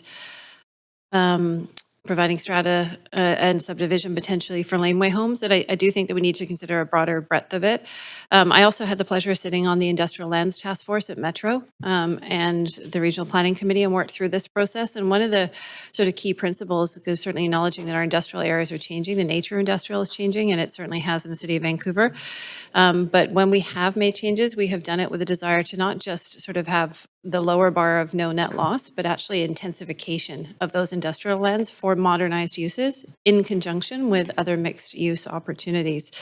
And so the amendment also does make a suggestion, in addition to a diversity of housing, to look at an intensification of land uses that respect the genesis and evolution of Railtown as a successful incubator hub for creative startups and honor Railtown's impactful role as an employment driver in the city. So there's an additional reference there. I'm not going to read the whole thing. Couple of references again to the diversity of housing options. And as was mentioned, the preamble in the motion, but not included in the resolution clauses, which are the components that matter in terms of direction to staff, is that a consideration be given to looking at honoring that continuous streetscape of the pre-1930s buildings. I think of something like Yaletown that has modernized, and you're very clear about sort of the industrial uses and sort of that meat packer district type of scenario, but there was a real effort to sort of keep the character of the area as it modernized and allowed for sort of more general urban uses. So I think that's sort of the spirit of the amendment, is really not having sort of the nature of the change be informed and driven by the creative industrial and employment uses. And not just becoming another housing district. And I think that's what we've heard certainly from speakers in terms of their desire.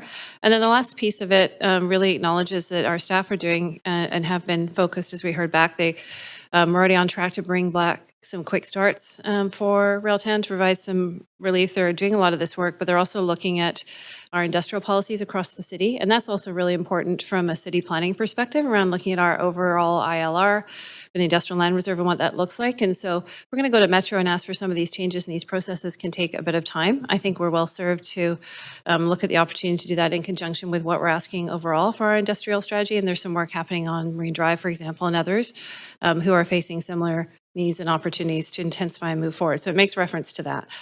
And I think that is kind of the overall summary. So I'll leave it there in terms of putting that on the table in the explanation.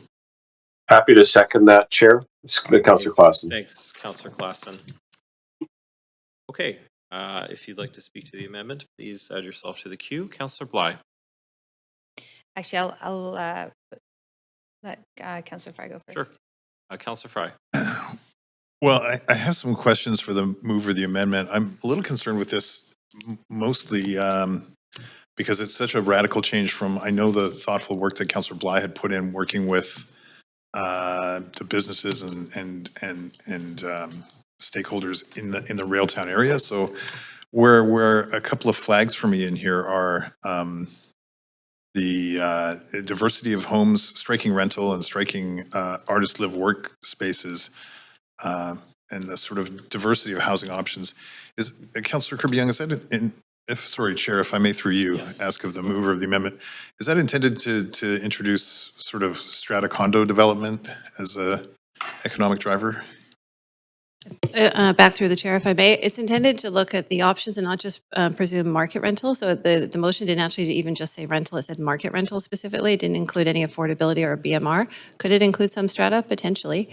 Is there a desire sometimes with those, the artist live work studios? Yes. The other thing I'll point to is that strata could also relate to industrial. We see organizations or developers like Conwest in the city who have now moved to not leasing strata, but actually providing stratified industrial units that people can purchase so that we can actually keep those uses in the city, which we're seeing in districts. They've done a project down on Marine Drive, and then they also did the one, somebody can help me with the name.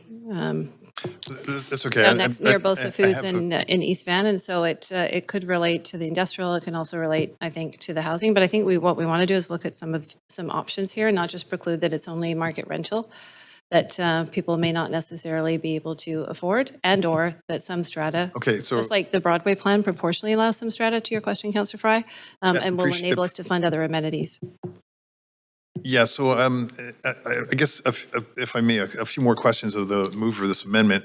How is the intensification of industrial lands compatible with this sort of general direction about general urban?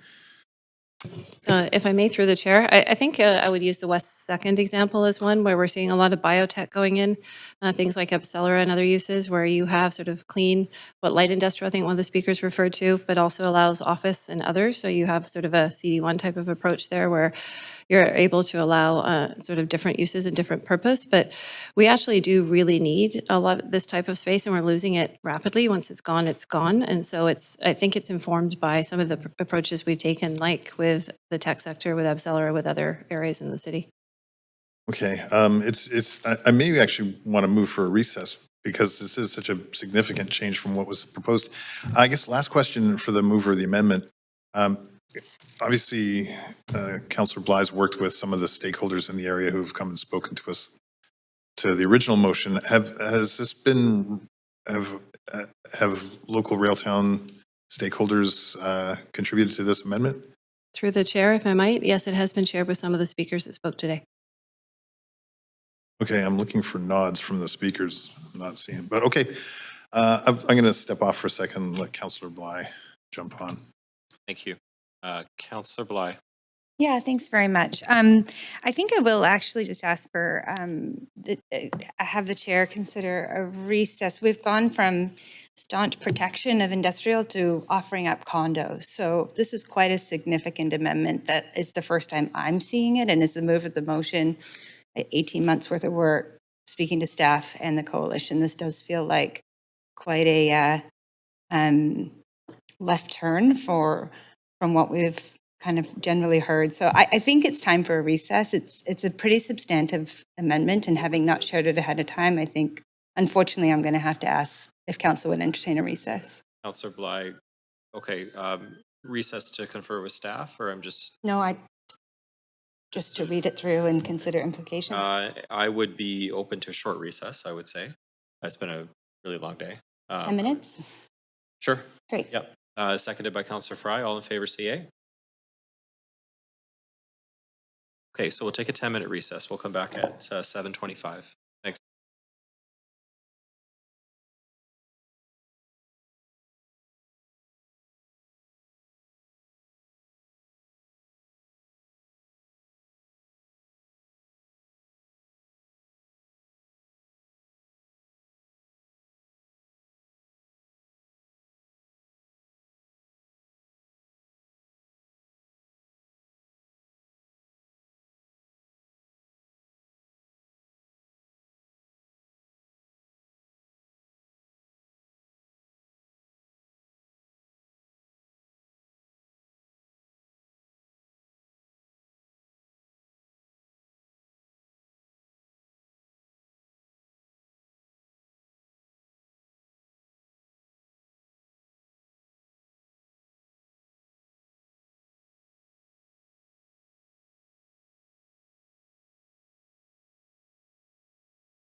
Ready? Thank you for your patience.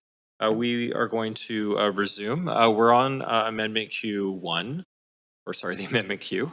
And Councillor Bly, you have the floor at the moment. Let me know if you'd like me to advance you or if you'd like to speak. We'll turn your mic on. Please go ahead. Yeah, thanks very much.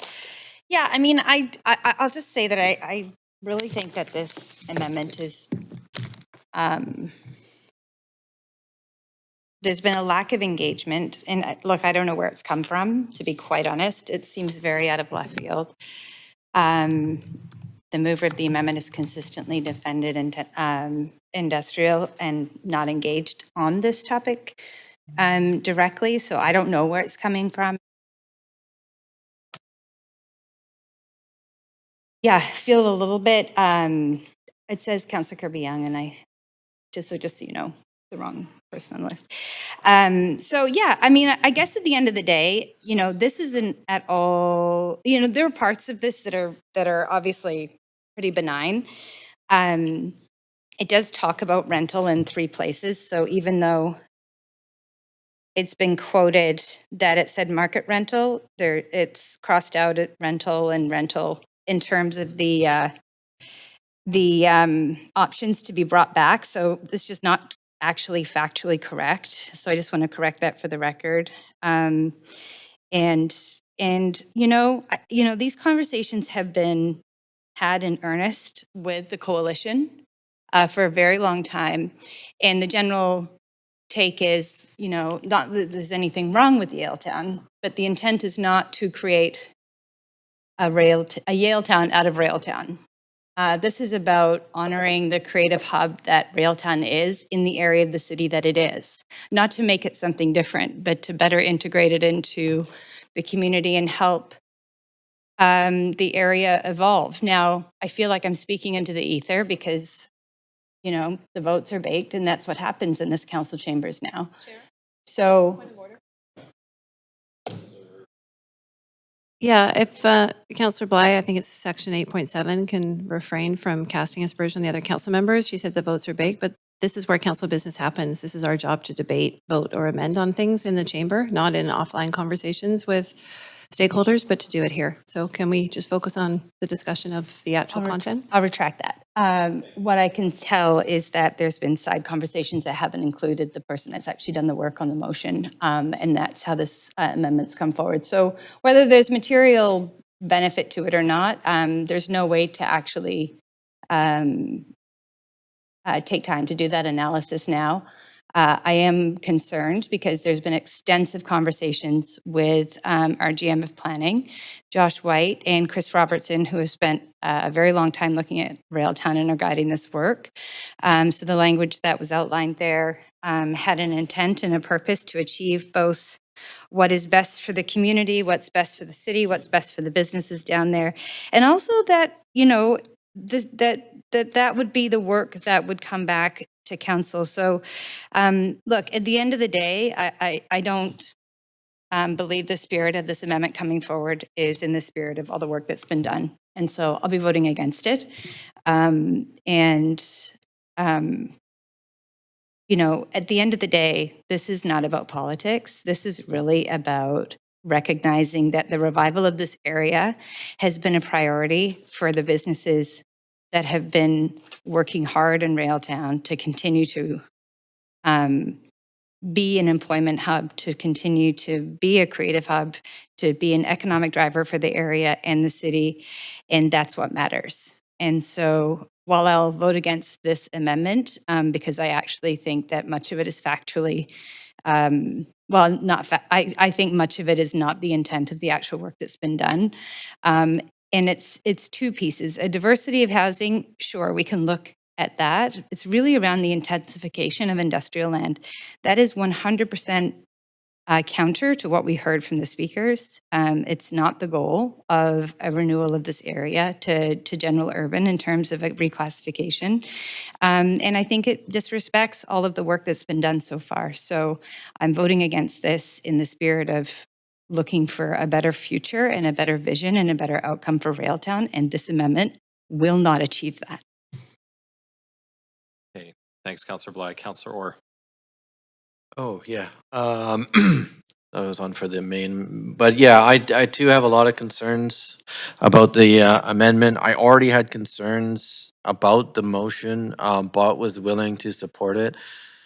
I just obviously really worry about adding condos and what that will do, not only to land values in terms of it being on the edge of the downtown east side and seeing further displacement and further pressure and further gentrification of that area and squeezing out and displacement, but as well as increasing the value of the industrial land itself, which I still don't fully understand in terms of Metro Vancouver, but I thought that was against sort of the spirit of protecting the industrial land. So increasing the value of that industrial land is kind of counter to things as I understand them. However, fledgling my understanding is I did speak to the mover of the motion, who did assure me that this was not about creating another Yale town. And revival is one thing, but this just opens up another can of worms if we're introducing strata into this area. Just I have way too many concerns, and I can't support this. Thank you. Thank you. Councillor Fry.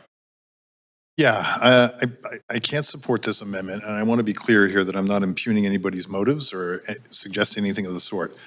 What I can say is that I did discuss this at length with the mover of the original motion well in advance of this motion coming forward. I did meet with some of the stakeholders and got to hear what the sort of lay of the land is and the current kind of context for the opportunities in Railtown. And I hadn't heard any of this kind of language that has been suggested in this amendment. And I think some of the ones that are really highlighted for me is the elimination of rental and replacing it with a diversity of housing, which I'm not sure what the actual implications of that could be, but I suspect it could move things towards more of a speculative strata kind of context. The intensification of industrial land uses, another flag for me, and the explicit elimination of the live-work rental options, which to me implies the sort of the robust artistic and creative kind of concept that I was originally pitched on. And together, I'm worried that what this new direction is going to do is effectively create a great deal more speculation and uncertainty in what has clearly been a sort of well thought out plan that I understand. There's been conversations with senior planning staff about how this could work, and there's been some thought that's gone into this original motion, and I'm sure that there's been thought that's gone into this suggested amendment. I don't have the confidence in it because I haven't had those conversations like I've had with some of the the stakeholders or the Councillor Bly. I do think that this is there's a thoughtful sensitivity that goes into this kind of work. It is really just only 3 blocks, and it's in a very sort of sensitive context. And so I'm not confident or comfortable with this amendment, but I do definitely appreciate the intention behind exploring opportunities with Railtown and how we might, better the future considerations for Railtown. So I won't be supporting this amendment. Thanks, Councillor Fry. If I could pass the chair to Vice Chair Dominato. She's online? Yes. Yep, go Thank ahead, you. Chair. If I may ask a question through you, Vice Chair, to the mover of the amendment, please. Yes, go ahead. Thank you. I am just looking for a bit more information around the intention behind the phrase intensification of industrial land uses. I just want to get a better understanding of what the intention is in the amendment, if I may.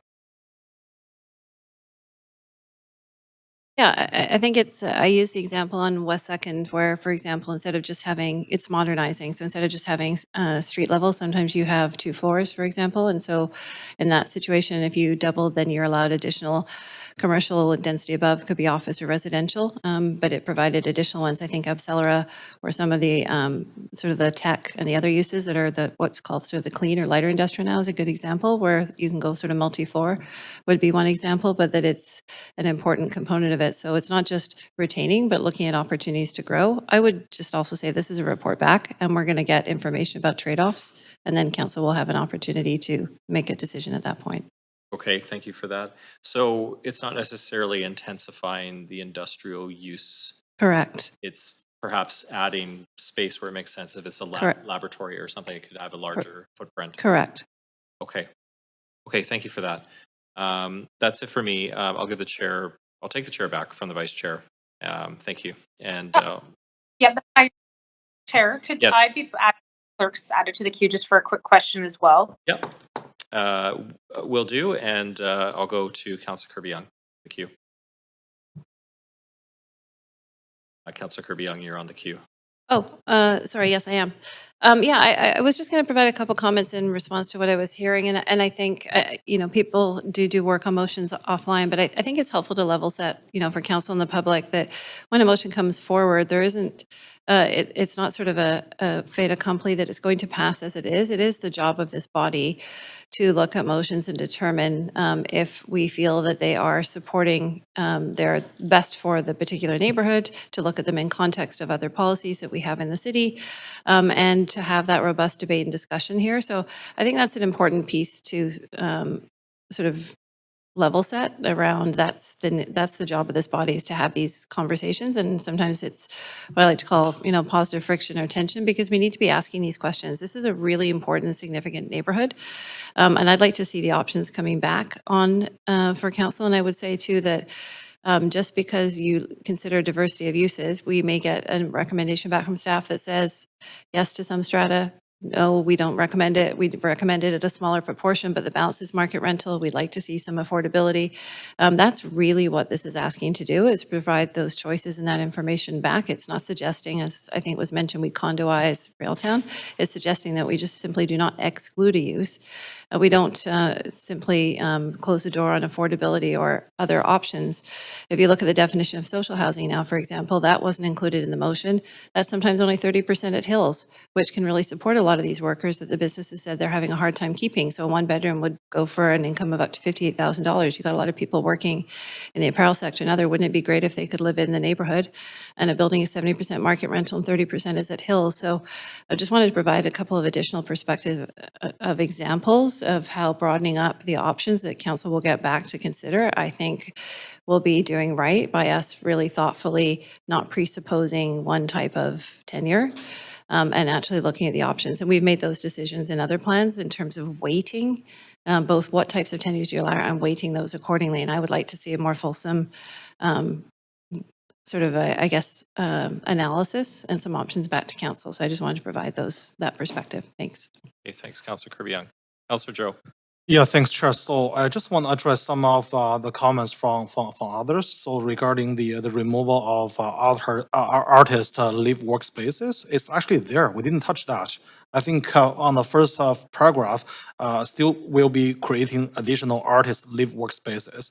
So it is misleading seeing that remove the artist spaces from this amendment. First, second, I think I had a conversation with all the stakeholders in Railtown, and also had many tours actually in this area. We all agree that this area is declining, and we cannot let that declining continue to happen. So we really need some real changes to this neighborhood. And also this neighborhood is very close to downtown east side, to the Chinatown, to the Strathcona. So we really need some real changes. Because I think this is the first step, very initial step to a broader vision moving forward.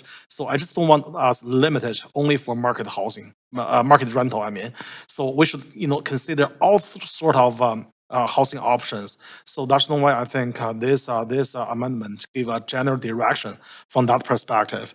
So maybe condos, maybe even social housing in these areas. So let's keep that open. I just don't want to be very prescriptive and let our planning staff come back with a plan and having discussion with our stakeholders and with the residents as well as with Metro Vancouver.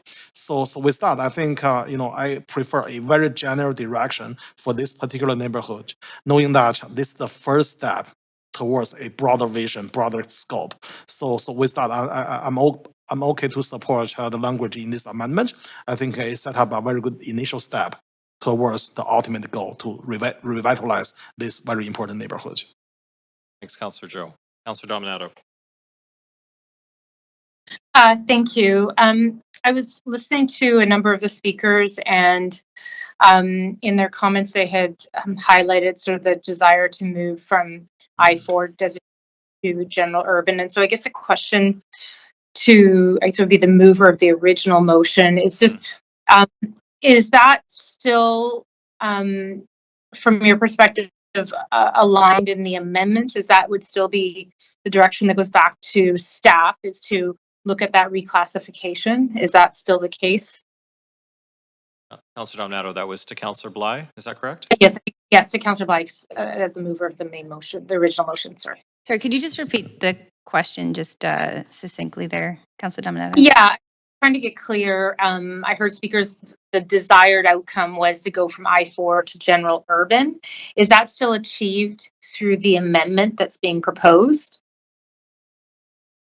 Yeah, I think it is. I think it can be done. I mean, this motion here is directing staff to initiate that work, regardless of that report back. So, and that really is sort of the crux of this work. So, yeah, I'm looking at it as we're speaking, and I think it maintains that intent. Okay, thank you. That's all my questions, Chair. Okay, thanks, Councillor Dominato. Councillor Bly. Thanks, Chair. Point of information through you to the city manager, if possible, and I recognize staff do not always comment on member motions, but as just in the reading and the questions that were asked previously, it reads here increased employment and intensification of industrial land uses. So the word increased suggests to me that it's increasing employment and increasing industrial land uses. Is that how staff would interpret it? Or does it need perhaps a grammatical correction to make sure that increased employment does not carry over to increased intensified industrial land uses? Because right now it reads to me like we're increasing the industrial land, not status quo. Yeah, Chair, thanks. I would generally interpret, it's a good question. I would generally interpret intensification as enabling more industrial activity on the existing industrial land. So increasing the value or the impact of that land as supporting industrial use. So generally we would talk about, for example, adding floors of industrial, as opposed to increasing the amount of industrial zone land. I'm not sure if I'm answering Councillor Bly's question. Chair? Yes. It sounds like you are answering the question, but it's raising more questions for me. So I haven't, I'll just go off. Actually, I have an amendment to the amendment.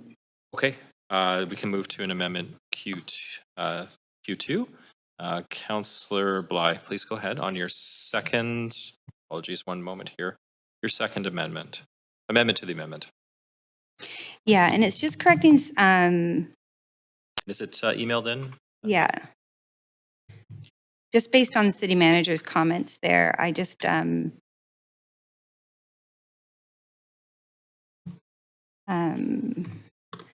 there we go.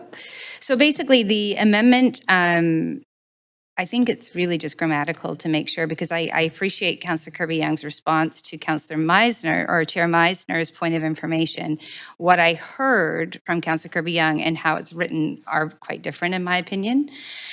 So I've added a comma and struck and added considerations for. Possible should be highlighted as well.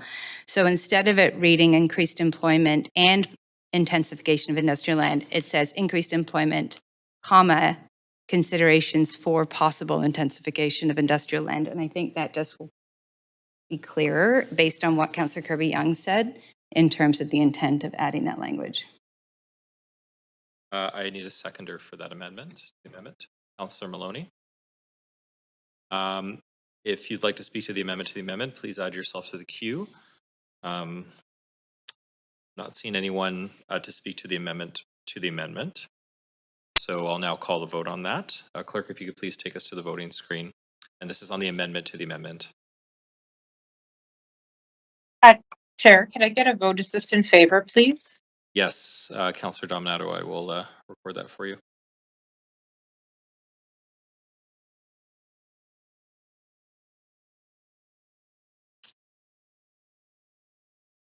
Okay, that passes with Councillor Kirby-Young in opposition and Councillor Montague in opposition. We'll now go back to the amendment Q1. Councillor Bly, you're on the queue. I think this is amendment Q2, no? I think I was out of time. We just voted on the amendment to the amendment. No, I'm just saying, I thought I was out of time. Oh. On the amendment Q1, which is, so it's No, it's as been amended. amended. Okay, great. I will not take another 5 minutes. Yeah, so that actually does help, I think. Yeah, quite a bit for me anyways. And so I don't have any other comments to the amendment other than to say, you know, it's this kind of wordsmithing, and I appreciate this has to be done, but it's not unusual with a complex zoning context like Railtown, and the amount of work that goes into this. I just think that, you know, I invite for future discussion any opportunity to collaborate ahead of time so that we don't have to do this kind of wordsmithing on the floor, and making sure that someone's intent in moving an amendment actually reflects the language and there's alignment there. I think things would go a lot smoother. So I invite those conversations anytime. I'll leave it there. Thanks. Okay, thank you, Councillor Bly. Councillor Maloney. Thank you. Yeah, the amendment to the amendment has helped a little bit, but it hasn't overcome my concerns about the changes to the first paragraph. So unfortunately, I can't support the amendment as amended. Thank you. Thank you, Councillor Maloney. Councillor Fry. I'm prepared to vote for the final motion as amended, but on principle, I'm not going to, I'll abstain on this amendment. And that's fundamentally because I think that out of respect for this council, we should really offer this up with a little bit more time for a thoughtful consideration. This is a significant amount of amendment. Being a curious sort of fellow, of course, I looked at the document creation dates and the Microsoft metadata.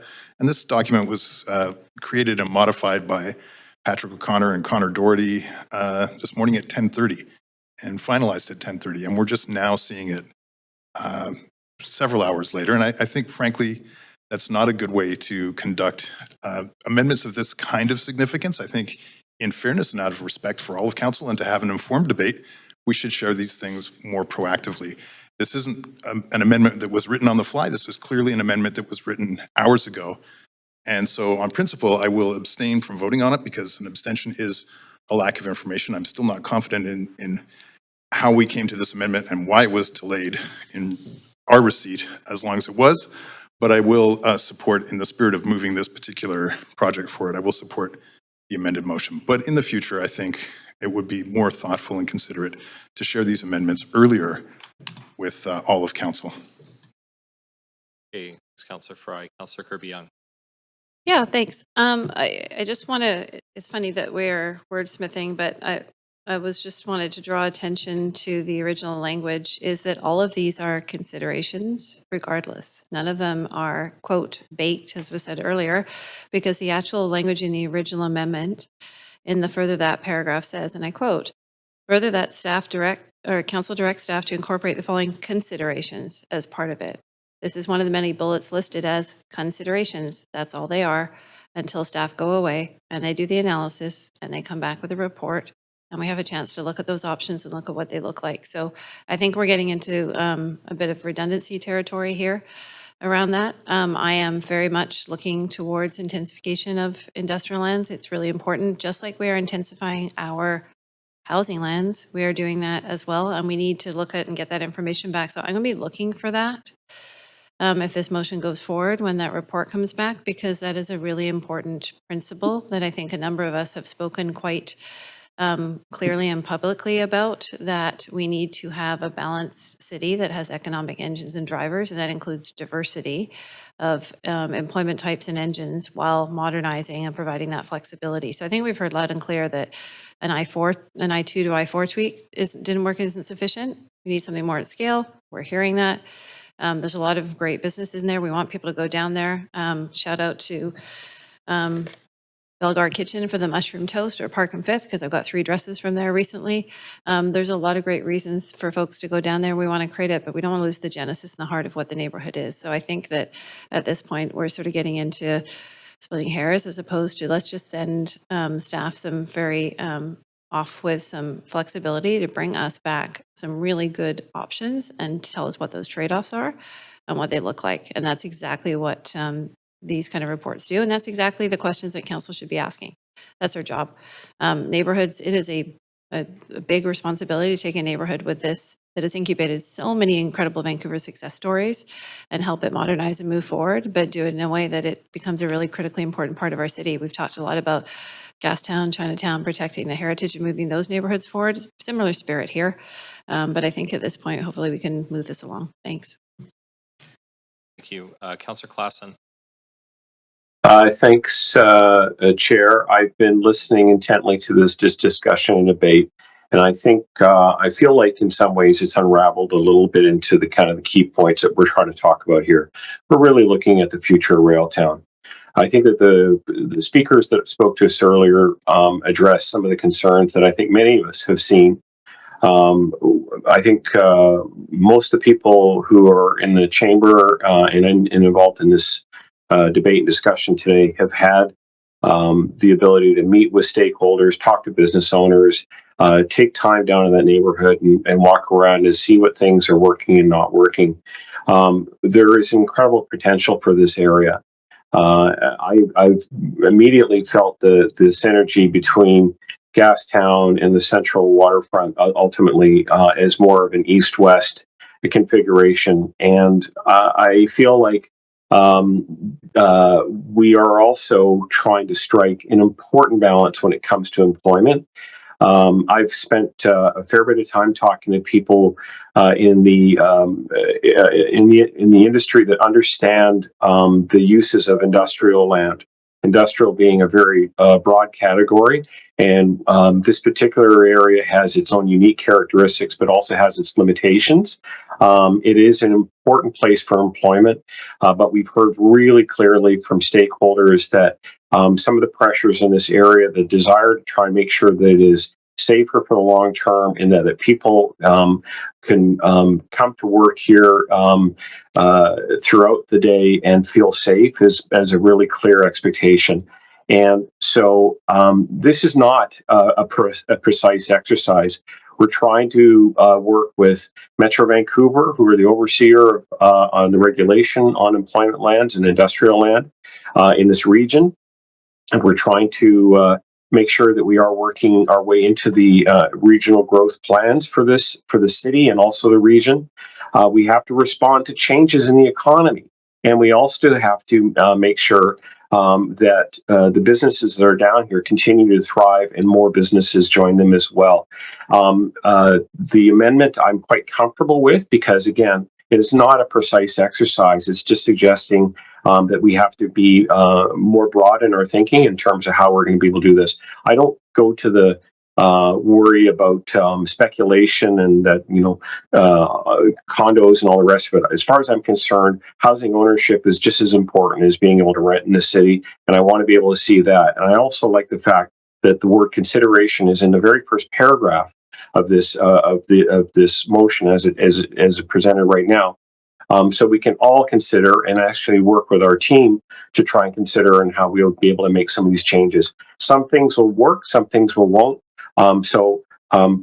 Truthfully, I just want to be able to close off this debate. I think we've made some good compromises and good changes here, and I'd like to try and move forward with the motion as amended and let staff and our partners do the work of trying to make sure that Railtown is an important, vibrant, and fantastic place to work and live in the future. Thanks very much. Okay, thanks, Councillor Klassen. Councillor Dominato. Thanks, Chair. I'm fine. You're fine. Okay. Yeah. Councillor Bly. Thanks. So this is closing on the amended motion. It's closing on the amended amendment. The amended amendment. Oh, apologies. Okay. Sorry, this is on the motion as amended. I don't think we voted on the amended amendment yet. We haven't yet. No, okay. So I Got it. Sorry. Okay. Okay, so no one else on the queue to speak to the amended amendment. Okay, so let's vote on that. Clerks, if you could please take us to the voting panel. And council, if you could please register your vote. I'll take a vote as in favor, please. Thank you. Yes, will do. Okay, that passes with Councillor Orr in opposition and Councillor Maloney in opposition. So now we're on the main motion as amended. And Councillor Bly, you have the floor. Oh, your timer is, we'll just get that fixed. Please go ahead. I'll hold off and close on the motion. Sure. Thank you. I will just pass the chair to Vice Chair Dominato to make some comments, if I may. Yes, go ahead. Okay, thanks, Vice Chair Dominato. Recognizing this has been a little bit of a complicated road. This is a very important neighborhood. There's no doubt that Railtown is an incredibly unique area, historic area, and a really dynamic part of our city that's strategically located between Strathcona, Gastown, and the downtown east side. And I fully agree that the current zoning in Railtown is not working. This is no longer a location where industrial users want to be, or frankly, where we want them to be. We don't want big, large trucks that industrial use would bring thundering through neighboring streets of Railtown. We need Railtown to evolve, and we need to turn Railtown into a 24/7 neighborhood with eyes on the street, and also lift some of the restrictions that are holding some of Vancouver's biggest business success stories back. So some of our city's biggest success stories in terms of homegrown companies that are international, many of whom were represented here tonight, have come out of Railtown. And that's something we should be really proud of. And I think there's huge potential to build on the successes of these businesses and ensure they can expand, thrive, and stay in Vancouver. And I would love if they stayed in Railtown. So I feel really strongly that this neighborhood needs to be unleashed to reach its full potential. These businesses that want to be there, which are design-focused, fashion, small-scale manufacturing, furniture making, I believe that this motion as amended is going to help us make these changes to allow these businesses to thrive, allow for the addition of new retail spaces, cafes, artist studios, and also new residential to the neighborhood.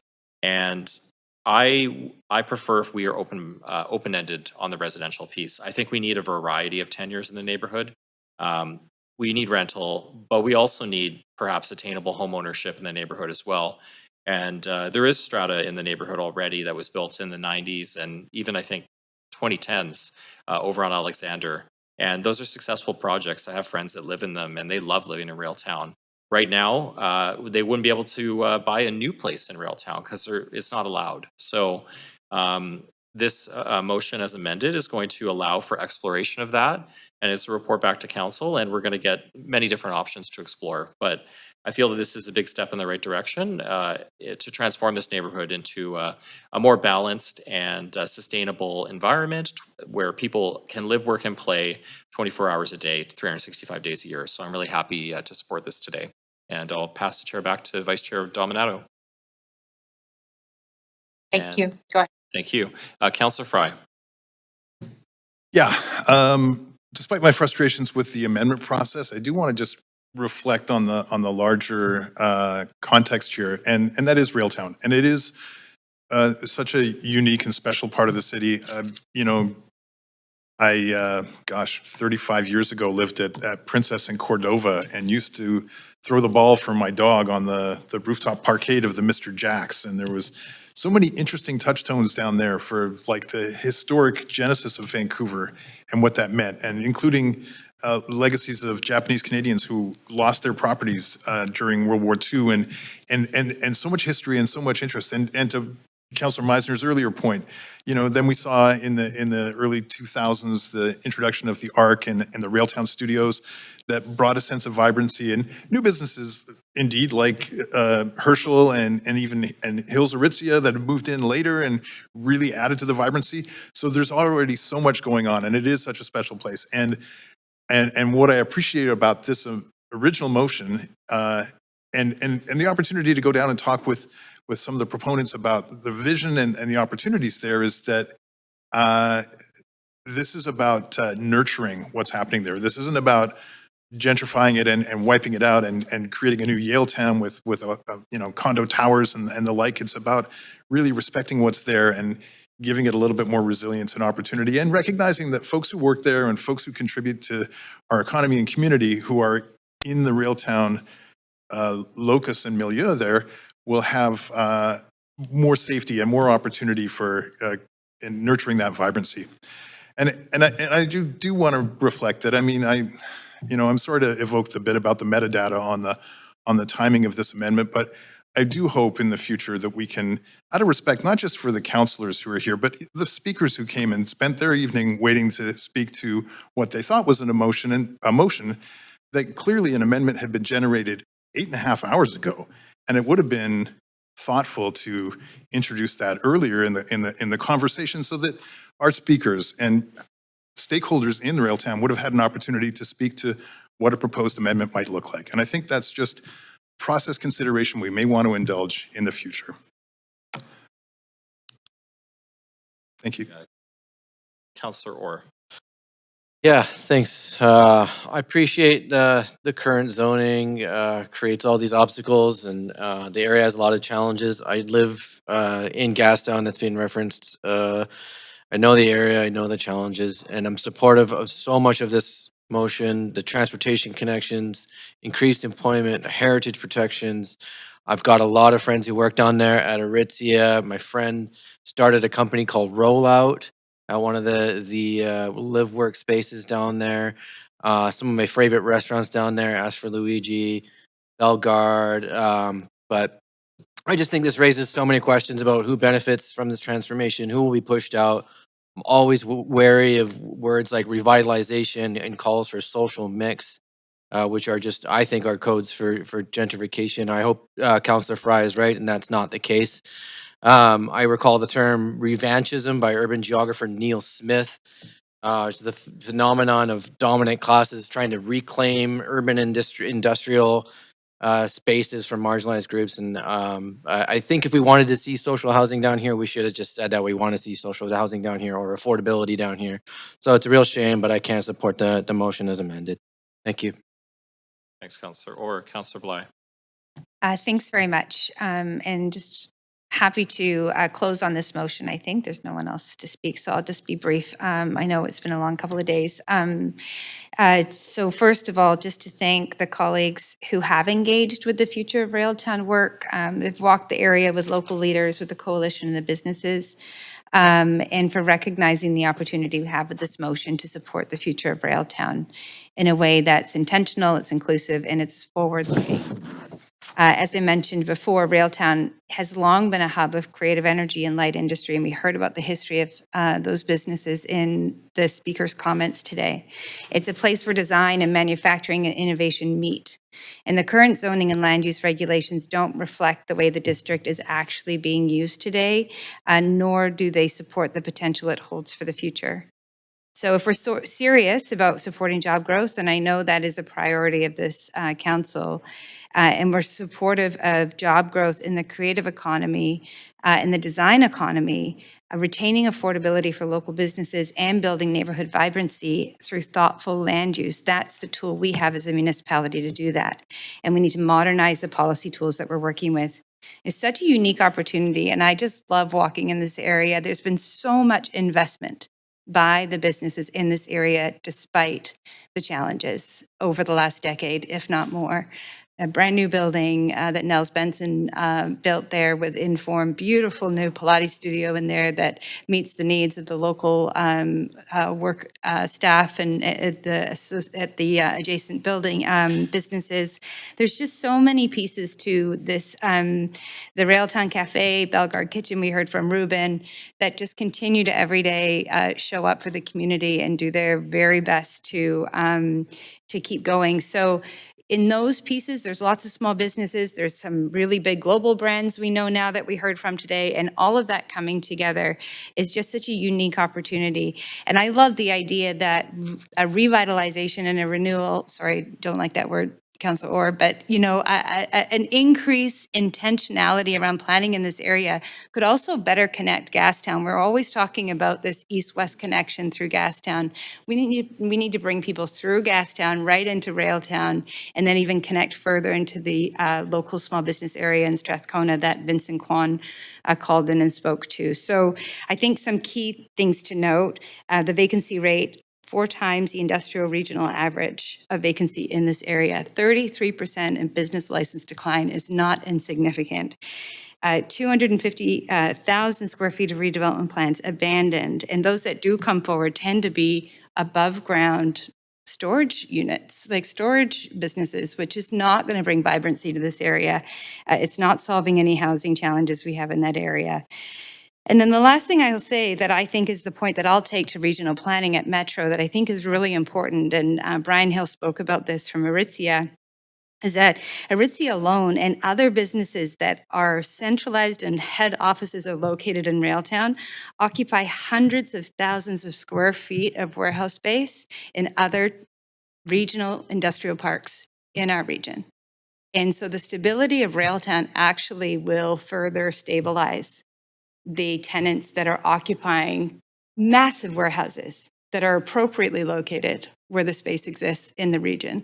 And to me, that is a key point that I'll be taking forward to regional planning when we talk about Railtown in terms of the change in the reclassification. So all that to say, just thanking the speakers who came, the many speakers who came to speak today, and the ongoing engagement of the coalition. That's not an easy thing to do.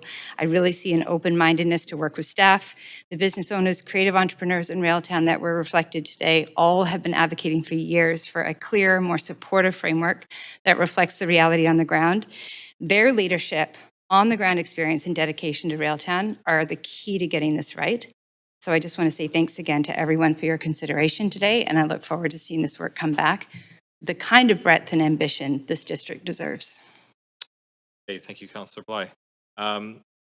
We will now call the vote. Clerk, if you could please take us to the voting screen, and committee, if you could please register your vote on the voting panel. Chair, I'll take a vote in favor, please. Yeah, will do.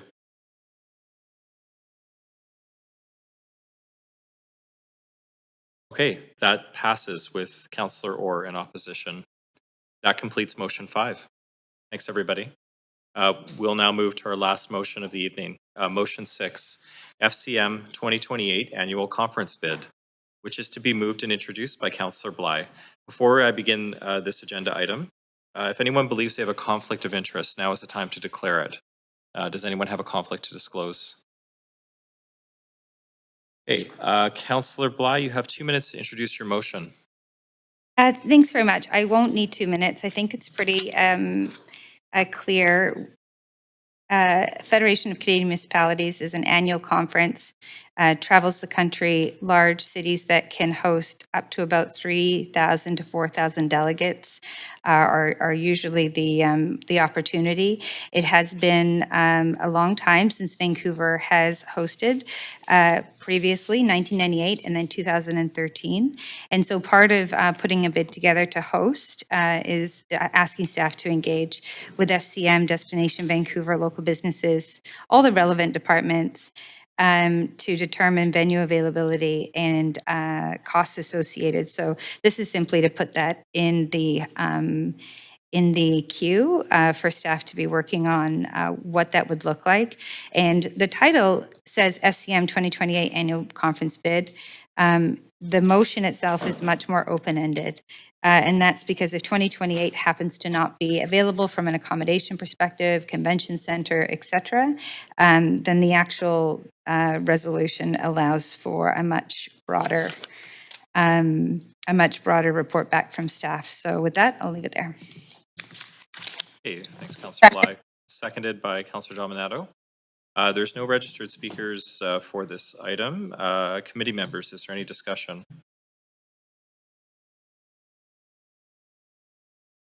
Chair, can I be added to the queue, please? Yes, Councillor Dominato, please go ahead. Thanks, Chair.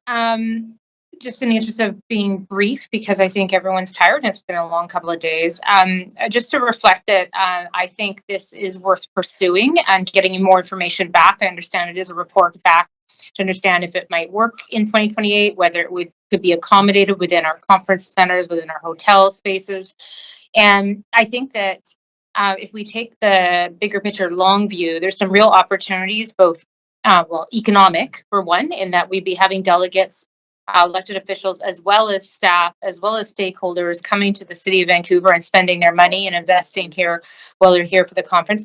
But I also think it's an opportunity for Vancouver and for the region to showcase our many innovations and our leadership in a number of spaces that we have actually talked about over the last number of days and last number of months, and to also support some of our businesses as well and stakeholder groups who also want to engage and showcase their work, and also to bring together leaders from across the country and engage them in some really thoughtful dialogue.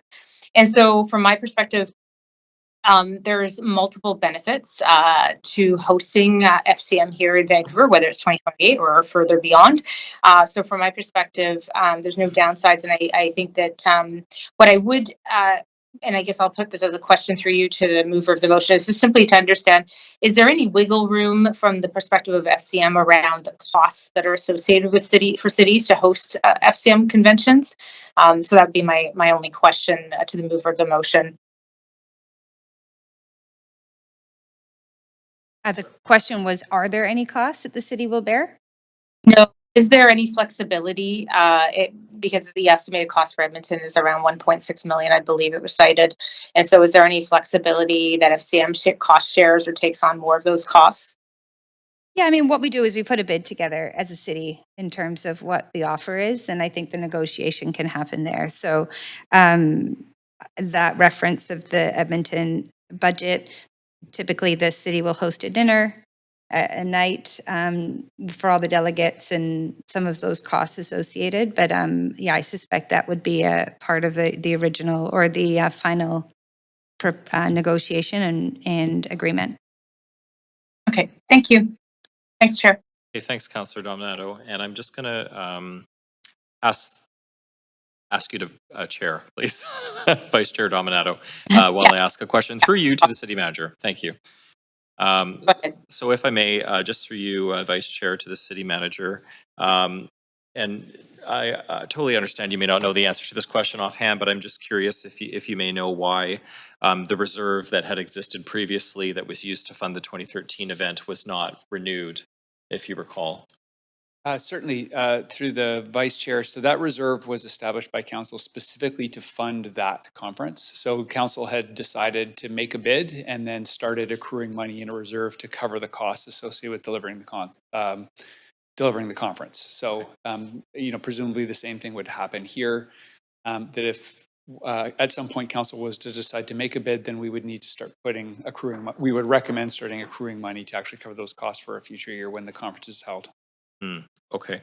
And if I may, through the vice chair, am I correct to the city manager that there was a decision in 2007 to set up that reserve, and that was 6 years in advance of the conference date? That's my understanding, yes. Okay. Thank you for that clarification. And then another question, if I may, through the vice chair to the city manager. To your recollection, have we hosted any other conferences in the past, I guess, since then, or, the last decade, where the city has, made a contribution in excess of $1 million? Not through the vice chair, not that I'm aware of. I think, and just to clarify that there is revenues that come back from the conference as well. So it's a matter of essentially fronting those costs. So no, I'm not aware of another. I cannot think offhand. I'd have to clarify, and I can follow up with council if there's any additional information. I can't recall the city taking on a role in hosting a conference of this magnitude with that level of upfront costs. Okay. And you mentioned there's revenues that come back. This is through the vice chair. What would those revenues be that came back? Like examples of? So conference fees, sponsorships, those kind of things. Things that would conference organizers would then look to recoup the cost of putting on the conference. Okay. And one more question, if I may, through the vice chair. I don't know if you recall, but what was the recoup level back in 2013? Was it close to the full cost of the city? Yeah, my understanding is the conference fees did cover those upfront costs for the last round. There was some additional staff time. There were a number of staff seconded. So those costs were not calculated into that reserve. But the conference itself, my understanding is broke even. It may have earned a little bit of revenue there to cover those other incidentals. Okay, thank you very much. And I'll take the chair back, Vice Chair Dominato. Yep. Thank you. Go ahead. Councillor Orr. Yeah, I don't know. I don't know if I'm just tired and cranky because I really enjoyed FCM. I enjoyed spending time with my colleagues. I enjoyed the study tours, the trade show, the networking. I just feel we're constantly showcasing our city. Like seems like we're all we do. We got FIFA coming up. Spending 1.5 to almost $2 million on a party for politicians when so many people need help in the city just isn't my priority. I don't think it should be this council's priority. When we need to upgrade our pools, community centers, we need more affordable housing. I didn't hear a single person say they needed, this FCM. So I don't think I can support this. Thanks. Thanks, Councillor Orr. Councillor Kirby-Young. Yeah, thanks. This is an interesting one for me, and because I find myself in the unique position of kind of bringing my past worlds together, because many folks will know that I'm the past director of marketing for Destination Vancouver and partnerships, and a big part of the raison d'etre for that organization is delivering economic impact to bring in conferences. Having said that, I'm very intimately familiar with the bid processes and how they're put together and how specific events are targeted, both in terms of seasonality, yield, and legacy. From a seasonality perspective, as you all know, we have a significant shortage of hotel rooms. The FCM conference happens at the end of May, early June. That is peak season. Most of our hotels are already full, and we'll be able to charge better and higher rates in terms of the economic impact. That's why typically there's a real move to try to bring in conferences in the shoulder seasons, defined as October to April. So that's a part of it. The other part of it is looking at when you have limited hotel rooms, what kind of conferences do you want to have to fill there? So I think about things like lasting economic impact. So something like Web Summit is potentially a really good example, or film where you're trying to build those relationships with sectors that are targeted that you're looking to invest in your city, right? Because we're trying to bring in and deliver a lot of sort of really positive legacies and different jobs. And FCM, while a great opportunity for elected officials to get together, those elected officials all have a mandate to be the biggest champions they can be for their own cities, right? It's not to create investment in Vancouver.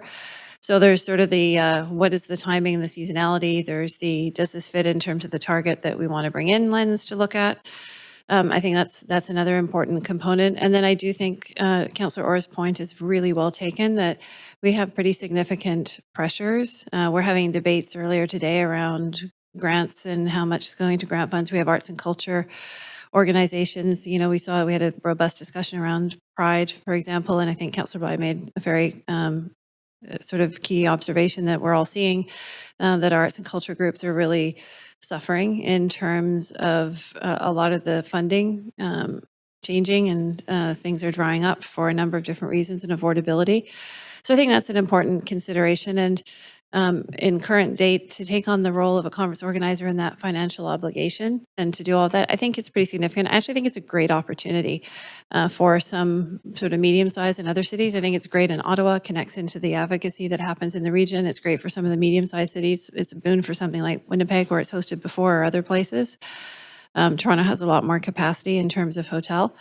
But if I was going to target spending what might be in future dollars close to $2 million with that and handle that financial liability for return, would I spend it on this conference versus another one that would deliver, I think, potentially longer lasting future opportunity and potentially outside of the peak window when our hotels are typically full?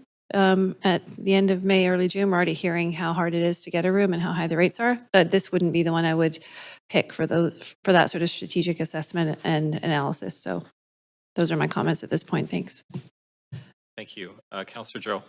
Yeah, thanks, Chair. Just want to ask a point of information through you, Chair, to the city manager. Sure, yeah. So yeah, just wondering, not sure if you have this number in mind, but I'm just wondering, for the UBCM has been in Vancouver in the past 2 years. Do we know how much money we spend every year on UBCM? Through the Vice Chair, the UBCM conference, it's a different model. So the city doesn't bid for that conference. The city takes no role in actually producing that event. Okay, so it basically costs nothing to host UBCM. We don't host it, I think is the difference. UBCM puts the conference on themselves. So the city doesn't play a role or put any stake in the actual delivery of the conference. But either way, we don't pay any money for UBCM. No. Okay. All right, so I guess, so I do think FCM could bring a lot of opportunities economically, also socially to the city, especially, after the 2026 FIFA. It could, showcase the rest of the country regarding our diversity. And but the thing is, as others mentioned, it's just too expensive. I can't accept this level of expenditure right now. And also that, as other councillor mentioned, we have other emerging priority that we should focus on. So like for UBCM, as we all know, we have a chance to meet with the provincial minister and other people to advocate for the benefit for the city. FCM, I understand that, but actually the federal politics is not very closely with our municipality. And also we do have a chance to connect with our local MPs. We have a housing minister and other ministers. So we have this chance, this channel already. So having said that, I think if we want to, bid for FCM in the future, I don't know, 2029 or 2030, I'm happy to entertain that option. But at this stage, I'm not going to support 2028. I don't think it's a priority for the city. Thanks. Thanks, Councillor Joe. Councillor Maloney. I'm just, may I ask a question of, I'm not sure who, through you. Maybe. I'm just interested to know, so the cost of this, is it's money that the city pays out and we don't recoup it through ticket costs for entry costs of the conference or anything like that? Please explain. So through the chair, so the city in the case of the FCM conference, the city would make a bid. If the city was successful in that, the city would then be responsible for producing the conference. So would take on the costs associated with booking rooms, etc., or the facility. Would then charge fees for attendees, would seek sponsorships, etc. The objective would be that income would cover the cost. But it's the city would be essentially in the role of producing the conference. So it's potentially a temporary cost that we can recoup? Yes. Again, I think the one additional caveat is, like I say, and we would have to take a look at this. This would be part of a report back if council were so to direct. In the previous case, the city did second a number of staff to actually work on this. So those would be costs outside of that would be additional. We haven't done any analysis, of course, pending direction from council around this. So at this stage, couldn't give you a sense of that. It would take work to put that together. And there are potentially other economic benefits to the city and of hosting the conference, obviously. There's economic impacts to the city of Vancouver as a local government, not really. That's one of the challenges with conferences is we don't, like other levels of government, we don't earn tax revenues off of that type of economic activity. So there's no other direct revenue to the city. The question of broader economic benefit or tourism sector, et cetera, yes, potentially, but we're not in a position to assess what that would at this stage. And so, so what we're doing here, and perhaps this is to the mover of the motion, is that we're asking to, we're indicating our interest in hosting, but we will explore that. This isn't a final decision on it. Is that right? Is that a point of information? That's a point of information to the mover. Okay, Yep. so through the chair, yes. I mean, I think that what I'll just, and I'm not disagreeing with the city manager, but the process by which this conference is put on since 2013 may have materially changed. And so the point of this motion is actually just a report back so that we can establish that. I will let you know that as does the, we have a huge events team at FCM that largely puts on the actual conference itself.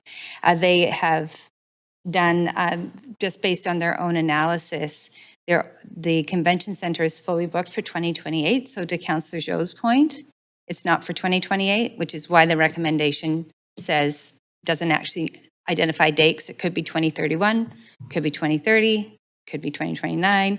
Gives us lots of time if we were going to put reserves. And I think the key part is that it's important right now that we don't have any details on what it would take because it has been 12 years since we've hosted a conference. And as I say, a lot's changed, particularly post-COVID.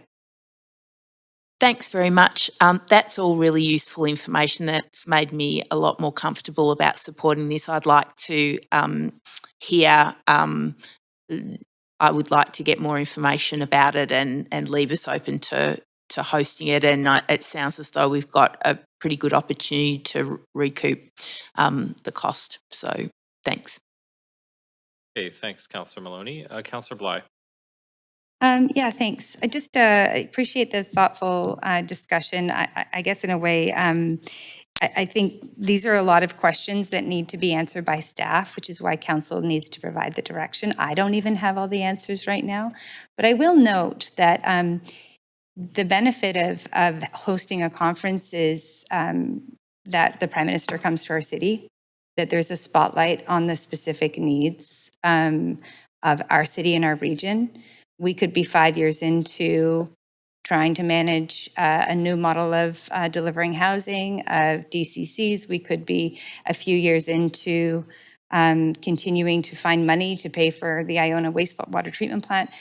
Putting a real federal spotlight of advocacy and engagement that attracts local leaders from across the country isn't about putting on an expensive party for municipal leaders, even though they were probably well attended by everybody in Ottawa. It's about a spotlight. It's about cabinet ministers and the Prime Minister being in our city.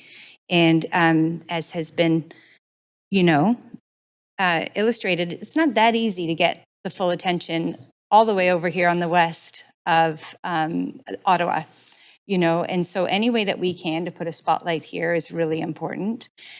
We could also very well be in a different time with a different government. There's so much we don't know, right? In 2031, 2030, these could be the dates that we're looking at. So I just would really hope that we, for Celeste and our IGR team, and our Business Economic Development Office, I think that they would have the bandwidth to be able to just do a little reconnaissance with the FCM event staff to figure out what it would really take and bring back a simple report on. Then we make the decision on whether we want to spend that money. So I just want to level set what sort of the framing of this actually is right now, and hope we could at least move it forward to that point. I'll leave it there. Thanks, Councillor Bly. Councillor Fry. Thanks, Chair. And just to start, just to circle back on Councillor Joe's earlier question around the UBCM, and as I've been a rep on UBCM for a great number of years now, part of the reason that Vancouver is the UBCM destination every second year is because we're the biggest venue in British Columbia, and Whistler's able to pull it off barely. Victoria is not. In fact, Victoria will not have a trade show because they don't have a big enough venue. So when it comes to destinations that can accommodate a conference, a government convention of this size, Vancouver's it. And so, you know, in this country, we have a long history of Western alienation. So I'm interested in the idea of Vancouver and British Columbia being at the table for a national leadership-based kind of political conversation that might bring resources or attention to our region and to our city and our province. So I am intrigued by it, and I'm certainly intrigued by the notion of the potential for some kind of city cost recovery, and that we have done this before, so it's not entirely new territory. So I see it as an opportunity. And I think to the earlier point, this isn't, despite the title of the motion, this isn't explicitly 2028. It's rather just looking at a future possibility. So I guess, Chair, if I may through you, a question of the city manager. How much work is involved in putting this together? I do note that language is develop a comprehensive proposal, and I wonder if there's some wiggle room between a comprehensive proposal and a proposal, just so that we can sort of get the ball rolling and look at it, and if that might be a helpful amendment to eliminate comprehensive. I'll always, through the chair, accept an offer from council to reduce the amount of work for staff. So I do think, you know, we would manage this, appreciating obviously that there is a cost benefit of how much work to do before council has really had a chance to make a decision and weigh in. So at this stage, yeah, haven't done kind of a fulsome analysis of, you know, how we would go at this. Again, I think if there's that's certainly an amendment that or direction that council can provide around how much work to do, or how much information I guess council needs to be able to make an informed decision on the next step. Maybe that's the question I would put to. If I may, then in your professional capacity, does a comprehensive proposal really involve more work than a fact finding? Yes, I think that the adjective would mean something, and it would, you know, we would, that would suggest that council's looking for a fairly robust, fulsome kind of analysis, as opposed to, you know, there may be a level of information that's less, that would be sufficient for council to make a go, no-go decision, and that, you know, direct further work. Okay, thank you. That is helpful. I'm going to actually just right now submit an amendment to that effect that just strikes the word comprehensive, so that we can at least start the preliminary conversation, because I think that this is an opportunity that is worth at least exploring. And I do appreciate that we have many competing priorities, and certainly comprehensive does sound like a lot of work, where maybe a fact finding, if you will, could be helpful. So I'm just sent that into the clerks. And it's totally just striking the word comprehensive. So I don't know if we're going to move to the amendment queue now for Councillor Fry's amendment. Yeah. Okay. So let's move to the amendment queue, and we have the amendment by email, and that was seconded by Councillor Bly. Pretty straight ahead. I think I kind of explained it. So up on the screen. Let's just wait a moment here. Sure. Thank you.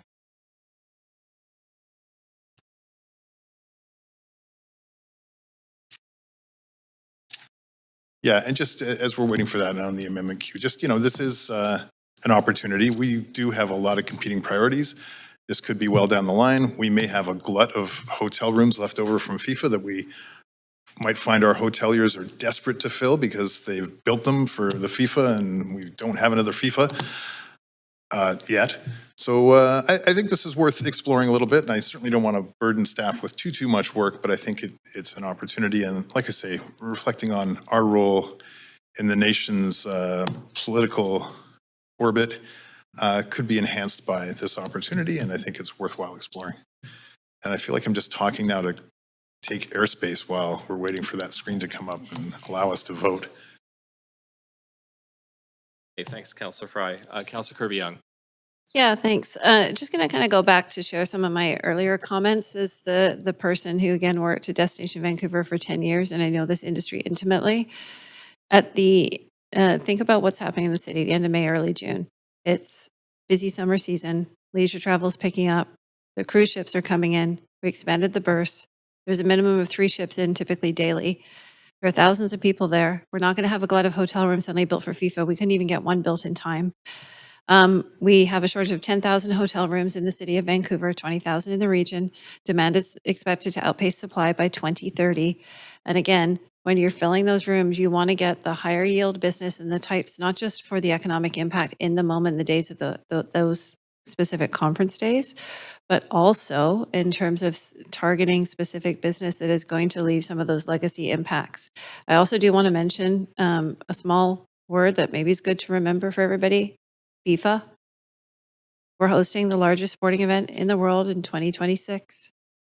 We know our staff are stretched. They're working flat out on that. It's going to be the same staff in developing a bid here. At some point, council, I think, needs to prioritize. I think there's a lot of good strategic rationale around this. Again, if it was something like a web summit, et cetera, it would pay for the legacy. If this was in December, when we had more occupancy, the bell curve for hotel occupancy looks like this. This is what it goes like in May to September. That's why everybody says it's super hard to get a room. We've put restrictions on things like Airbnb because we want to maintain housing for locals. It's a really important principle. What that means is it also puts more pressure on hotel rooms and more people having a hard time finding them. We're talking right now about people for FIFA potentially coming in from Vancouver Island or going out in the suburbs. So I just want to provide some additional contextual information around this one. I would think to the comments were made earlier, I'm not sure what the model looks like, or maybe it's changed. Staff have one perspective. Think it would have been helpful to have some of that information at this point as to how it works, but it's also about the amount of dedicated staff time and effort. And honestly, FIFA is a massive opportunity. We should be having those staff, not just delivering on it, but working to maximize the legacies from that event afterwards. And we have a limited bandwidth. We've got the business and economic office trying to get underway. Those folks are trying to deliver on in conjunction with Invest Vancouver.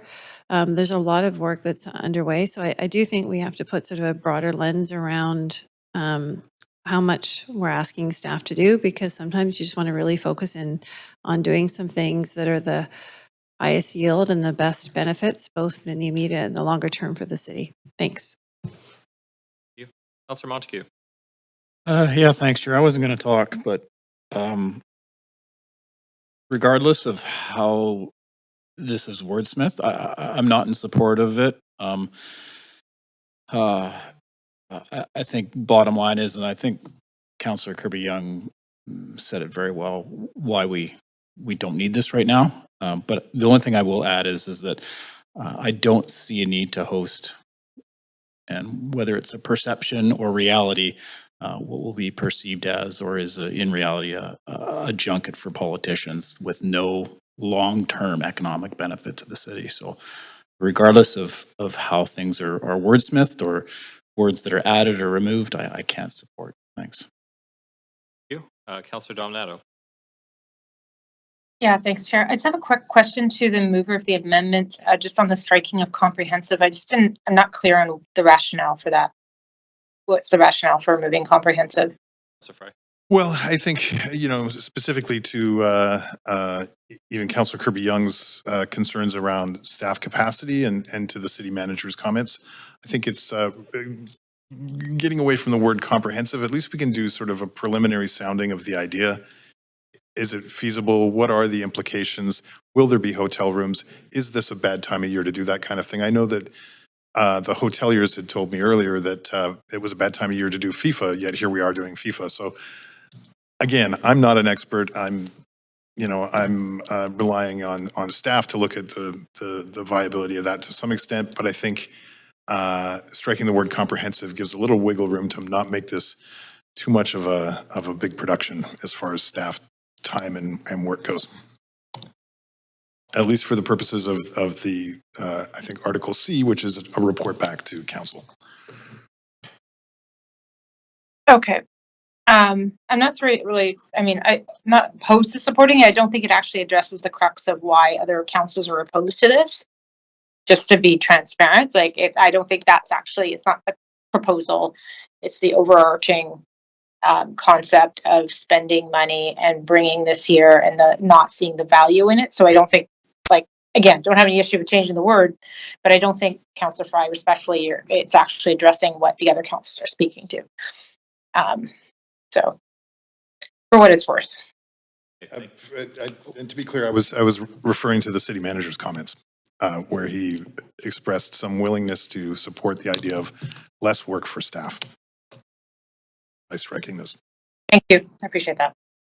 Okay, thank you both. I'm not seeing anyone else on the queue to speak to the amendment, so let's go to a vote, please. Clerks, if you could please take us to a voting panel. Council, please register a vote. I'll take a vote just in favor, please, Chair. Will do.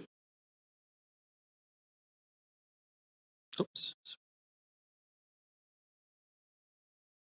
Okay, that amendment passes with Councillor Kirby-Young in opposition, Councillor Montague in opposition, and Councillor Klassen in opposition. Okay, we'll now go back to the main motion as amended. And Councillor Fry, you have the floor. That's great. Thanks, Chair. Been a long day. Appreciate the indulgence. Okay, thank you. Councillor Kirby-Young, not present. I will pass the chair to Vice Chair Dominato, as I'd like to move an amendment as well. Okay, go ahead. Okay, thanks. So if I could just be, I guess I could be added to the amendment queue, please.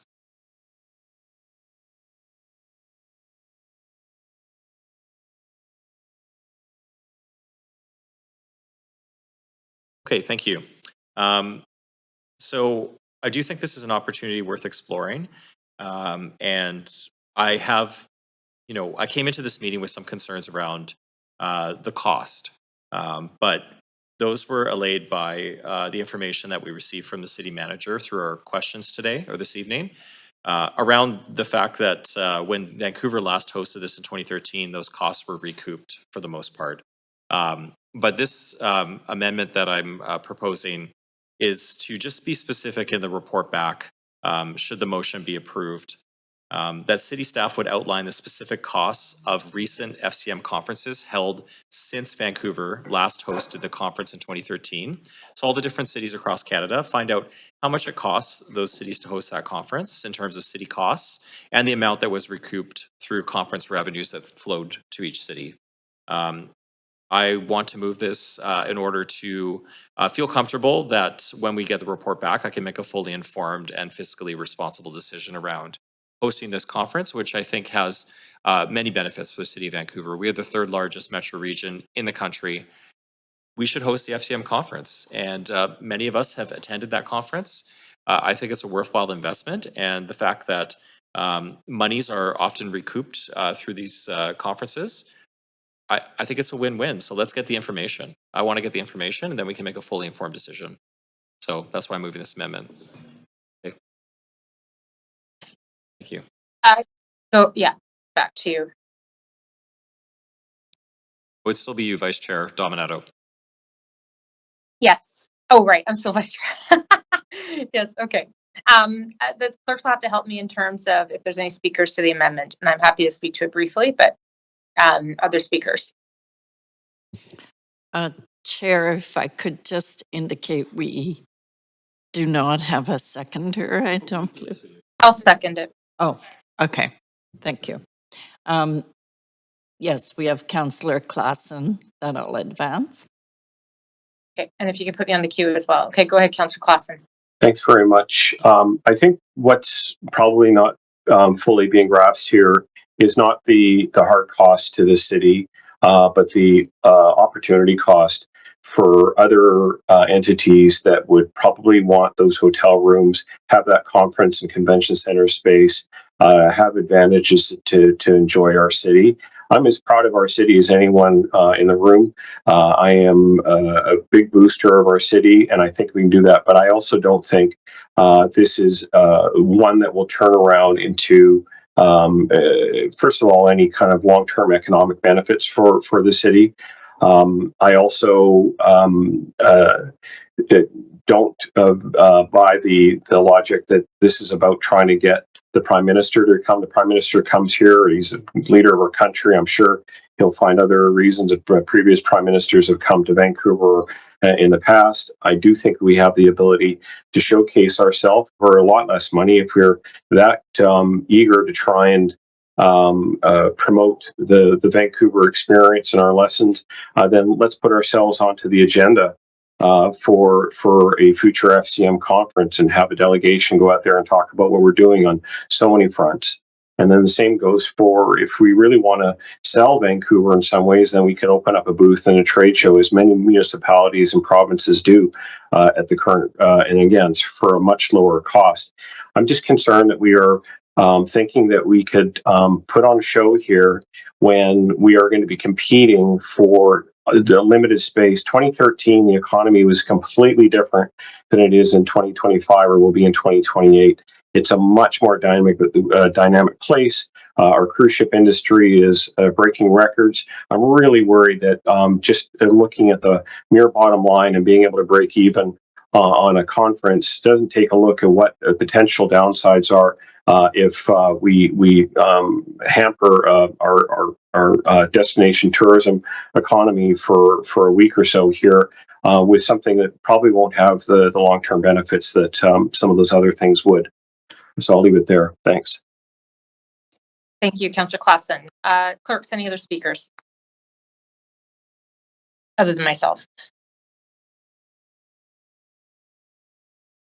You are next. Clerk? Thank you.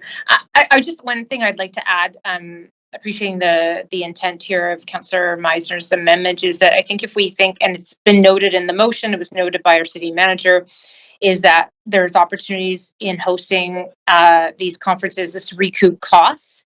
And I won't name them because they're a big company, but I just introduced a major private sector company to UBCM, and they want to help sponsor UBCM's upcoming convention. And it is an example of how, and I get that we don't host UBCM when they're here in the city, so just to be clear.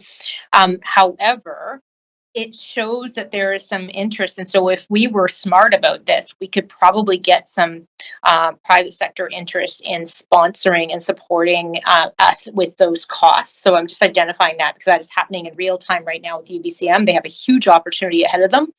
And so I think that's just another example of how this could work if people are concerned about the costs. I know that's not the only reason why there's a lack of support for it, but I'm happy to support the amendment. Next on the queue is Councillor Bly. Councillor Bly. Okay, go ahead, Councillor Bly. Yeah, thanks very much. So yeah, I just want to clarify because Councillor Klassen, and I appreciate the title of the motion talks about 2028. 2028 is not on the table. That work's already been done. The convention center is already booked. So for the third time, I just want to clearly state for the record, we are not making any bid or plan for a 2028 FCM conference. It could be, and in fact, 2029, only second possible dates are available with the convention center. So that's probably off. 2030, probably right now only the second option, we're the second option, so that's all booked. Maybe 2031. So this is a long process. And so while I appreciate the fiscal responsibility and efforts to be mindful of that, kind of feels like we're playing to lose here, which is to keep everything pretty small and tight in the scarcity of what we know or don't know for the future. Like, come on. Let's open up the possibility that we're going to have enough hotel rooms, that we're going to do the things that we said we're going to do. We've just moved motions this year that encourage more hotel rooms being a priority and coming to fruition, coming online. I appreciate we've got some expertise on this particular piece that we've got expertise on lots, but doesn't mean that you're currently, or any one of us are currently the experts on this. Let's go get the data. All this is asking for is a simple report back on the actual projected cost, the actual projected economic benefit, the actual projected availability of and our capacity to host something like this. I don't think we want to get the reputation that we're going to pick and choose conferences 6 years out. And so I hope we can just keep an open mind. I understand that, there may be some concerns with aspects of it. That's why the information back from staff is very, very helpful. So I do hope that we can continue to move this forward. We take advantage of programs that are funded through FCM every single day. We have applied for funding for the GCCC through GMF.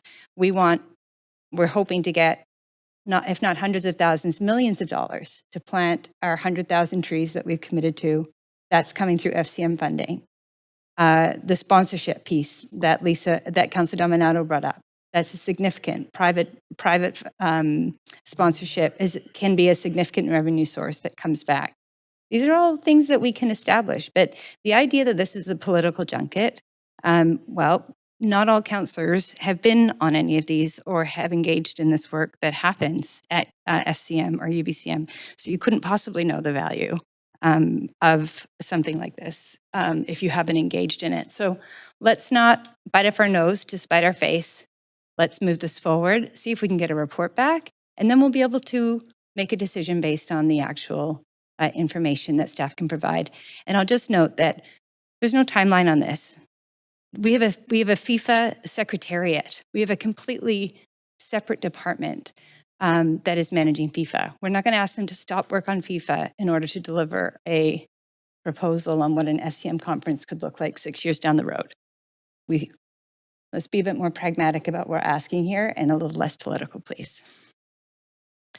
Next on the Thank queue, you, Chair, is Councillor Kirby-Yung. Councillor Kirby-Yung, go ahead. Right, thank you. I'm going to try to be brief, but I just think that there's a lot of statements being made that I think really need sort of a bit of perspective around them. There's a comment made, we don't pick and choose conferences years out. That's exactly what they do. That is exactly how the conventions department works. They look at it, they look at what the occupancy is and the yield and what they're trying to fill in terms of timing and that. So that's how it works. There's a comment made around how we have funding applications in through FCM, trees, et cetera, super important programs. But to suggest that somehow FCM is going to favorably award grants to, well, I think, excuse me, if I suggest that. It's not your turn. Don't put words in my mouth. It's not your turn, Councillor Bly. Can you let me finish, please? I think that suggesting may I finish my point? I haven't made my point yet. Yes. Thank you, Chair. Councillor, the inference that I took away was that suggesting that we have grants and other important programs, that is true.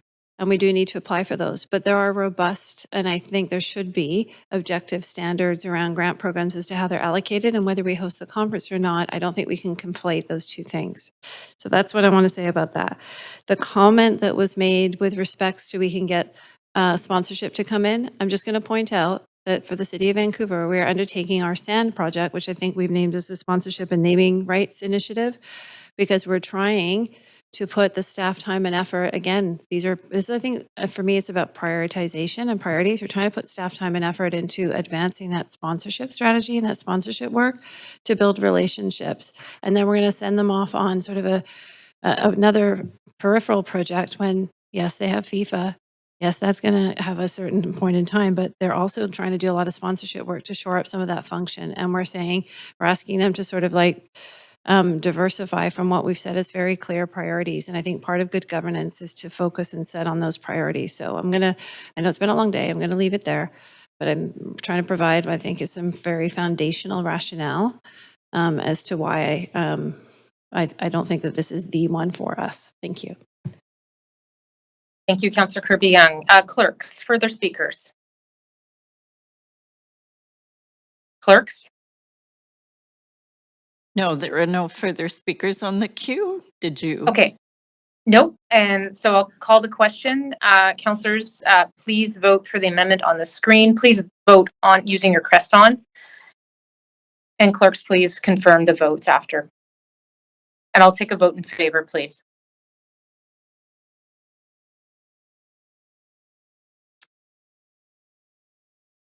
That motion passes, Chair. We have Councillor Kirby-Young, Councillor Montague, and Councillor Claassen in opposition. Okay, thank you, clerks, and I'll pass it back to the chair. Thank you very much, Vice Chair Dominato, especially doing that virtually. I know it's challenging. So we'll now go back to the main queue. Councillor Joe, you're on the queue for comment. Yeah, so as I mentioned, I do see that there's some good benefit for hosting the FCM for the city, whether it is economically or socially. I also do think 2028 is not good time. I hope that we can think about the future opportunity to host FCM.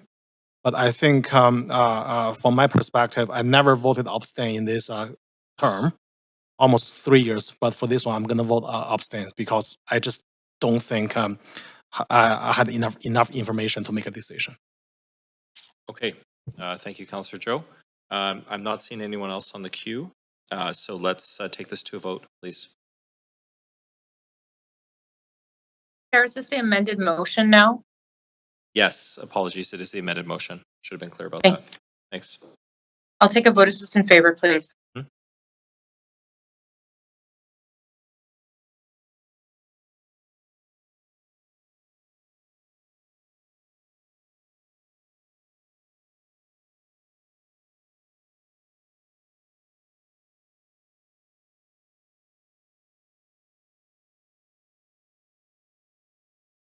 Okay, thank you. That passes. With Councillor Kirby-Young opposed, Councillor Montague opposed, Councillor Claassen opposed, and Councillor Orr opposed. Thank you. That completes this item 6. Okay, and that's actually the last member motion. So the standing committee portion of this meeting is now complete. We will now convene in council with, it says Mayor Sim as chair. I'm not sure if Mayor Sim is present this evening. It's actually me, Chair. Okay. Mayor Claassen. Yeah. Thank you, Councillor Claassen. Okay, thanks very much. We will now convene in council to deal with the recommendations and actions from today's Standing Committee on Policy and Strategic Priorities meeting and other items on the agenda. Clerk, may we please have a roll call? Yes, Mayor Sim is absent. Councillor Kirby-Young. Councillor Dominato. Present. Councillor Bly. Councillor Fry. Councillor Claassen is the acting mayor and the chair. Councillor Montague. Councillor Meisner. Present. Councillor Joe. Councillor Orr. Councillor Maloney. The meeting has quorum, Chair Claassen. Thank you, Clerk. We need a motion to adopt the committee's recommendations for reports 1 to 5, 7, 8, and the council members' motion 1 to 6. So moved. Okay, thanks very much. I couldn't hear the seconder, but I assume that there was a seconder. Okay, all those in favor, please say yay. Yay. Any in favor and any opposed say nay. The motion carries. Thanks very much. Council, are there any items of urgent business? For instance, are there any leaves of absence requests needed prior to the next meeting cycle on July 22nd, 2025?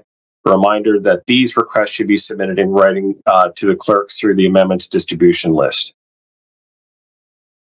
Clerk, are there any hands up for that? No. Okay, thanks very much. Okay, then would somebody like to adjourn the meeting? Move to adjourn. Yep, second. Very good, thanks very much. All in favor? Aye. Opposed? Okay, motion carries. Thanks for this meeting is now adjourned. Thank you.